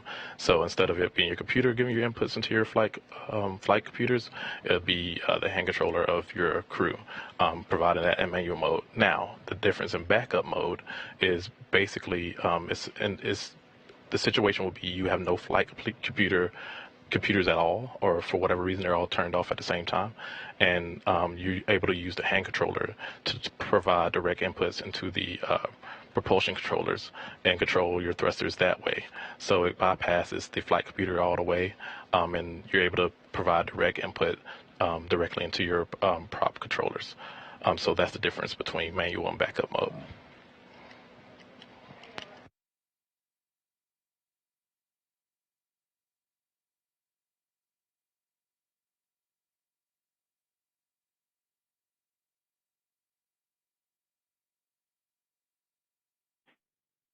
And we're fitting to close the HCS1 ISO valve. It'll be coming close in the next few seconds. Roger.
And HS ISO valve 1 is now closed, and same with the humidity message. Now that the valve's closed, they're hoping the humidity will pick back up and get us off that caution rail. Okay, neither one of us reported hearing anything associated with that valve. Okay, great. We're gonna probably reopen it here when the humidity comes back up and see if that's the way to manage it. So we should do that before you go to bed, and I'll see if the opening makes noises too. Okay, sounds good. And we are ready for tap stop 45, CMIPC 3 on.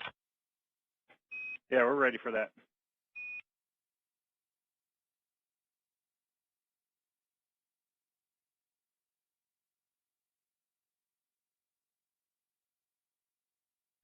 And you did hear those words up to the crew from the Capcom, Neil Nagata, letting them know about the humidity valve and just ensuring that that stays within limits by managing the valve there. So looking like that. 3 is on, ready for you guys to pick up at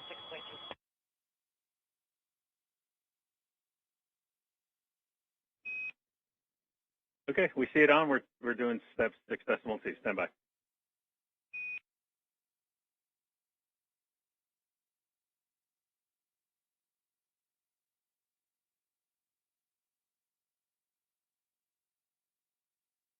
Also, in regards to some of the discussion about the humidity, the system was actually created for 4 people, meant to be for 4 people. So the humidity system is actually overachieving with just 2. So just want to provide some clarification there.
IPC 3 looks great to us. We're ready for you to take your steps in 6 decimal 3. Good work.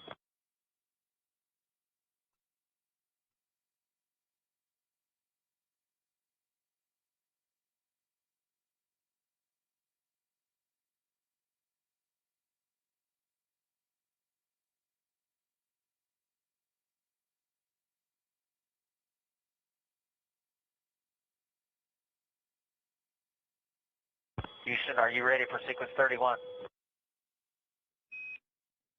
Yeah, we're ready. And same thing with the cabin humidity caution. I'm expecting it to cycle a little bit more. Copy. Here we go. Sequence 31.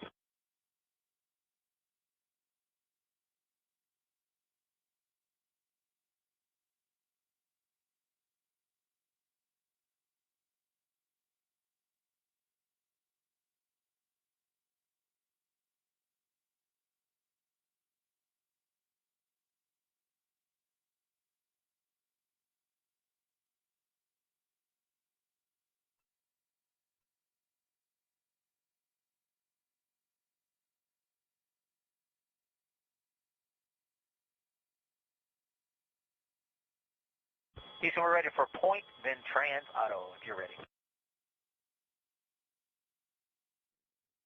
Yeah, we're ready for that too.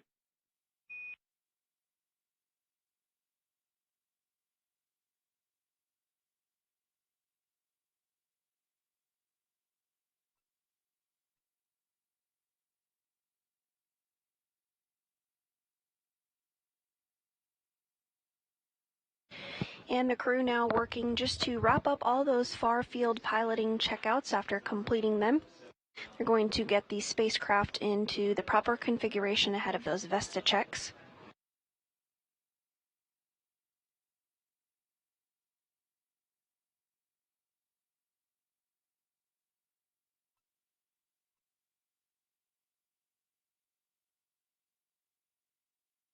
All right, Houston, are you ready for 10.807? Not quite. I'm fitting to give you the fill-ins at the top, and then there'll be a small break. Let me get those numbers from Moose.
And when you guys are ready for the fill-ins in step 1.1, let me know.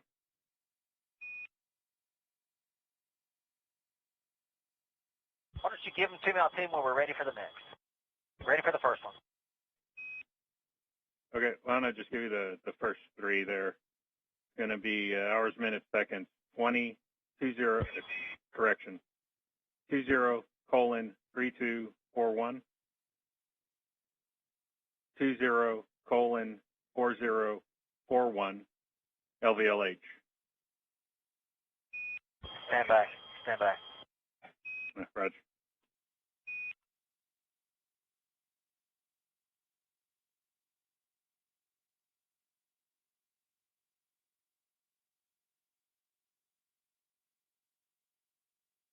Okay, we got 203241 and 204041. And the next one, LVLH. Yeah, LVLH. Good readback. Are you ready for the next four?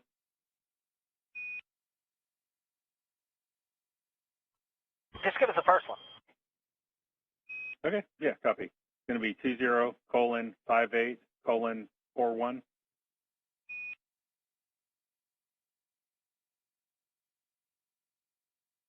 20:58:41. Good readback. Next one's 21:06:41.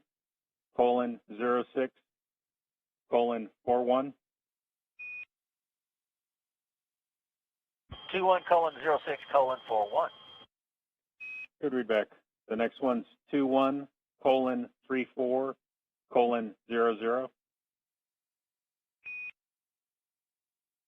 21:34:00. All right, and LVLH.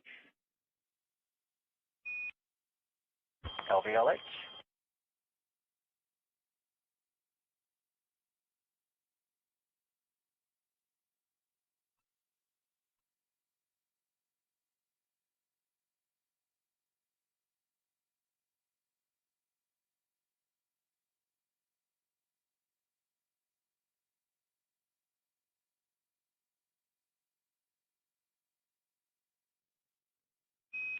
Okay, so you can tell that we've got about, 25 minutes or so before we need to get into this. We'll take the PAO Mustang events, and then I'll get you prepped for the Sublimator refill if we've got time between then and now. Okay, so for the Mustang event, it's already rolling. All we got to do is just kind of get in front of one of the cameras and start chatting, right?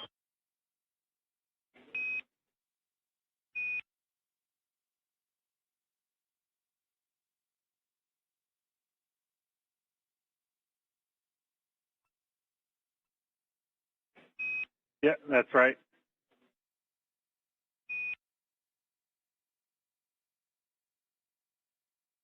And for the comm, we used the handset, is that right? Or the handset right here, the handheld mic? Yeah, that's right. Handheld mic.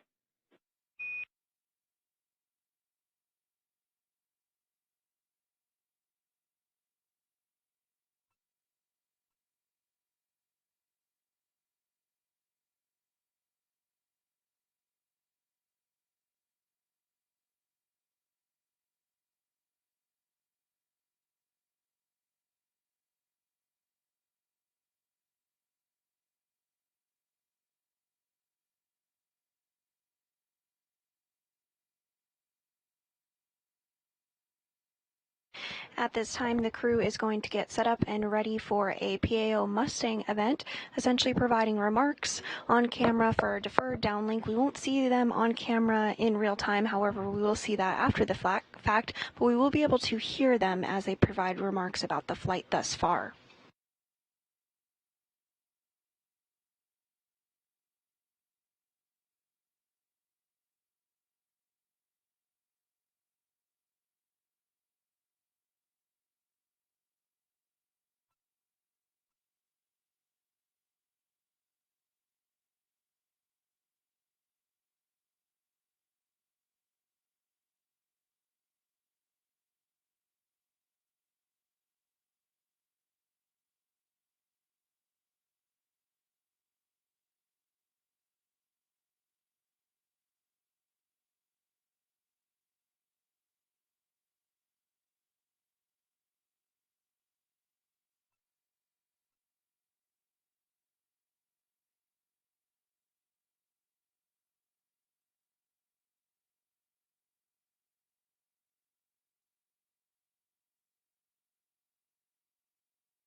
And again, if you are just joining us, we are now over 5 hours into the crewed flight test of the Boeing Starliner spacecraft, which launched NASA astronauts Butch Wilmore and Sunita Williams from Florida earlier this morning at 9:52 a.m. Central Time. So far, the crew has completed a series of far-field and manual piloting checkouts in anticipation of Starliner certification for rotational missions to the International Space Station. At this time, we are standing by ahead of a Public Affairs Office Mustang event where the crew will provide their thoughts and remarks on their space flight thus far and the checkouts that just occurred. The crew is just working to get everything set up ahead of that event.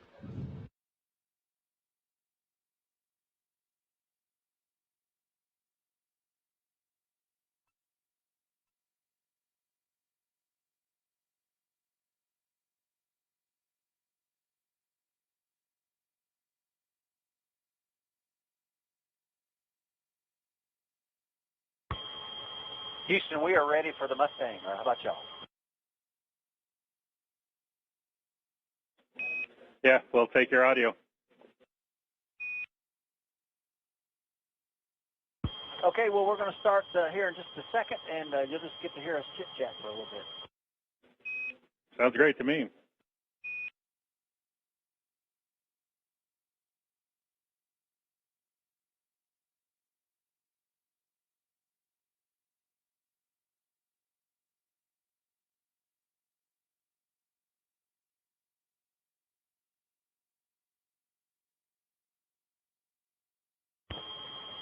All right, Mustang world.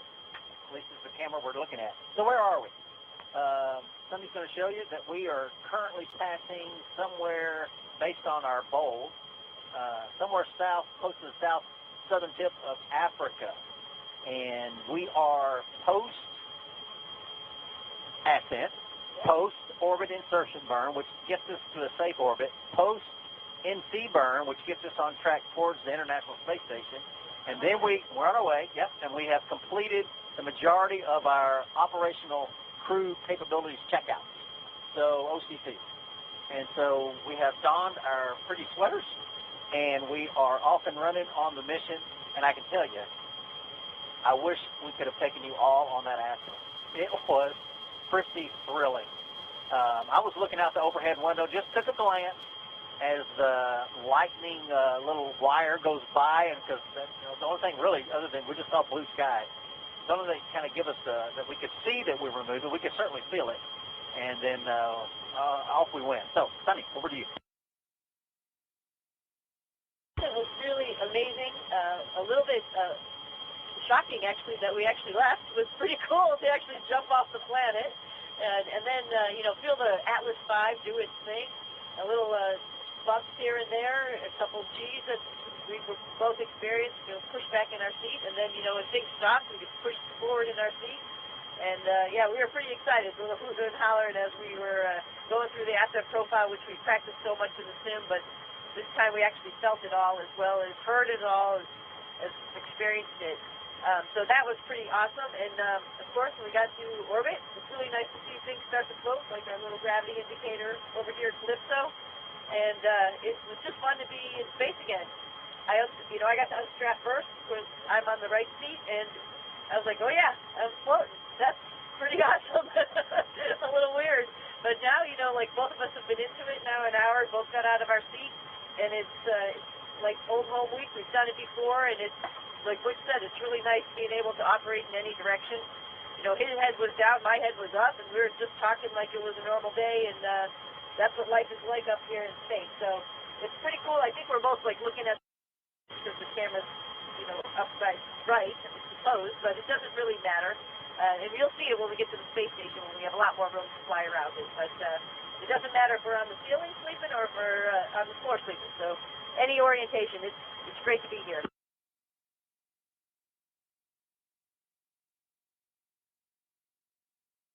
So another comment from the Ascent. So the engine's actually throttled back as you're going through the region of maximum aerodynamic pressure, max Q. And I can tell you, the spacecraft, if I had my eyes shut, I could have told you we were there. Yeah. because the dynamics were noticeable. I mean, we were getting probably plus or minus a degree in rate as we were coming through that area, and it was pretty dang neat. We made a couple of comments on it, and initially it was really smooth, clearing through that wire I just mentioned, and then going through maximum aerodynamic pressure. Like I said, it was definitely working its way through there, and then past that, it smoothed it out pretty much so again, and then we were off and running. As we were continuing in Ascent, we did our roll, and eventually the nose came down, and what we actually do is we climb relative to my body. We climb, we go tangential to the Earth. We actually descend. There's a period where we actually come down and gain a little bit of speed to get the speed that we need to finally maintain orbit, or actually at least stay in orbit for a period. We're not already in a good orbit at that point. But anyway, as we were doing that and we were getting kind of tangential to the Earth, I noticed out the side window, I pointed to Sunny, that you could actually see the ground for the first time. And so we're looking down at the clouds. It's been a long time since Sunny and I looked down at the clouds, and that was pretty fascinating as well. Let's see here. Going through our procedures in the spacecraft. Let's see here. Let's talk about the spacecraft. First, let's talk about the Atlas. Wow, we love the Atlas. Then let's talk about the Centaur. Wow, we love the Centaur. Fantastic. We got up to 3.5 G limiting, and I actually feel it like my Adam's apple, because the push was pretty cool. And then the Centaur lit off, and then we were off and running with that. Just kind of like the Sim, but it's much better to have the sounds and also the G forces associated with the launch. So it's pretty stinking fascinating. So kudos to ULA. And then we came up on LV-SEP. We separated from the launch vehicle, the rocket, and then we were in orbit. And of course, the reaction control system jets start firing. And then it's just Starliner. And I can tell you what, kudos to Starliner. And all the folks that have been working just for, put it like this, put all their passion and their efforts into this. We know that some businesses, some people have jobs, but it's more of a lifestyle in some occupations, and this is one of them. This is a lifestyle. And you've got to be passionate about what you do. And I know all you folks have been, and thus far it has been fabulous. This spacecraft, I mean, you can hear the sound of the RCS jets. Obviously, it's not traveling in air because it's a vacuum outside, but the sound is traveling through the structure, and it gives us a very, very unique sound, like sound I've never really noticed before. And so that's pretty neat every time we fired this. So we went to from one mode where our guided sub mode had us in a really large deadband where you have a lot of room that you can maneuver to maintain your attitude. And then we went to a smaller deadband where it's really tight, and as it transitioned, it was like, I mean, it was constant firing of jets for like 10 seconds. And I'm like, uh-oh, is this right? Is this wrong? And then, of course, it settled out, and it maintained right in that really small center position in that tighter deadband, and it stayed right in there. I can tell you also, we've already, Sunny and I both have done some manual maneuvering, and it is precise. Much more so even than the simulator. I mean, stopping exactly on a number you want to stop on, it is just, the precision is pretty amazing. So again, this spacecraft, we've talked about it before, and now we are experiencing it firsthand, and it is just an amazing spacecraft put together. Boeing's done a magnificent job, and thus far, like I said, things have just gone, I don't know, I'll use it swimmingly. It's gone fabulously, put it like that. And so kudos to everybody. ULA, love you. Boeing, love you. NASA, everybody's involvement, it's been wonderful. And that's enough of my thoughts. So now I'll give it back to you. Just add one or two things, like our space suits are sitting right behind us, as a matter of fact. They were super comfortable. They're really great suits, easy to operate in, easy to move around in, easy to see all the displays. David Clark, thank you very much for giving us a great spacesuit. We'll take care of them, we promise. So they're just, like I said, they're like our two other crew members here hanging out with us right behind us. One other thing I just want to talk about the spacecraft. It is stowed with a bunch of stuff.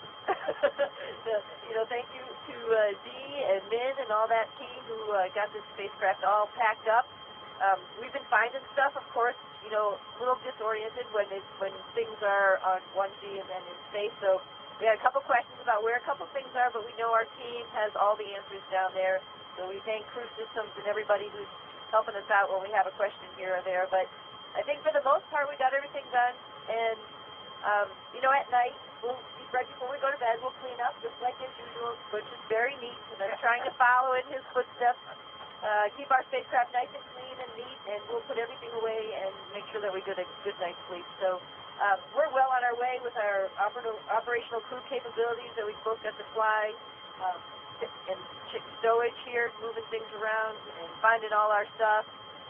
It's another great day in space. This is usually where we see if there are any questions, so, but I guess that's kind of hard here. There'll be more to come, more as we trek through the next days, next week. Again, it's been, the first 6 hours have been absolutely fascinating, and well beyond our expectations, I tell you what.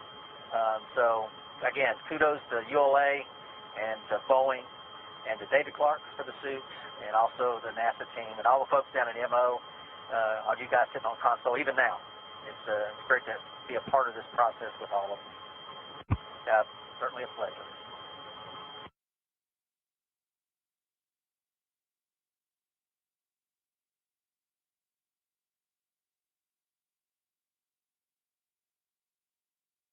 All right, Houston, we'll call that a FinX.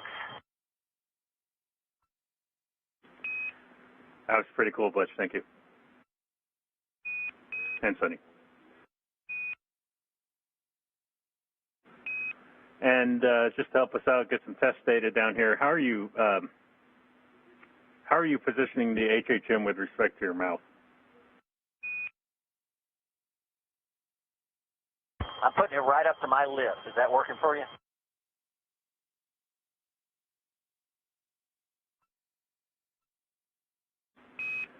Yeah, no, that it sounds good. Just in the background, there's a little bit of background noise, like fan noise or little high frequency noise. We're just looking to see if there's anything there from yeah, we definitely have the fan that's running, so maybe you're hearing that. Yeah, that's what I was thinking. Is it only when we key the mic? I'm assuming.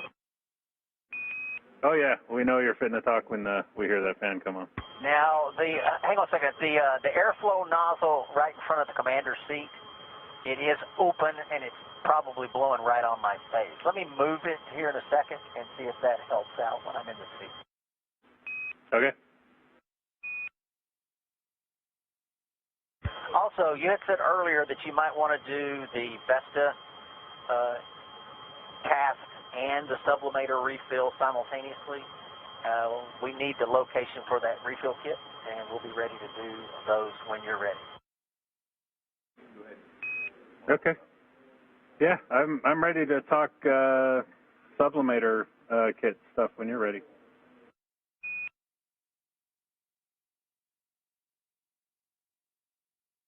Okay, we'll start out with location. Where do we find it? All right. So you're going to get the Sublimator refill kit out of the port LIO bag, and then the water, it's going to come from the port and starboard LIO bag. We have 3 liters of water in those in the refill kit bags. They're going to be 2 500 milliliter bags and 2 1-liter bags, and they're split evenly between the 2 port and starboard LIO bags.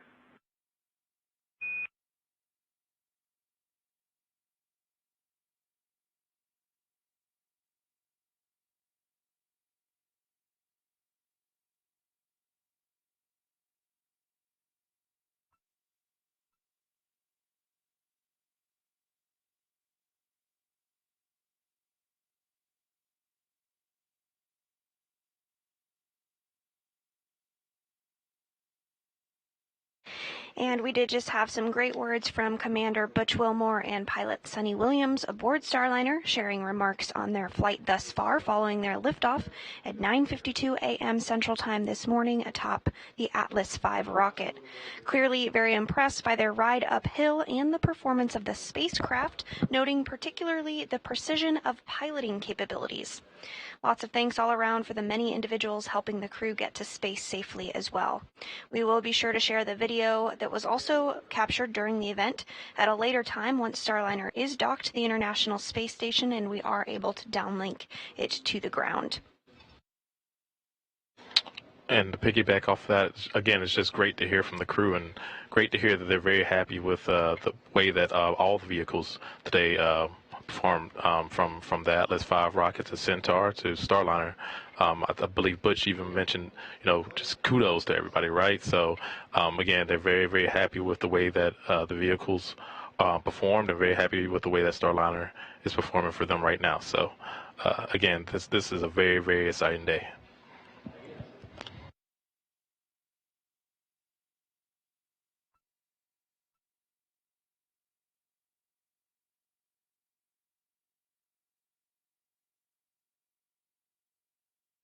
And so looking ahead, the crew will perform that Vesta data collection. You want to start out with the 1,000 milliliter or the 500 milliliter bag? Water bag. We don't have a preference on which one we start with down here.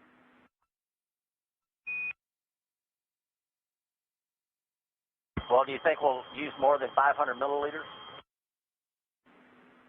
Oh yeah, we're going to use all 3 liters.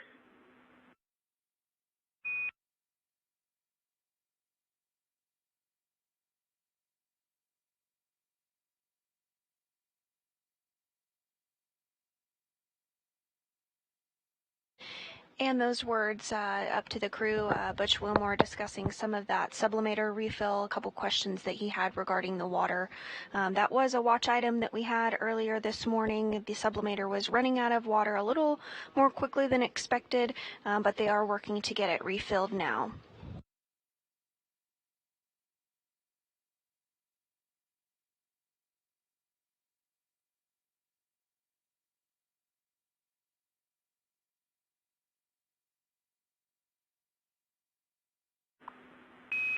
Starliner, we'd like to revector you guys back over to the Vesta data collection procedure 10.807, ready for you to pick up in step 5, and we'll be ready for you on time in step 6. And actually, you can take care of step 6 as well.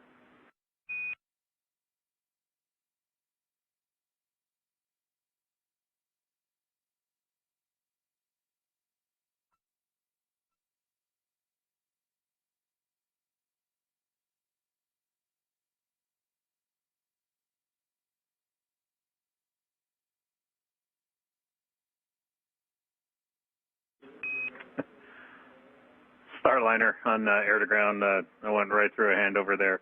I'll just repeat my whole last message. We're ready for you to get back into 10.807, steps 5 and 6.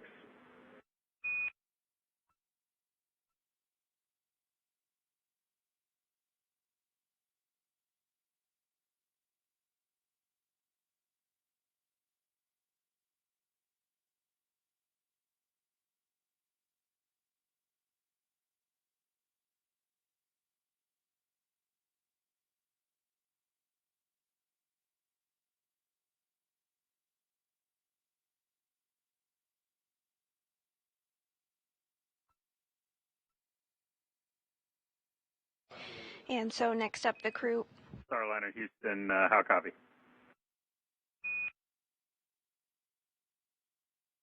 We read you. Stand by. Roger.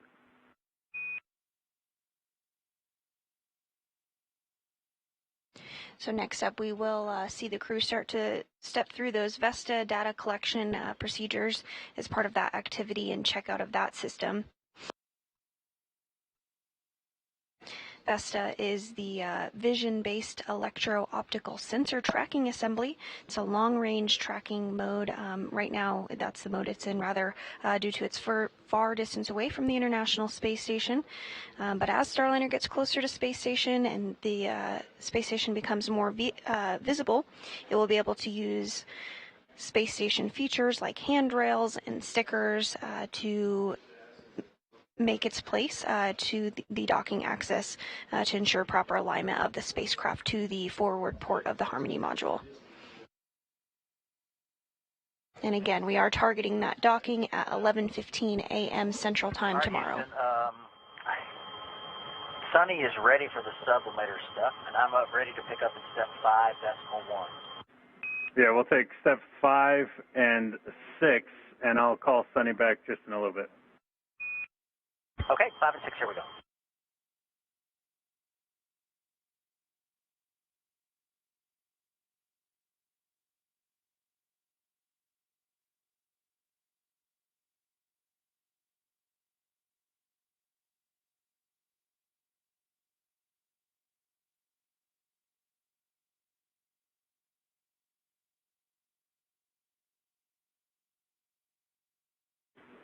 And Butch, step 5.1, no upcoming maintenance burns. Copy.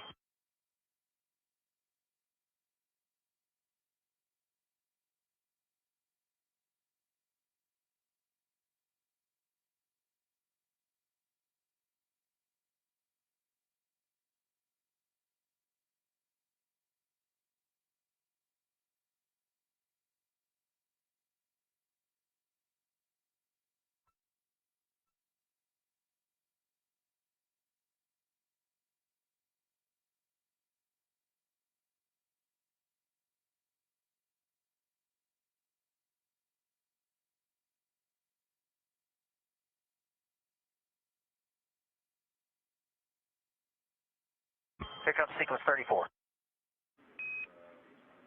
We're ready.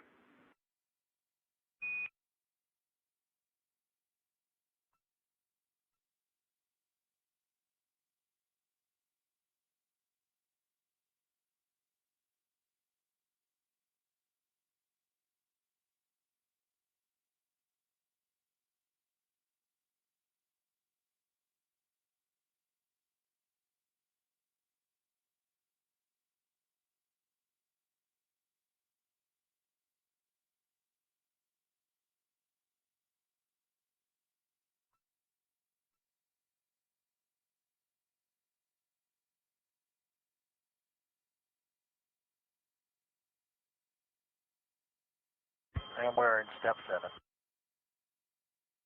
Standing by at step 7 till you say. Okay, copy.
And as we await the Vesta data collection to continue, let's take a quick look at this video to explain a bit more about the Vesta system.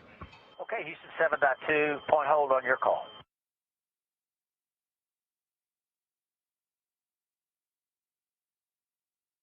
Vesta is a brand new and highly complex navigation system designed by Boeing. It's what Starliner will use to autonomously dock with the International Space Station. VESTA stands for Vision-Based Electro-Optical Sensor Tracking Assembly, and here's how it works. The system consists of 2 laser ranging sensors, 2 wide-field sensors, and 2 narrow-field sensors, all of which work together to guide Starliner slowly and safely to the station. Early in the rendezvous process, the sensors operate in a long-range tracking mode, monitoring the International Space Station from afar when it still resembles a bright, star-like spot in the distance. As Starliner gets closer, the sensors pick up more details and are able to see the ISS clearly enough to determine its outline. This phase is known as silhouette mode.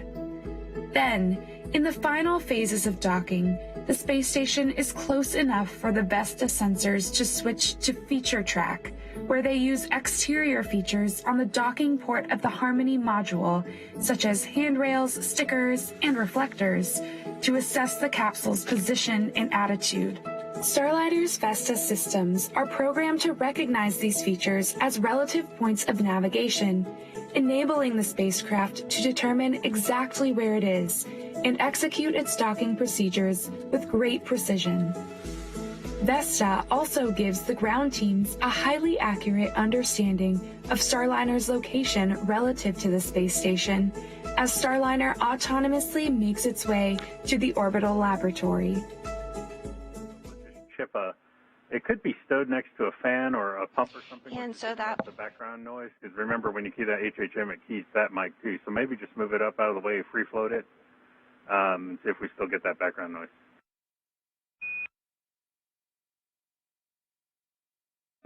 Give us a check right now. Can you hear it? 1, 2, 3. We just turned the Vox down on his HIU. So how's that? It's still the same. I think it's because when you key the HHM, it's the same as the PTT on the HIU. Okay, stay by. How's it sound now? About the same.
And Neil, just so you know what we've done insofar as the sublimator, we just got the kit out and the water in the port lyo bag. I've also moved the port wedge bag so I can get to the closeout where the sublimator refill is. Okay. Yeah, copy that.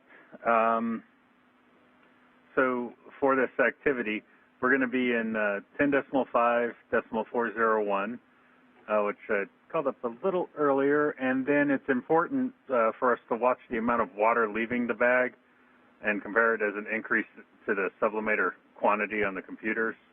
So the idea here is that the sublimator quantity is increasing, but water isn't leaving the bag, then you're getting air into the system. And another tip here is that when you're twisting the IV spike into the refill bag, try to avoid bending or kinking in the tubing as you twist. And as you said it, the last recommendation I have here from ECOM is For access, recommend removing and temp stowing the forward wedge bag, and then the bags from cargo adapter 4 can also be removed for better access to the QD if you need it.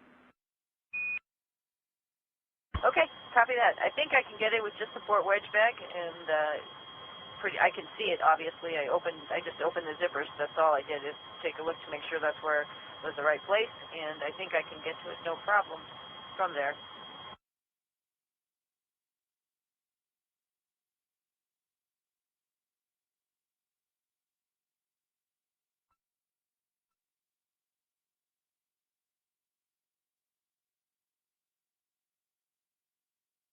Okay, manual controlled hold was actuated at 2040-41. See the same. Thanks, Butch.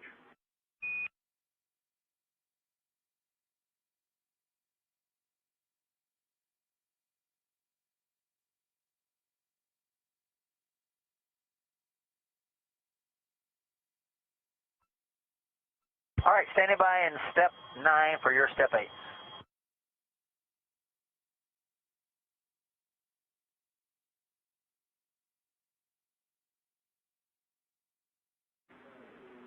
Roger.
Now, almost 6 hours into today's flight, 5 hours and 50 minutes since Butch and Sunny launched from Florida, they are now stepping through procedures to check out the Vesta system and perform some data collection on that. The Vesta is the vision-based electro-optical sensor tracking assembly, and it's really a vision-based system critical for docking to the International Space Station. There are 2 Vestas on Starliner. Okay, Sunny, we are ready for you to get into the Sublimator tank refill procedure. Procedure indicates that we have more bags, like based on the current Sublimator quantity in step 1.2. However, we only have the 3 liters on board. That's 2 500 milliliters and 2 1-liter bags, and those, I think you said you got the ones out of the port Lyo bag. For monitoring the telemetry, we'll ask you guys we'll follow along too from the ground, but we don't know when you're squeezing the bag. So just go ahead and bring up the Eclipse ATCS page, and maybe have Butch follow along while you're down there and let him know when you're squeezing the bag. Make sure we don't get the quantity going up without water transferring.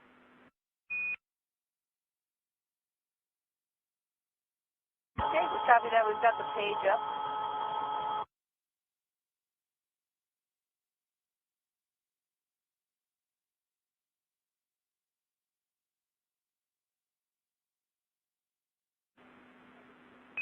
And Butch, we'll take step 9. Step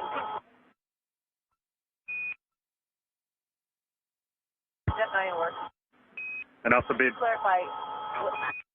Sorry, I just want to clarify. When I'm squeezing the bag, we should see the quantity, water quantity, on the ECS ATS page go up, right? You're right. The Sublimator H2O box should be going up. Yep. And yep, we see it at 9 right now. okay, yeah, and the background sound got a little bit worse. You were probably a 2 on readability. Okay, how's this? Is this better? Yes.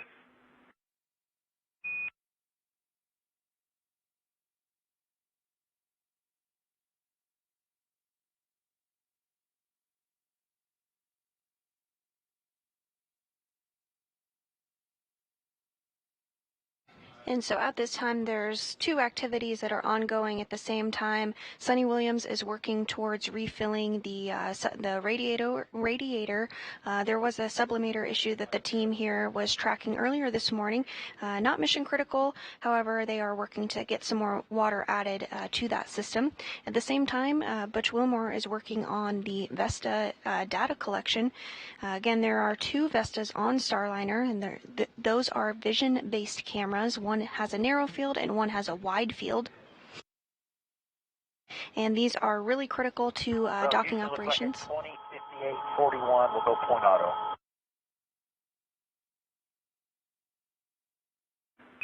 Yeah, we concur.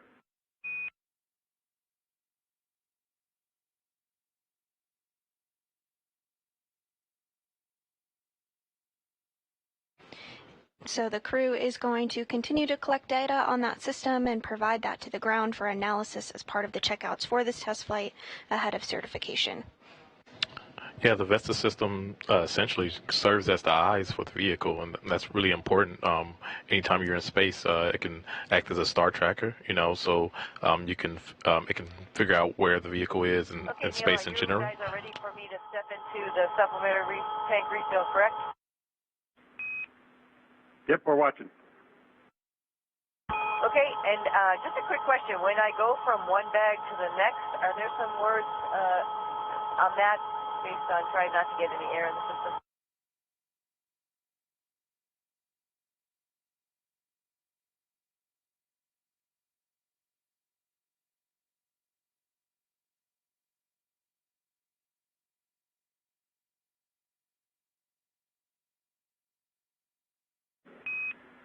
Yeah, Sunny, so once you get done with one bag, you'll be disconnecting the Sublimator refill hose to quick disconnect, and that should, stop the flow in the quick disconnect on the Sublimator tank.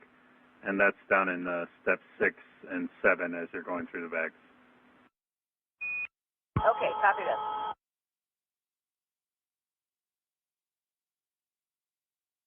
So yeah, along with being able to recognize stars and things like that, be used as a star tracker, the Vesta system also can recognize features on the ISS, which is very important when it comes to docking and rendezvousing with the ISS. So again, the Vesta system is super cool. It's a series of sensors and cameras, and we're really glad to be able to have that capability on a mission like this.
And if you're just joining us, we're continuing to provide live coverage of the crewed flight test of the Boeing Starliner spacecraft following its liftoff from Florida at 9:52 a.m. Central Time. At this time, the crew is working through a series of milestones on the Vesta data collection, as well as working to refill water in the Sublimator radiator that was losing water a little bit faster than expected earlier in the flight.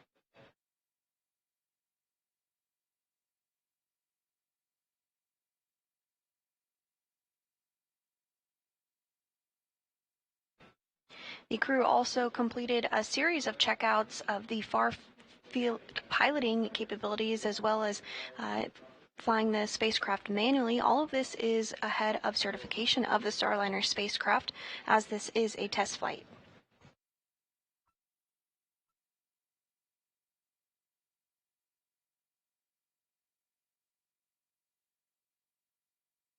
Looking ahead a little bit, the crew will continue to work through the Vesta data collection procedures and Sublimator refill, and then they'll begin to wind down their evening. It's been a busy day for them.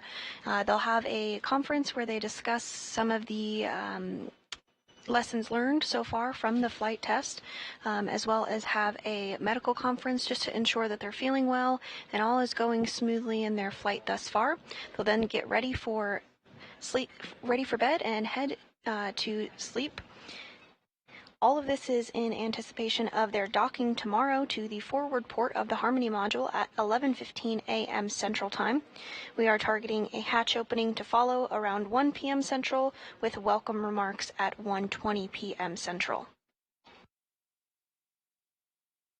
We'll continue to be live on air, providing coverage every step of the way, all the way through docking, hatch opening, and those welcome remarks.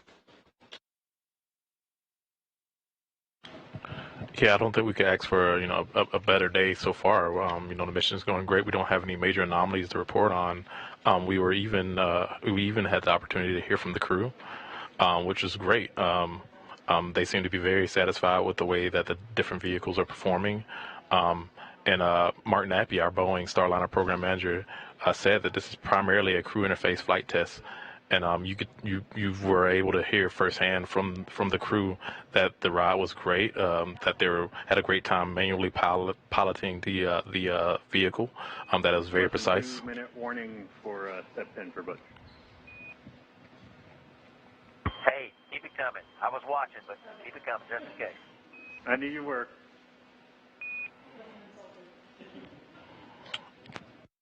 Yeah, and they even mentioned how comfortable the suits were. Sunny is almost to the point of connecting the sublimator back to the sublimator, the water bag. Okay, copy. And a very important aspect to highlight is the fact that, again, the manual maneuvering of the spacecraft was so precise. And that is a capability that is unique to Starliner. So this is straight from the mouth of Butch, that he really felt that the vehicle performed very, very well in those manual modes as they were completing certain maneuvers earlier in the mission. So again, a great day. Everything is going great.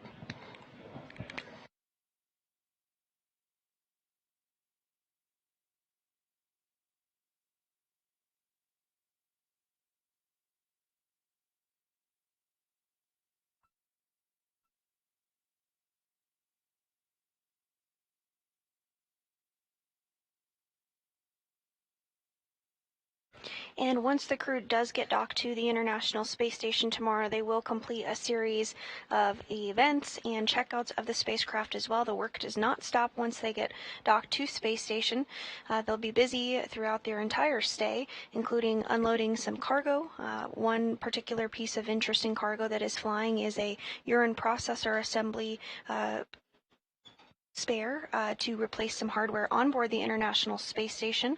They'll also work to configure Starliner into quiescent mode or docked operations and perform a safe haven exercise to verify that Starliner could be utilized in the unlikely event that that would be needed aboard the International Space Station.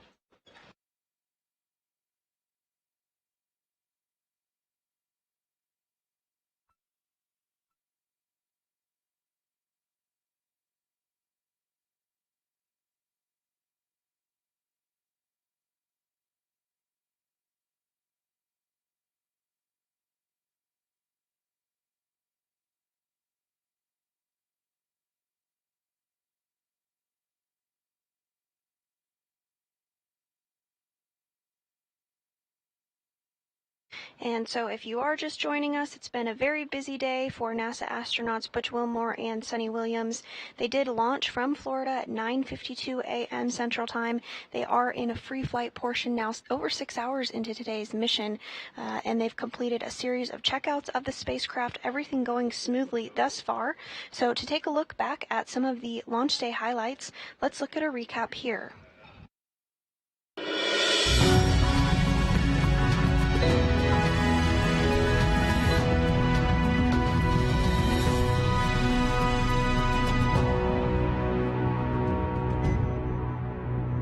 And here are the astronauts who will fly for the first time ever in Boeing Starliner spacecraft. Commander Butch Wilmore and pilot Suni Williams, as you can see, suiting up for their mission into the history books. Good morning, and welcome to NASA's Kennedy Space Center in Florida for NASA's Boeing Crew Flight Test, or CFT. I'm NASA's Megan Cruz. And I'm Dee Russell with Boeing Communications. Also joining us today is NASA astronaut Mike Fink. Great to have you here. Good morning. Third time's the charm. Beautiful day outside. The rocket's ready. The crew's getting suited up. This is an awesome day. Yeah, beautiful start to the day so far, again, with that gorgeous sunrise we saw. And as you alluded, this is our third attempt to launch Butch and Suni on a United Launch Alliance Atlas V rocket. And Starliner teams last tried launching on Saturday, but stood down just minutes before liftoff because of a power issue in a piece of ground support equipment. NASA and Boeing want to certify Starliner for regular flights to the International Space Station as part of NASA's Commercial Crew program. Mike, why is it so important to have a second commercial spacecraft that can take astronauts to and from the space station from American soil? We call it dissimilar redundancy. So the more chances, the more ways that we can send humans into space, the better it is for NASA and for our country and for the planet. Now, Mike, I know you're great friends with both Butch and Suni, and you got to speak with them late last night. So how are they feeling going into this third launch attempt? I am very impressed with my colleagues for being such optimists and such professionals. So we have people here in Florida and in Texas to help explain every part of this mission. Let's start first with ULA's Dylan Rice and Boeing's Lauren Brennicke, who are monitoring the spacecraft and rocket from the United Launch Alliance's Advanced Spaceflight Operations Center, or ASOC. Yeah, Dee, welcome to the ASOC. We are at ULA's rocket headquarters, really over here on the Cape side. Dylan and I have a great spot for today's launch operations here in the ASOC. We have special viewing and monitoring opportunities here in what I like to consider the press box that's, above the big game going on downstairs. We've got this great view of the launch control team down here, and then we have the mission directors on one side of us and engineering support on the other side. So it is really the best spot to be following along with all the procedures today. And we did just hear that we have a go to proceed with the pad team moving back over to the pad. And Dylan, that's because fueling is wrapped up. Well, that's right, Lauren. Atlas V and Centaur are fueled and ready to go. But looking back at our experience over the weekend here during our second CFT launch attempt on Saturday, we held our terminal count at T-minus 3 minutes 50 seconds because of an issue detected by our ground launch sequencer. After the scrub, our technicians and engineers worked overnight to assess all of our ground support equipment at the launch pad. The assessment identified an issue with a single ground power supply within a redundant computer chassis that supplies power to a set of cards which control various system functions. That power supply fault caused several cards to go offline, and shortly after we entered terminal count, the ground launch sequencer attempted to verify the appropriate level of redundancy during terminal count, and when it received the feedback that those cards were offline, the ground launch sequencer terminated the countdown. On Sunday, that chassis that contained the faulty ground power unit was removed, visually inspected, and replaced with a spare chassis. We didn't find any physical indications of significant failure with it, so we'll be doing a full failure analysis on that power unit. Meanwhile, with the new equipment in place, we have performed a full functional checkout of the chassis and all the cards. All the hardware is performing nominally. So with that, we are complete with cryogenic tanking today. All tanks are in topping mode. Tanking and all of our operations today have gone very smoothly so far. All of our pre-launch checks are basically complete. As you said, the readiness poll has been completed for pad entry, and the blue team will be arriving shortly back on the pad to complete final checks before the crew arrives. Well, good morning, Lauren and Dylan, and welcome to Hangar AE inside the broadcast booth where the commercial crew program, the management and engineers behind me are monitoring the ULA and Boeing's preparations for launch. You mentioned the weather, and of course that's a really good one today, as it has been for the previous two attempts. We are back at just 10% probability of violation, which is 90% go, and you can see why outside. It's a beautiful view outside. You see the graphic there, 90% go. A great shot of Commander Butch Wilmore. With that, why don't we learn a little bit more about him? So NASA astronaut and retired U.S. Navy captain, raised in Mount Juliet, Tennessee. He is married to Deanna Wilmore, and they have 2 beautiful daughters. As a naval pilot, Butch racked up more than 8,000 flight hours and 663 carrier landings, all in tactical jet aircraft. He completed 4 operational deployments, supporting missions like Operation Desert Storm. And before his selection to NASA, Wilmore was on exchange to the Air Force as a flight test instructor at the Air Force Test Pilot School at Edwards Air Force Base in California. Butch is a veteran of 2 space flights as pilot on Space Shuttle Atlantis in 2009, and then in 2014 he served as flight engineer for Expedition 41 to the International Space Station. So far, Wilmore has spent 178 days in space and performed 4 spacewalks. This flight test will be his 3rd mission to the ISS. And Sunita Williams, CFT's pilot and a retired U.S. Navy captain. NASA selected her as an astronaut in 1998, just 2 years before Butch. This will also be Suni's 3rd mission to space, making her the first woman to test flights on an orbital spacecraft. Her first trip to the ISS launched in 2006. She served as flight engineer for Expeditions 14-15. She then returned to the orbiting lab in 2012 and was commander of Expedition 33. Suni has more than 50 hours of spacewalk time, the 2nd most cumulative time by a female astronaut. So far, she has spent 322 days in space. Before NASA, Suni was a former naval test pilot and instructor, logging more than 3,000 flight hours in more than 30 different aircraft. Williams grew up in Needham, Massachusetts. She's married to Michael Williams. She enjoys hanging out with their dogs, working out, hiking, camping, as well as working on cars and houses. We have teams at Mission Control in Houston monitoring Starliner's flight to the space station. Let's check in first with NASA's Brandy Dean and Boeing's Jim May. Thanks so much, Dee, and welcome back once again to Mission Control at NASA's Johnson Space Center. I'm NASA's Brandy Dean. And I'm Jim May with Boeing. The flight control team here in Houston, they're well rested and they're ready to get back to work, preparing to see Starliner safely through its first ascent with crew on board. The team's been training pretty hard for this. We've got hundreds of simulations and now a couple live scrub launches, so they're ready to get Starliner into space. Yeah, I would say they're not going anywhere until Starliner does. The flight control team is again led by Flight Director Mike Lammers, who you see here in the view sitting next to Flight Director Rick Henfling.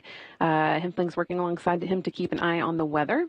And then further down the row on Lammers' other side, we have Canadian Space Agency astronaut Joshua Kutrick acting as today's Capcom. And now we have an arm wrestling contest between Joe Acaba and Butch Wilmore. Oh, no, not right hand, lefty. Oh, here we go. Let's take this in.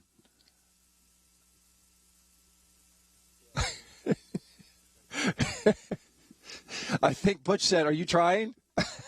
Oh, I think it ended in a tie. Come on, guys. We're going to do some rock, paper, scissors. You know, I don't see any cards in this. This is a tradition. Normally, in this part of the suit up, after they've got their suits and done their checks, they do a card game. But in this case, it appears they are going with rock, paper, scissors. The whole idea here is to lose to the chief, you see there, Joe Acaba. And he beat him. He beat him. And here we go. Out of the suit-up room, Commander Butch Wilmore and pilot Sunita Williams walking to an elevator at the end of the hallway to depart astronaut crew quarters.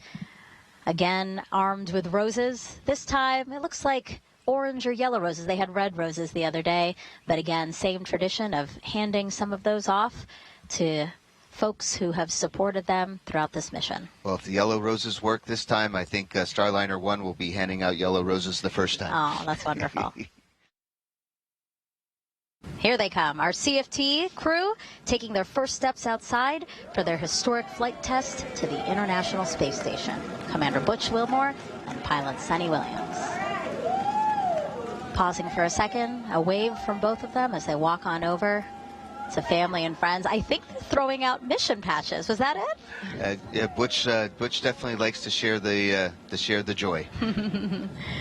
And again, they had a couple more roses, which they've handed out to folks here in the crowd. Atlas, which has a 100% mission success rate. Go ahead. Yes, sir. Crew transport vehicle is entered pad. Roger. Yeah, that's right, Lauren. Clear to proceed to level 12.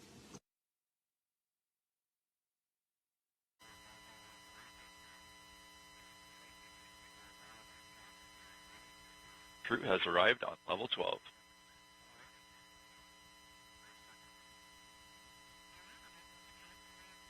And here they go. Butch and Suni walking across the crew access arm. Their way into the white room there. LCSYS-11. Before they get into Starliner. Go ahead. Step 170, L1 balloon cycle task is complete. Roger.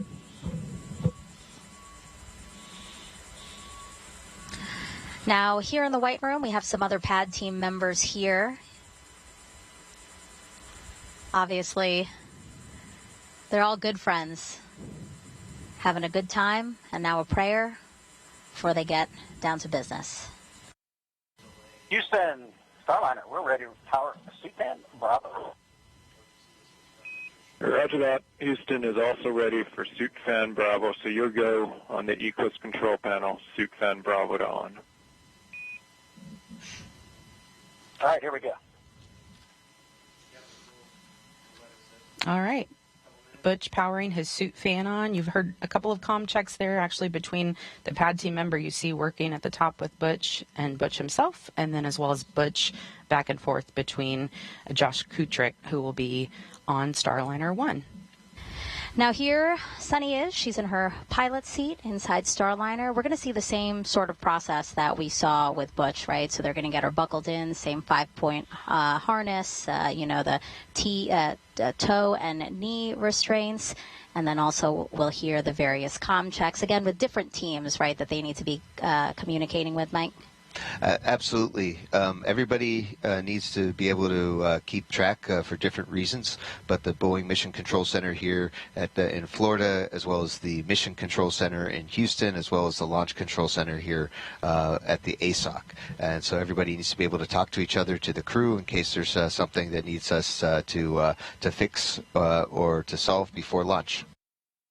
All right, guys, let's bring this up again because this does have special meaning to Suni. Again, this is Suni and Butch's zero gravity indicator. You can see that it is a rainbow sequence narwhal, which is a male toothed whale. And male narwhals are the ones that you see with the signature. Look at Fink taking a picture of me, showing this to you like Vanna White over here. But so the male narwhals are the ones with that single straight tooth. And Suni really wanted to pick an indicator that raised awareness for how space and ocean research go together. And space, of course, really gives us that unique vantage point of our oceans. So this particular narwhal toy was coincidentally also named Calypso, as Mike just mentioned, which happens to be the name of today's Starliner spacecraft, which Suni named in 2019. Going up with Butch and Suni tonight is artwork from children all over the world.